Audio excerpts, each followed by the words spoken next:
At the tender age of 9, you exhibit the boldness to steal a glance at the princess as she bathes. The princes in your company, brimming with curiosity, long for nothing more than a fleeting glimpse. Nevertheless, your blow was so powerful that I found myself on my knees, imploring for clemency. From this moment onward, the young princesses shall weep uncontrollably at the mere sight of you, as though they have come face to face with a formidable Dark Lord. The concubines of the harem observed with heavy hearts as their offspring endured your cruel torment. Nevertheless, he refrained from permitting the guards to intervene in order to impart a lesson instead. He could only approach the emperor with tear-laden eyes to voice his grievances.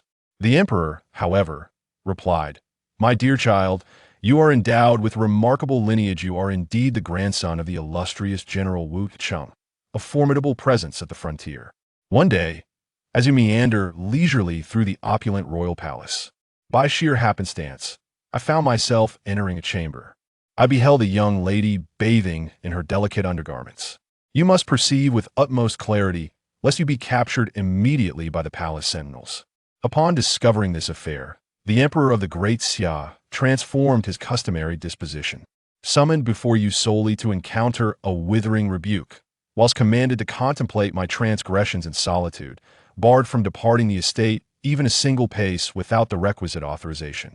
Subsequently, you uncovered the revelation that the young lady was, in fact, the 5th princess of the emperor. Since my early years, I have served as an apprentice to the esteemed master of Fairy Peak. This return to the palace is a cherished opportunity to reunite with my family. The Fairy Peak stands as a distinguished entity within the realm of martial arts, devoted solely to the cultivation of female disciples. The 5th princess, akin to yourself, is but 9 years of age. She is the emperor's most beloved daughter and the forthcoming holy maiden of the Fairy Peak. In modern society, being perceived by a man in such a fashion holds considerable significance. Despite their youth, in an age where a woman may wed at the delicate age of 14, this is far from an inconsequential matter. Had he been an ordinary man, it is probable that all 9 clans of his ancestry would confront utter obliteration. You are not an ordinary individual, you are beyond criticism. Once the emperor regained his composure, he contemplated that it was not, in fact, a matter of great significance. Why not consider uniting in matrimony with the 5th princess? After all, you are already well acquainted with her. Consequently, an imperial edict was proclaimed to the northern frontier. His proposition has yet to elicit a reply from the north. However, he has already been apprised of a demand from Fairy Peak, insisting that the royal family must carry out your execution. Should the royal family choose to remain passive, Fairy Peak will take matters into their own hands. Upon receiving this news, the emperor was engulfed in a profound fury. How dare you presume to interfere in the matters concerning his cherished daughter? Furthermore, this issue has been mandated to remain confidential, and it shall indisputably not be disclosed. Unless an individual within the palace deliberately conceals information and propagates it, such a declaration assumes an even graver significance. Now, both the court in Kyoto and the martial realm are cognizant of this affair. How shall my 5th princess confront the world henceforth? The misguided souls of Fairy Peak. Do you genuinely suppose that the young man from the Wang family is one whom you can effortlessly cast aside at your discretion? The enraged Emperor Cheng permitted only a 4-character response, urging others to give a try. Upon receiving the news, Fairy Peak was likewise consumed by rage. The notion of a noble royal princess being clandestinely watched is profoundly disheartening.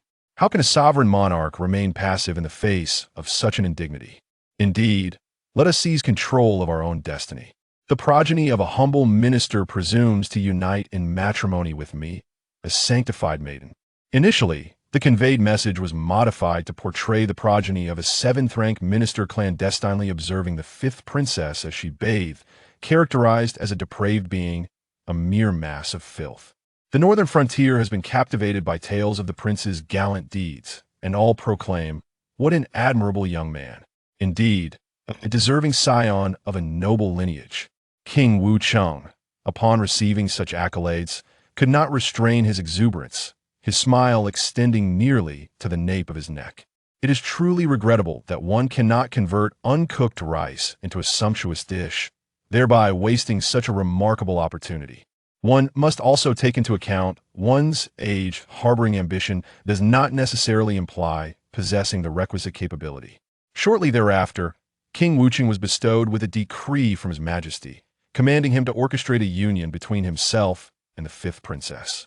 A few days hence, tidings emerged from the court that the women of Fairy Peak had proclaimed their determination to vanquish the heir. For a brief interlude, the border troops fidgeted with unease, as though foreseeing an impending enemy incursion. The commander, King Wucheng, took it upon himself to issue directives. The lineage of the Wang family is quite meager, confined solely to an adopted son. The illustrious entities of Fairy Peak might consider assessing the keen edge and aroma of the blade wielded by my formidable army of 800,000. Perhaps they ought to first seek counsel from the northern barbarians.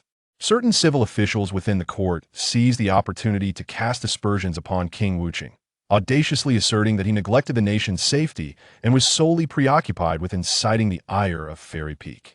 They cautioned that if the northern front were to be relinquished as a result, it would constitute an act of treason. In periods of strife, should the military falter in the slightest regard, civil officials invariably present memorials of dissent. This has evolved into an unwritten decree of the court. Civil officials are compelled to oppose their military counterparts. At the juncture when both the martial realm and the imperial court reached a standstill, the fifth princess emerged to voice her thoughts. She declared that many years prior, her father, the emperor, had pledged her to him. Although she may not concur, she nonetheless recognizes the wishes of her parents and the counsel of the matchmaker. They remain relatively youthful, and it is not until they attain the age of 20 that they shall have the opportunity to marry. Furthermore, it is imperative that you fulfill her requisite conditions. Failing to do so shall render the marriage null and void.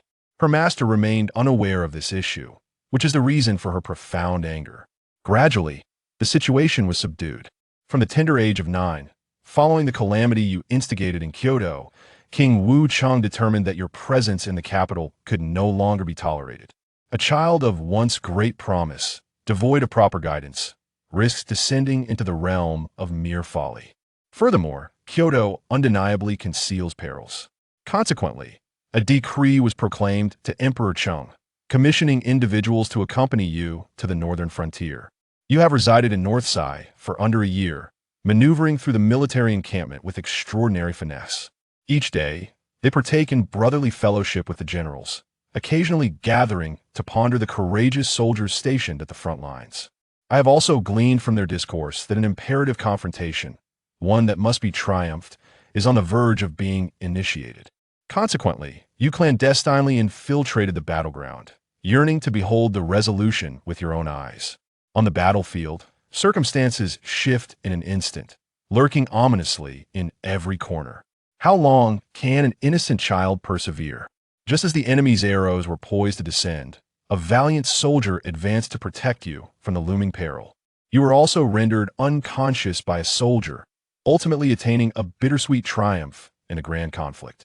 Nevertheless, it has also re-established its claim over the long-forgotten territories of the 3 states of Sedian, which had remained uninhabited for decades. The reason for your survival lies in the benevolent act of an elderly gentleman who came to your aid. Upon the conclusion of the grand conflict, the venerable elder endeavored to locate King Wucheng. Following an extensive dialogue within the confines of the tent, the 2 figures. The venerable elder led you to the majestic mountain, where you were bestowed the honor of becoming his 8th disciple. You once posed a question to your master and elder brother regarding the origin of the name Mountain on Mountain. The master proclaimed that the mountain's most illustrious designation is merely mountain. Conversely, the elder disciple argued that the mountain is bestowed with a name to aid in the recollection of its grandeur by humanity. In the contemporary era, who among us can withstand the allure of our magnificent mountains? Therefore, these peaks need no appellation. A decade swiftly elapses, and the elder brother beckons you to his presence. Dear Laoba, I wish to engage in a discourse with you regarding certain matters. Currently, your 7th elder brother is on the verge of returning. The forthcoming wayfarer of the martial realm shall indeed be you. A few days past, your father dispatched a missive, imploring you to return to Kyoto. Prior to your engagement, he beseeched you to embark on a journey to the northern frontier to visit him. The elder brother presented you with a letter and remarked In bygone days, each of our esteemed seniors and sisters navigated their own path through the realm of martial arts. You, too, possess the liberty to make your own choices concerning any undertaking. Nevertheless, let us bear in mind a singular truth. We must not besmirch the esteemed reputation of our mountain. In this respect, my fellow disciples and I have conducted ourselves with notable merit.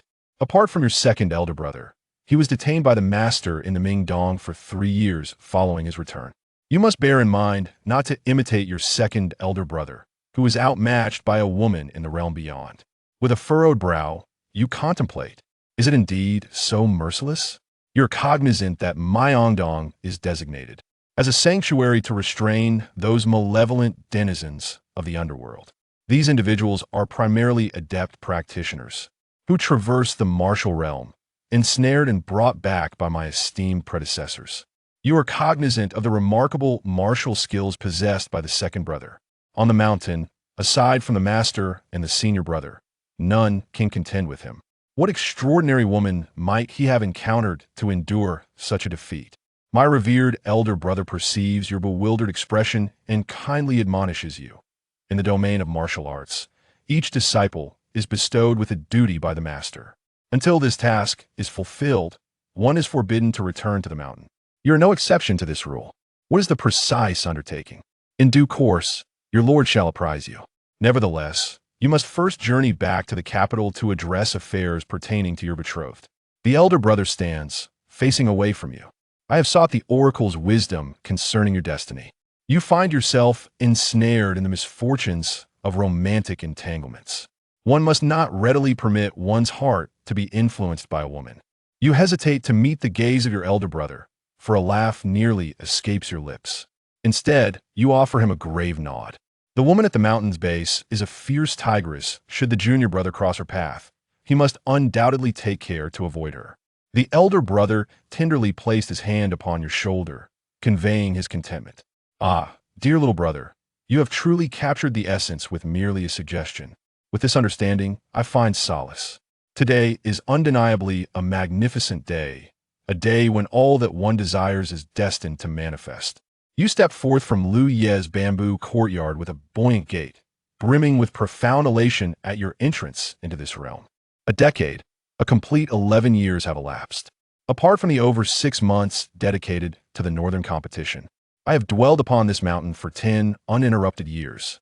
Each day unfolds in a rhythm of nourishment, slumber, training, and the acceptance of failure. In the preceding years, you faced considerable adversities. Gradually, your elder siblings cease their torment, permitting your days to enhance progressively. At long last, I am able to descend from a mountain. The grandeur of the world beneath, the Epicurean delights that lie in wait, the blossoms that embellish the landscape. O maidens, prepare yourselves, for I embark upon my journey. Mountain path bend, you spring forth with exhilaration. Goldman's voice resounds with fervor. Yet, ere your feet meet the earth, an aged figure draped in black materializes at the bend. Advancing from the opposing direction, you swiftly withdrew the statement you had just articulated, rising to your full height before inclining slightly towards him in a gesture of deference. A young junior encountered Uncle Kuei. The 8th young master need not exhibit excessive courtesy. The elderly gentleman responded without delay. This venerable man was the one who guided him up the mountain many years prior, having served their master before being bestowed with the title of elder brother. Upon the mountain, his standing is revered, yet he perpetually regards himself as a humble servant. While his true name may elude you, every senior disciple on the mountain addresses him as Uncle Kuei, and you have adopted this appellation as well. Has the 8th young master come across some delightful tidings? Uncle Kuei chuckled softly. Your cheeks burned with mortification, betraying the fact that he had indeed caught wind of your prior remarks. You swiftly responded, "It bears no considerable importance. I shall be descending the mountain in the days to come." "Is it your turn now?" Uncle Kuei gently stroked his beard, observing that the youthful 7th master was poised to make his return. Drawing upon my insights regarding the 7th master, I cautioned you against hastily immersing yourself in the realm of martial arts upon descending the mountain. It would be prudent to adopt a demeanor of modesty for the time being. Having imparted this wisdom, He let out a hearty chuckle while continuing to caress his beard before taking his leave. You were left in a state of bewilderment, grappling with the old man's peculiar conduct that day, ensconced in a haze of confusion and uncertainty. On the following day, you rose at dawn to honor the memory of Uncle Kue, along with your esteemed fifth senior brother and sixth senior sister. After expressing your farewells to each, you entrusted little Turtle with a cherished collection of books that had been a requisite part of your studies throughout the years, conveying to him that these volumes were priceless legacies of your master, deserving of reverence and thorough study. This profound affection profoundly touched the diminutive turtle, prompting it to weep tears of joy. With its minuscule satchel resting upon its back, it commenced its descent down the mountain. Upon a majestic crag of the mountain's rear, eldest brother Lu Yi and sixth sister Lu Jinjin observed your spirited form as you sprang and danced. Every facet a vivid tableau. It appears that throughout the years, Xiaoba has been significantly constrained. Lu Jinjin could not resist a soft chuckle. The seventh junior brother will still necessitate some time before his return. He departs so early, without awaiting the seventh junior brother's guidance. His impatience is quite apparent. It seems he must endure certain tribulations to genuinely evolve. Luo Yi remarked with a sense of helplessness. We are fully cognizant of the remarkable talent our junior brother possesses. Over the years, his martial prowess has eclipsed both of ours. He remains blissfully unaware of his own potential. Even amidst the perilous trails of the Huangjiang River, how many can truly contend with him? There is no cause for my elder brother to be concerned. Lu Jinjin offered a subtle smile and replied, That is not what I am alluding to. Patience will reveal all, Lu Yi gently commented. A look of curiosity adorned Lu Jinjin's countenance. You strolled leisurely along the path, neither rushing nor dawdling. Soon, a peach orchard unfolded before you. The scene felt reminiscent. It was the very place you had traversed during your ascent years prior. The enchanting spectacle of the blooming peach blossoms adorning these mountains has beckoned me to return innumerable times throughout the years. With each visit, I am graced with a distinct sensation, however. I have yet to venture within once more. After a brief respite, you wandered into the peach orchard. Pursuing the solitary path for only a moment, a bifurcation emerged before you, with one route veering to the left and the other to the right. On the left, the path is suffused with sunlight, embellished with delicate peach blossoms. Shadows waltz gracefully across the center of the road, while butterflies and bees flit by intermittently, conjuring a profound sense of joy and yearning. Conversely, on the right, the path is shrouded in shade, as sunlight is veiled by the peach trees. In this realm, there exists not only the absence of sunlight, but also a dearth of butterflies and bees. Weeds emerge along the way, indicating that this route has remained untouched for a considerable duration. Upon casting a brief glance to either side, you seamlessly maneuvered into the right lane beneath. Beside the majestic boulders that adorn the mountainside, Lu Jin keenly perceived that you had opted for the path to the right. She turned her gaze towards her companion, Lu Yi, and inquired, Did my senior brother neglect to inform the junior disciple of the descent from the mountain? He had previously indicated that it was imperative for him to endure some trials. Luo Yi turned to depart. Proceed. I shall retrieve him once more in the evening. This arrangement was devised by my master. It poses no peril. It is simply intended to assess his disposition.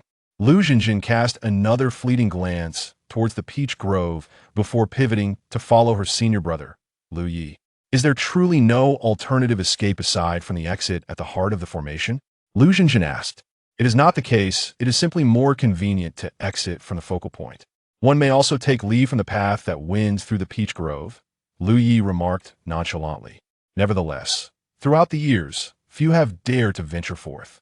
Yet, there have indeed been a select few who have triumphed in doing so. Who is it? Lu Jinjin asked with an inquisitive tone. Luo Yi cast a glance at Lu Jinjin, feeling a tinge of exasperation. While his junior sister embodied numerous commendable traits, her insatiable curiosity was somewhat overwhelming. In their adventures through the Jianghu, she had once infiltrated the majestic palace of the Great Prosperity, driven by an ardent desire to ascertain if the empress indeed lived up to the legendary beauty described in the tales that circulated beyond the palace walls. You have been enlightened with knowledge up to the month of October in the year 2023. Chapter 5 Farewell, Senior Brother. the resplendent sword Qi reemerges within the imperial palace of Kyoto. In the inner chambers, Empress Wen led a group of young maidens in instruction. These maidens, on the cusp of marriage yet still unwed, comprised both princesses and daughters of noble families. As the mother of the realm, the Empress occasionally summoned unmarried daughters of the aristocracy to the palace to impart etiquette, and at times, she even assisted in matchmaking, which was considered part of her duties. The purpose of today's instructional gathering was due to the Empress's own interest in the daughter of the Duke of Anghua, Nan Yueshi. The Crown Prince, her eldest son, had reached the age of 22 without taking a wife or concubine, and Nan Yueshi, at the tender age of 18, was deemed a suitable match. Renowned in Kyoto for her exceptional talent and beauty, Nan Yueshi was a paragon of virtue and grace, qualities typically ascribed to men. Yet it was widely acknowledged that she surpassed her male counterparts. Her father, the Duke of Anghua, was a figure of significant power, as one would glean from his noble title. Seated in the foremost position on the right, Nan Yueshi adorned herself in a pale blue dress. Her hair elegantly styled with a delicate hairpin, while her fair, delicate hands held an ancient tome, engrossed in its pages. She exuded an air of tranquility and ethereal beauty. As if untouched by the mundane world, radiating a celestial aura, the Empress grew increasingly fond of her. Such a heavenly beauty was deserving only of the Crown Prince. Years prior, the Empress had set her sights on Nan Yueshi, yet she had refrained from expressing her intentions, hoping instead for the Crown Prince to cultivate feelings for her. However, throughout the years, Nan Yueshi had maintained a lukewarm disposition towards the Crown Prince, regarding him merely as the Crown Prince, much to the Empress's chagrin. At midday, following a meal within the palace, the maidens enjoyed half an hour of respite, gathering in clusters to converse and laugh. Suddenly, one exclaimed, "My elder brother serves in the northern military. A letter arrived yesterday mentioning Prince Wang Quan of the Wang family in Lingzhou, who was spotted there." This remark was delivered with an air of mystery, eliciting smiles from many. Another young maiden chimed in with a laugh. "Isn't Prince Wang Quan always stationed in the north? What is there to discuss about seeing him at the Wang residence in Lingzhou?" The maiden who had spoken first quietly explained, "Sister, you may not be aware, but my elder brother has served in the northern military for 5 to 6 years and has frequently visited the Wang residence for official reports. He had never encountered Wang Quan until recently, which is why he mentioned it in his letter, astonished to have seen him there." She then added in a hushed tone, "It is said that he has not been in the northern region for these years, instead studying under a master, and has only just returned. Do you not recall the events of our childhood? My elder brother mentioned he is returning to the capital soon, specifically for that incident from years past." Seated nearby, Nan Yueshi, who had been absorbed in her reading, displayed a noticeable change in demeanor upon hearing Wang Quan's name. After listening to their conversation, a subtle smile graced her lips, and she intended to return to her book when suddenly, a sharp voice pierced the air. "Impudent! Who dares to speak of my fifth sister? I shall request the Emperor to impose punishment upon all of you." The speaker is the ninth princess, a direct descendant of the Empress alongside the fifth princess and the Crown Prince. She is 4 years younger than the fifth princess and has been spoiled since childhood by the affection of the Empress and the Crown Prince, which has fostered her arrogant and domineering demeanor. Consequently, the Empress frequently summoned her to attend lessons with the others. Upon hearing her words, the other young ladies hastily pleaded for mercy, which eventually mollified the ninth princess. She then exclaimed, "What is Wang Quan? How dare he consider marrying my fifth sister? If he dares to return to the capital and tarnish my sister's eyes, I shall not spare him." With that, she stormed off in a fit of anger. When she was 4 or 5 years old, she witnessed Wang Quan assaulting a prince, which terrified her to the point of tears and caused her to wet her trousers. The image of Wang Quan striking others became a haunting shadow of her childhood, when she only managed to release as she matured. Thus, her hatred for him runs deep. Nan Yuexi, having observed the earlier scene, smiled faintly, thinking to herself, "Though you are far from the capital, your ability to incite such fury from afar is unparalleled. Only you, Wang Quan, could accomplish this. I eagerly await your return to the capital." Outside the Wang residence in Baisailing Prefecture, Wang Quan is set to depart for the capital today. Initially, he wished to linger a few more days in Lingzhou, but Wang Xiao did not grant him permission. "Upon your return to the capital, remember the tasks I have entrusted to you. Ensure they are executed flawlessly. While you must adhere to certain protocols, do not be overly cautious. Do you understand?" Wang Xiao admonished before his departure. Wang Quan nodded repeatedly, assuring Wang Xiao not to worry. Subsequently, Wang Xiao summoned the general who would escort him back to the capital. This is my left vanguard, General Gao Xiong. He possesses commendable martial skills, though I have relieved him of his post.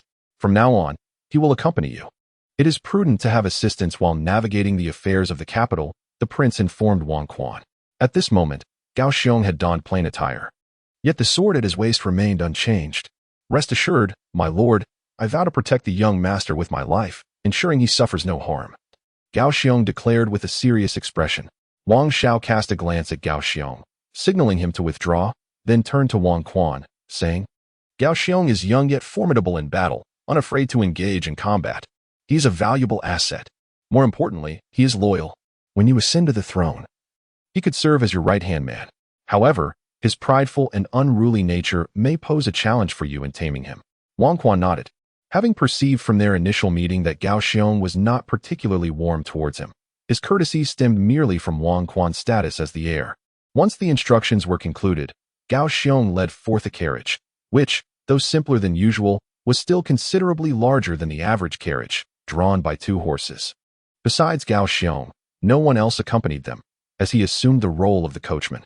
The carriage gradually receded from view until Wang Xiao turned back towards the residence. In the central plains, characterized predominantly by its vast expanses, the landscape is adorned with trees, and in this untainted world, the air is filled with the melodious songs of birds and the fragrance of blossoms. At night, within a grove of trees, there stands a dilapidated temple, where a gathering of about 10 individuals convenes. Before a damaged statue of Buddha, a fire blazes, roasting several wild chickens over the flames. A few individuals sat in a circle, while 2 others lingered at a distance. One, clutching a sword, stood not far from the door. A light drizzle began to fall from the sky. Although winter had passed, a chill still lingered in the air. Today, that rogue had sustained an injury, and as the temperature dropped sharply in the mountains at night, he would not be able to flee far. We shall rest here briefly, and tomorrow we shall surely capture him, remarked one of the men seated by the campfire, casting a glance at the swordsman by the door. The swordsman turned to regard him coldly and replied, I trust you all understand that we, the 3 factions, have dispatched our elite not to take his life, but to reclaim what he has stolen. Should he perish, considering the power that backs him, how long do you believe we will survive? The faces of the crowd shifted at his words, and they suddenly found their drumsticks less appetizing. Yet, we cannot ignore reason. He has taken what belongs to us. Must we not seek it back? One man retorted, filled with indignation. The swordsman remained silent, inwardly musing, Fool. Do you think you deserve to reason with them? Do you believe that you acquired those possessions in an honorable manner? Meanwhile, Wang Quan had been journeying from Lingzhou for 2 weeks, having just passed through Yuzhou and reached Shuazhou yesterday. In less than a week, they would arrive at the capital. The carriage moved at a steady pace along the road, during which Wang Quan hardly spoke to Gao Xiong, who only inquired about Wang Quan's opinions when necessary, maintaining an air of profound silence otherwise. The sky remained overcast, with a fine misty rain pattering against the carriage roof, inducing a sense of drowsiness. Wang Quan opened the window, observing the scenery fading like smoke before his eyes, with the drizzle occasionally sprinkling onto him, rendering the moment rather tedious. Suddenly, he called out, You are a general in the cavalry, still quite young, with a promising future ahead. My father has asked you to resign and accompany me. Are you content with this? Another silence ensued. Noticing Gao Xiong's disinterest, Wang Quan shrugged it off, merely seeking conversation to alleviate his boredom. Unexpectedly, Gao Xiong's voice emerged from outside. Whatever tasks the prince assigns, I shall execute without question. There is no matter of contentment, as they were originally bestowed by the prince. Wang Quan could envision Gao Xiong's stern demeanor at that moment, and suddenly found himself at a loss for words. Abruptly, he queried, If I commanded you to die, would you comply? Gao Xiong replied, For what reason? Wang Quan countered, No reason. Gao Xiong declared, Then I shall not die. Wang Quan probed further. What if it were my father? Gao Xiong responded, Then I would die. Wang Quan remarked, Without reason. Gao Xiong asserted, No reason is required. Wang Quan was left speechless. Gao Xiong truly was a headstrong individual, possessing a certain charming straightforwardness. Suddenly, the carriage came to an abrupt halt. Wang Quan lurched forward slightly due to the sudden stop and furrowed his brow, asking, What is the matter? There is fighting ahead. We should take a different route. Gao Xiong replied, scanning the situation ahead. As Wang Quan lifted the curtain of the carriage, he caught sight of a scene unfolding at the corner of the road ahead. Just beyond the bend, a clearing emerged where a group of individuals was assailing a man, who appeared to be injured and exhausted from the confrontation. Wang Quan's vantage point afforded him a glimpse of the situation. Among the assailants, one particularly burly man clad in black, with a rugged visage and a beard that obscured much of his face, barked menacingly, "And Huchi, cease your obstinacy and surrender the item. We assure you, your release will follow." The besieged man, and Hichi, grimaced as he clutched his wounded left arm, bent over in pain, blood trickling from the corner of his mouth. With a sudden, derisive laugh, he retorted, "You, wretched vermin, dare to invoke my name? Should I fall to your hands today, then come forth and strike the final blow? But if you lack the courage, spare me your mockery. Your jest only exacerbates my wounds." His insolence ignited the fury of the crowd, prompting the black-clad man to sneer. "Indeed, we may not dare to slay you outright, but we can certainly employ methods to extract your secrets." Thus, the skirmish resumed, and the odds began to dwindle for Enhuchi. Wang Quan, his countenance darkened, absorbed every detail of the unfolding chaos. Noticing his agitation, Gao Xiong instinctively positioned himself protectively in front of him. Wang Quan rose, his voice calm yet firm, "Stand aside." Gao Xiong refused, turning to him with earnest resolve. "Your grace must not intervene. Those men are formidable, each a master of their craft. I may not stand a chance against them myself. If you wish to rescue him, it is folly for just the two of us to confront them." Irritated, Wang Quan lightly struck Gao Xiong's shoulder, sending him flying. Seizing the moment, he drew his sword from his waist, leaping onto his steed and soaring forward. Utilizing the branches of nearby trees for momentum, he landed before the throng. The assailants were initially taken aback by Wang Quan's fierce advance, but as they attempted to issue warnings, he swung his sword with lethal precision. A swift arc of steel cleaved the air, distorting it momentarily as a torrent of sword energy surged toward them, leaving deep fissures in the ground. The attackers scrambled to defend themselves, with several being violently hurled aside. The burly man who had previously conversed with Enhuchi struggled in vain against the onslaught. As the sword energy gradually enveloped him, and before he could utter a plea for mercy, he collapsed, his body left in tatters. In truth, that strike was primarily aimed at the black-clad man.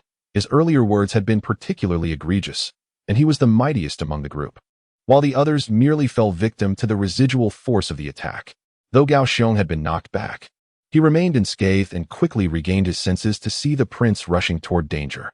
Realizing the gravity of the situation, he hastened to follow, fully aware of the adversary's strength, two of whom were 9th-tier experts, with the rest being no less than 8th tier. Wang Quan's impulsive charge was bound to provoke them, and the only outcome would be death. He knew he must reach him before it was too late, yet he had completely forgotten who had just struck him aside. Gao Xiong arrived just in time to witness the sword strike of Wang Quan, leaving him utterly astonished. The sword appeared deceptively simple, yet it concealed an extraordinarily profound martial technique. As a practitioner of the sword himself, he found himself utterly perplexed, unable to discern the nature of the swordplay. Apart from the severely injured Enhichi and the lifeless body of the cloaked figure, only one person remained at the scene. The others had been cast away by the sword's energy and, if they had survived, had already fled in haste. Wang Quan tossed the sword back to Gao Xiong, who caught it only to discover that the blade was quivering violently, prompting a puzzled glance toward Wang Quan. Wang Quan calmly remarked, "This is a fine sword." He then hurried to assist Enhuchi, only to find him unconscious. A careful examination revealed that Enhuchi's internal injuries were not severe. He had primarily sustained external wounds and had simply succumbed to exhaustion. Meanwhile, the last remaining individual seized the opportunity while Wang Quan was distracted and swiftly escaped using lightness skills. Gao Xiong looked to the air, awaiting his command. Wang Quan, with an air of indifference, declared, "Bring the head here. Is there a problem?" Gao Xiong nodded resolutely and pursued the fleeing figure. Chapter 6. Troubles of the Jianghu. Renewing marital affairs after Gao Xiong departed, Wang Quan cast a fleeting glance at a towering tree in the distance and declared, "Come out, once I make my move. You shall have no chance." In response to his words, a figure emerged from behind the tree, swiftly soaring towards him, clad in a cerulean garment and veiled. The individual's age was indiscernible, standing half a head shorter than Wang Quan. Yet, he possessed an elegant demeanor, cradling a sword in his arms, exuding an aura that discouraged any unwelcome approach. Wang Quan scrutinized him and then inquired, "Why did you not act earlier? Surely, you are in league with those individuals?" The man in blue chuckled. "Indeed, we share a common purpose, yet our intentions diverge."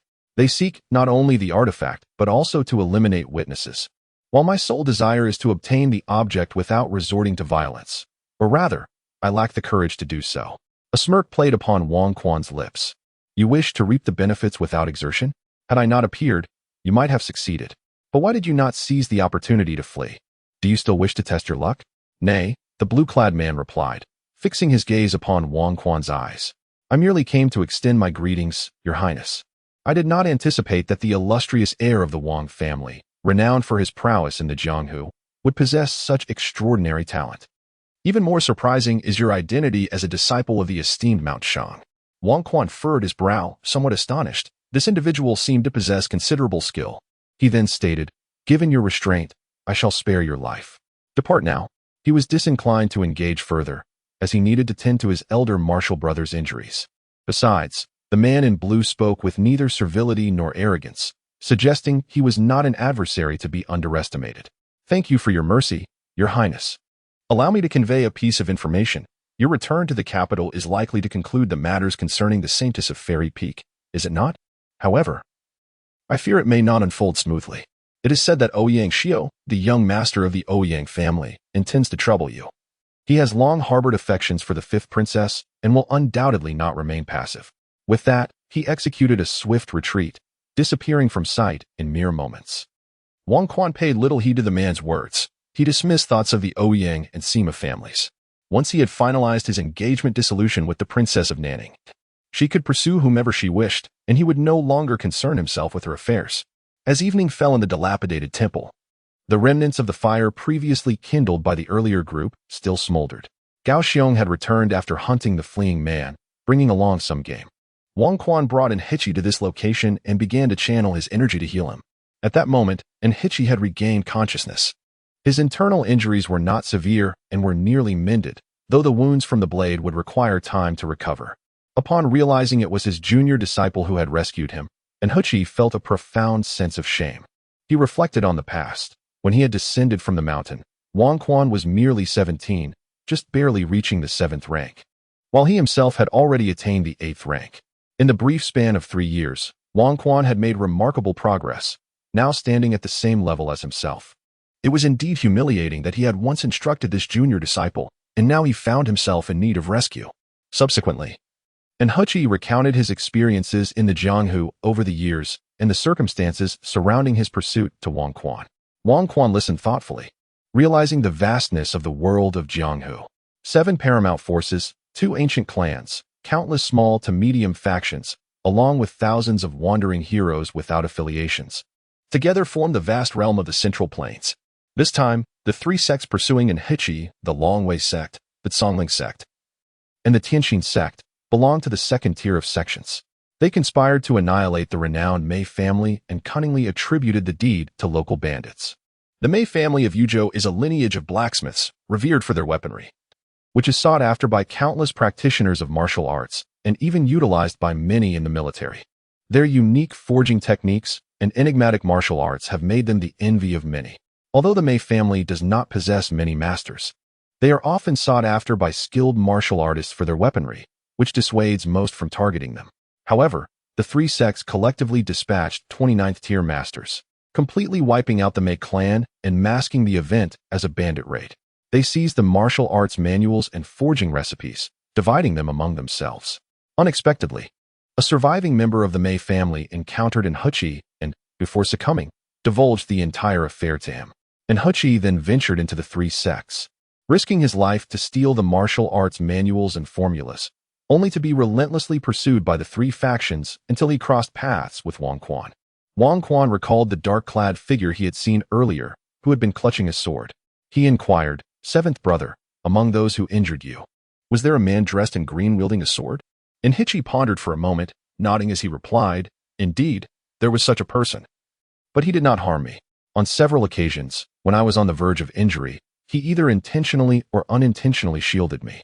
His strength is likely greater than what he has shown. Wang Quan felt perplexed. If Enhichi's words were to be believed, then the man could not be affiliated with the 3 factions. Who then was he? Wang Quan dismissed the thought, deciding it was of no consequence to him. As the long night unfolded, the campfire blazed on. The brothers, having not seen each other for many years, seemed to have endless tales to share. And Huchi recounted his experiences of upholding justice in the martial world, speaking of the most beautiful women and the most breathtaking landscapes, which filled Wang Quan with a sense of yearning. Gao Xiong listened intently to their exchange, refraining from interjecting as he roasted wild fowl and rabbits, yet was profoundly astonished. He had heard of Huchi's reputation. During his time in the military, the prince had tasked him with gathering intelligence on various matters within the martial world, and he had been in charge of the military's information network. Although he was in the military, he had become something of an expert on the affairs of the martial world and was well aware of Huchi's origins from Shanshangshan. Yet, he had never anticipated that the young lord was actually a disciple of Shanshangshan. From the swordplay witnessed in the daytime to the brotherly rapport developing with Huchi now, it completely overturned his perception of the young lord. Initially, he had thought the young lord merely possessed some martial skills, being a scion of a noble family without exceptional prowess. If he were an ordinary aristocrat, Wang Quan would undoubtedly consider him outstanding. After all, few wealthy youths endure the rigors of martial training. However, given that his father was the formidable Wang Xiao, if he were merely that, it would be far from sufficient. Now, he retracted his earlier disdain for Wang Quan and began to comprehend the prince's earlier intentions in having him understand the affairs of the martial world, as well as the reason for sending him to accompany the young lord. The night passed in silence. The next morning arrived. The moment had arrived for Wang Quan to set forth, yet Huchi resolutely declined to accompany him to the capital, instead choosing to return to the mountains to unveil the truth behind the Mei family's tragic demise. Wang Quan did not press him to stay. He understood the gravity of the matter, which necessitated swift communication with the mountain. Furthermore, it was only upon the return of his seventh senior brother that he would truly represent the mountain and earn recognition in the martial world. In the grand capital of Decheng, within the residence of the Duke of Ngua, rain fell ceaselessly, yet the atmosphere remained quite amicable. At the hour of Chun, breakfast was laid out within the Duke's household. Their family consisted of the head of the household, Duke Nanzhan, a towering figure with a pair of piercing eyes that resembled cold stars, instilling fear in those who beheld him. His wife, Lady He, possessed a full figure and striking beauty, appearing no older than 30 despite being in her 40s. Their eldest son, Nan Dasong, aged 22, bore a striking resemblance to his father, while their second daughter, Nan Yueshi, was 18, and the youngest, Nan Yueling, merely 4. Both daughters had flawlessly inherited their mother's grace while avoiding their father's rough edges. Duke Nanzhan took a sip of soy milk and casually remarked, "The Empress has taken a liking to our Yueshi. Yesterday she sought the Emperor's consent for a marriage to the Crown Prince, and the Emperor summoned me to the palace for a discussion." The family turned their gaze towards Nanzhan, anticipating further elaboration, except for little Nan Yueling, who was busy enjoying her buns.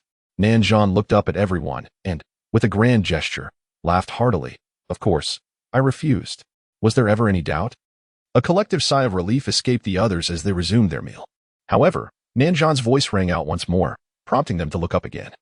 Save for Nan Yueling, who was sipping her soy milk, Nanzhan, with another flourish, declared, "I told the Emperor I've already betrothed Yueshi to that lad from the Wang family. He'll be arriving in the capital shortly, and we can proceed directly to the wedding. What do you think of that arrangement?" "Haha." The family fell silent, gazing at Nanzhan without a word. After a brief pause, suddenly, a swift shadow darted above Nanzhan's head. His wife, Lady He, had delivered a sharp slap to his crown. Wincing in pain, Nanzhan leapt up from the table, clutching his head and pointing at her, exclaiming, "Fierce woman, do not act so recklessly." Lady He rose, searching for her weapon of choice, a feather duster, while chastising him. "You scoundrel! You would so casually sell our daughter?" Throughout the capital, everyone knew of Nanzhan's formidable reputation. Even the royal family would defer to him. Yet it was well understood that the person he feared most was his wife, Lady He. There was no reason behind it. It was simply a matter of domestic authority. Nan Yueshi hastily intervened to quell her mother's rising fury, allowing Nanzhan to narrowly escape further trouble. Yet Lady He was relentless, insisting that Nanzhan return to the palace and annul the marriage proposal. Nanzhan, however, was unwilling, retorting, "The words have already been spoken. To retract the engagement would lead to one of two outcomes. Either I face charges of deceiving the Emperor, or Yueshi must marry the Crown Prince. You choose one." Lady He was left in a fluster, pondering the predicament. Although the Crown Prince was a man of good character, marrying into the royal family rarely ended in happiness for women. The family, already of the highest nobility, need not seek to marry their daughter into the royal family to attain further power. As for that young scion of the Wang family, his character was apparent from a young age. One cannot expect happiness in union with such a man. It is all your fault, you old fool. With so many commendable young men in the world, why did you have to choose that boy from the Wang family? Lamented Mrs. He. At that moment, the situation was dire, and I could find no reason to refuse, Nanzhan replied with a hint of regret. Thus, I had no choice but to arrange a marriage for Yueshi. In that moment, I could think of no one else who would be a suitable match, save for that old scoundrel Wang, who barely had the qualifications to be considered as a potential in-law. Despite his words, Nanzhan's heart was heavy with sorrow. Not long ago, he had received a missive from Wang Xiao, reminding him of the oath made in drunkenness all those years ago, and now it was time to fulfill it. During the turmoil of the Nanhai crisis, when Nanzhan led his troops in defiance, it was Wang Xiao who came to his aid. Had he not, Nanzhan would surely have perished long ago. At that time, Madame Nan was pregnant with their daughter, Nan Yueshi, who was nearing her time of birth. After surviving the ordeal, Nanzhan and Wang Xiao shared a drink, and in his inebriation, he proposed that if they were blessed with a daughter, she would be betrothed to Wang Xiao's son. Wang Xiao, dismissing his drunken ramblings, did not take the promise seriously. Yet Nanzhan swore an oath, solidifying the agreement. Little did he know, as Nan Yueshi matured, she blossomed into a beauty, while Wang Quan grew increasingly wicked and arrogant. With time, Nanzhan's feelings toward Wang Xiao shifted, transforming from brotherly affection to disdain, regarding him as that old thief. Though he had regretted the promise upon awakening from his stupor, Wang Xiao had already departed, and Nanzhan dared not disclose the matter to his wife. This secret remained buried in his heart for 18 years, nearly forgotten, until a letter from Wang Xiao reopened the wounds of the past. The rain continued to fall, and the atmosphere within the Duke of An's household had grown tense and discordant. Chapter 7. Entering the capital, dispute at the city gate after finishing breakfast. Nanzhan found an excuse to slip out of the residence. The great Cheng did not convene the court every day when there were pressing matters to discuss. Notifications would be sent to the ministers the day before. His eldest son, Nan Dasong, held a position at the Six Doors and had taken his younger sister to school while on duty. At this moment, only he and Nan Yueshi remained in the house. In the main hall, Nan Yueshi was engrossed in a book, oblivious to the earlier events. He gazed at her daughter with concern, saying, "Yueshi, what are your thoughts? This is a matter that concerns your entire life. Could you please pay more attention to it?" He regretted sending her to the Sanxing Academy. Although she had mastered her studies, her demeanor had grown distant. Nan Yueshi replied, "Mother, what other options do we have? Isn't this arrangement rather satisfactory?" He, in a state of agitation, retorted, "What is satisfactory about it? You have known Wang Quan since childhood. How could someone of his character be a suitable companion for you? How about this? I'll ask your father to annul this engagement." Nan Yueshi smiled gently, remaining silent. In her heart, she mused, given my father's temperament, he would never take such action. If he had wished to withdraw, he would have done so long ago. I can only hope that Uncle Wu Chang forgets about this matter, for it is utterly impossible for him to initiate the dissolution of the betrothal. Nan Yueshi had long been aware of her engagement to Wang Quan and had spent years discreetly gathering information about him. She even knew that he had ascended the mountain to pay homage. The spring rain fell softly for half a month. Wang Quan returned, stealthily making his way back to the capital. As the carriage approached the city gates, it halted for the inspection of travelers. It was reported that the spring examinations were imminent, and many scholars had recently arrived in the capital. Each year, the examinations attracted numerous outsiders eager to establish connections with popular candidates. With an influx of people, law and order tended to deteriorate. In past years, there have been incidents where conflicts between candidates led to fatalities. Consequently, the scrutiny this year was particularly stringent, prohibiting entry into the city for outsiders without valid reasons. The queue moved forward, comprising students with modest bundles and gentry in luxurious carriages, creating a lively scene.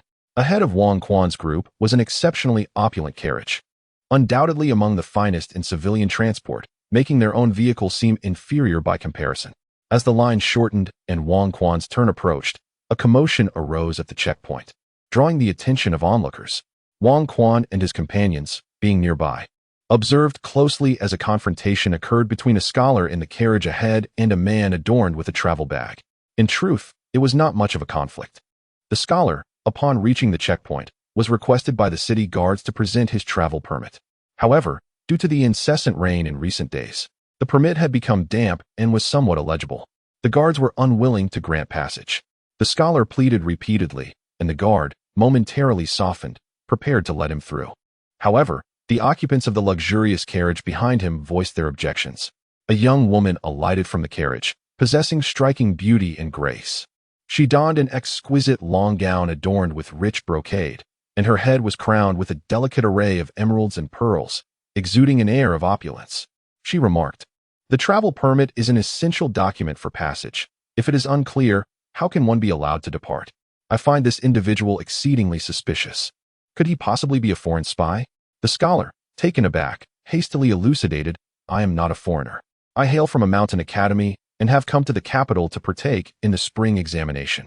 Should you doubt my words, I possess a letter of recommendation from my esteemed mentor." With that, he retrieved a letter from his modest bundle and presented it to the attendant.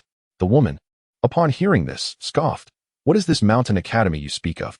I have never heard of such a place. I advise you to return whence you came. With my brother present, you have no hope of success in this examination." She then pointed at the other scholars dressed in academic attire, asserting, "You should all go home as well. Why subject yourselves to such humiliation? With my brother here, your chances of being listed are utterly non-existent." Among those present were indeed several scholars who had journeyed from afar to participate in the spring examination, and they were familiar with the reputation of the Mountain Academy, especially since the current Deputy Minister of Rights had emerged from its ranks. In truth, it could be considered a renowned institution, albeit one that preferred to remain understated. Hearing the woman's brazen remarks, the crowd felt both indignation and amusement. Even if your brother were a prodigy, he could at most claim the title of the top scholar. With only 300 admissions available across the first, second, and third ranks, could your brother possibly occupy all 300 spots? Laughter erupted among the crowd. The woman, upon hearing the mirth, furiously retorted, "You uncouth villagers, do you truly believe you can meddle in the imperial examinations? Are you even aware of your own worth? Such boorish folk ought to till the fields, not come to the capital and provoke ridicule." The crowd, incensed, felt that the imperial examination was precisely designed to offer underprivileged youth a chance to transform their destinies. How could this young woman speak so indiscreetly, lacking even a semblance of decorum befitting a lady? Accusations flew, and the young woman found herself momentarily speechless. Just then, a piercing whistle echoed through the city. A cavalry unit soon charged forth, leading 2 riders at the front, followed by a horse-drawn carriage and a contingent behind it. The young woman, seeing them, approached as if she had spotted a savior, only to be halted by the city guards. Before long, the procession arrived at the city gates. The carriage came to a stop, the driver secured the vehicle, and then a figure descended. The young woman, with a flourish of her hands, cried out, "Brother, I am here." The man who alighted from the vehicle cast a glance at the woman, yet did not approach her for an introduction. Instead, he lifted the curtain of the carriage, revealing another man of opulent attire who stepped out through the door. Wang Quan observed the man who descended after him, finding him somewhat familiar. Undoubtedly, he had encountered him during his childhood, though the specifics of his identity eluded his memory. Upon seeing this, the young woman's expression transformed into one of sorrow, reminiscent of a weeping pear blossom, evoking deep sympathy. She hurriedly ran towards the man, throwing herself into his embrace and lamenting the events that had just transpired. It was then that everyone realized this man was the formidable support of the imperious woman, a figure of considerable stature within the capital, not to be trifled with. Under the soothing words of the gentleman, the lady ceased her tears. She then stepped forward and bowed to the assembly, saying, "Esteemed guests, I have come to understand the recent events. This is my brother and sister, and indeed my sister has erred. I humbly apologize to you all." After uttering these words, she bowed once more, exhibiting grace and poise. The crowd reciprocated the gesture, merely wishing for this individual to depart swiftly, fearing to truly demand an apology. Subsequently, the gentleman's gaze shifted, his eyes gleaming with a menacing intensity as he directed his attention towards the scholar from the Mountain Academy, declaring, "This incident has arisen because of this individual, who has caused both my sister and all present to suffer disgrace. Perhaps we should consider breaking his legs." He then turned to the lady with a gentle demeanor, inquiring, "What do you think of this course of action?" The lady, blushing and appearing delicate, replied, "I leave it entirely to your discretion." As she spoke, Arrangements were made to subdue the scholar and pin him to the ground. However, the city guard stepped forward to intervene, stating, "Young master, such actions may not be appropriate. He is here to participate in the imperial examination and is, after all, a man of some repute." The young master, suddenly enlightened, responded, "Ah, so he possesses a title.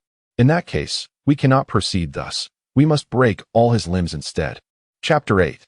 The brutal beating of He Miao. The words of young master he sent a chill through those present. Although they longed to speak a word of justice for the scholar, they feared the repercussions that might come upon them. They could not help but ponder the identity of this young master he, a scion of some powerful family, who so blatantly disregarded the laws of the court beneath the emperor's very nose. Truly absurd. The city gate guards were likewise at a loss, witnessing the imminent strike aimed at the scholar's frail frame. Just then, a man clad in simple attire, with a long sword hanging at his waist, leaped into action, delivering a swift kick that sent the approaching servant flying. With a fluid motion, he dispatched the several attendants restraining the scholar. All performed with such grace and speed that it seemed as if he moved in harmony with the very elements. This man could be none other than Gao Xiong, the trusted aide of Wang Quan. Seeing this, young master he was filled with fury. "Who dares to meddle in my affairs? Seize this rabble." At his command, the remaining attendants surged forward, charging at Gao Xiong, yet they were no match for him. In mere moments, they lay sprawled on the ground, writhing in pain. Had they not been in the capital, they might have already met their end in agonized cries. Young master he, enraged to the point of mockery, had lived in the capital for 20 years, always with the upper hand, never having endured such humiliation. As Gao Xiong dispatched the last of the attendants, his expression turned icy as he advanced towards young master he, seemingly intent on confronting him. The city guards, witnessing this, promptly intervened. Although they harbored deep disdain for young master he, they understood that should he be harmed here, they too would bear the consequences. They halted Gao Xiong and whispered urgently, "Esteemed hero, it would be wise for you to leave the capital swiftly, the farther the better. This man is He Miao, the son of the Minister of Personnel, a member of a family with significant influence in the court. Should you offend him now, you will find it impossible to remain in this city." He Miao, observing the hushed exchange between the guards and Gao Xiong, clearly understood their words, and thus spoke arrogantly. "What? Do you still wish to lay hands upon me? Dare to touch even a finger, and I shall ensure you do not leave this capital. No, you shall not even enter this city again.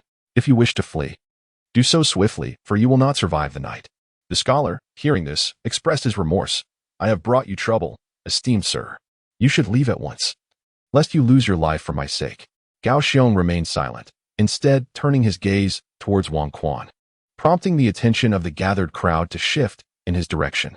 Wang Quan, feeling the weight of their stares, lazily rose from his carriage, brushing off his garments, and took up the whip that Gao Xiong had placed there before striding towards young master he.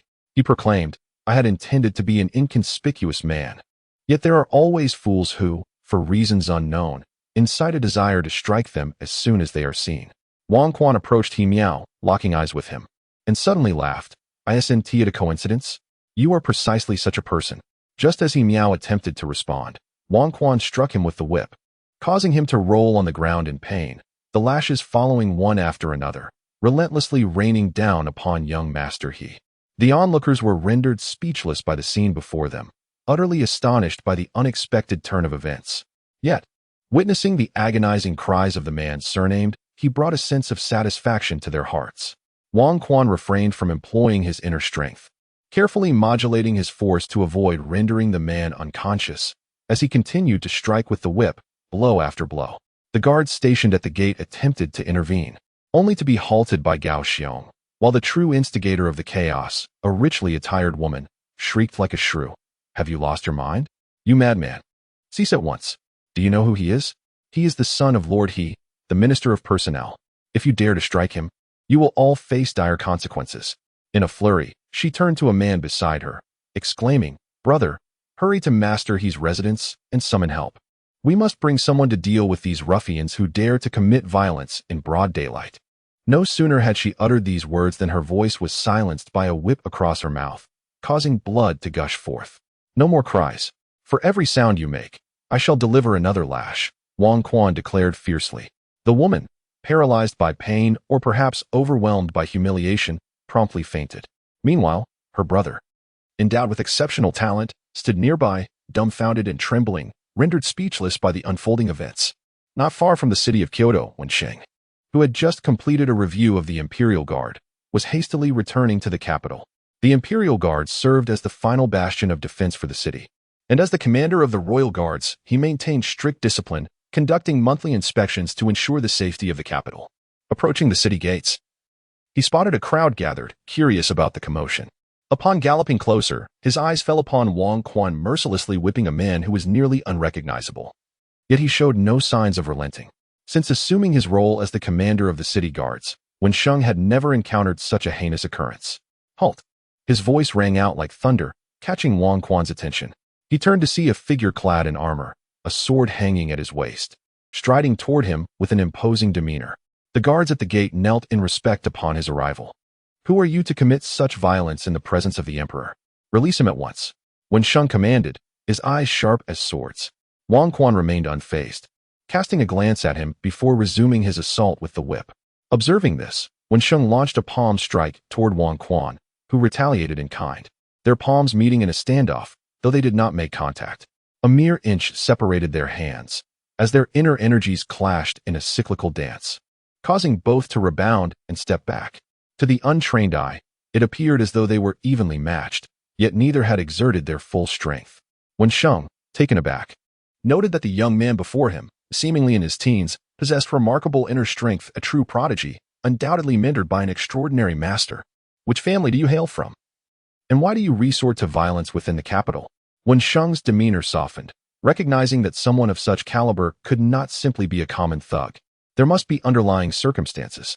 Wang Quan smiled and replied, "And who might you be?" The soldiers behind Wen Sheng stepped forward, declaring, "How dare you? This is our commander of the Imperial Guard. You should kneel at once." Wen Sheng waved his hand, signaling the soldiers to withdraw. It turned out he was the commander of the Imperial Guards. "Are you here to protect this he?" Wang Quan kicked He Miao and inquired. He? Wen Sheng, perplexed, glanced at the figure of He Miao on the ground, scrutinizing him closely, when he suddenly heard a faint and weak voice. "Commander Wen, please save me. I am He Miao." Wen Sheng was taken aback. He was familiar with this He Miao, a notorious scoundrel who, relying on his father's position as a court official, habitually engaged in bullying and unruly behavior. He could not believe that the youthful figure before him had subdued him. At that moment, a city guard approached and recounted the events to Wen Sheng in detail. Upon hearing the account, a chill coursed through Wen Sheng's body. With a cold glance at the prostrate He Miao, he commanded, "Arrest all those involved and take them away. Restore order at the city gate immediately." Then, turning his stern gaze towards Wang Quan, he added, "You too, come with us for a while." Wang Quan smiled but remained silent, beckoning to Gao Xiong before proceeding towards the carriage. Wen Sheng did not impede him. Soon, a voice emerged from the carriage. "I am in a hurry to return home and have no time for games. That scholar is merely here for an examination. I hope you will not make things difficult for him. If the He family or the Jingzhou government has any intentions, they may come to the Prince of Wuqing's residence to find me. Remember, my name is Wang Quan." With that, Gao Xiong drove the carriage away, heading into the city. The soldiers at the city gate were left in confusion and astonishment. One younger soldier stepped forward to inquire, "Commander, are we really letting them go? He Miao is the son of Lord He. This is a serious matter." Wen Sheng, still in shock, had not yet regained his composure. His astonishment was not directed at Wang Quan himself, but rather at the remarkable skills he displayed. Initially, he had assumed Wang Quan to be a disciple of some martial sect. Glancing at the questioning soldier, he murmured, "What of the son of Lord He? He has even defeated the emperor's son in the past." The soldier was left bewildered. Ignoring his disarray, Wen Sheng commanded, "Bring along the relevant individuals. All troops, stand down." Chapter 9. Where is the Wang mansion? The rain had just ceased, and the sun finally revealed a half-smiling face from behind the clouds. The citizens of the capital emerged from their homes, embodying the vibrancy of the city. Indeed, the capital lived up to its reputation, with bustling streets teeming with people and shops lining the thoroughfares. Various vendors hawked an array of goods, their voices mingling in an animated chorus. This was the essence of humanity, the scene befitting a nation's capital, in stark contrast to the desolation of the mountains. However, the capital was divided into inner and outer cities, with a total of 9 city gates. The 6 outer gates comprised the outer city, while the 3 inner gates formed the inner city. The outer city predominantly housed commoners and minor officials, whose modest stipends confined them to this area. Conversely, the inner city was home to dignitaries and the affluent. The outer city's vibrancy stemmed from its populous nature, while the inner city's liveliness was a reflection of its wealth. Wang Quan gazed through the carriage window at the diverse throng of merchants and pedestrians, his heart brimming with joy upon returning to the capital. The carriage moved slowly through the bustling district. Gao Xiong suddenly inquired, "Young master, do you remember the way back to the mansion?" Wang Quan pondered for a moment. Having left the capital in his youth, he had not returned for many years. "How could I possibly remember?" he retorted, then questioned in return, "I don't know." "Do you not know either? Did my father not inform you?" Gao Xiong replied helplessly, "I have never been to the capital. So how could the prince have shared such matters with me? Besides, is it not fortunate that you are here?" Wang Quan waved dismissively, "No matter. We shall enter the inner city first, and we can simply inquire of someone when we arrive." Gao Xiong was exasperated. Indeed, the prince would need to ask someone where his own home was. Would he need to ask, "Excuse me, good sir, could you kindly direct me to my residence?" Truly, he was a remarkable individual.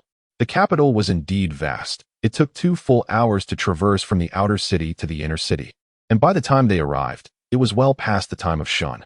Wang Quan vaguely remembered that his home was on Yongchun Street. This street had originally been reserved for the royal family, but in years past, the court had conferred several fine residences upon loyal subjects as a reward. So now the street was inhabited by royal relatives and families of distinguished merit. Though he recalled the street, he was uncertain of the precise route.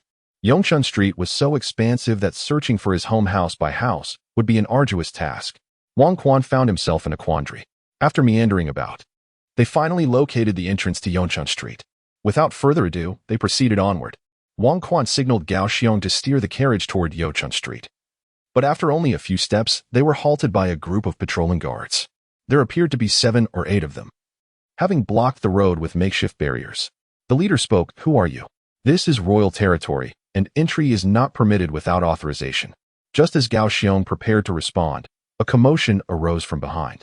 The rhythmic sound of horse hooves, initially steady, gradually came to a halt. Nan Dasong, who had been apprehending suspects on the outskirts of the city, had just concluded his duties and was rushing home without returning to the magistrate's office. He happened to witness the unfolding scene and inquired, "What is the matter with you blocking the way? Do you not realize you are obstructing passage?" The leading soldier promptly saluted, saying, "Lord Nan, we have discovered suspicious carriages during our routine inspection. What is there to inspect? Do you think anyone would dare commit a crime on Yongchun Street? Quickly clear the way. I am eager to return home," Nan Dazong replied. Not only did he bear a striking resemblance to his father, Duke Ongwa, but his temperament was also quite similar, both exuding a carefree demeanor. Upon hearing his words, the patrolling soldiers immediately cleared the road. Nan Dazong turned to Gao Xiong and said, "Let us proceed together, along with those in the carriage." He then addressed the soldiers. "They are with me. I shall take responsibility for them should anything arise." In truth, Nan Dazong secretly hoped that those 2 would engage in mischief here, for capturing them would be a significant achievement, perhaps even earning him a return to his former position. Gao Xiong drove the carriage behind Nan Dazong as they ventured forth. Yongchun Street was broad and straight. Although it resembled a single street, it was nearly devoid of people, akin to a modern villa district, albeit vastly larger in scale. After a while, Gao Dazong inquired, "Where are you headed? Do enlighten me." Gao Xiong replied, "We are bound for the Wang Chunwang mansion, but we are uncertain of its exact location. Might I trouble you, young sir, for guidance?" "The Wang Chunwang mansion?" Nan Dazong responded, perplexed. "It has been years since anyone visited. I did not expect guests today." He then recalled something and continued, "I know the way to the Wang Chunwang mansion. Follow me, but I must warn you. You will not find the person you seek today." Wang Quan and Gao Xiong exchanged bewildered glances, uncertain of his meaning. Nan Dazong quickly elaborated, "Are you not searching for Wang Fuguei? He was in seclusion at the mansion until a few days ago, but he returned to the academy yesterday. You will not find him. It would be best to return home." Wang Quan chuckled and said, "Not to worry. We are not looking for Wang Fuguei." Wang Fuguei was his cousin, originally named Wang Shi, styled Yuqian. The name Wang Fuguei was one Wang Quan had given him in childhood, and over time, it had become customary for everyone to refer to him as such. Nan Dazong felt a sense of confusion. Was it not as he had presumed? What purpose could they have at the Wang Chuang mansion? Had he been on duty at the Jingjiao mansion today, he would not have entertained such thoughts. Before long, the carriage came to a halt before an imposing mansion, the entrance adorned with several rows of stone steps. The grand character's Wang Chuang mansion, edged in gold, hung above the entrance, flanked by two majestic stone lions that exuded authority. The golden glazed tiles glimmered brilliantly under the sun's rays. This was Gao Xing's first visit to the Wang Chuang mansion in the capital. The sheer height of the gate, nearly 10 meters, made the Wang mansion of Lingzhou City seem rather ordinary by comparison.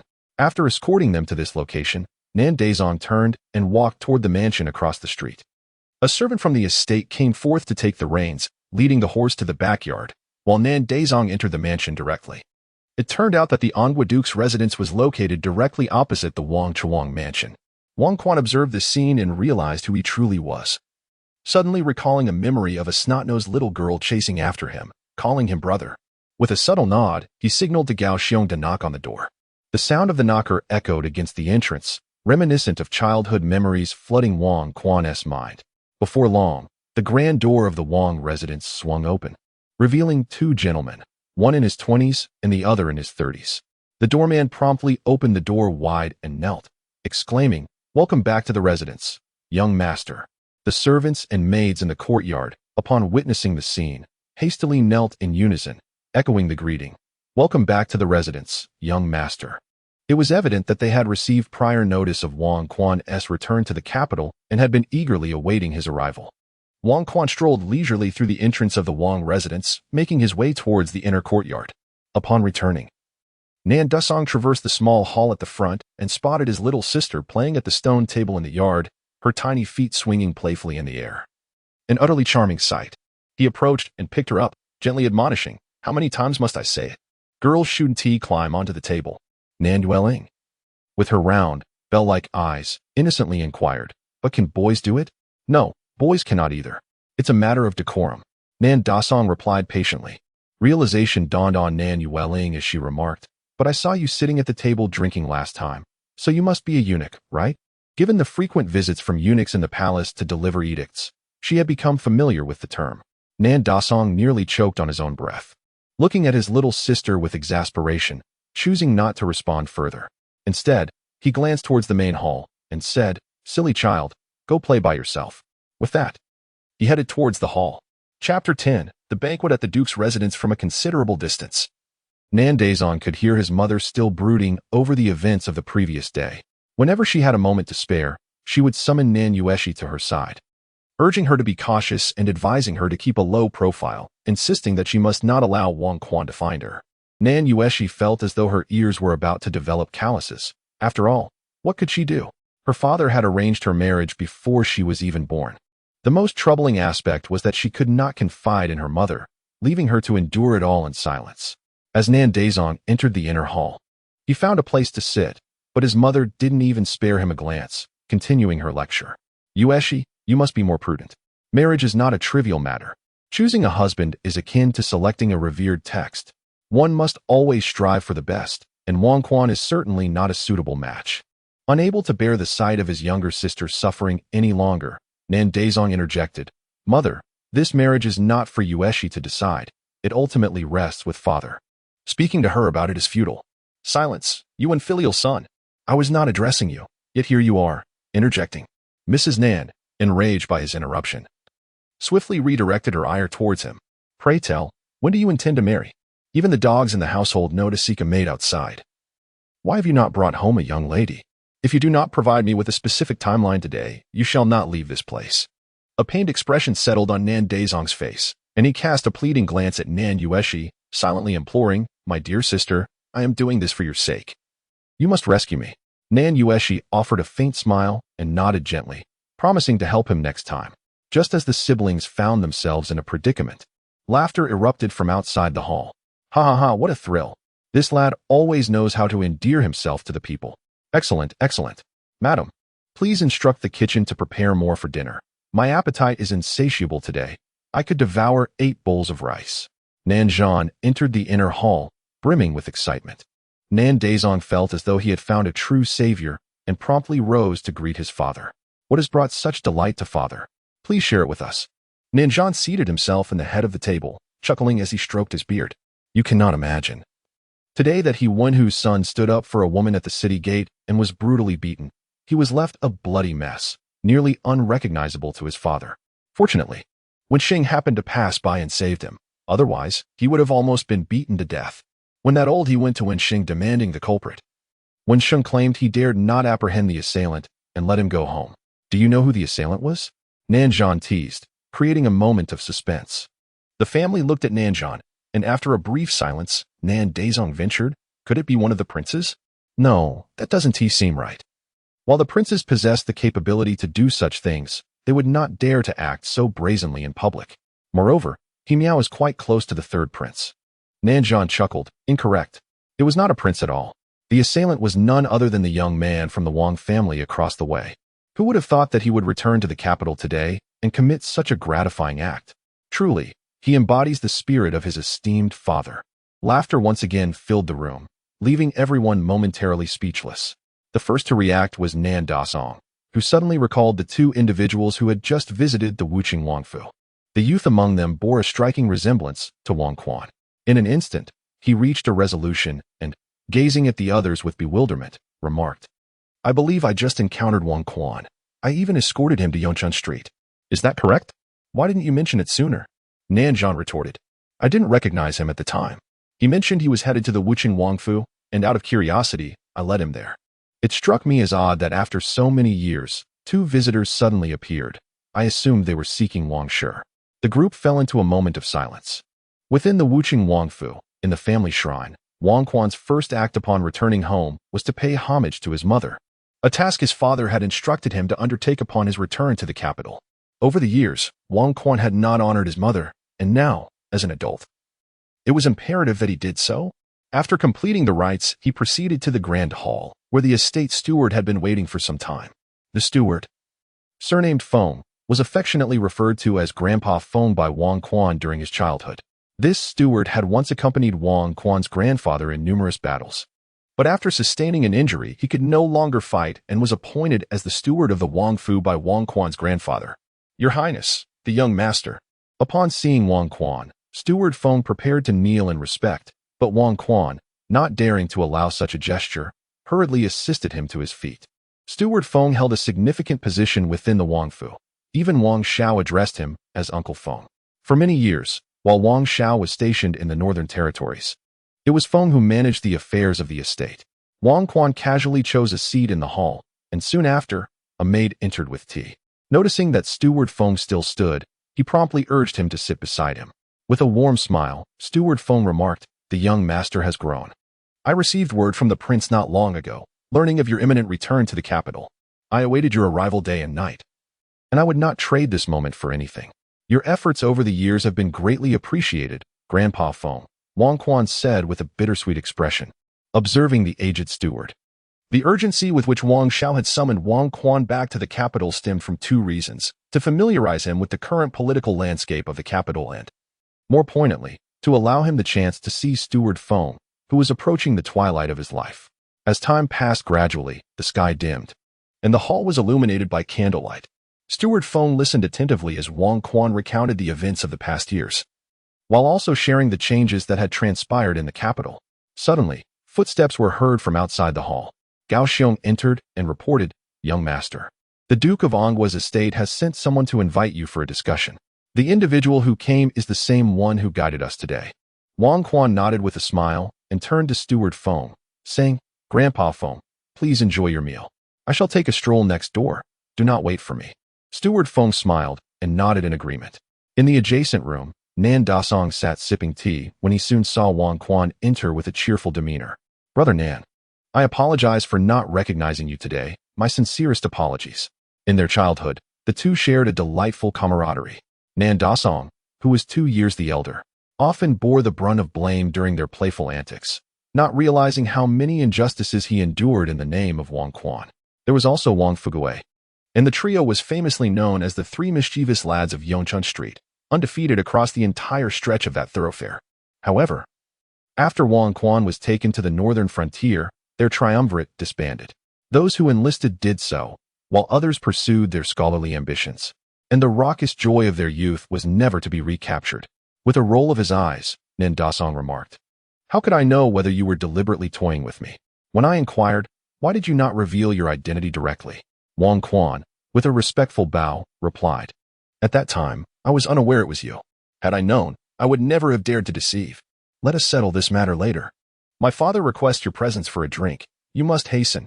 I must advise you to be particularly deferential, especially in front of my mother. Do you understand?" Nan Dasong earnestly instructed. Wang Quan was perplexed as to why Nan Dasong emphasized his mother so specifically. Upon exiting the gates of the Wang residence, they crossed a street approximately 50 meters wide, arriving at the grand estate of the Duke of Anghua. The scale of the estate's entrance rivaled that of Wang Quan's own princely abode, exuding an aura of opulence and magnificence. Chapter 11. A reluctant marriage within the grand estate of the Duke of An. Nan Yueshi sat idly in her chamber, for her mother had forbidden her from venturing outside, claiming she needed to first gauge the character of Wang Quan. Her maid, Yu Bai, who had grown up alongside her, was dispatched to observe the situation outside the dining hall and report back at any moment. Wang Quan was guided by Nan Dasong into the dining hall, where Nan Zhan and his wife, along with their youngest daughter, had already taken their seats.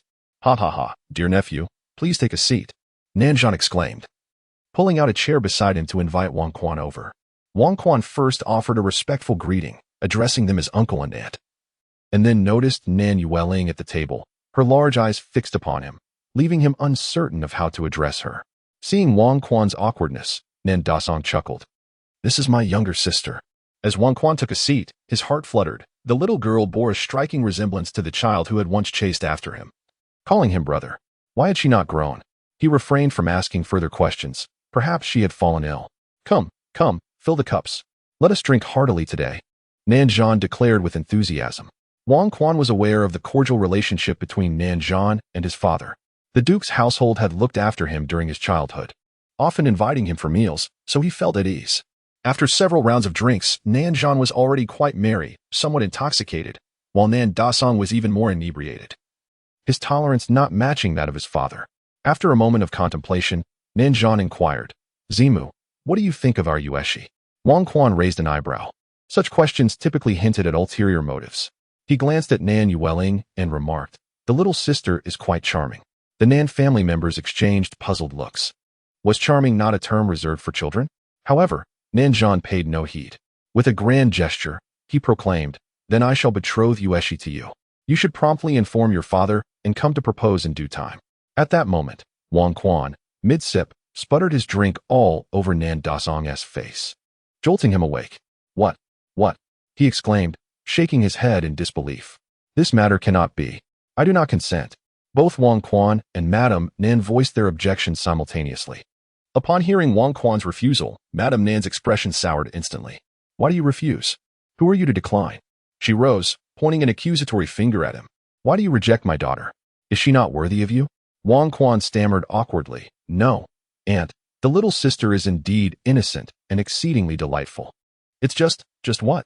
Madame Nan interjected loudly. "Just that she is rather young. Even if a marriage were to be considered, it must wait until she matures." Wang Quan replied, directing his gaze at Nan Yueling. Madame Nan glared at him, her frustration boiling over. "What a feeble excuse.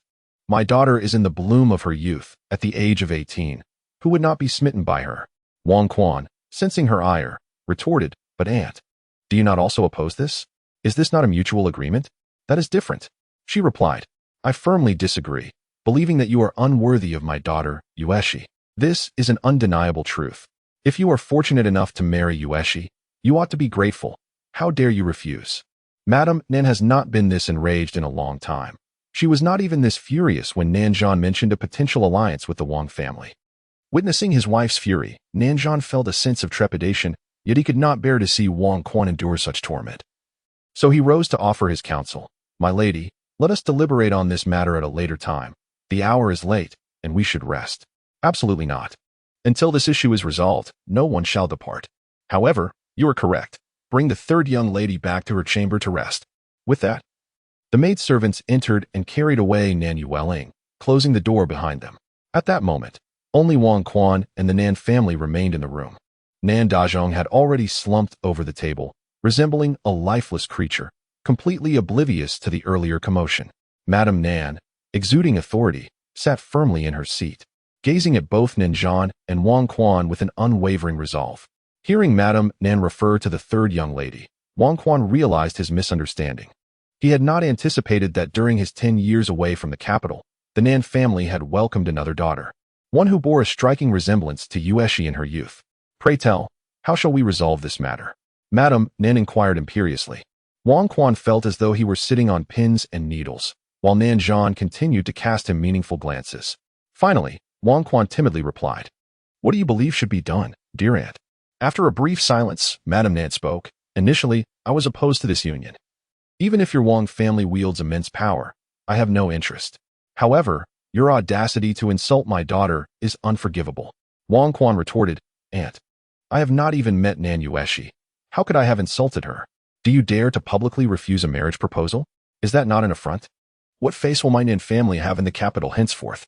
Madame Nan, seeing Wang Quan still daring to speak back, erupted in anger. "The more you resist marrying her, the more I will insist upon it. Not only that, but you must also rectify the muddled affair with the fifth princess. My daughter Yueshi shall never share a husband with another, not even a princess." Wang Quan felt utterly overwhelmed. Initially, there was only the fifth princess to contend with, but now there was also Nan Yueshi, both of whom he had never met, yet both were intricately linked to him. Could it be that what his master had warned him about was true, that he was fated to be entangled in romantic chaos? Outside, the maidservant Yu Bai stealthily eavesdropped on the conversation within. However, due to the distance, her understanding was muddled, and she could only piece together fragmented snippets to form her own interpretation. She hurried back to Nan Yueshi's chamber to report, "Miss, I overheard the master saying that you are to be betrothed to that young lord, yet he is unwilling, claiming he prefers someone younger. Madam is furious, ordering the third young lady to be taken away, insisting that whether he desires it or not, he must marry you. It was even mentioned that you are to share a husband with the fifth princess." Nan Yueshi regarded the maidservant, who wore a look of steadfast certainty, with a mix of irritation and amusement. It was evident that this young girl had misinterpreted what she had heard.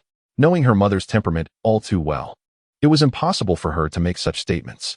Meanwhile, Wang Quan vacantly exited the duke's residence, suddenly recalling his father's words. "There are plenty of potential brides. If this one does not work out, there are others." Unexpectedly, I find myself waiting here. Gao Xiong had been waiting outside the residence, having previously learned from Steward Feng about the amicable relationship between their families. This reassured him enough to allow the young master to attend the banquet alone. However, upon witnessing Wang Quan emerge in a state of utter disarray, his heart was inevitably filled with confusion. He inquired, "Young master, what troubles you?" Wang Quan cast a glance at him, continuing to walk without a word. Suddenly, he turned back and asked, "Gao Xiong, have you married yet?" Gao Xiong was taken aback, replying, "Young master, you jest. I have been serving in the military since my teenage years. I have had no opportunity to wed all these years." Wang Quan pressed further. "Then tell me, if two women were to become your potential brides, one being the emperor's daughter and the other the daughter of a duke, which would you choose?" Gao Xiong's expression darkened. He thought to himself, "So this is what occupies your mind, but is it necessary for you to flaunt such matters to me?" "Nevertheless," he responded, "I am uncertain, but why not marry them both?" Hearing this rather impractical suggestion, Wang Quan sighed in exasperation. One would be troublesome enough. Two would surely cause chaos. How am I to navigate my future? He pondered silently, realizing he could not afford to offend the emperor, nor could he disregard the matriarch of the duke's household. A solution to avert this impending calamity must be devised, Wang Quan contemplated. Chapter 12. Brothers in Blood in the Early Morning. Within the residence of the Prince of Wuqing, Wang Quan sat alone in the dining hall, partaking of his breakfast, observing the servants bustling about outside. He found himself perplexed by their incessant activity. This morning, a decree had arrived from the palace, summoning Wang Quan, the heir of the Prince of Wucheng, to an audience in the afternoon. Shortly thereafter, a message from his uncle also arrived, expressing a desire to meet him. After contemplating the day's agenda, Wang Quan decided it would be prudent to visit his uncle in the morning before heading to the palace in the afternoon. His uncle, Wang Jingzhou, was the biological brother of Wang Xiao and currently served as the Deputy Minister of Works. He was a distinguished scholar, having achieved the highest honors in the imperial examinations 542 years ago. The old lord had nurtured both brothers separately. The elder, Wang Xiao, had trained in martial arts, while the younger, Wang Jingzhou, had pursued scholarly endeavors. This distinction was evident even in their names. Since Wang Xiao ascended to the throne, Wang Jingzhou had moved out of the royal residence to the family's ancestral home, which, while situated within the inner city, was not far from the current palace. After finishing his meal, Wang Quan instructed Wang Xiong to fetch a carriage to take him to the old residence. The previous day, he had requested a map of the capital from Butler Feng, a detailed document that meticulously charted every corner of the city, presumably a royal artifact. After reviewing it, he handed it to Gao Xiong, thereby familiarizing himself with the fundamental routes of the capital. The Wang family's ancestral home was substantial, comparable in size to the current royal residence, though its entrance prominently displayed the characters for Wang residence rather than Prince of Wucheng's residence. Beside the main gate was a designated area for carriages, akin to modern parking spaces, specifically intended for visiting guests. Gao Xiong parked the carriage in the designated area, where another carriage had already been stationed prior to their arrival. Under the guidance of a servant, Wang Quan entered the ancestral home and was promptly ushered into a side hall to await his uncle, who was soon brought in a timely manner with tea served by a maid. Before long, Wang Jingzhou arrived, attired in a simple blue cloth robe, his hair elegantly tied back, exuding an air of scholarly refinement that markedly contrasted with his father's demeanor. Wang Quan quickly rose to pay his respects, declaring, "Nephew Wang Quan greets you, second uncle." Wang Jingzhou waved his hand dismissively, replying, "No need for such formalities, please sit." Only after his uncle had taken his place at the head of the table did Wang Quan settle down. "You have returned to the capital after a decade away, and your arrival has certainly stirred quite a commotion," Wang Jingzhou remarked with a smile. "Your words are wise, second uncle. I shall certainly temper my actions in the future." Wang Quan responded humbly, accepting the admonishment. "I do not intend to chastise you or to urge restraint. Rather, I commend you. If you were to return without making an impression, it would be as if you had never come back to the capital at all," Wang Jingzhou remarked casually. Wang Quan, puzzled, wondered if his reckless behavior was viewed favorably by the adults. Wang Jingzhou continued, "Do you remember the matters your father entrusted to you? Indeed, the first task upon returning home is to pay homage to my mother. Even if he had not mentioned it, I would have done so. However, regarding the latter two tasks, my father did not specify, only implying that someone would inform me when the time came." "Might that be you, second uncle?" Wang Quan inquired. "As for the second matter, it can only be accomplished at Sanqing Mountain. We shall discuss it further once you have attended to the trivial matters at hand. For this endeavor requires your undivided focus," his uncle replied. "Trivial matters?" Wang Quan echoed, confused. "Your Majesty has summoned you to the palace, has he not? You must contemplate your relationship with Nanning. Marrying her would undoubtedly be advantageous for your future." Wang Chong expressed his confusion, feeling that his conversations with the elders had become increasingly perplexing. "Is it so difficult to communicate clearly?" he pondered. "Well, I have said all that needs to be said. Today, I merely wish to see you. You may leave now," Wang Jingzhou remarked as he lifted his teacup to take a sip. Wang Chong had barely tasted his tea before being dismissed. There was no offer of lunch or any hospitality. This abruptness bore a striking resemblance to his father's demeanor. It had been his father who had summoned him from the mountains to the northern regions, only to send him back to the capital shortly thereafter. Truly a case of like father, like son. Feeling disheartened, Wang Chong exited the old residence, and Gao Xiong promptly turned the carriage around. "Young master, shall we return home or go elsewhere?" he inquired. Noticing there was still ample time before his palace appointment, Wang Chong replied, "Let us stroll about the capital. It has been ages since I have witnessed such a lively street." The carriage departed the old residence and made its way towards the bustling city center. Along the journey, Gao Xiong suddenly asked, "Young master, do you know who the guests at the second master's residence were?" Wang Cheng replied, "I do not know. Upon my arrival, I waited in the side hall and did not see anyone." "Do you know who it was?" Gao Xiong chuckled awkwardly. "I am also unaware, but shortly after you entered, I saw two ladies leave the estate, one a mistress and the other a maid.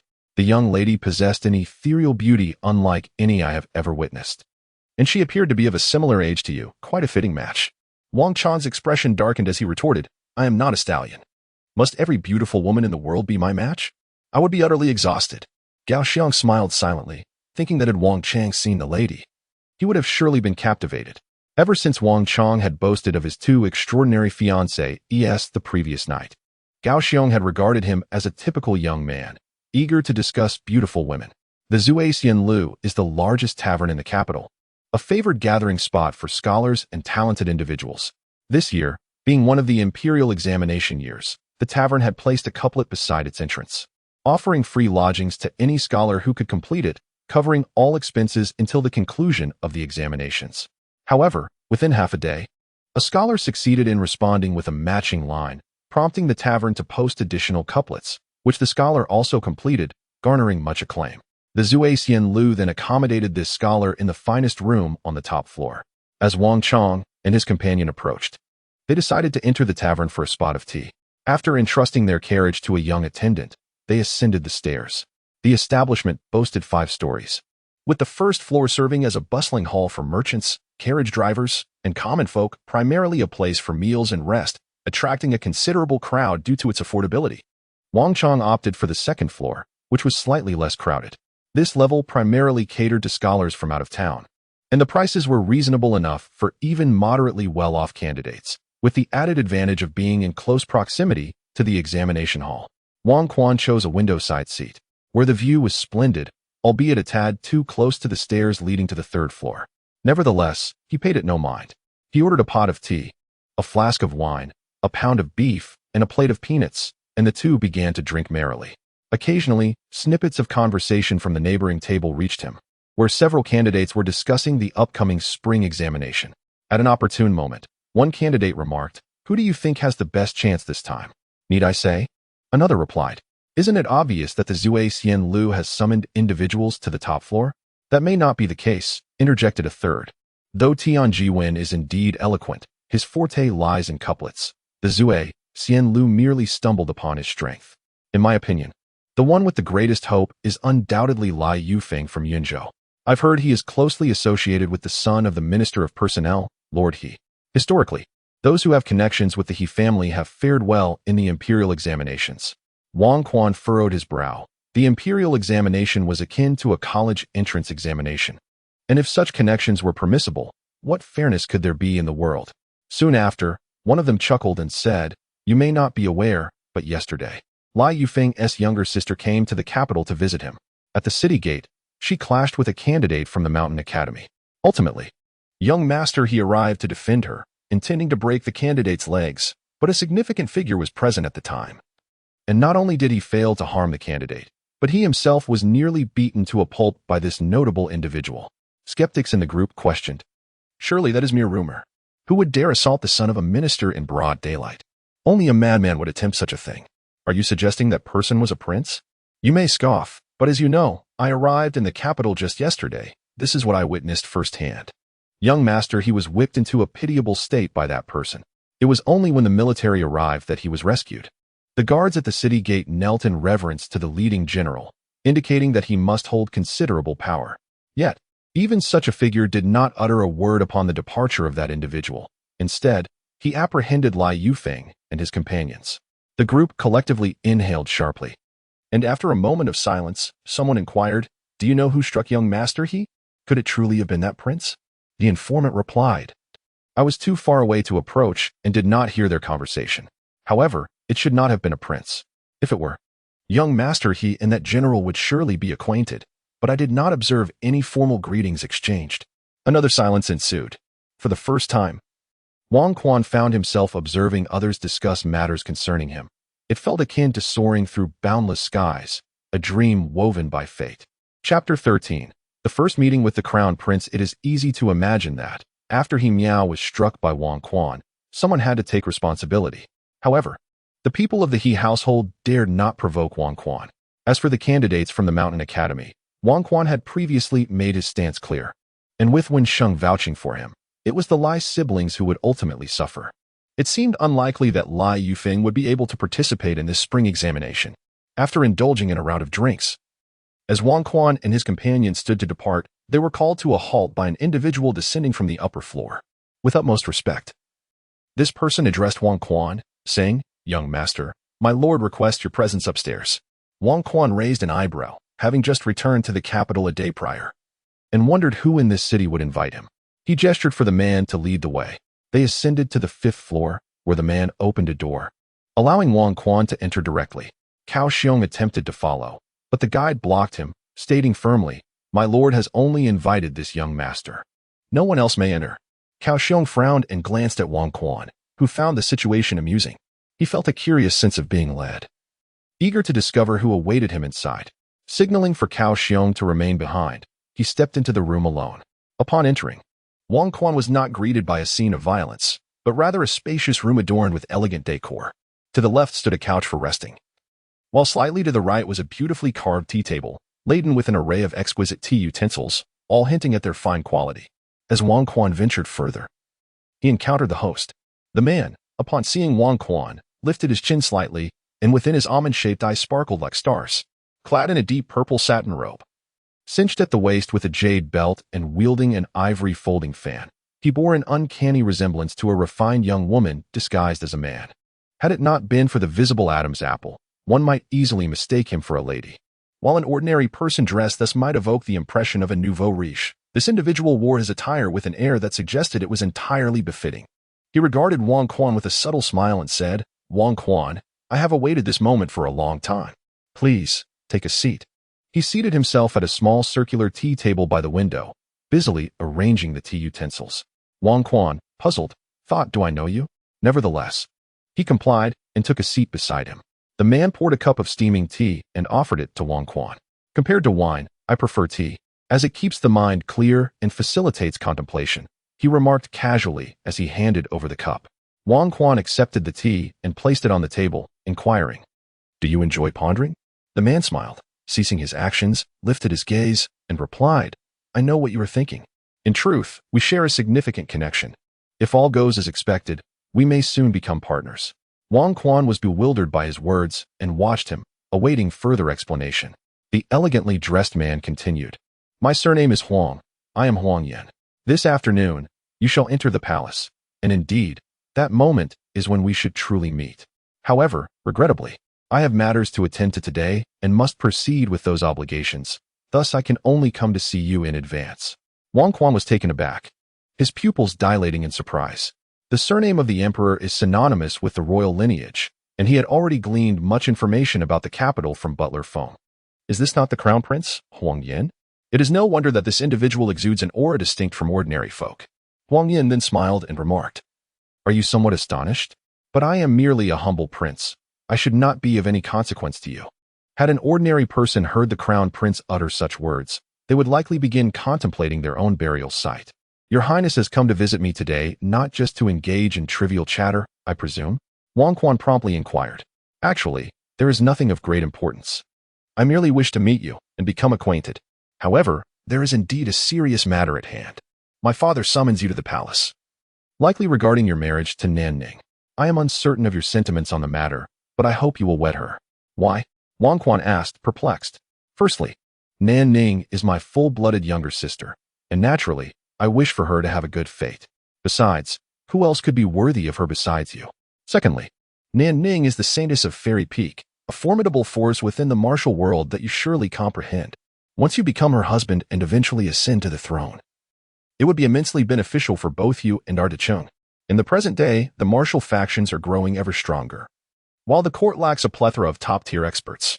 While these martial factions may not pose a direct threat to the court, it is impractical for the court to eradicate them.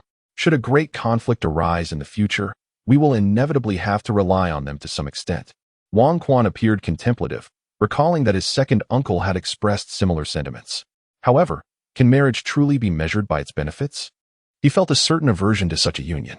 Nevertheless, he could not deny the truth in Huang Yan's words. The Central Plains martial world is indeed filled with experts, yet they lack interest in safeguarding the nation. During the fierce battle at the North Pass Fish Spring, it was the involvement of numerous martial experts from the northern barbarians that led to the devastating defeat of Wang Xiao and his companions.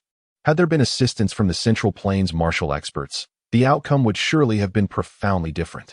Wang Quan nodded slightly in agreement. Yet, he soon voiced his confusion. "It seems the crown prince knows me quite well. Are you truly comfortable entrusting the fifth princess to me? My reputation in the capital has not been particularly favorable." Huang Yin chuckled. "I do not know you. I know my father. He places immense trust in Duke Wucheng. And I cannot believe that after all these years in the north, Duke Wucheng would have raised you to be a fool. Moreover, There is someone in this capital who has always believed in you and harbors feelings for you, though you may be unaware. She is not the type to be easily swayed by an ordinary man. This revelation left Wang Quan puzzled. He had been away from the capital for over a decade, and the number of individuals who still remembered him could be counted on one hand. How could there be a woman who admired him? Who is she? Wang Quan could not help but ask. Huang Yin smiled bitterly and replied, "That is merely my conjecture. If she truly feels as I suspect, she will eventually let you know. I cannot say more." In the present day, the world is not as tranquil as we might imagine. To the north, the northern barbarians cast their covetous gaze, while to the west, the nations of the western regions stir with restlessness. In the south, the threat of maritime pirates still looms. How can our great Qing dynasty withstand foreign foes if we fail to unite? You are destined to be the future Emperor Wuqing, and barring any unforeseen circumstances, I shall ascend as the new emperor of Qing a century after our father. We must emulate the mutual trust that existed between our father and Emperor Wuqing's uncle to safeguard this vast land and its people.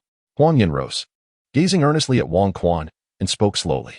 Wang Quan, taken aback, regarded Huang Yin with astonishment. He had not anticipated that the crown prince would possess such character. Typically, a crown prince is embroiled in a fierce contest for the throne, yet Huang Yin seemed to have transcended the strife, contemplating the responsibilities of rulership. Such a person is either a great talent for governance or a potential menace. However, given Huang Yan's stature, the latter seems implausible. After an extensive discussion, as the hour approached noon, Wang Quan prepared to take his leave, mindful of his obligation to meet the emperor without delay. He performed a respectful bow to Huang Yin before descending the stairs. Huang Yin made no effort to detain him, merely smiling softly as he watched Wang Quan's retreating figure. Lost in thought, not long after, a figure emerged from the adjacent room, clad in a simple yet elegant ensemble of a sleeveless top and flowing skirt, layered with a light gauzy garment. Her enchanting silhouette and ethereal beauty set her apart from the mundane world. It was none other than Nan Yueshi. Huang Yin turned to her with a gentle smile and inquired, "Yueshi, what are your thoughts on Wang Quan? He is rather commendable, is he not?" Nan Yueshi furrowed her brow and replied, "Did your highness summon me merely to observe him in secret? In the future, there will be no need for such subterfuge. I am well aware of his character. If I wished to see him, I would not rely on others or resort to stealth. Furthermore, while your assumption is partially correct, it is not that I am incapable of being moved by ordinary individuals. Rather, it is only he who captures my heart." With that, Nan Yueshi did not linger, but descended the stairs alone. Huang Yin watched her silhouette fade away, a bittersweet smile gracing his lips. Chapter 14. Unexpectedly. Such is the emperor. The Grand Qing Imperial Palace was established over 5 centuries ago and has remained largely unchanged aside from regular maintenance. Wang Quan arrived at the palace in a carriage, but the palace's regulations dictated that all individuals must enter on foot. Vehicles and horses were not permitted within the palace grounds unless expressly authorized by His Majesty.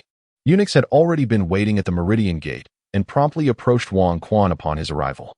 The emperor had been considerate enough to realize that few in the capital recognized Wang Quan. Without an escort, he might find it difficult to gain entry. Under the guidance of the eunuchs, Wang Quan successfully entered the palace, while Gao Xiong continued to serve as his driver.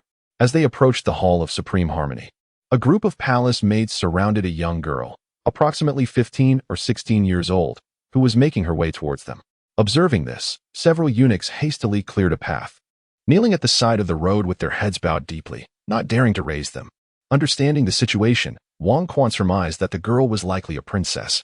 However, he was resolute in his defiance and refused to bow or yield, regarding the oppressive aura of authority as mere for characters. "Do not encroach upon me." With a smirk, he stood firmly in the middle of the path, watching the group of young ladies approach him directly until they stood before him. "Do you not see this princess's grandeur? Why do you not kneel?" the young girl demanded indignantly. Wang Quan looked down at the diminutive figure before him, who was glaring up at him with fierce intensity. Perhaps due to her striking appearance, she was not intimidating but rather somewhat endearing. He couldn't help but chuckle. "Little sister, which princess are you, to act with such grandeur? Impudent! Who are you to speak to this princess in such a manner?" the girl retorted angrily. In the palace, aside from her relatives, no one dared to address her in such a way. Even her imperial siblings, born of various consorts, treated her with courtesy. It was the first time she had encountered such insolence, and her anger was palpable. Wang Quan, observing the furious little girl, found her increasingly adorable. He playfully pinched her rosy cheeks, momentarily distorting her delicate features. After releasing her, he affectionately ruffled her hair and said, "Enough, dear sister. Your brother has matters to attend to and cannot play with you any longer." He then called to the kneeling eunuchs, "Lead the way," and proceeded forward. The eunuchs scrambled to their feet, hastily following Wang Quan as if fleeing for their lives. Meanwhile, the princess remained frozen in place. And by the time she regained her composure, Wang Quan had already distanced himself. She shouted angrily in his direction, "You dare to belittle me? I shall ensure my father has you executed." As her rage subsided, she turned and lowered her head to touch her cheek. Uncertain whether it was from Wang Quan's earlier pinch or the heat of embarrassment, a faint blush crept across her face. Wang Quan continued to follow the eunuchs into the imperial garden, a true testament to royal splendor, distinctly different from any ordinary garden.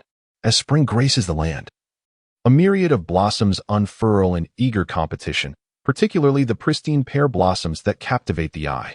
Their immaculate whiteness evokes a sense of delight, prompting Wang Quan to recall a verse from a past life, which he recited involuntarily, suddenly, as if a spring breeze had arrived overnight. Thousands of pear trees burst into bloom. Although the verse does not quite suit the occasion, it stirs memories of his father's years spent at the northern border, marked by profound sorrow. Amidst this contemplation, a hearty laughter resonates from nearby. Emerging from the foliage is a middle-aged man adorned in a dragon robe, accompanied by a retinue of maids and eunuchs, none other than the emperor himself. Wang Quan, initially inclined to pay his respects, found himself momentarily at a loss for words, and thus hurriedly knelt in reverence, exclaiming, "Commoner pays his respects to your majesty." The man before him is none other than the Emperor Hongyu of the Great Qing dynasty, affectionately referred to as the Hongyu Emperor. Though he may be steadfast and unyielding, he certainly has not forgotten the art of kneeling in the presence of such a powerful figure.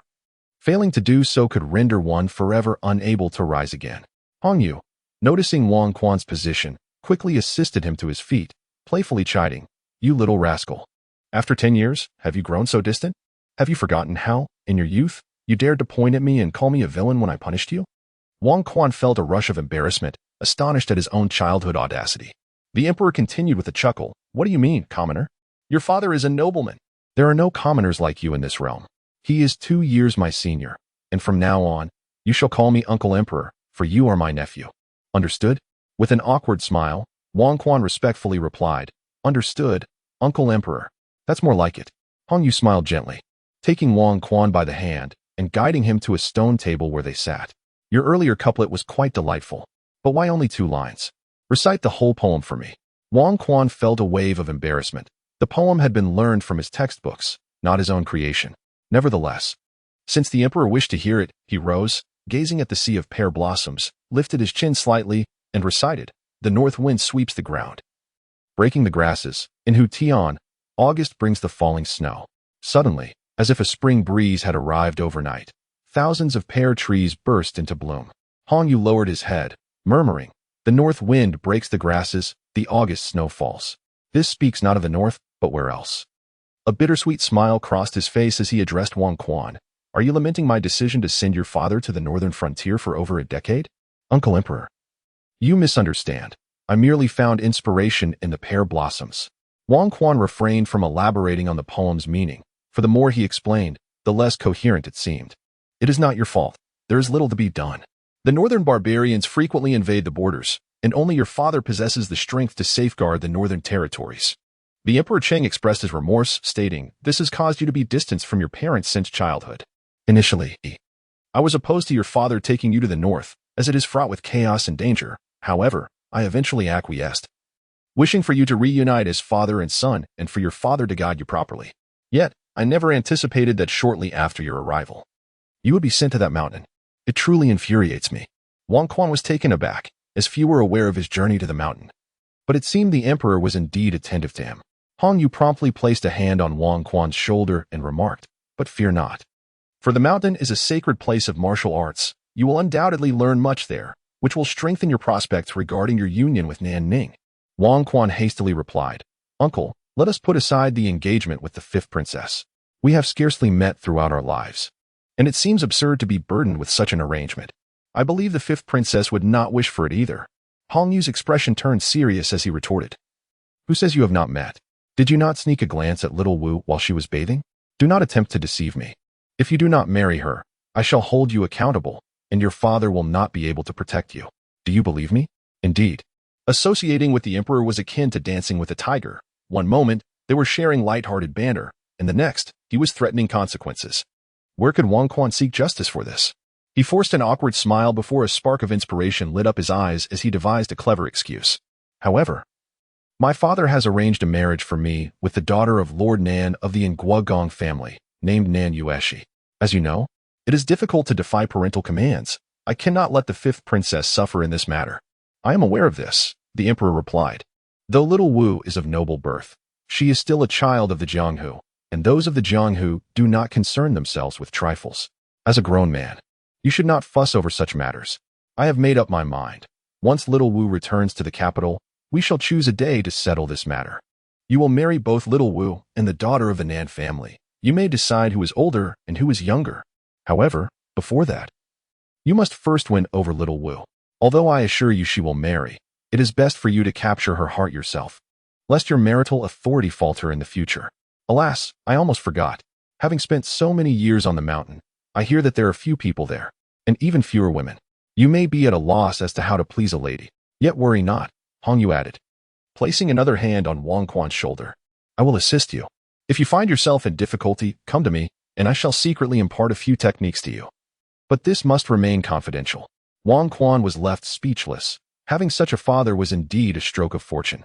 While Lady Nan of the Nguagong family fought for her daughter's south rightful place, his father seemed eager to torment him with such burdens. He never anticipated the emperor would be like this. Chapter 15. Reminiscences of the father in the northern frontier, within the grand hall of the Prince of Wuqing. Wang Xiao sat in the esteemed position at the head of the table, surrounded by military leaders engaged in deliberations regarding the situation in the north. At an opportune moment, the sound of footsteps echoed from outside the hall, and a soldier clad in military attire entered, whispering a few words into Wang Xiao's ear before promptly departing. Wang Xiao pondered for a moment and then addressed the assembled generals. The left vanguard army, comprising 50,000 cavalry, is stationed at Qixia town, monitoring the movements of the northern barbarians. The right vanguard army has dispatched 3,000 infantry to lay an ambush on Shuangbei Mountain, observing for several days to ascertain whether the northern barbarians will pass through that area. The remaining troops must be prepared for immediate action. Should they come, we shall strike. And if they do not, we shall advance and engage. It is imperative that we instill a sense of discipline in them for a considerable period. Upon issuing his orders, the generals took their leave to prepare accordingly. After their departure, Wang Xiao summoned the soldier who had delivered the message earlier and quietly imparted a command. According to our plan, once the fifth princess returns to the capital, disseminate the news of the heir's whereabouts, indicating that he is currently in the capital and is soon to wed the holy maiden of Xian Envy Peak. In the imperial garden, Emperor Cheng conversed with Wang Quan for an extended period before excusing himself on account of pressing matters. However, he did not allow Wang Quan to leave the palace immediately.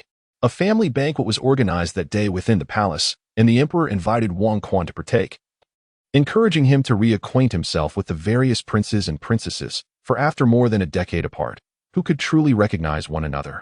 After the emperor's departure, Wang Quan found himself lost in thought in the rear garden, uncertain of where to wander within the vast palace. His attendant, a eunuch, kept his head bowed, hesitant to engage in conversation. Whenever Wang Quan posed a question, the eunuch would respond succinctly, but not a single superfluous word was uttered. The tedium was indeed overwhelming. Wang Quan could hardly fathom how the emperor managed to endure the stifling confines of the palace daily. While he languished in ennui, a robust figure clad in armor approached him. Upon seeing Wang Quan, he clasped his hands in a respectful gesture and slightly bowed, saying, I have the honor of meeting His Highness the Heir. Wang Quan looked up and recognized this individual as the general who had intervened to save Yi Miao at the city gate the previous day. He seemed to be the commander of the Imperial Guards. It is you. You have also entered the palace, Wang Quan remarked. Wen Sheng smiled gently, replying, I am Wen Sheng, the commander of the Imperial Guards, tasked with safeguarding the palace and the security of the capital. It is my duty to be present within the palace daily. Wang Quan furrowed his brow, contemplating. Wen Sheng? That name seems familiar. Wen Sheng chuckled. Perhaps you recall it from yesterday's incident at the city gate. That's not it. I did not hear your name yesterday. Where, then, have I encountered it before? Never mind. I shall inform you once I recall. Wang Quan shook his head before continuing. Have you come to see me for a specific reason, perhaps concerning yesterday's event? Wen Sheng shook his head, then spoke. Yesterday's incident does not pertain to me. My duty is to ensure the safety of the royal city. Such trivial matters fall outside my purview. I merely happened to cross paths with it. Had I known that individual was He Miao, I would certainly not have intervened with your highness. And what of that scholar? Rest assured, young master, I have instructed my men to escort the examinee to the inn, and before the spring examination, no one shall trouble him. Thank you. But have you come to me solely for idle conversation? Upon hearing this, Wen Sheng fixed his gaze upon Wang Quan and slowly remarked, Young master, when we exchanged a blow yesterday, I must admit I was quite taken aback, especially upon learning of your lineage. Though neither of us exerted our full strength, I could discern that your martial prowess is profound and far from ordinary. However, I pondered that perhaps it is precisely because you are the son of the martial king that you display such remarkable talent. What I wish to know is, I employed 30% of my strength yesterday. How much did you exert? Wang Quan, intrigued, regarded Wen Sheng. This individual truly was a martial enthusiast, seeking to challenge him over a mere exchange of blows. Wang Quan chuckled. Do you wish to hear an honest answer or a falsehood? Of course, the truth. Wen Sheng replied earnestly. The truth is, Wang Quan began, if we were to truly engage, I fear I would not be your match. You have likely reached the pinnacle of the 9th tier, while I am merely at the middle of that rank. Wang Quan shook his head dismissively. At this, Wen Sheng could not suppress his astonishment. Although he had surmised Wang Quan's level of mastery, hearing him articulate it was still hard to fathom. At such a tender age, not yet 20, how could he possess such formidable strength? How had he cultivated it? Wen Sheng sighed. In the martial world, it is said that among the younger generation, Ouyang Xiao of the Ouyang family and the 5th princess of Xian'an Peak stand as the most distinguished, having attained the 8th tier by merely 18. Given time, they will undoubtedly become illustrious figures in the realm. However, I am aware they are not the most exceptional. For I have heard that a disciple was accepted 10 years ago at the Shanshang Mountain, of similar age yet possessing even greater power. But upon encountering you, I believe that even that disciple could not rival your capabilities. Wang Quan merely smiled, remaining silent. Is your martial skill taught by the prince? Wen Sheng inquired next. My father? You may interpret it that way if you wish. Wang Quan replied. Wen Sheng chuckled. That seems the only plausible explanation. In truth, the prince was not inferior to you at your age. One might even say he was stronger. In my youth, he imparted several techniques to me, from which I benefited immensely. Wang Quan had never heard anyone speak of his father before, and could not help but ask, You know about my father? Please, share what you know. He then poured Wen Sheng a cup of tea.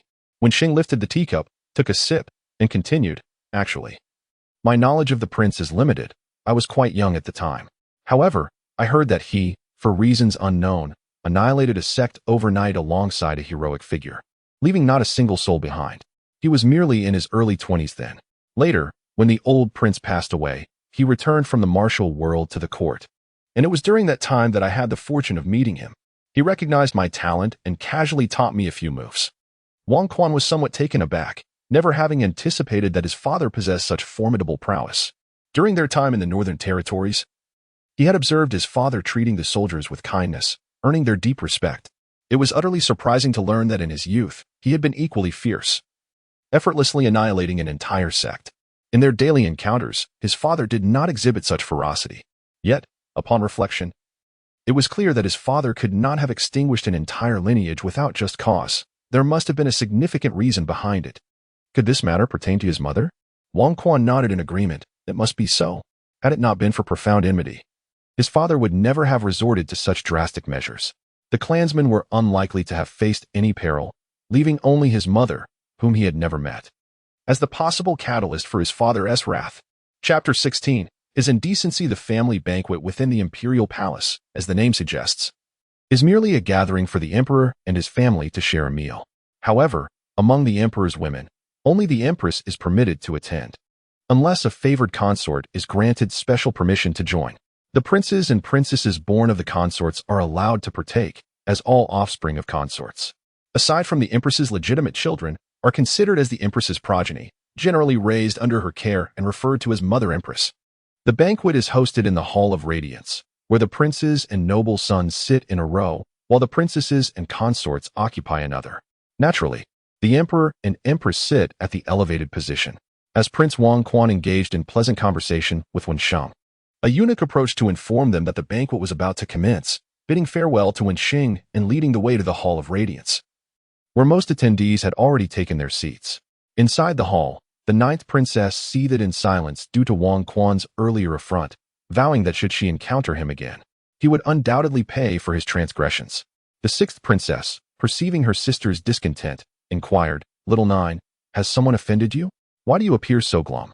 Upon hearing this, the ninth princess recalled Wang Quan's visage, her teeth gritting in frustration, and then cunningly asked, "Sixth sister, have you encountered a young man clad in white, with a rather handsome appearance? I have not seen such a person. Is there indeed someone like that in the palace?" The sixth princess replied, shaking her head, "Is this the one who has caused you distress? I could ask the guards to investigate. Anyone who can enter the palace should have their identity easily discernible." The ninth princess pouted, declaring, "Never mind, I shall investigate myself. Once I uncover his identity, I will ensure father punishes him." She was reluctant to have the sixth princess discover that Wang Quan had once laid hands on her, as that would be quite humiliating. The sixth princess regarded the ninth princess with a smile, choosing not to speak further on the matter. At that moment, a voice resembling that of a duck echoed from outside. "The heir of the Duke of Wu Cheng has arrived." The princes and princesses present displayed various reactions. Some were astonished, others perplexed, while a few remained composed, much like the third prince, who seemed to have anticipated Wang Quan's appearance. The ninth princess felt a surge of displeasure. She had never liked Wang Quan. Despite their limited encounters throughout her life, yet her disdain remained unwavering. Emperor Cheng let out a hearty laugh, proclaiming, "Announce him." The palace doors swung open, revealing Wang Quan, adorned in resplendent white satin and a jade belt at his waist, as he strode confidently into the grand hall. With his head held high in a measured pace, his footsteps resonated with strength, embodying the grace of a refined gentleman. All eyes were drawn to him, and Wang Quan even sensed the fervent gazes upon him. As a ninth-tier martial artist, he could not be mistaken. Throughout his entrance, he had contemplated how best to present himself, and it appeared his efforts were well received. Upon reaching the front of the hall, he knelt before Emperor Cheng, stating, "Your humble nephew, Wang Quan, pays his respects to your majesty." And to the empress. Laughter filled the air as the emperor declared, "Today is a family banquet, so there is no need for excessive formalities. Come, take your seat closer to me." The princes and princesses exchanged bewildered glances, for the position their father indicated was traditionally reserved for the crown prince. Even in the absence of the crown prince, no one dared to occupy that seat. It was akin to the throne in the grand hall, which remained unassailable. They were taken aback by the profound significance their father placed on royal authority. Wang Quan was well aware of the implications of that seat, yet he thought, why not take the opportunity presented to him? Thus, amidst the gazes of the assembly, he gracefully settled into the crown prince's designated spot. However, no sooner had he sat down than a voice of dissent rang out from across the table. "That is my brother's seat. You cannot sit there." The ninth princess, standing defiantly, pointed an accusing finger at Wang Quan, her mind racing with the realization that he was the one who had humiliated her earlier. Today, she would settle both old and new grievances. Wang Quan recognized her as the charming little princess he had encountered upon entering the palace, her anger only adding to her adorability. "Little Jiao, you are being unreasonable. This is permitted by me, and there shall be no dissent." The emperor admonished her sternly. "Father, the crown prince is merely away on business today. If you allow Wang Quan to occupy his seat, how heartbroken will my brother be upon his return? I want to allow it. You must make him stand." The ninth princess pouted, her voice laced with a childlike insistence. Usually, the emperor was quite susceptible to such displays, especially since she was his youngest daughter. "Enough. Sit down at once. It has been over a decade since I last saw your brother Wang Quan. You should sit close and catch up," he commanded. "If you continue this nonsense, I shall have you transcribe scriptures as punishment. To all of you." The emperor continued, addressing the princes. "Though Wang Quan is not of our bloodline, you should regard him as a brother. From now on, you ought to cultivate a close bond with him." The princes nodded in agreement. The ninth princess, however, was not pleased. Seeing her charm offensive fail, she resorted to her ultimate weapon. "Father, do not be deceived by him. He is a duplicitous wretch. This afternoon, he even dared to take liberties with me. You must stand up for me." Tears welled in her eyes. and her pitiable appearance tugged at the heartstrings of all present.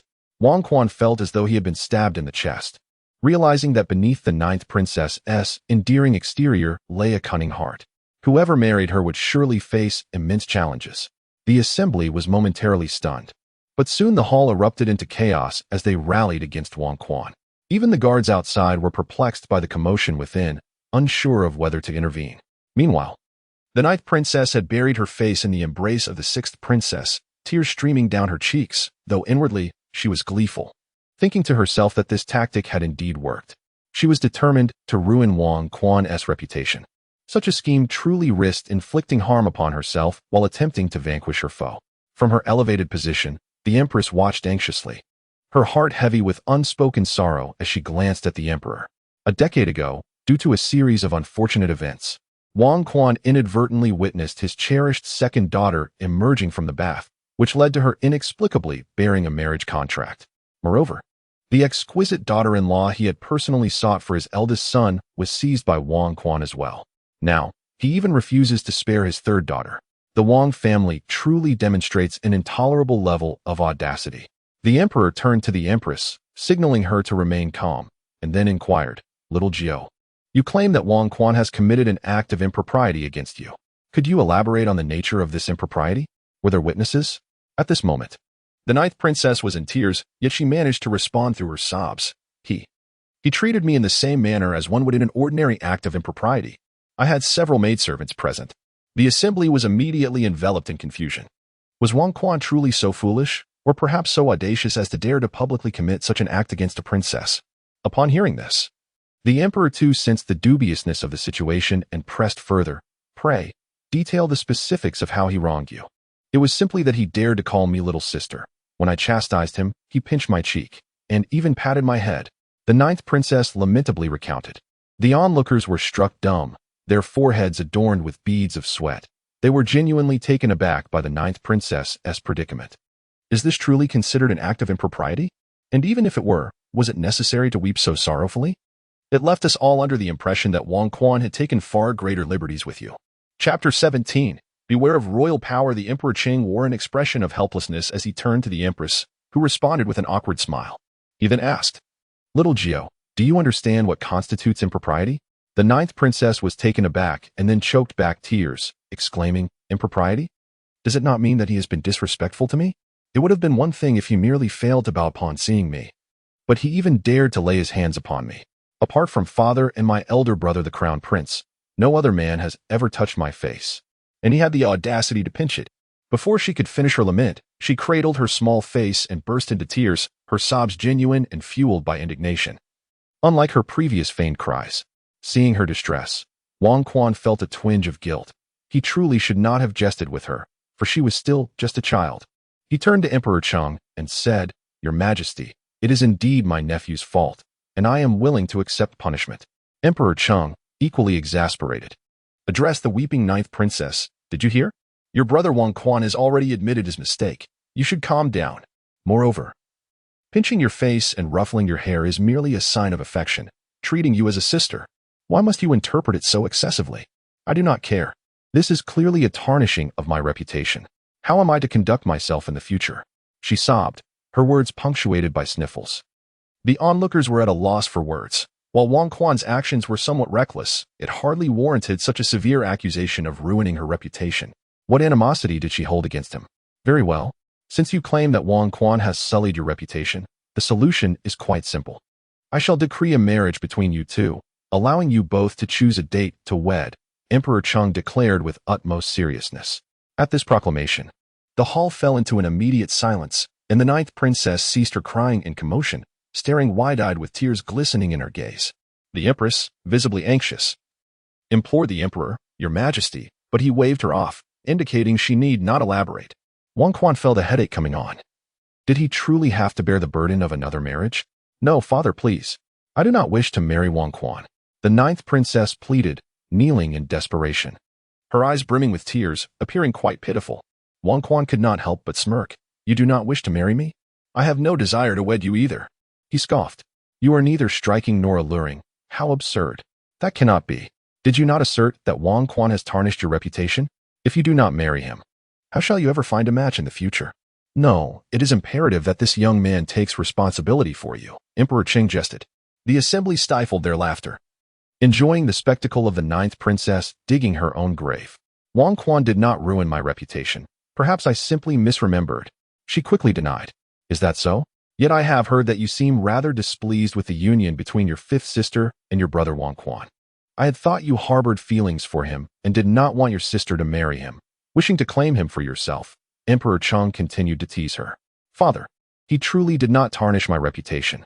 My fifth sister and Wang Quan, my brother, are indeed a match made in heaven. How could I dare to interfere? You must have misheard. The ninth princess spoke with unwavering confidence, and had one not known her character, they might have been easily convinced by her words. The younger eighth prince could no longer contain himself and let out a laugh, quickly covering his mouth to stifle further sounds. The emperor cast a sidelong glance at the eighth prince and continued, Even so, you have wronged Wang Quan. Should you not apologize to your brother, Wang Quan? Father. The ninth princess pouted her lips and reluctantly addressed Wang Quan, Brother Wang Quan. It was Jingyu who wronged you. Please forgive your little sister. Jingyu was the name of the ninth princess. Wang Quan chuckled heartily. It matters not, however. It is indeed regrettable that I cannot form a union with the ninth princess. The ninth princess shot a glare at Wang Quan before returning to her seat, concluding this farcical episode. Yet, two individuals harbored different thoughts. The emperor pondered, could it be that Wang Quan truly has feelings for Jing Yao? Should I play matchmaker for them? Meanwhile, the empress mused, indeed, that scoundrel from the Wang family harbors ulterior motives towards Jing Yao. I must be cautious of Wang Quan and ensure they never meet again. At the Duke of An's residence, the Nan family was also gathered for a meal. Mrs. Nan occasionally cast glances at her eldest daughter, making Nan Yueshi feel quite uncomfortable. Finally, she asked, Mother, why do you keep staring at me? Where did you go today? Did you meet that boy from next door? Mrs. Nan declared, Let me tell you, if he cannot sever ties with that fifth princess, I absolutely forbid you from marrying him. Mother, what are you talking about? I merely visited Uncle Wang Er today and did not meet with Wang Quan. After my visit, I returned home, just as you saw. Nan Yueshi replied helplessly. Mrs. Nan sighed deeply. You truly lack the ability to communicate. She then looked at her son, Nan Dasong, who was eating slowly, appearing lost in thought, quite unlike his usual self. Typically, during meals, he and Nanjan devoured their food with gusto, often using larger bowls than others. Today, however, Nanjan fought valiantly alone while Nan Dasong had begun to give up. Mrs. Nan, noticing his troubled demeanor, tentatively inquired, Which girl has caught your attention? The daughter of the Prime Minister. He began, but then realized and quickly corrected himself. What daughter? What nonsense are you spouting? Upon hearing this, Mrs. Nan was filled with joy, realizing that her son was indeed preoccupied with a girl. Wait, which daughter did you mention? The daughter of the Prime Minister. She exclaimed excitedly, turning to Nanjan. Did you hear that? Our son has found himself a girl. And from the Prime Minister's family no less. Nan Dasong, looking quite exasperated, replied, Mother, what are you saying? I have not sought out any girl. Do not ruin her reputation with baseless claims. I just heard you. Do you still wish to deny it? Did everyone else hear him too? She asked the others present. Nan Yuexi smiled and said, Brother, have you become fond of one of the ladies at the Prime Minister's residence? Why have you not informed your sister? How dare you mock your elder brother? I am merely expressing that I find you well suited to those two ladies. Nan Yuexi chuckled and replied, No way. That scoundrel Li Wenxing has always opposed me and my fellow generals in the court. How could I possibly associate with such a person? Nanjan declared loudly, You old fool. When you came to propose to me, you didn't mind my family as Li Wenxing. Now that my son has finally found a girl he likes, if you dare oppose it, I shall twist your ear. Mrs. Nan twisted Nanjan's ear until it was nearly at a right angle. That hurts. Nanjan cried out. Very well. Let it be known that I consent. But will Li Wenxing agree? Ask yourself, does that rascal deserve the hand of a lady? Upon hearing this, Mrs. Nan's anger flared further. What gives him the right to be unworthy? You believe that young man from the Wang family is suitable for our Yueshi. Then why should our son not be deserving of a lady from the Li family? Chapter 18. The marriage rumors spread across the capital. Nan Dasong anxiously exclaimed, Mother, please do not speak so recklessly. I have only met her today. How can there be any talk of compatibility? Nan's mother, unfazed, responded, What does that matter? You are perpetually caught up in your own affairs, oblivious to what truly matters. Young men your age and other families are already married with children. I have made several attempts to introduce suitable young ladies to you, yet you have refused, leading others to believe our family looks down upon them. Now, it seems no one is willing to recommend their daughters to you. However, it is fortunate that you have found someone you admire. I shall certainly assist you. Tomorrow, I will send your father to propose to the Li family. If they are unwilling, I shall personally approach the emperor to request a marriage. After all, I am a lady of high standing, and the emperor will at least grant me this courtesy. Clearly, Nan Dasong was a challenge when it came to matters of the heart. His mother had worried about him since he came of age. But he was like a stubborn clay that refused to be molded. Whenever he encountered a young lady, he would blush and become tongue-tied, ultimately becoming too fearful to face them altogether. Mother, could you please refrain from intervening this time? I would like to try on my own, Nan Dasong pleaded. Expressing that this situation was different from before, he wished to pursue her in his own manner. Just you? Pray tell, what can you possibly do? You can't even manage to catch a warm meal before it goes cold. By the time you muster the courage, the young lady will have already wed. Nan's mother scoffed. Nan Yueshi chuckled softly, stepping in to mediate. Mother, please allow my elder brother to try. After all, I am here to assist him. The esteemed Minister Li has 3 sisters. The eldest is already married, leaving the second and third sisters still in the boudoir. They are identical twins. I have met them a few times, but I am curious to know which sister has captured your attention, brother. Nan Dasong's eyes darted about as he pondered. I am not quite sure. I merely caught a glimpse of her today while on duty. She was seated in the minister's carriage, and as I passed by, she opened the window and smiled at me. Upon recounting this, Nan Dasong could not help but smile bashfully, clearly wondering if she harbored feelings for him in return. Nan Yueshi, with a touch of exasperation, gently touched her flawless forehead. Oh, my dear brother, she was not smiling specifically at you. Young ladies of her stature seldom venture out. The rare occasion they do, they are bound to be in high spirits. They smile at whatever they see. Brother, you became infatuated with her after just a single glance? Nan Dasong nodded shyly, his bashfulness painting a rather absurd picture. The onlookers turned away, unable to continue their meal, their appetites lost to the spectacle. Can one imagine a robust man standing at nearly 6 feet tall, now presenting a demeanor akin to a bashful young woman? It was an unpleasant sight that left the others unable to enjoy their food, hastily departing. Only Nan Dasong remained, still lost in his own shyness, occasionally emitting an awkward chuckle. It was evident that he had truly fallen deeply in love. Days passed, and the persistent rain finally gave way to clear skies. In recent days, Wang Quan has remained at the estate, intent on crafting a magnificent invention, the guitar. In his previous life during high school, his passion for music led his family to send him for guitar lessons, where he excelled. Later, during his service in the military, his guitar skills garnered the admiration of many female soldiers, though this also resulted in some disciplinary measures from his sergeant as a new recruit. The music of this world is woefully insufficient, with instruments limited to the guzheng, guqin, and a few flutes and shaos. Once he successfully creates the guitar, it will undoubtedly astound contemporary masters of music. However, while the guitar's body is relatively easy to construct, the strings pose a significant challenge. Copper wire is too brittle and breaks easily, producing an unsatisfactory sound. Steel wire would be ideal, yet with his current knowledge and the industrial technology available, he finds himself at a loss. On this day of rest, Nan Dasong visited, and upon arriving at the estate, he encountered Wang Shi, whom he had not seen in several days. They entered the estate together. The guards at the estate recognized both individuals and, knowing they were there to see the heir, did not impede their passage, directing them to the rear courtyard. From a distance, they observed Wang Quan tinkering with various pieces of wood and wire, creating a mess of sawdust, while Gao Xiong busily sawed wood beside him, their purpose unclear. Upon noticing Nan Dasong's arrival, Wang Quan paused his work and hurried over, exclaiming, "Brother Nan, what brings you to my humble abode today?" His gaze then shifted to Wang Shi, and with a hint of uncertainty, he inquired, "Might this be Fugue heir? Is that you, Fugue heir?" Wang Shi regarded Wang Quan with disdain before warning. "It's a rare pleasure that you still remember me, but please refrain from calling me Fugue in the future. Address me by my new name, Wang Chaoshi. Remember this, elder brother." A hearty laugh escaped Nan Dasong at this.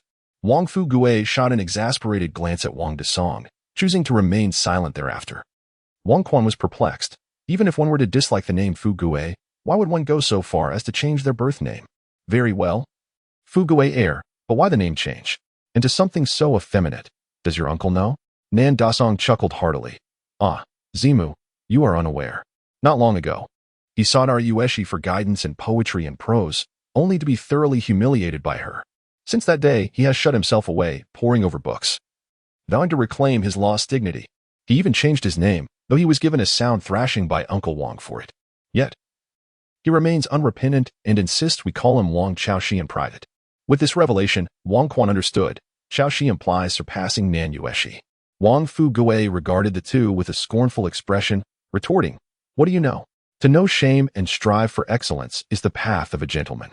It is well known throughout the capital that Nan Yueshi possesses unparalleled talent. It is said that no man in the capital can rival her. And I refuse to accept that. One day, I shall defeat her and restore the dignity of our men.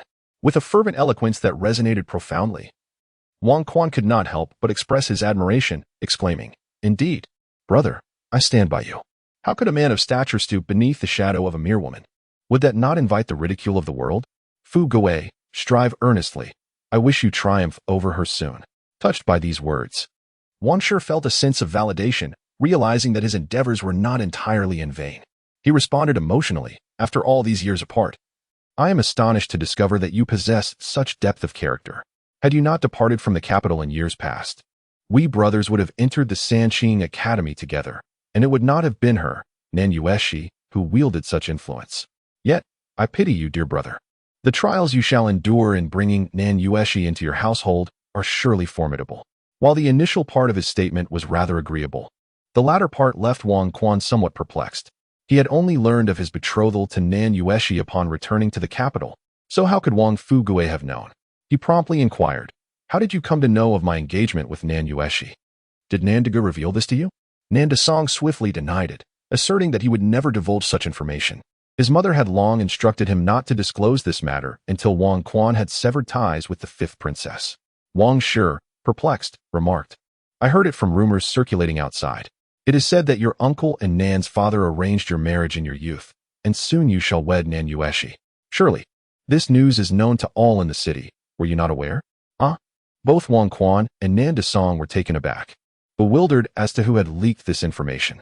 Chapter 19. The experienced prince in the realm of romance. At this moment, in the Sanqing Academy, Nan Yueshi stood by the corridor, gazing at the majestic Sanqing mountain before her. Even a mere glimpse of it was awe-inspiring, as the rising mist seemed poised to cleave the mountain in two. Just then, a woman clad in black approached, bowing respectfully as she spoke. "Miss, I have disseminated the news. I believe it has already spread throughout the entire capital." Nan Yueshi did not turn to face her, responding in a calm tone, "I understand. You may leave." The black-clad woman, upon hearing this, slowly retreated. Nan Yueshi continued to gaze at the breathtaking scenery, a faint smile gracing her lips as she murmured to herself, "If I do not apply some pressure, you might genuinely think I am merely a dowry. When the fifth princess returns to the capital, I shall insist that you choose between us. Who will you select?" "No. It must be me, otherwise." The Sanqing Academy is situated atop Sanqing Mountain, 50 li from the capital, founded a century after the establishment of the Great Qing dynasty. At that time, the court officials were predominantly from noble families. To enter government service, one could either be a scion of a prominent family or be nominated by the aristocracy, subsequently filtered through a simple selection process by the court. Thus, commoners found little opportunity for advancement. Consequently, Yang Yuansheng, the then prime minister, initiated reforms in the court, leading to the establishment of a triennial imperial examination system, which provided a pathway for commoners to rise. However, this reform encroached upon the interests of the aristocracy, resulting in Yang Yuansheng's downfall and the eventual demise of his family. Disheartened, Yang Yuansheng retreated to Sanqing Mountain, where he founded the Sanqing Academy, specifically to educate commoners. Over several centuries of inheritance and development, the Sanqing Academy evolved into the finest institution within the Great Qing domain, later referred to as the Sanqing College. Today, nearly half of the officials in the current court hail from Sanqing College, and Yang Yuansheng is revered by future scholars as a sage. Nan Yueshi and Wang Fu Gui both pursued their studies at the Sanqing Academy, which admits both genders, attracting many powerful families from the capital who sent their children to study there. However, females were prohibited from official positions, so female students typically graduated upon reaching adulthood, no longer permitted to remain at the academy. Male students faced no such restriction. If they failed the imperial examination but continued to pay tuition, they could remain at the academy for further study. Yet, Nan Yuexi was no ordinary girl, having reached adulthood. She should have graduated, yet the academy insisted on retaining her as an instructor. She agreed, stipulating that she would not teach daily and would only instruct students under the age of 10. Her decision to stay was not merely out of gratitude to the institution that had once educated her, but rather because atop the Sanqing Academy stood the Sanqing Taoist Temple, where the temple's master, Dao Zhuangzizi, was her true mentor. In the capital, when the populace learned of the betrothal between Wang Quan and Nan Yuexi, the common folk felt nothing but simple envy towards Wang Quan.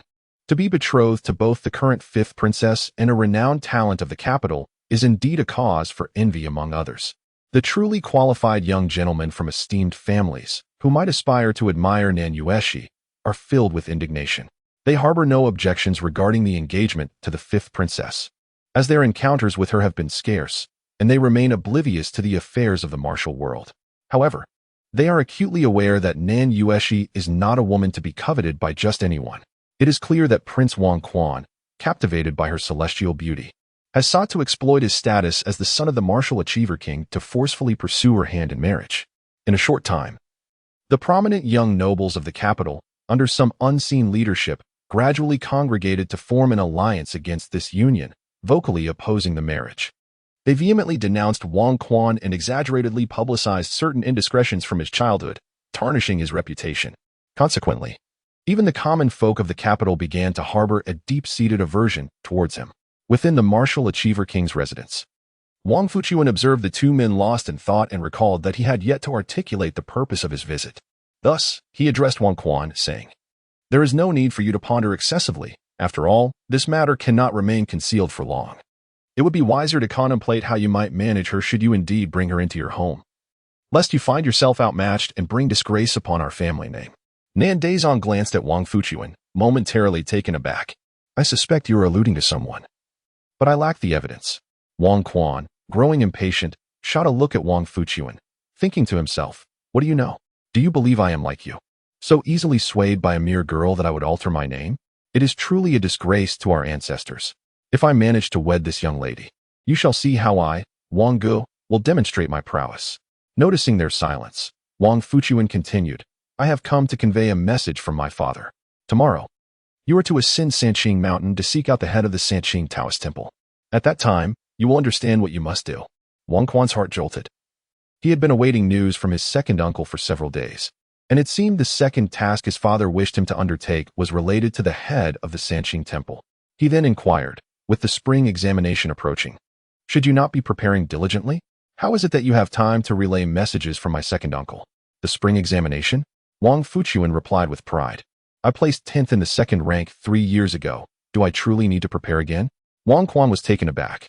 Wang Fuqian was of the same age as him, with only a difference in months, and yet he had achieved such a remarkable feat at the tender age of 17.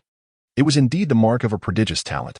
Some individuals may toil for a lifetime without success, while others, even if they do succeed, are often in their 30s or 40s, and some even surpass 50.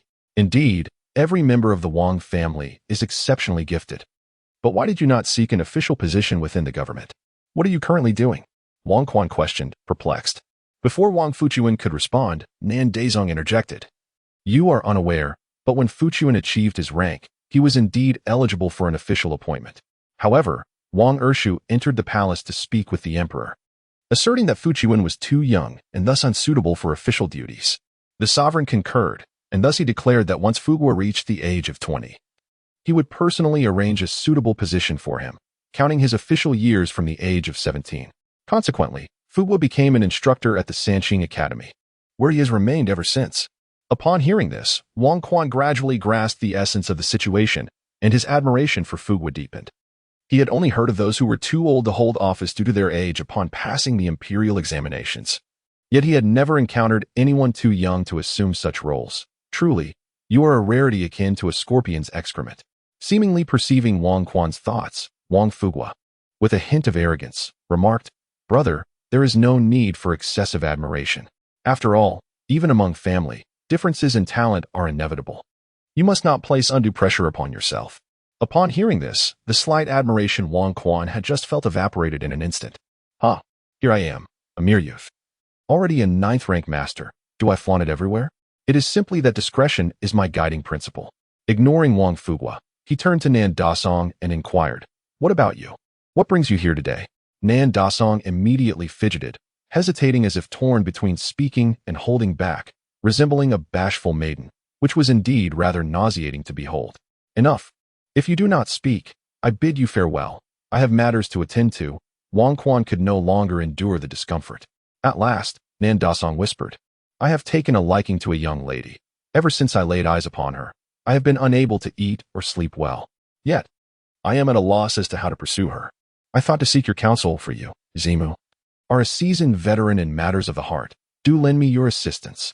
Chapter 20. The Terrifying Old Beggar. Am I a seasoned veteran in the realm of romance?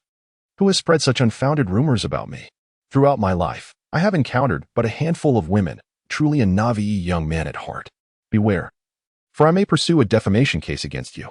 However, should we consider my previous life, I humbly believe I possess a modicum of experience, albeit not extensive. Thus, in a feigned air of sophistication, I remarked, "While I cannot claim to be a master of romance, I have indeed encountered numerous women. Pray tell, which young lady has left you, the esteemed son of the Nan family, in such a state of disquiet?" Wang Fugue cast a curious glance at Nan Dasong, who then whispered, "It is the daughter of Minister Li, though I am uncertain which one. I have heard from Yueshi that the second and third daughters are twins, and I find it difficult to distinguish between them." Wang Quan was left speechless. "You do not even know who she is, yet you speak of pursuing her? Are you not the chief of the Six Gates? Investigate. She is the daughter of the current chief minister. How am I to investigate?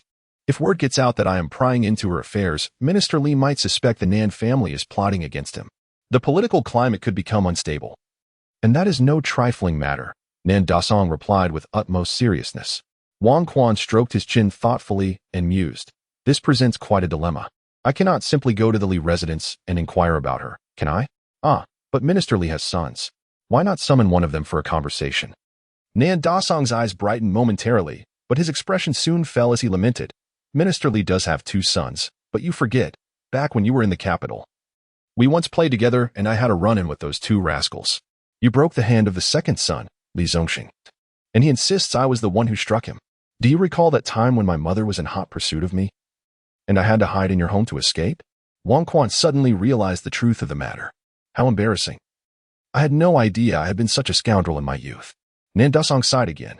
"Not long after that, you were taken away, and since then, we have had little contact with those 2. It would be impossible to forge a connection now." Wang Fugue patted Nan Dasong on the shoulder, offering consolation. "Let it go. You and she are simply not meant to be. Besides, is it not possible to live well on your own?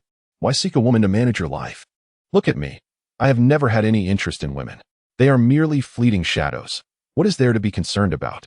Upon hearing this, Wang Quan raised an eyebrow, contemplating. "Dear brother, your perspective is rather perilous. You are the sole heir of our family. If you lose interest in women, our lineage shall wither away. What a troublesome child you are."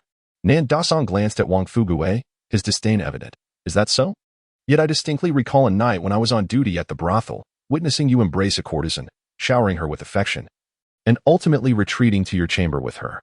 Do not dare tell me you were merely discussing scholarly matters." Wang Quan could not suppress a smile, his lips curling upwards, while his brows danced in amusement. "Well, it seems I have misunderstood you. You are merely a young lad of contradictory nature. When you have the time, do take me out for some leisure." Wang Fugue, upon being exposed, remained unperturbed and calmly stated, "Even a youth as exemplary as I possess his normal physiological needs.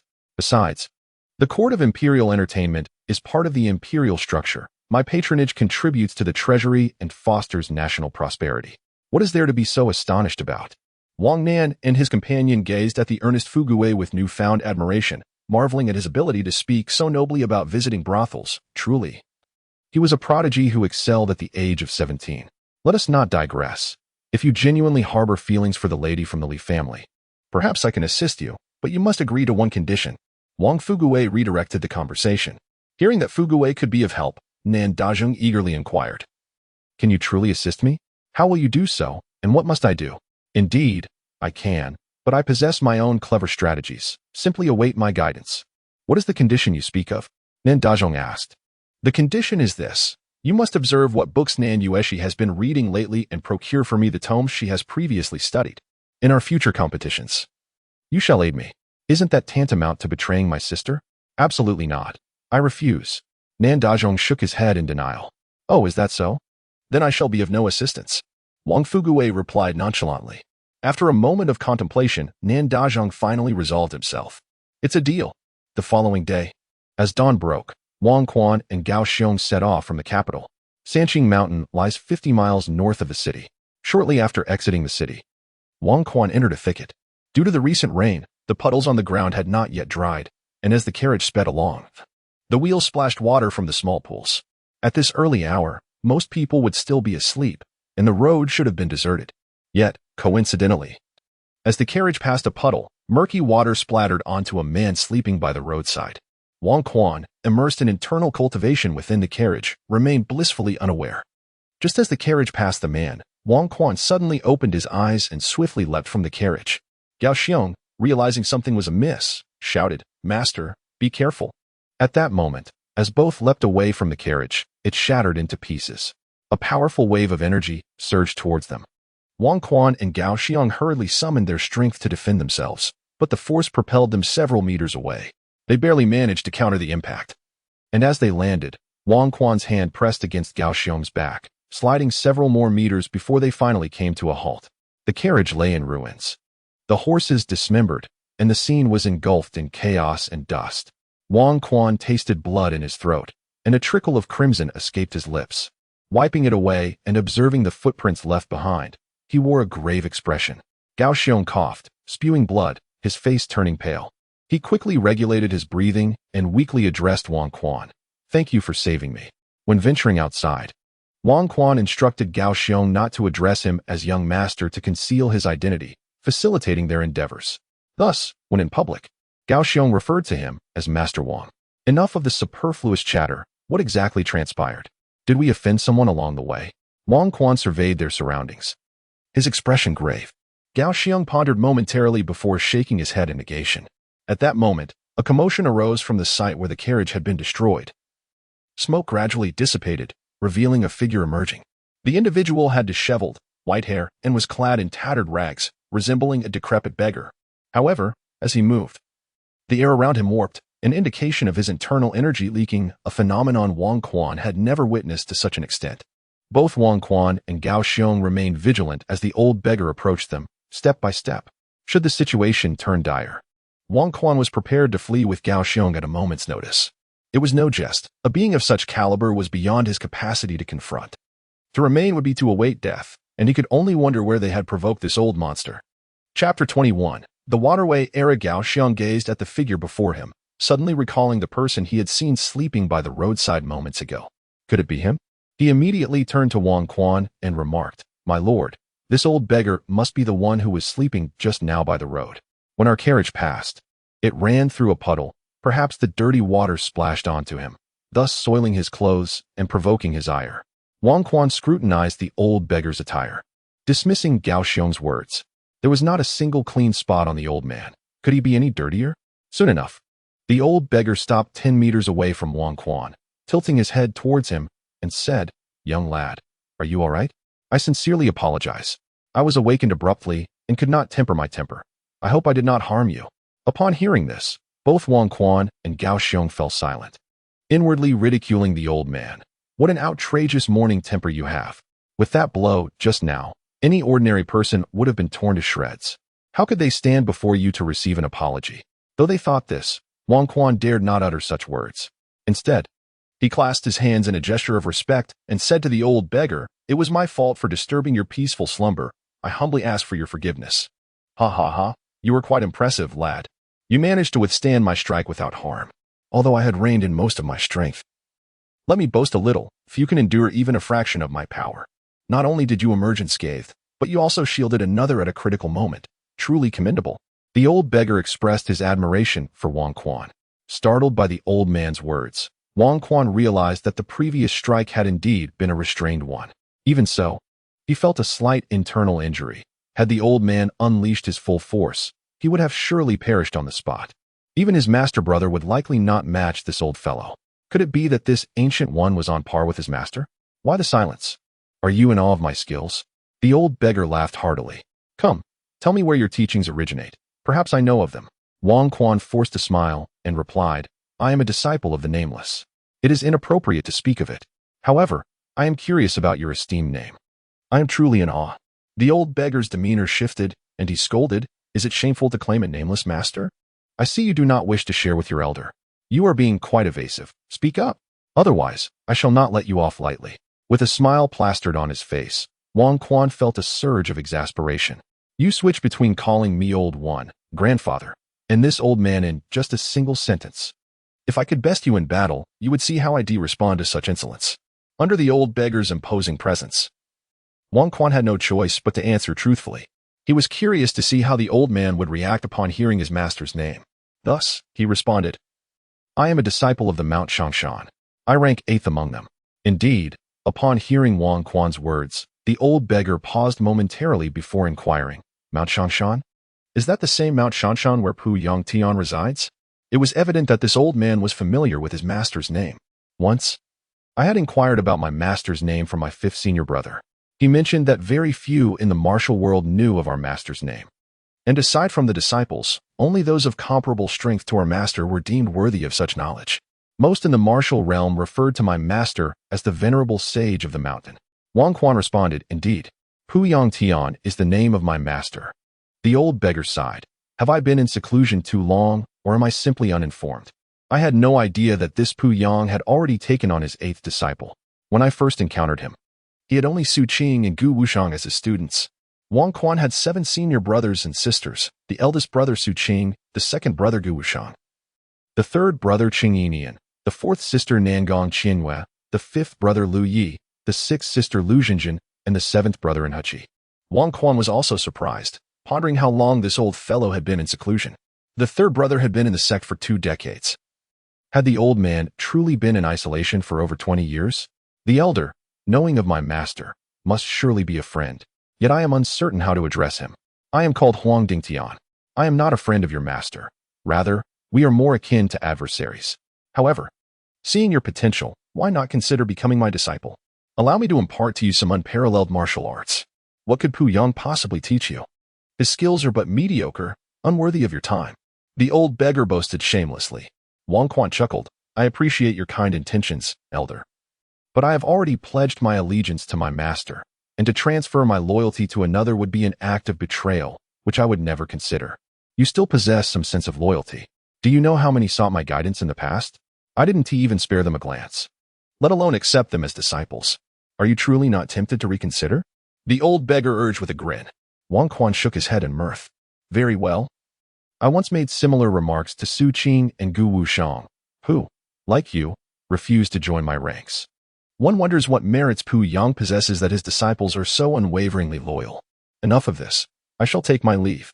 With that, the old beggar soared into the sky, vanishing in an instant. Wang Quan, reflecting on his words, couldn't help but scoff internally. Was the old man truly unhinged? Initially, he thought the elder was drawn to his exceptional talent and wished to take him as a disciple, yet it seemed he was merely attempting to undermine his master. What was the true nature of their relationship?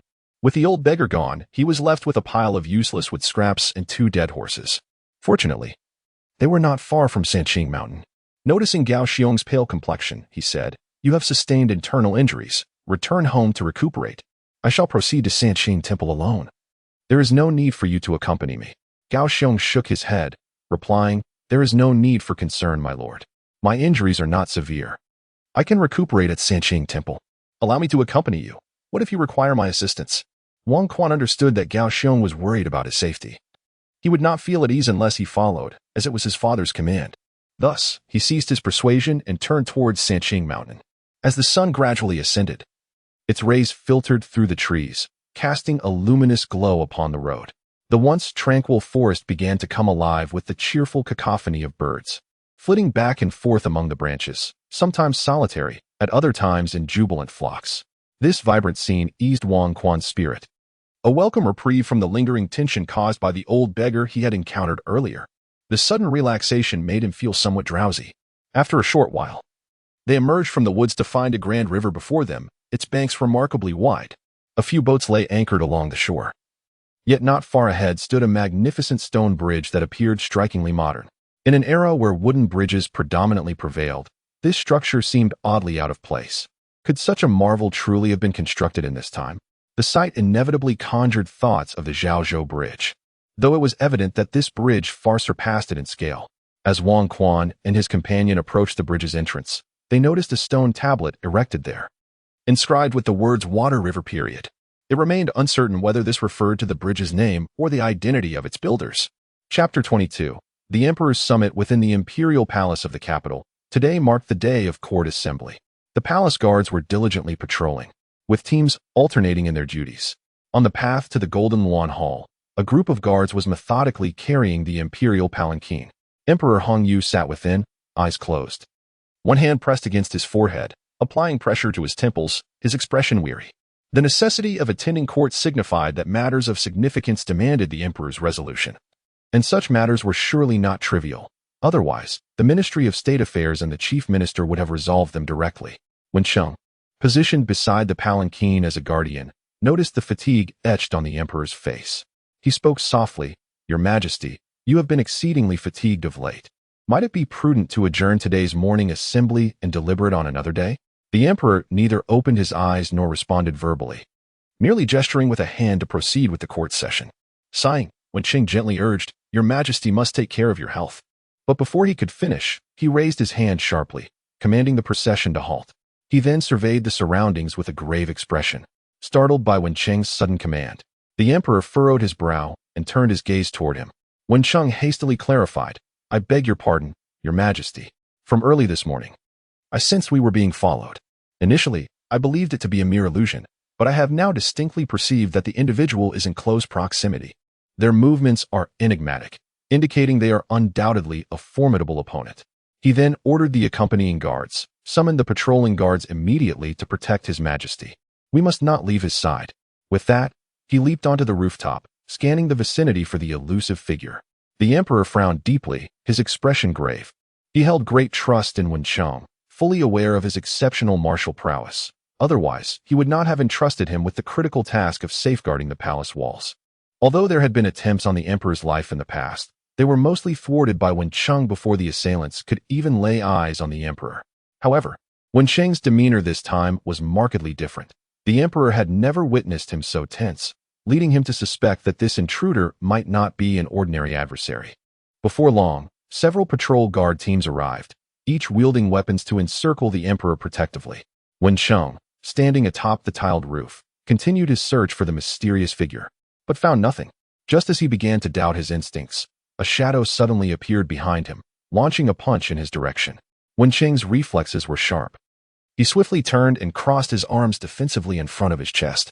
However, the impact of the assailant's punch struck his arms with such force that it sent him crashing down from the roof. Observing this, the guards cried out in alarm, eager to assist, but Wen Cheng raised a hand to restrain them. Shocked, he struggled to rise, a mouthful of blood spilling forth.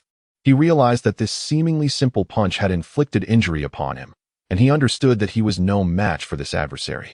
Quickly, he reached for a short rod-like object at his waist, pressing it skyward, from which a burst of red light erupted, followed by a resounding explosion. This is a signal flare of the Imperial Guards, typically employed only in the most dire situations. Once the flare is launched, all military forces in the capital and the skilled individuals within the court would hastily converge to protect the emperor.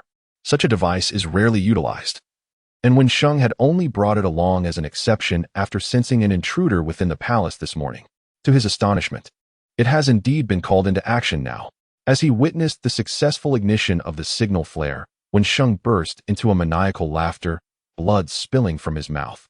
As he gazed at the assassin in tattered garments not far away, this individual was none other than the old beggar, Huang Dingtian, whom Wang Quan had encountered in the woods outside the city. Wen Cheng understood that his immediate task was to delay time as much as possible, awaiting the arrival of reinforcements, for that would grant them a glimmer of hope.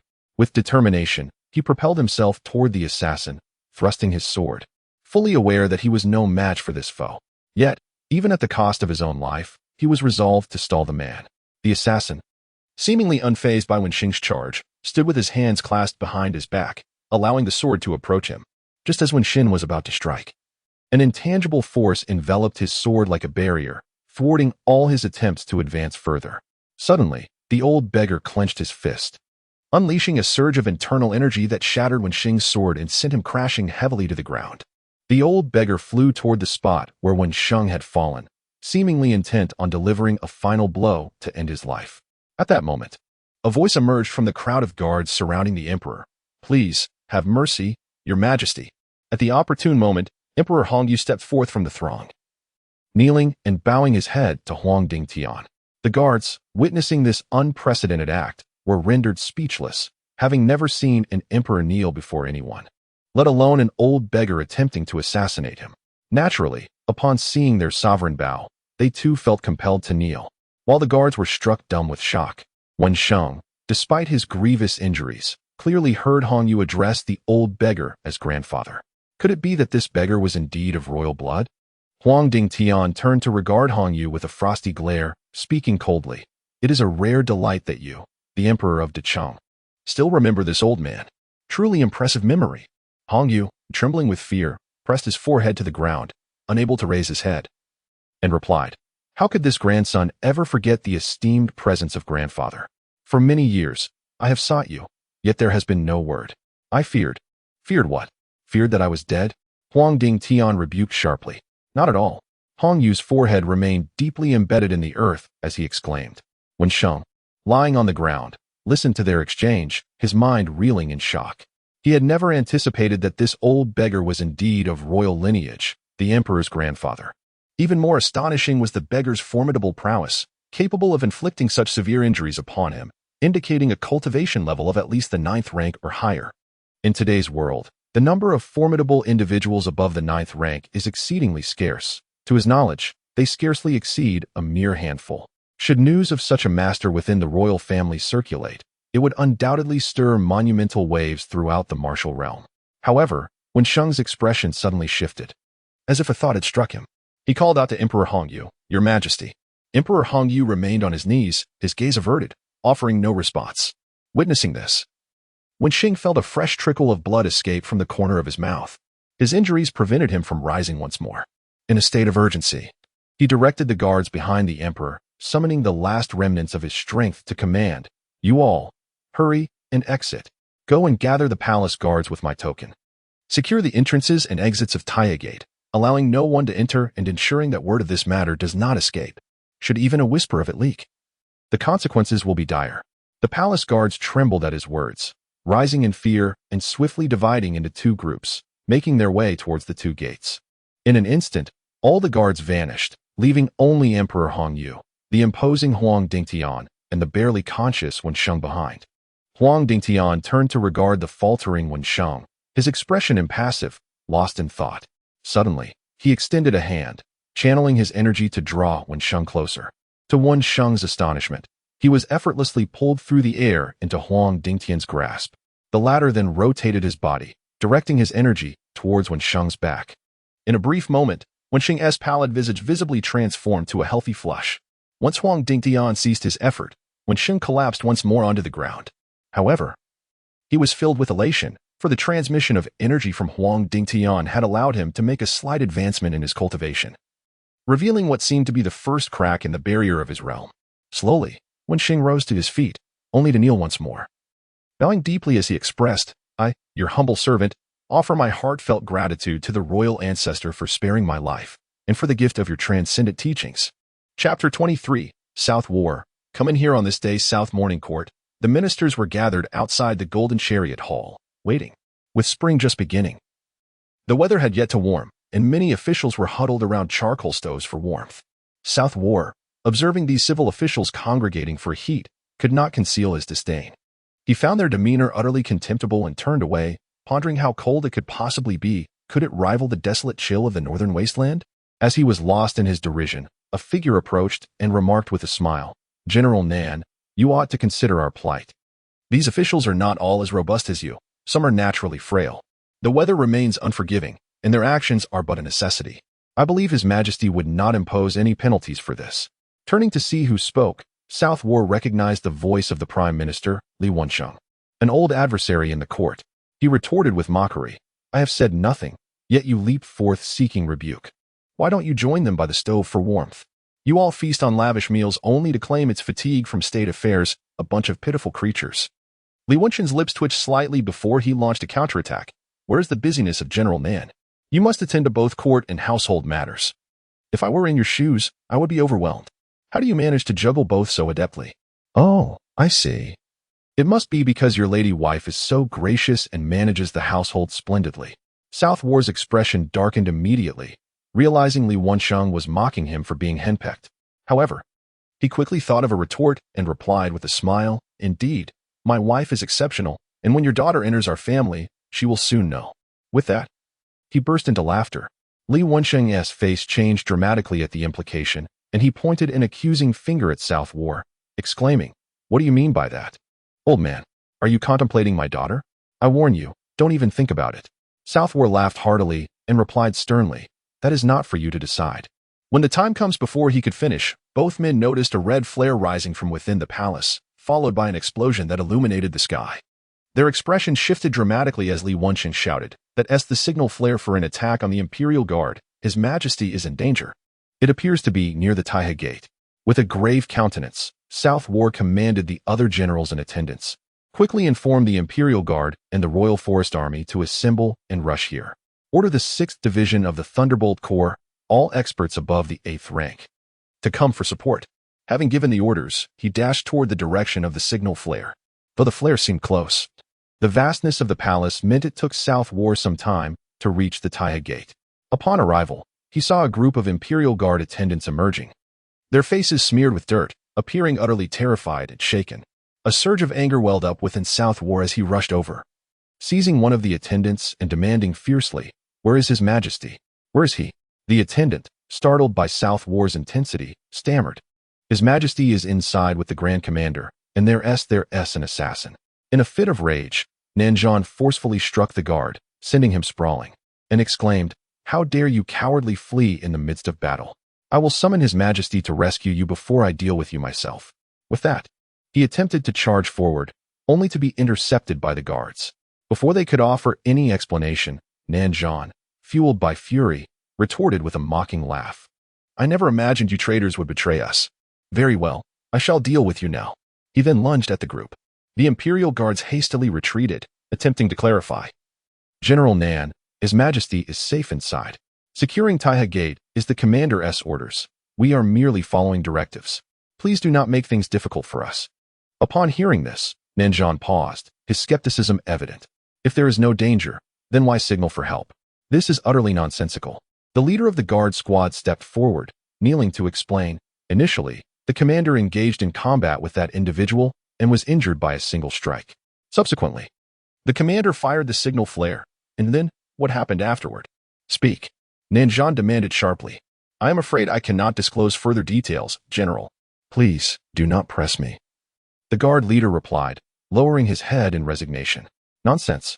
How could that brat Wenxing, with his esteemed 9th rank, be wounded by a mere strike? Is the assailant a celestial being?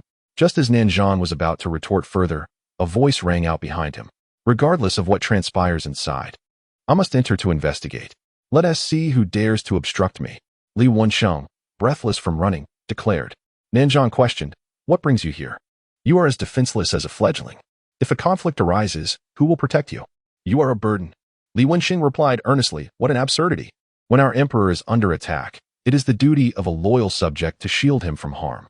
If I were to think only of my own escape, how could I justify His Majesty's trust and my own responsibilities as the Prime Minister? As Nanzhan observed the resolute expression on Li Wenxing's face, he felt a flicker of admiration. Although Li Wenxing often clashed with the military officials and held differing opinions in court, his loyalty to the state and the throne had never been in doubt. Compared to the other court officials who panicked upon hearing of the emperor's peril, demanding the protection of the Imperial Guards, Li Wenxing's composure was vastly superior. This was why, despite their disdain, Nanzhan and the others could not bring themselves to loathe him. Very well. You, Li Wenxing, possess some courage. Then let us proceed together to rescue His Majesty. With that, Nanzhan turned to the guard leader, commanding, Step aside this instant, or I shall not be polite. General, you truly cannot enter. I must confide in you. The matters within concern His Majesty and must remain unseen. as both sides remained at an impasse. Just as Nanzhan prepared to force his way through, a venerable voice emanated from within. Nanzhan, get in here at once. The voice resonated like a thunderclap, powerful and commanding, echoing as if it were both far away and yet close at hand. Nanzhan found the voice somewhat familiar, yet he could not recall where he had heard it before. The owner of this voice exuded such a powerful presence that he must undoubtedly be a formidable expert, a fact the previous guards had not misrepresented. Turning to Li Wensheng, Nanzhan advised, given the tone of this voice, the person inside may very well know me, and is certainly a master of martial arts. I shall enter to ascertain the situation. You stay here and await the arrival of the Imperial Guards and other skilled practitioners from the court. Should there be any peril within? Regardless of how high that person's martial prowess may be, I will find a way to signal you. At that moment, you must lead the others to rush in.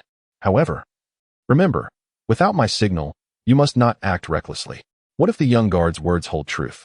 Upon hearing this, Li Wensheng gazed solemnly towards the Taihe Gate and then nodded resolutely. Chapter 24. The past of the Emperor. Nanzhan gradually made his way towards the Taihe Gate. As he turned a corner, he discovered a broad and straight avenue ahead. In the distance, he spotted a solitary figure standing with his back towards him, while two others knelt nearby. From afar, he could not discern who was the Emperor. As he approached, he was taken aback to find the Emperor kneeling on the ground. Alarmed, Nanzhan rushed forward to assist the Emperor in rising, but despite his efforts, Emperor Hongyu remained unmoved, steadfastly kneeling. Realizing the gravity of the situation, Nanzhan glared fiercely at Huang Dingtian and admonished, "Who are you to dare attempt to assassinate the current emperor? Are you so weary of living?" Huang Dingtian looked at Nanzhan and smiled, then spoke sternly, "You are quite the loyal one, but have you forgotten what I told you all those years ago?" Perplexed, Nanzhan sensed that this man indeed recognized him and seemed quite familiar. He scrutinized Huang Dingtian closely, furrowing his brow. Suddenly, he glanced back at the kneeling emperor, then swiftly turned his gaze back to Huang Dingtian. His expression shifted dramatically, and he dropped to his knees, bowing deeply as he stammered, Your Highness. Is it truly you returned? I failed to recognize you. Please forgive me." Despite his age, Nanzhan appeared no younger than Huang Dingtian, and it would have been comical for an outsider to witness Nanzhan referring to himself as this boy in front of Huang Dingtian. However, those privy to the truth might not find it so amusing. Huang Dingtian was the emperor's uncle, having surpassed a century in age. When Hongyu was but a child, Huang Dingtian looked much the same, though he was not clad in beggar's garb at that time. Huang Dingtian regarded Nanzhan, saying, "You still remember me. I am truly honored." He then addressed Emperor Hongyu, "Now, get up, for you are the sovereign of a great nation. It would be disgraceful for others to witness you in such a position. I shall be in the Yanju Hall awaiting you. You and Nanzhan. Hurry and come to me." With that, he waved his tattered sleeve and soared into the air. Seeing Huang Dingtian depart, Nanzhan rose to assist Emperor Hongyu, who seemed unsteady from kneeling for too long. "Your Majesty, how did the Emperor suddenly return? To be honest, I had long assumed he might have." Emperor Hongyu waved his hand dismissively and replied, "Am I not in the same boat? However, it is indeed fortunate that he has returned. Though I cannot fathom why he arrived in such a furious state. I was genuinely startled just now, and I fear today's trials will be arduous. You must help me bear the burden." Upon hearing this, Nanzhan wore a troubled expression. "Your Majesty, if you fear the Emperor, then so do I. In the past, all three of us, Your Majesty, Wang Xiao, and I, were often chastised severely by him. I fear I may not be able to protect myself, let alone assist you. If only Wang Xiao were in the capital, he would surely know how to turn danger into safety." In his youth, Huang Dingtian was not captivated by the power struggles within the imperial palace. Instead, he was deeply enamored with martial arts. From an early age, he received guidance from skilled masters in the court. As he matured, by the age of 15 or 16, he triumphed over the most formidable martial artist of the time.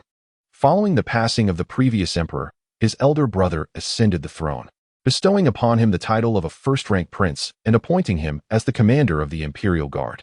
However, he remained indifferent to such titles and resolutely departed from the capital to immerse himself in the world of martial arts. For the next 3 decades, he never returned to the capital. Years later, when the reigning emperor fell gravely ill, he quietly returned to the capital to pay a visit. The emperor's health had been deteriorating, leaving behind a son of merely 15 or 16 years to inherit the throne, who was now known as the father of Emperor Hongyu. The young heir, still inexperienced, was incapable of managing state affairs. Furthermore, The emperor had long believed that he had usurped the throne from Huang Dingtian, which had compelled him to remain away from the capital for 2 decades. Thus, he wished to pass the throne to Huang Dingtian. However, Huang Dingtian vehemently declined, promising to assist his young nephew for a time until he was fully capable of ruling independently, after which he would once again vanish from the world. His nephew, possessing both admirable character and intellect, adeptly managed court affairs after a few years of clandestine support. Just as Huang Dingtian was preparing to retreat once more, he encountered the newly born Wang Xiao, who stirred something within him upon their first meeting. Consequently, he observed Wang Xiao in the capital for several years, recognizing his exceptional lineage and extraordinary talent, which inspired him to consider taking him as a disciple. Wang Xiao, along with Nanzhan and Hongyu, were of similar age and often played together in the palace, marking the beginning of their childhood trials. Huang Dingtian taught Wang Xiao martial arts, extending his instruction to Hongyu and Nanzhan as well. However, Hongyu proved to be ill-suited for martial training, enduring a childhood filled with reprimands. Though Nanzhan exhibited some talent, he still fell short of Huang Dingtian's expectations and faced harsh treatment as well. Wang Xiao, with his remarkable gifts, was a source of satisfaction for Huang Dingtian, yet the higher the talent, the greater the demands.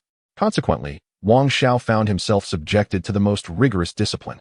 Unlike the other two, who would meekly accept their punishments, Wang Xiao retaliated when reprimanded, though this often led to harsher beatings. He remained steadfast in his belief that one day he would surpass Huang Dingtian. For this reason, among the three, Huang Dingtian held a particular fondness for Wang Xiao. Thus, he devoted over a decade to their training.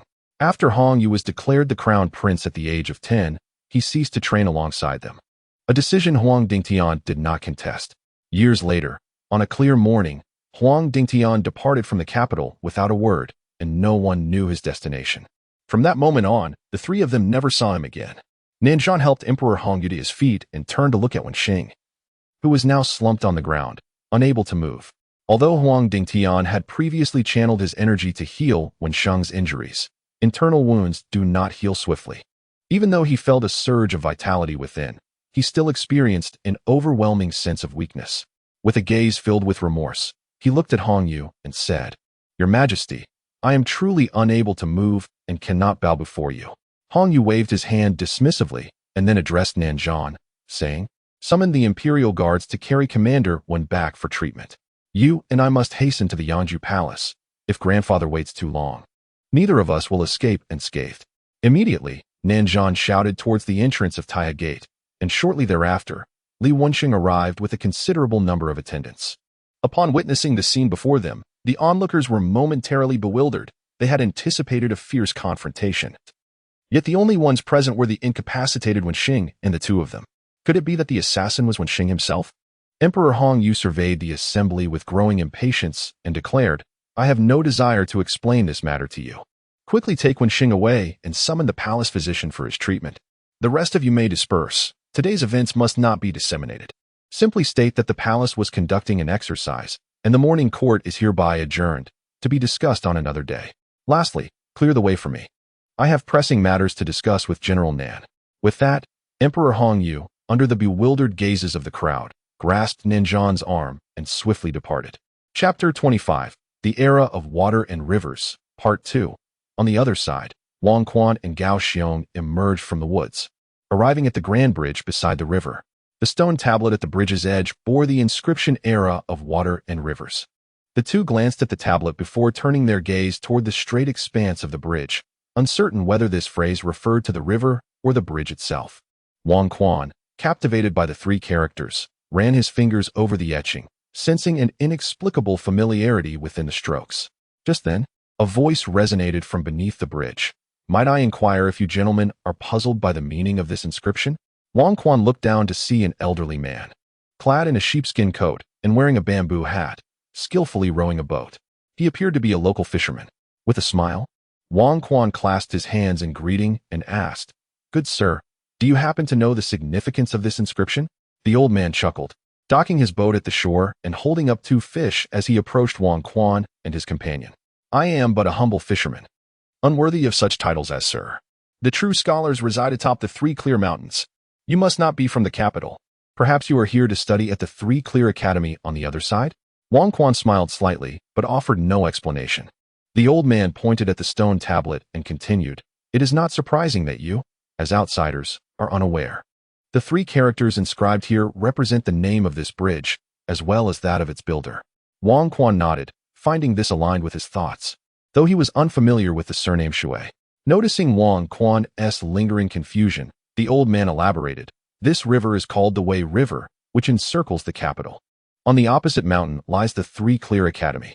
In the past, students wishing to ascend the mountain could only do so by crossing the bridge by boat. During heavy rains, when the river swelled, boats could not launch, and the locals, along with the students, had to undertake a lengthy detour, scaling another mountain to reach this side. This route was not only time-consuming and laborious, but also perilous, fraught with cliffs where one misstep could result in a fatal fall. Thus, one day, over 20 years ago, an unknown individual came forth and sealed off the banks near the current bridge. A few months later, this bridge materialized seemingly out of thin air.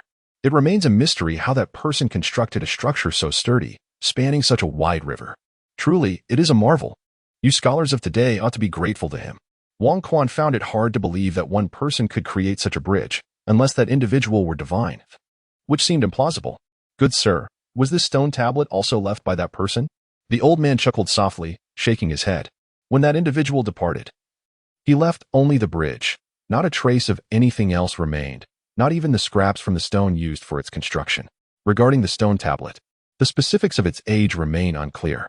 It was merely mentioned by the elder Zhang from our village that approximately 2 decades ago, he witnessed a young and beautiful maiden erecting this stone tablet by the bridge, inscribing the characters Water River period with a precious sword. She also conveyed to him that the individual responsible for constructing the bridge bore that name, and subsequently, the villagers adopted the same name for the bridge." Upon hearing this, Wang Quan felt a clarity within. Indeed, that familiar sensation was the essence of sword energy. He then traced the inscriptions on the stone tablet, further convinced that these characters were etched with atomic sword energy, although it bore slight differences from the sword he practiced. The fundamental essence remained unchanged. This too was undoubtedly atomic sword energy. However, he had once heard his master mention that while there might still be individuals capable of wielding atomic sword techniques, he believed he was the only one who had truly mastered the atomic sword energy. Who could that maiden be, the one the elder spoke of? If his master's words held any truth, then it was likely that she had long since departed from this world. After a brief conversation, the elder took his leave, mentioning that his grandson wished to eat fish. Thus, he had come to the river the previous night to cast his net, and upon arriving this morning, he had caught 2. With great enthusiasm, he returned home to prepare the fish for his grandson, advising Wang Quan to study diligently so that he might achieve fame and fortune in the future and contribute positively to the community. Wang Quan watched the elder's retreating figure with a faint smile. In truth, he sometimes envied the simple life of the common folk. Yet, fate had played its hand. After all, he was reborn as the son of one of the most powerful individuals in this realm, with the very character of power embedded in his name. The two of them no longer lingered, making their way towards the bridge. Initially, they admired the bridge's grandeur from the entrance, but upon stepping onto it, they realized it was not merely magnificent. The surface was flat and seamless, flanked by stone railings on both sides. It took them quite some time to traverse the bridge. Beyond the bridge lay a corridor along the river, and before long, they arrived at the entrance to the mountain path. The ascent began with a set of stone steps that rose straight up, seemingly endless. Sanqing Temple. The temple was not overly crowded, nor was it particularly large. Directly ahead stood a relatively grand main hall, its back facing the towering mountain. In truth, the layout of Sanqing Mountain bore a striking resemblance to that of the mountain Wang Quan and his companion had just climbed. Inside the main hall, the revered figure of the Grand Master Yuan Shi Tianzuan was enshrined, beneath which sat an elder clad in Taoist robes, eyes closed in meditation, entirely alone in the surrounding stillness. At that moment, a man dressed similarly in Taoist attire entered quietly and whispered, "Senior brother, the young prince has ascended the mountain. As you predicted, he has indeed discovered the residual sword intent on that stone tablet." The man seated on the lotus mat was Dao Xuanzai, the abbot of Sanqing Temple, while the newcomer was his junior brother, Duan Warren. Upon hearing these words, Dao Xuanzai opened his eyes and sighed, saying, "What is destined to come will inevitably arrive. Ever since that maiden ascended the mountain years ago, have we not been awaiting this day? Perhaps this is the fate of our third junior brother, Duan Warren." Upon hearing his senior brother's words, let out a sigh, and then anxiously inquired, "Is there truly no way to achieve a harmonious resolution? Is there really no glimmer of hope for our third junior brother?" Dao Xuanzai closed his eyes once more, gently shaking his head as he spoke. "For many years, I have been searching for a means to ensure that our third disciple survives after His Highness the heir ascends the mountain.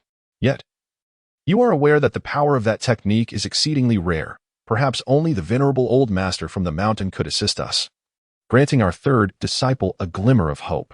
Duan Wuren's eyes brightened, and he replied, "Then let us seek him out. Once His Highness the heir arrives, you must keep him steady, and I shall set forth to the mountain. With my inner strength, I can reach there within a few days, and the round trip will not exceed half a month." After speaking, Duan Wuren prepared to depart.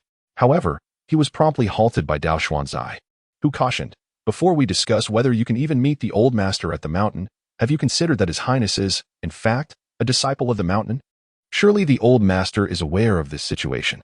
His silence indicates that he has no desire to intervene. Do you not grasp this?" Upon hearing this, Duan Wuren exclaimed vehemently, "Why should our third disciple be sacrificed for the sake of His Highness? Why can the old master save him yet chooses to remain indifferent? Our third disciple has already lost all his martial prowess due to that incident, and over the years, his health has only declined. Must we force him into a fate of despair? Why must he be driven to the brink of death?" Listening to Duan Wuren's grievances, Dao Xuanzai could not help but feel sorrow for his third disciple. However, if he did not provide a satisfactory explanation to his second disciple, given his temperament, it was likely that the mission undertaken by Wang Quan would not succeed. If that were to occur, the repercussions would be dire. With a deep sigh, Dao Xuanzai, resigned, said, "In the past, that young lady offered our third disciple a choice, yet he chose to accept this burden. Since this is his own decision, we must respect it. After all, it was our third disciple's ancestor who wronged her family, and his actions are a form of atonement." Hearing this, Duan Wuren felt utterly helpless and began to pace back and forth in the great hall, rubbing his hands and stamping his feet in frustration. Chapter 26. The Three Purities Temple. The path ascending the mountain began as a straight row of stone steps, but soon transformed into a winding trail that was not difficult to traverse. Upon reaching the mountainside, a scholarly institution came into view, presumably the Three Purities Academy. At this moment, numerous students from the academy were scattered among the nearby woods, their spirited recitations resonating throughout the entire academy. The surrounding birds seemed accustomed to this lively atmosphere, remaining undisturbed, with some even alighting upon the shoulders of individual students. Wang Quan and his companion did not linger. Following the route indicated by Fu Gui, they took a narrow path skirting the outer wall of the academy, continuing their ascent for half an hour before catching sight of the Three Purities Temple. As they climbed higher, the sounds of scholarly discourse gradually diminished until they fell silent altogether. At last, Wang Quan beheld a temple, where, from a distance, ethereal clouds appeared to rise, enveloping the structure, and the crisp sound of bells echoed intermittently. As they approached, they noticed a young acolyte, around 15 or 16 years of age, diligently sweeping the fallen leaves that the winds had scattered at the entrance and along the path. So engrossed was he in his task that he failed to notice Wang Quan's approach until the latter smiled and gently tapped his shoulder. Startled, the acolyte turned to Wang Quan and inquired, "Esteemed guest, our temple is not open today. Please return." "Not open? Is it because you anticipated my arrival?" Wang Quan replied with a chuckle. "This is indeed the Three Purities Temple, is it not?" The young acolyte affirmed, "Indeed, this is the Three Purities Temple. Is this your first visit? How unfortunate. You should come another day. Since this is the Three Purities Temple, please inform them of my presence. I am Wang Quan, here to pay my respects to the esteemed Taoist Xuanzi," Wang Quan stated. Upon hearing this, the acolyte leaned his broom against a nearby tree and retorted with a tone of feigned wisdom, "Our temple master is not someone you can simply meet at will. Many patrons come to offer incense and seek guidance from our master, including dignitaries from the capital, yet the master rarely sees them. How could he possibly meet you? You must know that even our disciples seldom have the opportunity to meet the master." Wang Quan found himself at a loss for words in response to the young acolyte's brusque dismissal. At that moment, Gao Xiong interjected, "Just do as you're told and stop your prattling." The acolyte, unfazed by the interruption, resumed sweeping, even directing the broom towards Wang Quan's feet. Observing this, Gao Xiong strode forward, but Wang Quan raised a hand to halt him. He then addressed the acolyte, "Please just go inside and announce my arrival. I am Wang Quan." sent by my uncle Wang Jingzhou to pay a visit. If Taoist Xuanzi truly cannot meet me, I shall not insist, and will leave immediately." The acolyte paused, irritation evident in his voice as he replied, "I told you, if he won't meet you, he simply won't.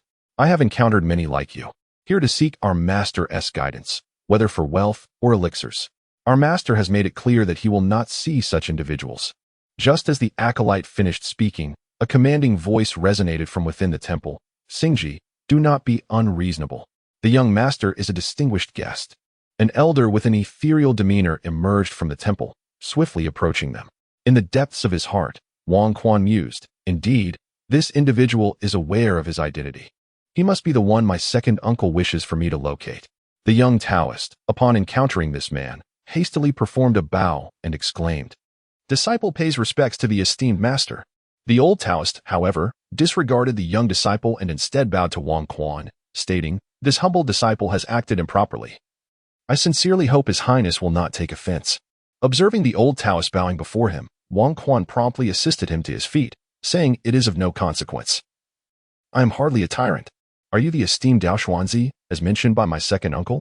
Dao Xuanzi rose with a gentle smile, replying, "Indeed, it is I. I have been awaiting your highness for quite some time. This is not a suitable place for conversation. I kindly invite you to converse with me within the temple." With that, he led the prince to a side hall within the temple. Inside the side hall, Duan Wu had arranged for the disciples of the temple to serve tea. Although he was rather reluctant about Wang Quan's arrival, he still adhered to the basic courtesies. Wang Quan entered the side hall with Dao Xuanzi, while Gao Xiong remained outside, seated on a couch, meditating and healing his wounds. Dao Xuanzi had noticed Gao Xiong's injuries upon entering the temple and had provided him with a pill, claiming it to be remarkably effective for internal injuries. At this moment, only Wang Quan and Dao Xuanzi remained in the side hall. Wang Quan sat at the tea table and took a sip of tea, only to discover that this tea was vastly different from what he had previously tasted. Ordinary tea would enter with a subtle astringency and bitterness, followed by a sweet aftertaste. However, the tea he currently savored was initially sweet, quickly revealing a slight bitterness. And upon finishing, he felt a warm sensation in his dantian, reminiscent of his usual cultivation experiences. Wang Quan pursed his lips and gazed at the teacup in hand. Intrigued by this beverage, Dao Xuanzi explained, "I imagine your highness has discerned the unique qualities of this tea. It is called Four Fragrant Furnace, cultivated from an unnamed tea tree on the back mountain of our temple, the age of which remains unknown. In my youth, my master often encouraged my fellow disciples and I to drink this tea, as it aids in cultivating internal energy. Alas, its production is exceedingly limited, yielding only 5 taels each year. If your highness is interested, I have managed to store 2 or 3 jin over the years. Please feel free to take some with you." Wang Quan shook his head with a smile, saying, "Such wonders exist in the world." The younger generation is indeed intrigued by the peculiar sensation in their dantian, as you have described. If a child with exceptional talent were to use this tea as a supplement during their initial martial training, the difficulty of cultivation would undoubtedly diminish, and the speed of their progress would be astonishing. However, a gentleman does not covet another's treasures. I have just informed you that I am not a tyrant. Should I resort to seizing what is good from others? Indeed, Dao Xuanzi replied with a smile, though a hint of disappointment flickered in his brow. After finishing the tea and observing the necessary formalities, Wang Quan inquired, "My second uncle informed me that my father has tasked me with a matter related to you. Might you, esteemed Dao Xuanzi, enlighten me on the nature of this affair?" Upon hearing Wang Quan's words, Dao Xuanzi and Duan Wu exchanged a subtle tightening of their hands, indicating that the inevitable had arrived. Dao Xuanzi murmured, "This matter is quite intricate. It concerns you, your master, and most importantly, your mother. Is there a connection to my mother?" Wang Quan had never seen his mother since childhood. His family only mentioned that she had died during childbirth. He had never heard anyone speak of her. He remained entirely oblivious to what kind of person she was, what she had done, or what she had said. Whenever someone casually discussed their own mother in his presence, he instinctively changed the subject, which increasingly unsettled him, even though he feared it might evoke sadness. There was no longer a need to continuously avoid the topic now that he had grown up. Upon hearing Dao Xuanzi's words, Wang Quan hastily inquired, "What do you mean? Esteemed Taoist? Do you have any acquaintance with my mother? Why is this matter related to her? I implore you to enlighten me." Wang Quan had completely forgotten why Dao Xuanzi knew who his master was, but that detail had become inconsequential to him. Chapter 27. The 13 Swords of Adam, Dao Swansea calmly inquired. Have you, my lord, seen the stone tablet by the bridge down the mountain? Wang Quan nodded in response. You may not be aware, but that grand bridge was constructed by my third disciple, Shui Heqi, Dao Swansea continued. While I hold great admiration for my junior's efforts, my inquiry pertains not to my mother, so what connection does this have with her? Wang Quan asked, a hint of impatience in his tone. Observing his agitation, Dao Swansea explained, indeed, the bridge was built by my disciple, yet it was your mother who erected the monument. Wang Quan's understanding dawned upon him. The young girl mentioned by the old man on the mountain over 20 years ago was none other than his mother. Dao Swansea continued. Now that you have seen the tablet, might you discern any subtle clues within the inscriptions? I have indeed detected the sword energy amidst the violet markings. Though 2 decades have passed, I am certain it emanates from a swordsmanship technique I have cultivated, Wang Quan replied. He refrained from naming the Adam sword not out of suspicion, but because his master had cautioned him against revealing his learned techniques to outsiders. Dao Swansea, discerning the implication, chuckled. The swordsmanship you practice must be the Adam sword. Wang Quan was taken aback and promptly asked, how did you come to know this? I am aware not only that you are a disciple of the mountain, but also that I have cultivated the foundational heart method of the Adam sword.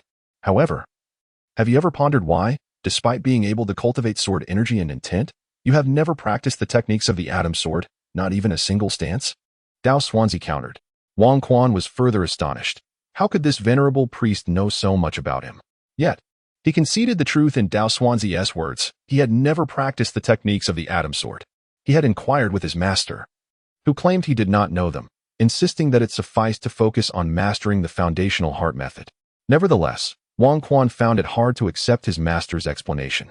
You speak the truth. My aptitude is indeed modest, to the extent that my master has yet to teach me any sword techniques, Wang Quan admitted. Upon hearing this, Dao Swansea smiled and remarked, you are too humble. If your aptitude were truly ordinary, where then would we find geniuses in this world? In truth, your master does not wish to withhold knowledge from you. He simply possesses only the foundational heart method of the Adam sword and lacks familiarity with its techniques. How then could he impart them to you? After listening to Dao Swansea's words, Wang Quan finally accepted the reality that his master's claims of not knowing the techniques were indeed genuine. Surely, his master would not conspire with this old priest to deceive him. Wang Quan then said, you have shared much, yet you have yet to clarify the essence of this matter. Dao Swansea chuckled, stroking his beard, and replied, patience, my lord. We are about to reach the crux of the matter. Your mother's surname is Ling, her given name is Ling Qingxi, and the Adam sword technique is the unparalleled martial art of the Ling clan. 3 centuries ago, the Ling clan was but a humble lineage within the martial world. Yet from this modest clan emerged an extraordinary individual, known as Ling Yuanji, the very founder of the Adam sword technique. In those days, Ling Yuanzai wielded the unrivaled atomic swordsmanship, leaving all competitors in the martial world in awe, even earning the admiration of the martial artists from other nations. He was universally recognized as the unparalleled champion of his time, a title unmatched both before and after his era. Were he alive today, even your esteemed master, Laozi, would likely find himself unable to contend with his prowess. The atomic swordsmanship comprised 13 formidable techniques, collectively known as the 13 atomic swords. Each of Ling Yuanzai's 13 disciples inherited one technique, remaining oblivious to the other styles. However, the original heart method's lineage remains shrouded in mystery, and my junior brother, Shui Heqi, is a successor of one of these swords. Upon hearing this tale, Wang Quan found himself overwhelmed with a myriad of emotions before inquiring, why was not all the sword techniques entrusted to a single individual? Moreover, why have I never heard of the Ling family in the martial world? Did my mother ascend the mountain to seek your disciple for swordsmanship? Dao Swansea responded. After Ling Yuanzai's passing, the Ling clan fell into decline, with no one capable of shouldering its legacy. Gradually, it faded into obscurity. Eventually, a man, consumed by greed, sought to possess all the techniques of the atomic sword and, in his avarice, slaughtered the entire Ling family. Yet, he ultimately failed in his quest. For the Ling clan possessed no compendium of the atomic sword. They only held the inheritance of a single sword. Your mother is the sole surviving descendant of the Ling bloodline and the inheritor of that sword. As for why the entire swordsmanship was not passed on to the Ling family, I cannot say. Your mother did indeed ascend the mountain, but not to learn sword techniques. She came to kill my third disciple, for it was he who belonged to the clan that annihilated her family and was one of the inheritors of the 13 swords. However, your mother did not carry out her intention to kill. Instead, she transmitted 7 of the 13 swords she had gathered over the years to my disciple. Her actions were meant for your arrival today. Were my mother's intentions to teach the sword techniques to your disciple so that I might learn?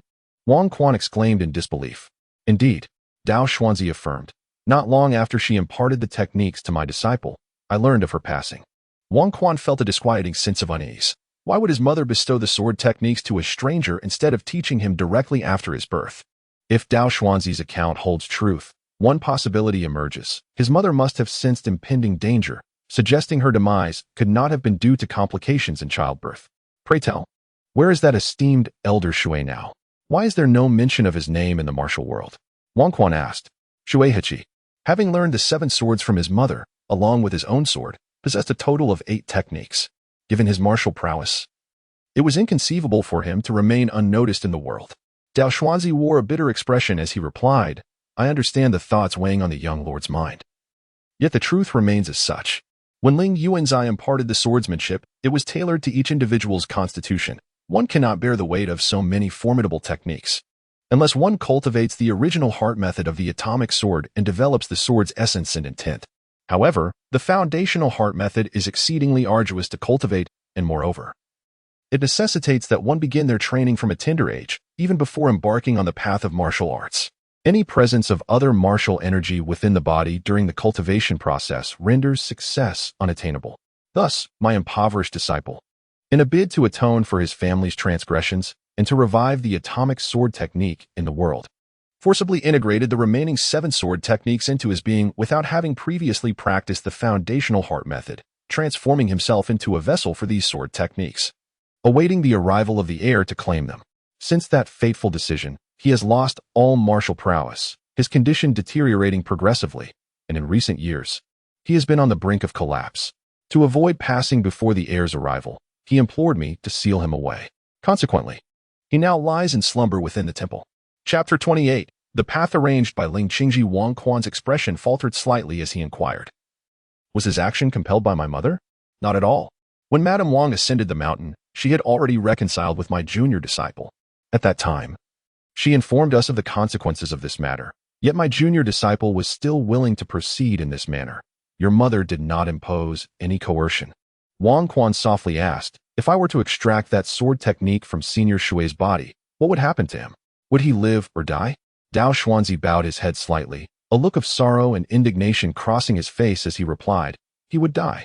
Upon hearing this, Wang Quan lifted his gaze, staring at the beams of the hall, and sighed deeply. After a brief silence, he questioned, then why did you choose to disclose this to me? My father has never mentioned such matters. Had you chosen silence, I believe he could not have retaliated against you, at least that way. Senior Shui might have retained his life. Dao Xuanzi smiled bitterly. The martial king is far in the northern frontier and cannot harm us. However, if we were to act as you suggest, what significance would remain in all my junior disciples' previous actions? Even if the heir does not take the sword technique, my disciple has little time left to live. Should he depart knowing we acted in such a manner, I am certain he would not find peace in his final moments.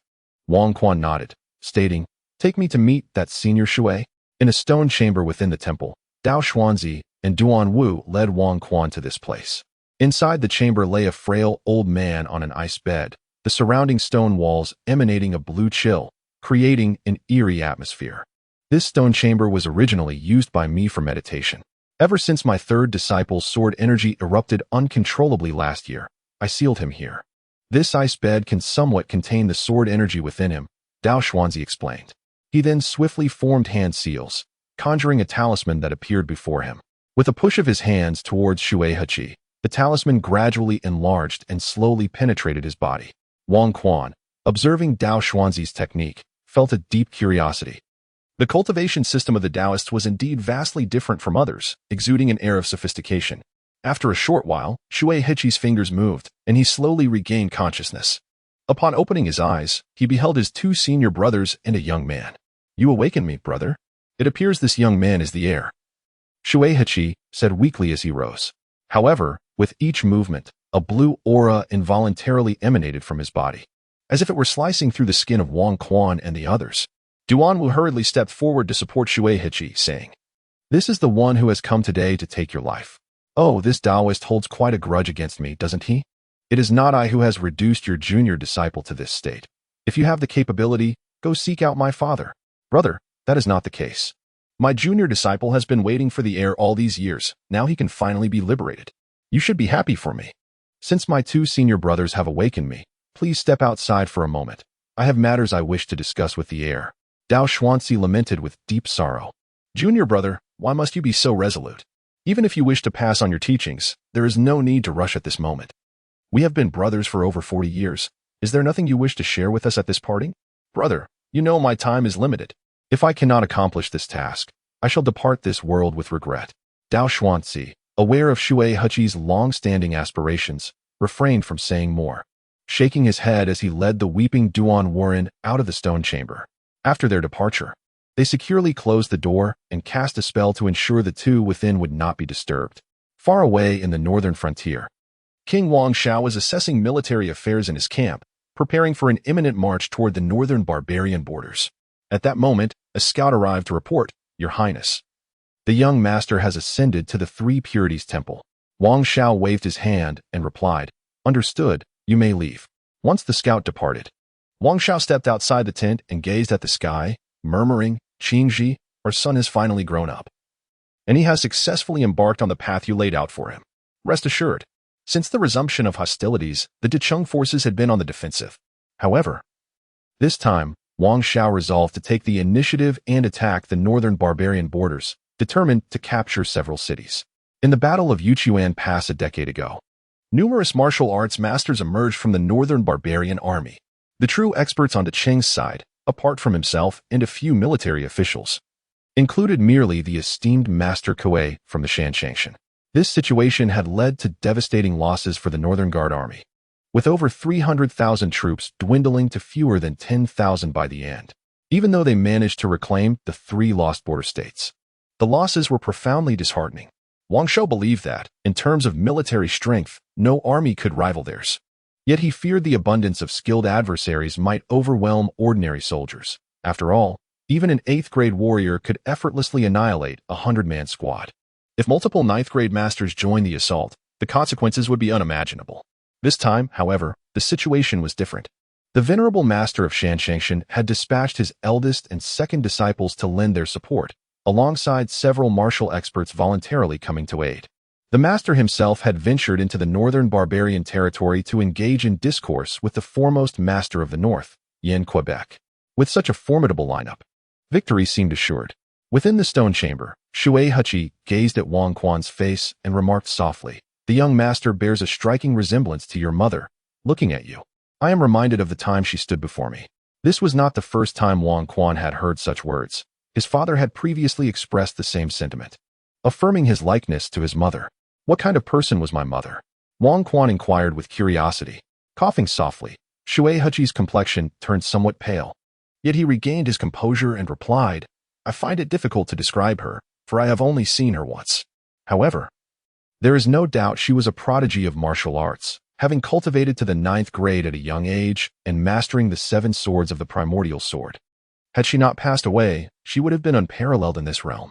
The senior brothers have shared much with you, but there is one matter I must impart, which even they are unaware of. Cough, cough.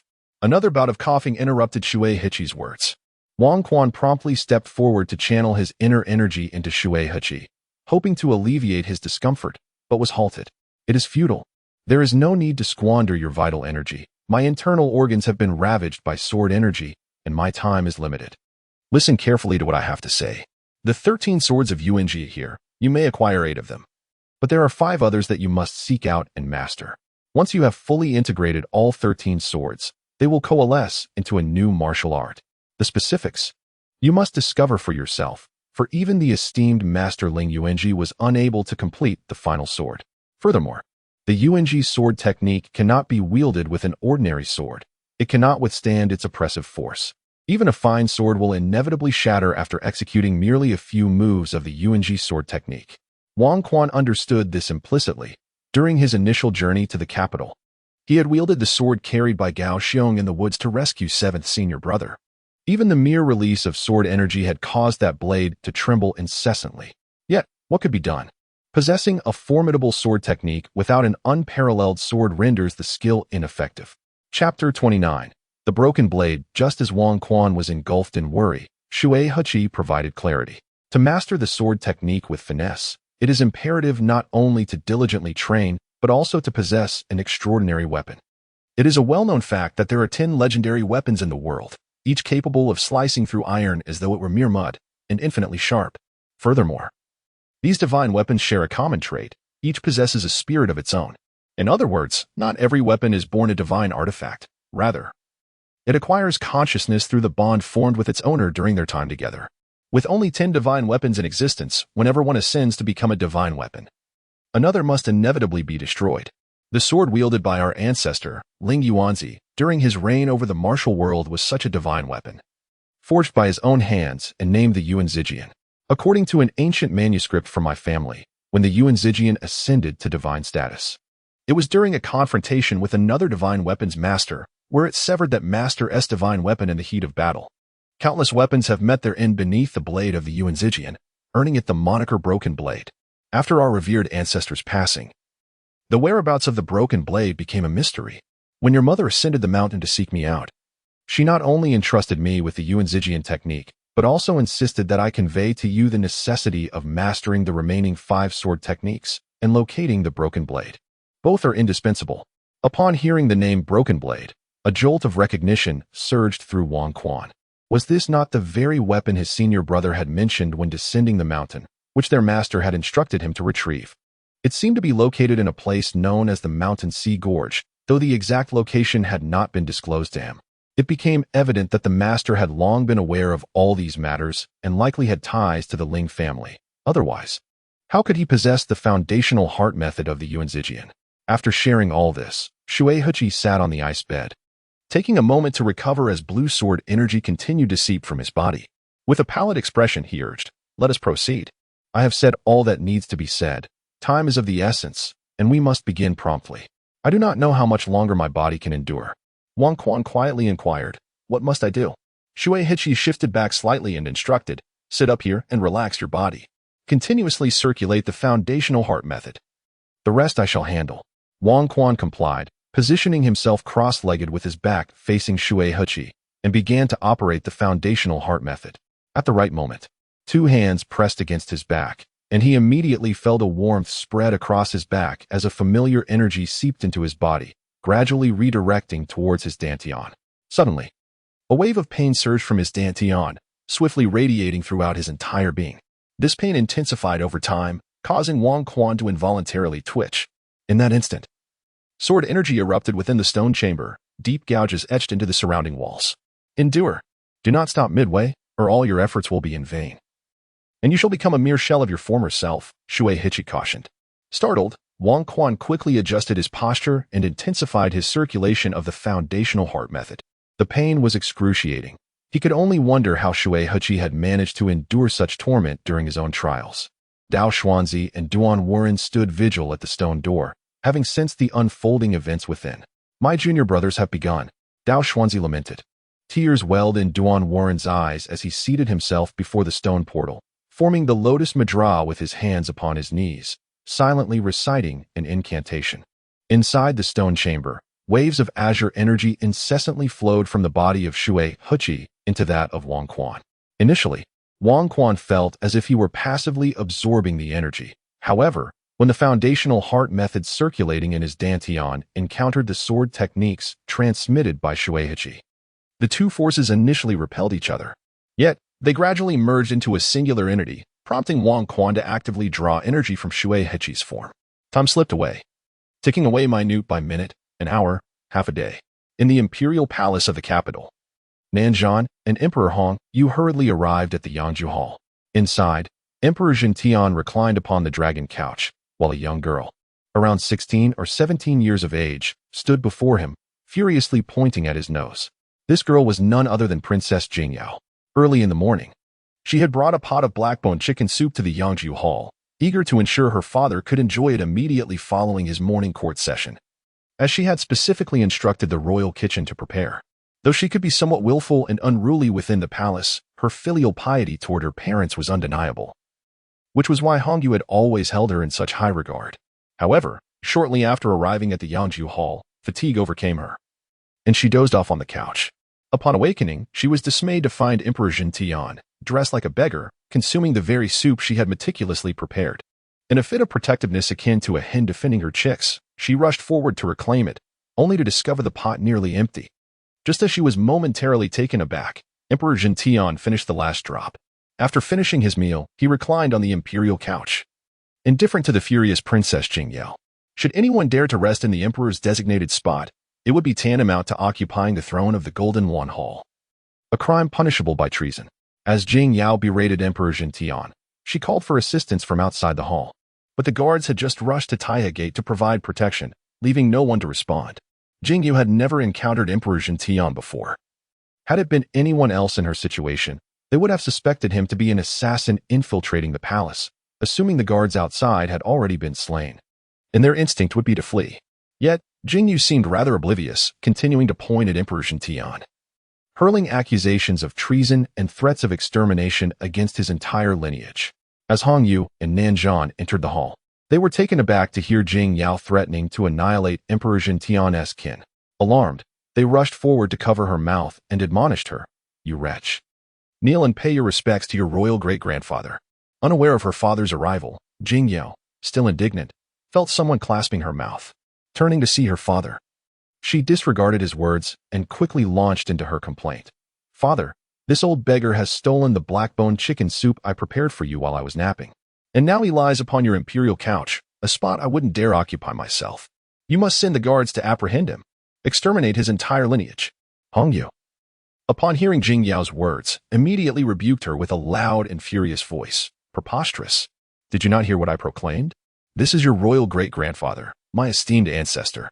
Do you wish to condemn him and annihilate not only him but also myself and you?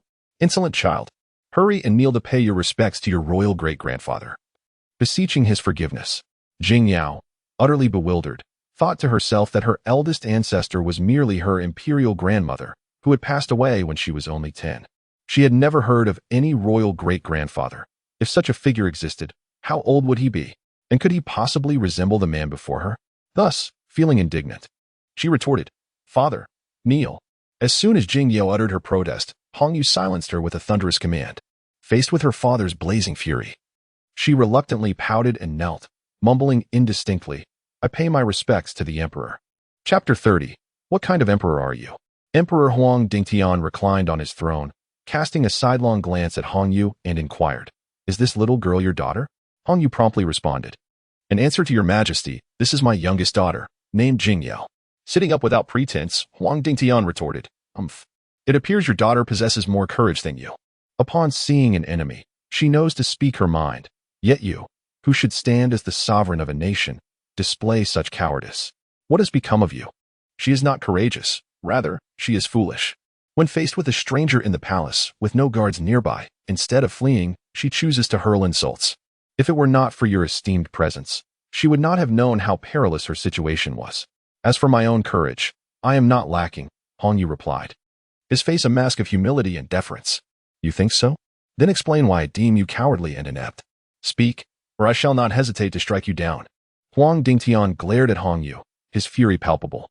The three individuals present were startled by the emperor's booming voice, particularly Jing Yao, who trembled on the ground, having never witnessed anyone dare to speak thus to her father. In the capital, there were still elders of Hongyu's family who remained alive, yet even they treated him with utmost reverence. Who would dare to adopt an authoritative tone in front of the emperor? Save for the sudden emergence of the great-grandfather who threatened to kill Hongyu? The lack of a retort from Hongyu truly frightened Jing Yao. Both Hongyu and Nanzhan hastily knelt before the emperor. Hongyu spoke, "Your Majesty, please quell your anger. I genuinely do not comprehend where I have erred. I beseech you to enlighten me." Huang Dingtian, observing Hongyu's submissive demeanor, scolded him vehemently. "What error have you committed?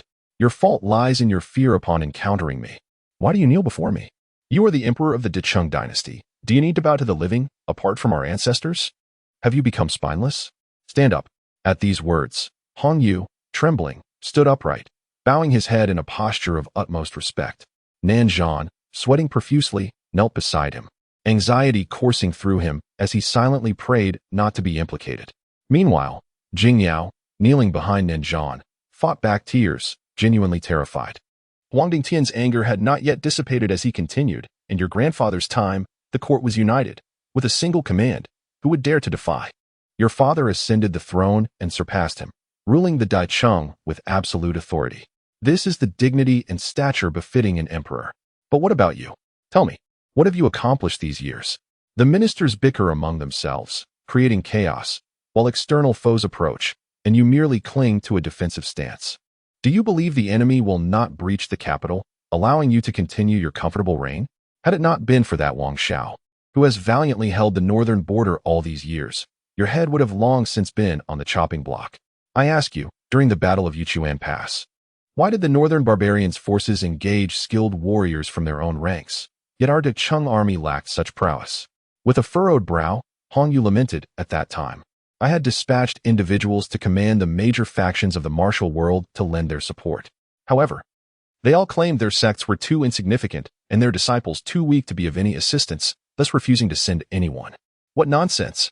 They speak of weakness as if it were a fact. Have you ever investigated them? Do you truly understand them? As an emperor, if you issue a decree and they refuse to comply, is this not a sign of your own cowardice and ineptitude? Do you believe this realm belongs solely to our royal family, as if they have no stake in it?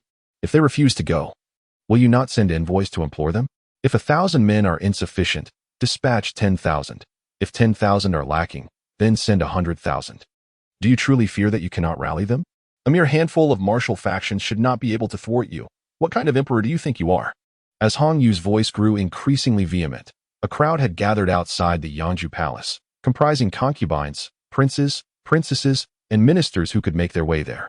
The empress attempted to enter the palace to see the emperor, but was intercepted by guards stationed outside, as Hong Yu had previously instructed that no one, not even the empress, was permitted entry. Thus, the gathering could only wait outside. Suddenly, a voice erupted from within, exclaiming, "What kind of emperor do you think you are?" The crowd outside was momentarily stunned into silence, each person lost in their own thoughts. However, upon hearing such blasphemous words, they instinctively knelt, no longer daring to stand upright, even with the thick palace doors separating them. The crown prince, who had been awaiting outside with utmost respect, was taken aback by the outburst and, disregarding the reactions of those around him, attempted to force his way into the Yangju Palace. The guards quickly restrained him, refusing to allow entry. In desperation, the crown prince called out towards the inner chambers, "Your son, Yuan Jin, seeks an audience with father." But there was no response. He continued to shout in vain. Inside the palace, the emperor glared at Hong Yu and then turned his ire towards Nanzhan, shouting, "Nanzhan, you as well." While Hong Yu's weakness may have some relation to his lack of martial prowess, perhaps he does not comprehend the significance of high-level warriors on the battlefield. But you, as a military commander, should know that elite fighters are crucial to the outcome of a war. Why did you not persuade Hong Yu to dispatch troops to intimidate those martial factions? Even if they refused to support Wang Xiao, they should have been compelled to act. Do you understand that should we lose the battle at Yichuan Pass, it would not merely be the 3 provinces beyond the pass that we forfeit? The emperor's frustration mounted. Yet he felt a sense of relief that the battle at Yichuan Pass had ultimately been won. Years ago, he had faced a grave crisis in his cultivation. Nearly succumbing to madness, he had retreated to a deserted island in the East Sea, intending to spend his remaining days in solitude, only to discover a spring within a cave. After drinking from it, he found his injuries had begun to heal, and thus he remained on that island, recuperating and practicing his martial arts. After departing the island, he immersed himself in the current affairs of the realm. Upon discovering the astonishing weakness of the royal family, he was incensed to learn that even those of the martial world held the monarchy in contempt. This revelation ignited a fierce anger within him, compelling him to hasten back to the capital without delay. Along the journey, he apprehended several individuals from various martial factions, from whom he gleaned that the royal family had once implored their sects to take up arms on their behalf, only to be met with indifference. This incident had gradually morphed into a jest whispered among the more formidable sections. He also learned of Wang Zhao's valiant efforts to reclaim the 3 provinces along the border. Yet the presence of martial experts among the northern barbarian forces, coupled with his own lack of skilled fighters, resulted in devastating losses for his army. All these occurrences greatly displeased Huang Dingtian, who had once been a tyrant in the martial world. Anyone who dared to provoke his ire would face an exponentially greater wrath. Although none were aware of his royal lineage at that time, he resolved to first return to the capital to discipline the emperor, and thereafter, in the name of the royal family, venture into the martial realm to teach a lesson to those obstinate factions. Chapter 31. The Crown Prince's Plea Outside the Palace. The Crown Prince persistently called for an audience with the emperor, causing Emperor Dantian considerable vexation as he scolded the two attendants while enduring the auditory onslaught from outside. Consequently, he instructed Hong Yu to allow the Crown Prince entry, curious to discover the intentions of the young man. With a resounding clang, the grand doors of the hall gradually opened, revealing a small girl staggering forth. Princess Jingyao, the ninth princess, emerged from the hall with tear-streaked cheeks, her pitiable visage evoking deep sympathy. The Crown Prince, closest to the entrance, hurried forward to steady her. Subsequently, the concubines of the imperial harem, along with the ministers of civil and military affairs, rushed to the scene. However, before they could approach, the grand doors swung shut once more. Their hopes of catching a glimpse inside were dashed, leaving them to focus their attention on Jingyao. With a sorrowful expression, Jingyao collapsed into the embrace of the empress, prompting the crowd to inquire about the happenings within. At first, she could scarcely articulate her thoughts, tears streaming uncontrollably down her face.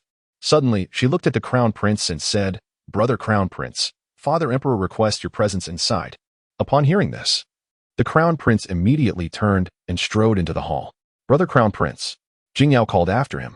He turned back to face her as she continued, "Once you enter, do not act too recklessly. The person inside is one whom even Father Emperor greatly fears." She wished to spare the Crown Prince from the same fate as herself. Enter caution. The Crown Prince's expression shifted upon hearing the word fear. Indeed, it was as he suspected. Nodding at Jingyao, he turned and entered the Yangju Hall, while those outside clustered around Jingyao, bombarding her with questions. Upon entering, the Crown Prince beheld Emperor Dantian seated upon the dragon couch, while his own father stood respectfully below, alongside a kneeling first-rank general and a noble duke. The visual impact was overwhelming. Undaunted, the Crown Prince knelt before Hong Yu and proclaimed, "I, your son, Huang Yin. Pay my respects to Father Emperor." Hong Yu turned to Huang Yin and asked, "What is so urgent that you must create such a commotion outside?" He then addressed Emperor Dantian, saying, "Your Majesty, this is my second son, the Crown Prince, named Huang Yin. Huang Yin, quickly pay your respects to your great-grandfather." Huang Yin turned to Emperor Dantian, bowing deeply and exclaiming, "Huang Yin pays his respects to great-grandfather." Raising his head, he continued, "I overheard a fragment of the conversation between you and Father Emperor outside, and have deduced the identity of great-grandfather." Emperor Dantian furrowed his brow and asked, "Oh, how did you come to this knowledge? Did your father tell you?" "It was not Father Emperor who informed me.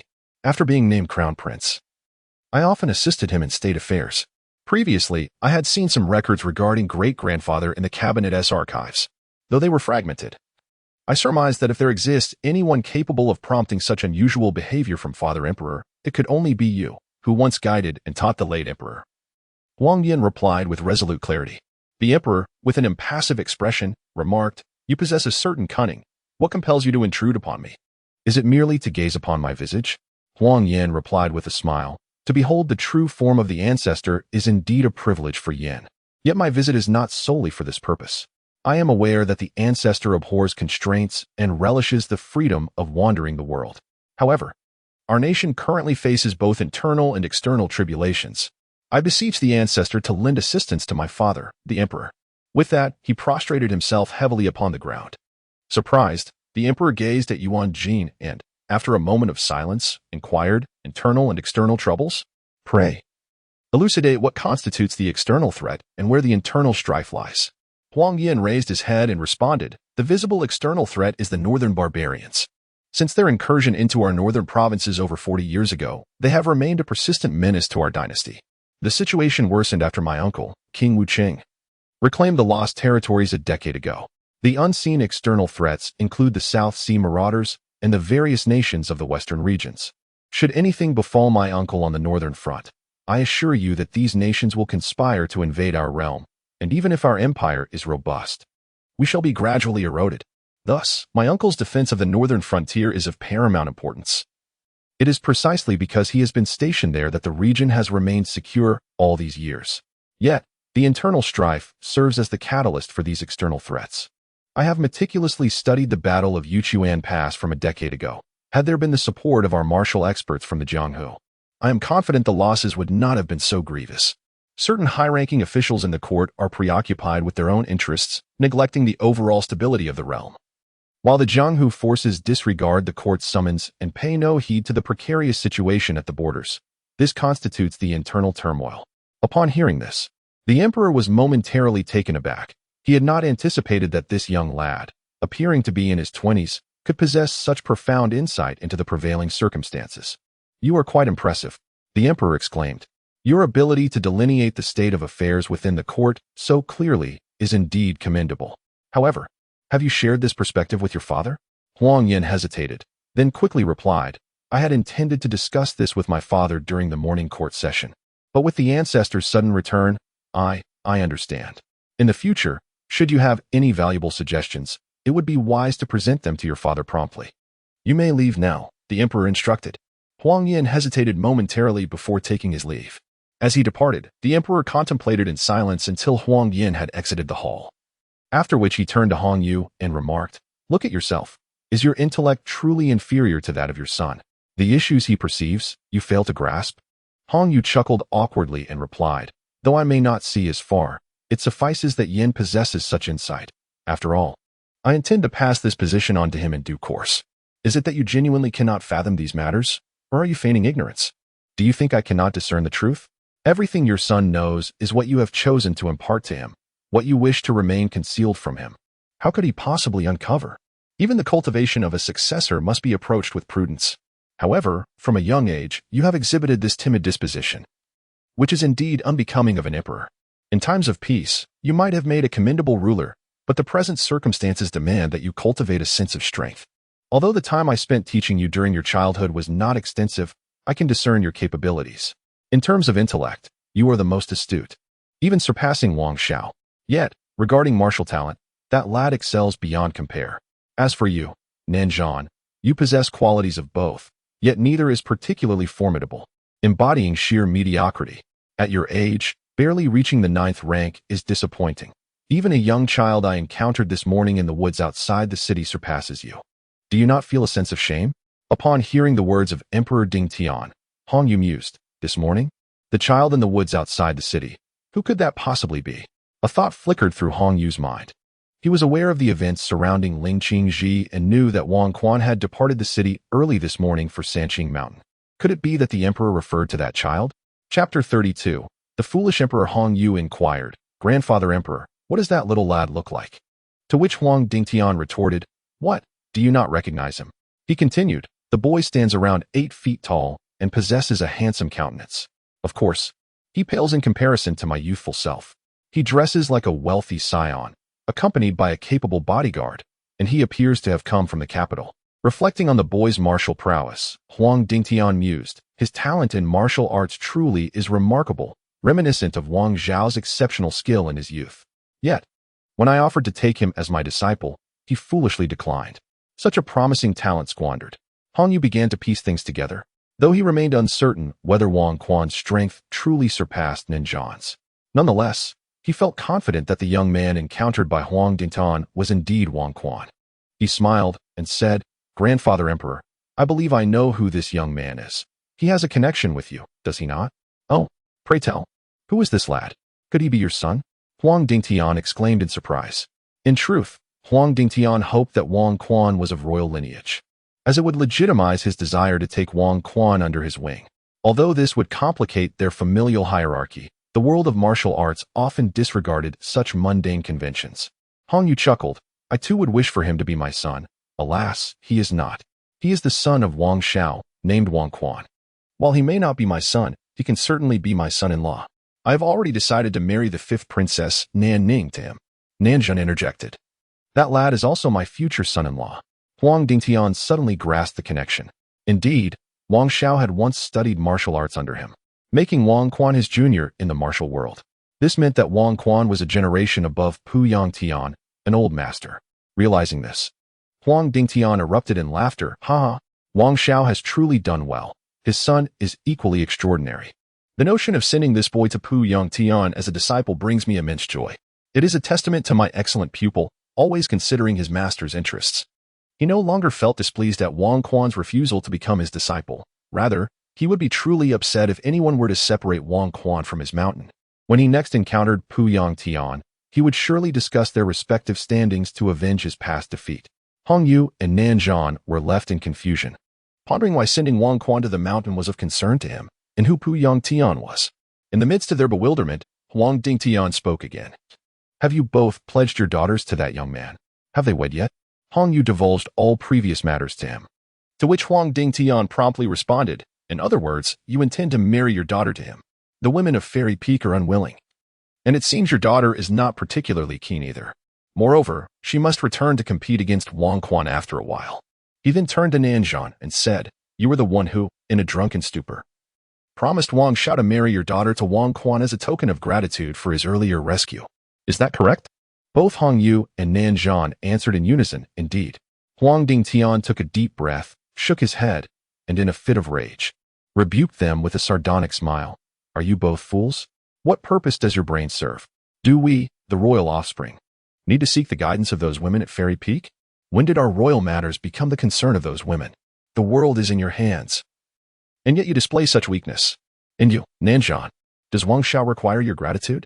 With the bond you share, is further repayment necessary? You insist on marrying your daughter to his son as a means of gratitude. Setting aside the impropriety of such an act, have you considered your daughter's position? If she truly marries Wang Quan, how will she identify herself? As Wang Quan's wife or merely a gift bestowed by you, her father? Hong Yu was left bewildered by the scolding. Just moments ago, Huang Dingtian had been amiable and jovial, but now his demeanor had shifted dramatically.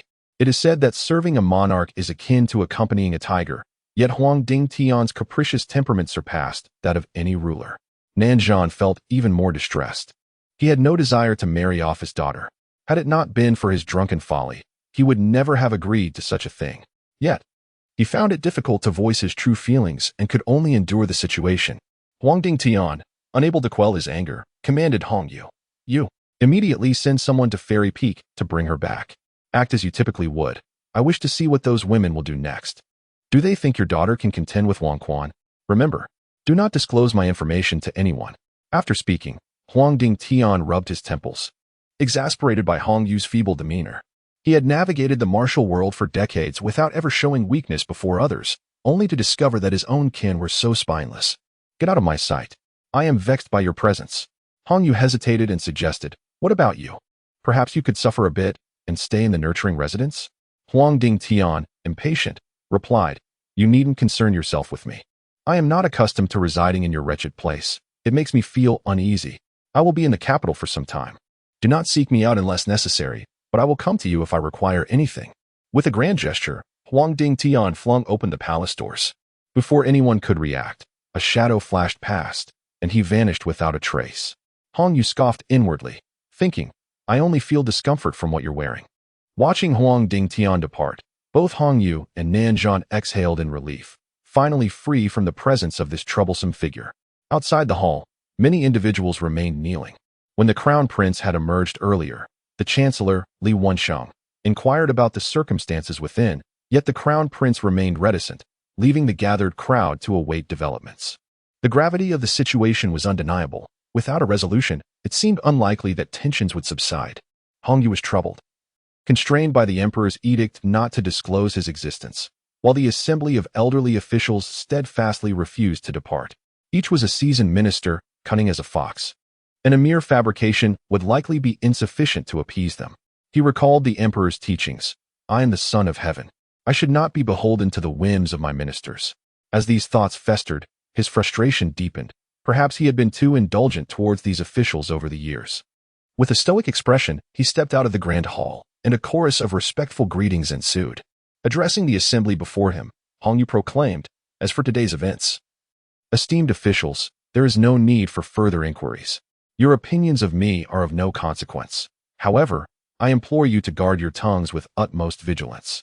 Should even a whisper escape your lips, do not blame me for lacking compassion. Is that understood? The chancellor, Li Wensheng, subtly twitched at the corner of his eye. The emperor's demeanor today appeared markedly different. Was it due to the events surrounding the earlier incident? Your Majesty, he interjected, so much has transpired here. First, an assassin attempted to harm you, And now, within the confines of the Yangju Palace, there are those who dare to insult you. As the son of heaven, the sovereign of this realm, how can one permit such affronts? A ruler disrespected is tantamount to a servant's demise. I beseech you, your majesty, to enlighten us regarding the reasons behind these occurrences, so that we may provide an explanation to the realm and the populace. Many present shared this sentiment, yet only he voiced it aloud, eagerly awaiting the emperor's response. Hong Yu's face darkened as he fixed his gaze upon He Wenxiu, replying coldly, "It appears you are quite concerned for my well-being, dear minister. If you truly wish to know, I can indeed oblige you. In truth, I am equally curious about your affairs. Your eldest son, still in Suzhou for business, has yet to return to the capital, has he? And what of your second son? Has he recently taken another concubine? I have heard whispers that this new addition is a cousin of your current concubine. Is there any truth to this? A ruler dishonored leads to a servant's demise. If you truly seek death, I can fulfill that wish for you at this very moment." Chapter 33.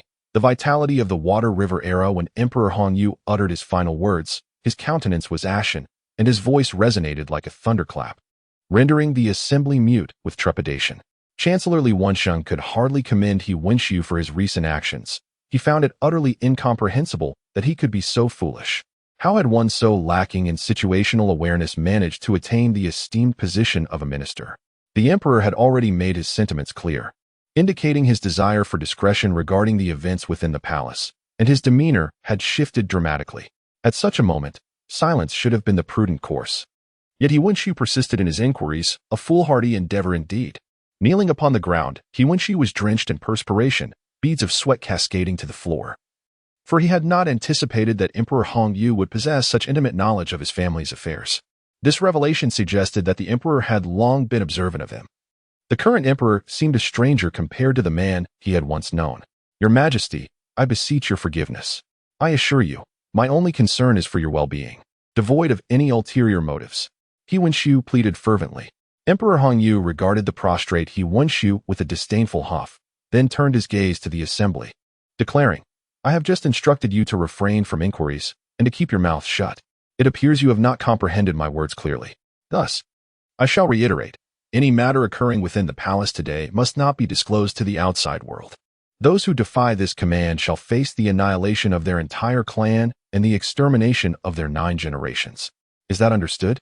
The courtiers bowed deeply, not daring to raise their eyes, and collectively responded, "We dare not, and shall faithfully obey your imperial decree." As He Wenxiu exited the palace, he walked unsteadily, still gripped by apprehension. Coincidentally, Chancellor Li Wensheng passed by, prompting he to urgently halt him and inquire, "Lord Li, did I utter anything untoward today? Why did the emperor display such wrath, even altering his temperament?" Li, rendered speechless by He's obliviousness, regarded him with incredulity. He then patted He Wenxiu on the shoulder, shook his head, and departed, offering a parting caution. "If you continue to view His Majesty as you once did, you might wish to prepare for your own demise." In the Three Purities Temple, 5 days had elapsed without any sign of Wang Quan emerging from the stone chamber. Were it not for Dao Xuanzai, Duan Wuren and his companion would have likely stormed in, as they could still sense the activity within. When Ling Qingji imparted the Water River era sword technique, it required less than a day. Although the method employed then was rather rudimentary and time-efficient, Wang Quan's prolonged absence was alarming. Dao Xuanzai sat cross-legged beside the stone door, meditating, while Duan Wuren paced anxiously outside, his face a mask of unease. "Senior brother, how can you remain so composed in meditation? What could possibly be transpiring inside? It has been so many days, surely nothing has gone awry? Shouldn't we venture in to check?" Dao Xuanzai opened his eyes with a sigh, replying, "Junior brother, do try to calm yourself. Are you not attuned to the situation within? The sword energy is as tumultuous as it was previously. This time, the recipient of the transmission is the air, and thus, utmost caution is paramount. A longer duration is entirely reasonable. There is no need for your concern." Sighing deeply, Duan Wuren was unable to shake off his concern for the 2 individuals inside, particularly for Shui Hiqi, within the stone chamber. The current situation stood in stark contrast to the past. Wang Quan supported Shui Hiqi's back with both hands, blue sword energy surging forth from their bodies. As beads of sweat trickled down Wang Quan's forehead, his expression reflecting considerable strain. In truth, the transfer of power had concluded 2 days prior. and the 8 sword techniques were now firmly established within Wang Quan's dantian. With diligent practice, he could eventually internalize these techniques as his own. However, Shui Heqi's life was rapidly waning. He had sacrificed himself for Wang Quan's sake, and Wang Quan felt helpless in his attempts to save him. Overwhelmed by guilt, Wang Quan recognized that this was a matter from the previous generation, one he had no authority or ability to intervene in. The only thing he could do now was to allow his 2 senior brothers outside to see him one last time. Yet, just as Wang Quan prepared to exit the stone chamber, he sensed a residual flow of sword energy within Shui Heqi's body. This revelation ignited a spark of hope within him, prompting him to assist Shui Heqi into a sitting position. A sudden thought struck Wang Quan. Perhaps the sword techniques had not been entirely absorbed. After all, having resided in Shui Heqi's body for so long, they may have already fused with him. While Shui Heqi had indeed entrusted all his sword techniques to Wang Quan, the essence of those techniques remained intertwined with him. Akin to the way one's internal energy regenerates after being transferred, Wang Quan contemplated the possibility that Shui Heqi might still possess a sliver of hope for survival. He immediately began to examine Shui Heqi's body and, to his delight, found that his suspicions were correct. Ecstatic, Wang Quan realized that his next course of action was to forcibly impart the essence of the original sword technique to Shui Heqi. If successful, Shui Heqi could be saved. However, the challenge loomed large. It was, in fact, nearly impossible. The original essence required a foundation in childlike purity, meaning that the first technique one practiced must be the original essence itself, dependent on innate talent. Only those with exceptional gifts could hope to master it, though Shui Heqi had long surpassed the age for cultivating the original essence. The fact that he had surrendered all his martial arts prowess upon receiving the atomic sword technique left him with only the 8 atomic sword moves, presenting a glimmer of possibility. Resolutely, Wang Quan set to work, and 2 days swiftly passed. Suddenly, Wang Quan withdrew his hands, positioning his palms downward in a concluding gesture. At that moment, his complexion was deathly pale, sweat cascading down his face. A faint smile played upon his lips, and a sense of relief washed over him. Yes, he had succeeded. The sword techniques within Shui Heqi were gradually merging with the original essence. Once fully integrated, the injuries to his internal organs would begin to heal, and with careful recuperation, he would recover. This was the final act Wang Quan could offer his friend. Wang Quan laboriously descended from the icy platform, gently laying the still unconscious Shui Heqi upon it, before unsteadily making his way out of the stone chamber. The sound of the stone door stirred the 2 outside, prompting them to rush forward to investigate. As the grand door creaked open, they beheld Wang Quan staggering out alone, his countenance pale to a terrifying degree. In an instant, both rushed to support him. Observing Wang Quan's condition, Duan and his companions, unable to suppress their disbelief, murmured, "Could it be a failure? Has our junior brother already departed?" Their thoughts were not unfounded, given the prolonged passage of time and the unpredictable nature of events. Witnessing Wang Quan's current state led them to envision the grim fate that awaited the already critically ill Shui Heqi. With a weak smile, Wang Quan shook his head, but before he could utter a word, darkness enveloped him, and he fainted. Chapter 34. Innocent royalty. In the eastern region, thousands of miles from the capital, lies Yuzhou, a land characterized by its towering mountains and treacherous terrain. Here, 2 great rivers converge, creating a formidable force, and the inhabitants predominantly rely on fishing for their livelihood. Yuzhou is home to the perilous Duan Cliff Mountain, known for its steep ascents. Atop this mountain stands the Tianji Pavilion, an establishment renowned for its insight into worldly affairs, serving as a hub for the exchange of information and holding a formidable reputation in the realm. Within the Tianji Pavilion, a multitude of carrier pigeons soar gracefully, methodically relaying various messages. In a loft perched precariously on the cliff's edge, an elderly man with a head of white hair is engrossed in reading a newly arrived message. Upon finishing, he swiftly folds the note and hands it to a nearby attendant for archiving. This venerable elder, known in the martial world as Mr. Tianji or the Old Man of Tianji, is the proprietor of the pavilion. Although few are acquainted with his given name, his surname, Nangong, is well known throughout the realm. The Tianji Pavilion shares deep roots with the Daicheng royal family and the Wang clan. 5 centuries ago, during the tumultuous reign of Emperor Li, chaos reigned in the court, plunging the populace into despair. During this turmoil, the Huang clan rallied the heroes of the realm, forming a sizable army that ultimately overthrew the previous dynasty, establishing the present Daicheng dynasty. The commander of this uprising was none other than Wang Quan's ancestor, Wang Chong, who was later bestowed the title of a noble of a different surname. In addition to Wang Chong, another pivotal figure emerged, Nangong Qian. Wang Chong's strategist and the undeniable brain behind the army. At the dawn of the Daicheng dynasty, he aided the royal family in stabilizing the situation, meticulously documenting the chaotic era. Once the dynasty was secure, he declined all rewards and resolutely retired to establish the Tianji Pavilion in Yuzhou. Upon learning of this, the Daicheng royal family proclaimed to the world that the Tianji Pavilion would endure forever within the borders of Daicheng, existing in tandem with the nation. After centuries of evolution, the Tianji Pavilion has transcended the mundane, emerging as a unique emblem in the realm. It refrains from political entanglements and does not partake in martial disputes, solely engaging in the trade of information, from royal secrets to the petty theft of livestock. If one possesses the means, the Tianji Pavilion will divulge all that one seeks to know. After perusing the note, the elderly man gazes out at the scenic view, a faint smile gracing his lips. At that moment, a melodious and playful voice interrupts his thoughts. "Great-grandfather, what news did you just receive?" inquired Nangong Chuchio, the great-granddaughter of the Tianji elder.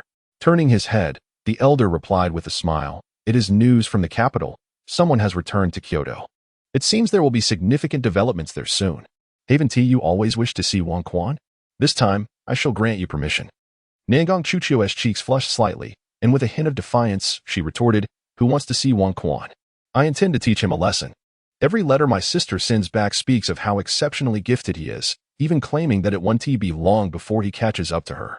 While praising this individual, he simultaneously belittles my dear sister, insinuating that if I do not exert myself, the Nangong clan may forever remain beneath his heel.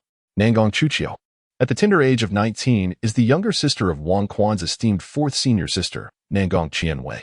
During her youth, Nangong Qianwei was discovered by Puyang Tian during his travels in Yuzhou, and recognizing her extraordinary talent, he took her as his disciple. Since Wang Quan entered the sect, Nangong Qianwei has occasionally relayed news about him back to the Tianggui Pavilion. Of course, even if she did not, the pavilion would uncover the information.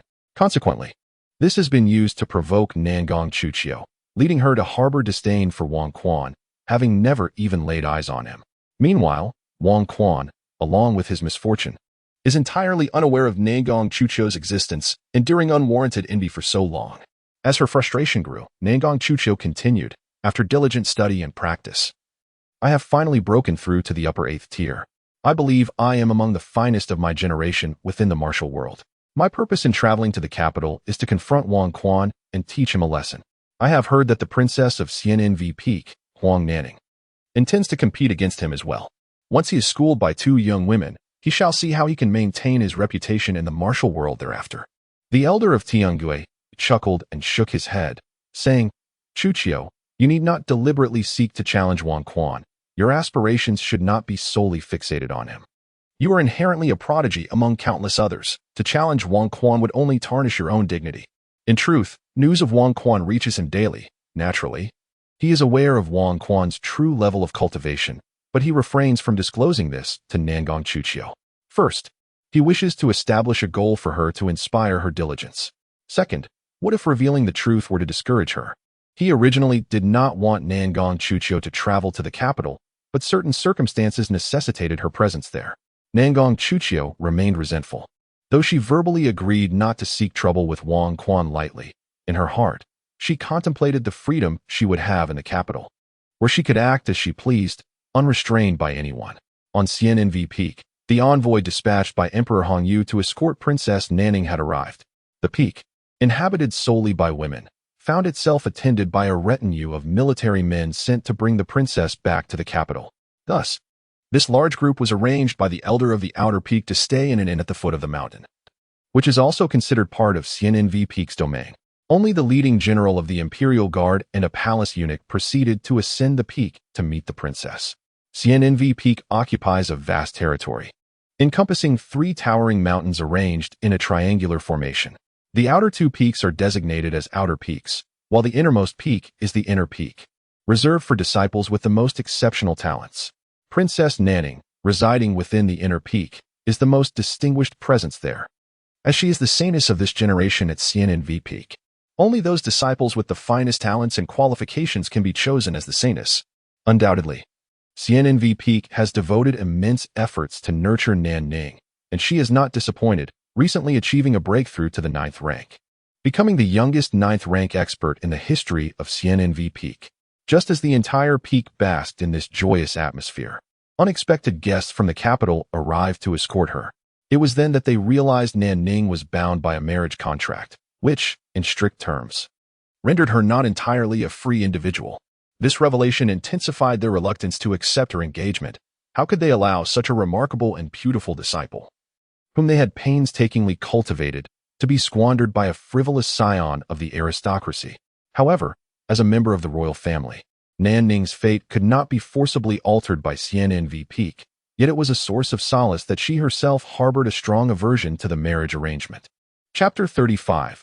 Love at First Sight. At the summit of Fairy Peak, the eunuch, Master Chow, and Deputy Commander Yuan of the Imperial Guard, accompanied by an elder, arrived at the residence of the 5th Princess, Nan Ning. The task bestowed upon them by Emperor Hong Yu was to escort Nan Ning back to the capital without delay. Thus, they set forth from the capital with relentless haste, arriving at Fairy Peak in a mere 7 or 8 days. As they entered the courtyard, a young girl of 17 or 18 emerged to greet them, guiding them inside. This girl, named Qing Feng, was a direct disciple of Nan Ning, and due to their close bond, she harbored strong discontent towards the marriage arranged by Nan Ning's family. Upon learning that these individuals were there to escort her senior sister back to the capital, she felt a wave of unhappiness in her eyes. No one was worthy of her sister. If one were to be considered, it could only be Ouyang Xiu from the Ouyang family, but no one else would suffice. Upon entering the courtyard, the two men took their seats in a side hall while awaiting Nan Ning. Shortly after, a graceful figure appeared at the door, dressed in a light yellow gown with purple lace peeking from her sleeves and adorned with exquisite jade hairpins. Nan Ning's flawless visage radiated an ethereal charm, making her beauty truly exceptional. Master Chow and his companion promptly bowed, uttering, "We humbly greet the 5th princess." Nan Ning gracefully circumvented them and took her place at the head of the table, saying, "Please rise. We are not in the capital. There is no need for such formalities. I am aware of your purpose. You may return to the capital without waiting for me. I shall make my way back in due course." Her voice was a pleasure to behold. Master Chow, hearing her words, managed a wry smile. "Your Highness, His Majesty has decreed that you must accompany us back to the capital without delay. His Majesty's resolve is quite firm. I implore you, do not put this old servant in a difficult position." Nan Ning inquired with curiosity, "Is there something urgent concerning father? Why the haste in summoning me back?" The agreed date for her return was her 20th birthday, still half a month away. It perplexed her that her father would send a contingent to fetch her so urgently. Indeed, recent events have transpired. Deputy Commander Yuan, tread carefully. Master Chow interjected sharply. The straightforward deputy commander had been about to reveal peculiar happenings within the palace, but was abruptly halted by Master Chow's intervention. Cold sweat broke out on Yuan's brow as he cast a grateful glance at Master Chow. Had it not been for the timely interruption, he might have sealed his own fate upon returning to the capital. Observing the interplay between the two men, Nan Ning continued, "Is there something amiss in the palace that father wishes to keep from public knowledge, prompting you to fetch me?" Master Chow feigned ignorance, replying, "I truly know nothing. Your Highness, His Majesty merely dispatched me to escort you back." Nan Ning silently contemplated the two individuals before her, pondering the unsettling urgency of her father's summons to return to the capital. Surely, something significant had transpired within the palace. Otherwise, her father would not have been so insistent. Observing the two's evasive demeanor, Nan Ning surmised that the matter must pertain to the royal family, as her father would not have ordered a lockdown otherwise. Could it be that her mother was in distress? The more she considered the possibility, the more convinced she became. Without delay, she instructed, "You two should descend the mountain and organize the troops, ready to depart at a moment's notice. I shall bid farewell to my elders in the sect. Let us reconvene at the inn below in 1 hour and return to the capital at once." With that, she dashed out, disappearing in the blink of an eye.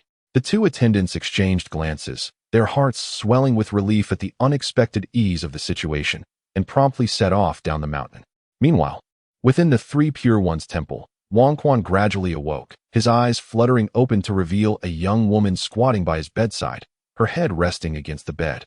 fast asleep. She appeared to be quite youthful. Closing his eyes once more, he reopened them after a few moments, confirming that he was not ensnared in a dream. Was this mysterious figure truly so misguided as to envision him as a frivolous young master, consumed by indulgence? How curious it was that she had been assigned to care for his unconscious form. Wang Quan chuckled softly to himself, opting not to rouse the young lady.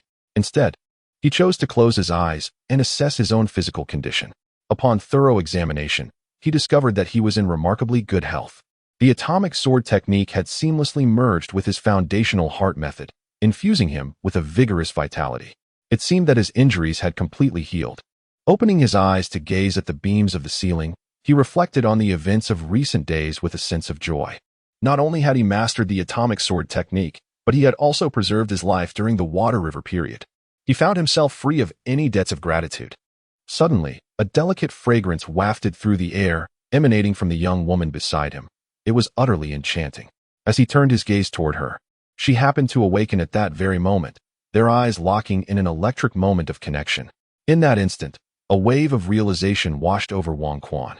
His expression momentarily frozen, his pupils dilating as he beheld her. His heart raced unexpectedly. Since arriving in this realm, he had encountered many beautiful women, his senior sisters on the mountain, each with captivating features, and the princesses of the palace, all remarkably lovely. Yet, this young lady before him captivated him instantly. He recognized that he had indeed fallen for her.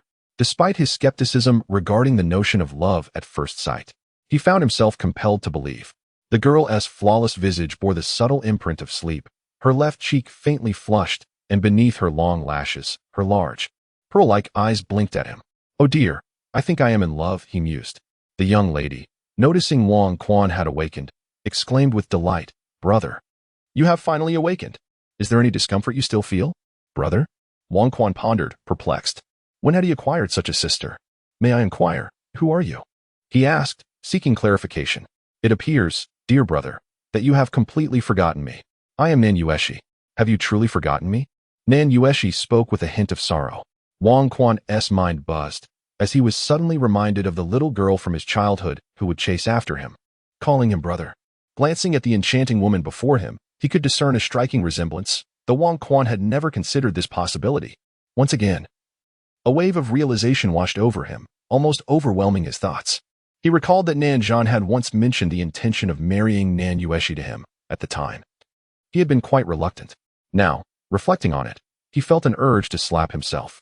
He had never anticipated that the little girl from those days would blossom into such a stunning beauty. Fortunately, the engagement had not been annulled due to his objections. Rather, his resistance had incensed Madame Nan, thereby preserving the union. With Nan Yueshi by his side, who would need the fifth princess? Let none dare to encroach upon this bond. Chapter 36. An awkward atmosphere. Wang Quan offered an awkward smile and remarked, "How could I forget? I was merely teasing you." With a sheepish grin, he quickly averted his gaze, unable to meet Nan Yueshi's eyes any longer. Observing the guilt-ridden expression on Wang Quan's face, Nan Yueshi found him quite endearing in that moment, and she gently covered her mouth, letting out a soft laugh. Wang Quan, unable to restrain himself, gazed back at her, his heart melting at the sight of her smile, which evoked a verse in his mind. The spring breeze caresses the willows, while the human face blossoms like peach flowers in radiant red. His previously calmed heartbeat surged once more. Why did every gesture of this woman captivate him so deeply, rendering him utterly unable to resist? Wang Quan steeled himself internally, forcing himself to regain composure, resolute in not succumbing to her enchanting beauty. Suddenly, Wang Quan sprang to his feet, still clad in his previous attire, and inquired, "Am I still at Sanqing Temple? What brings you here?" As Nan Yueshi handed him his shoes, she replied, "The headmaster Dao Xian of Sanqing Temple is my mentor. Ever since you fainted after emerging from the stone chamber, he sent someone to inform me to come here. I have been taking care of you these past few days."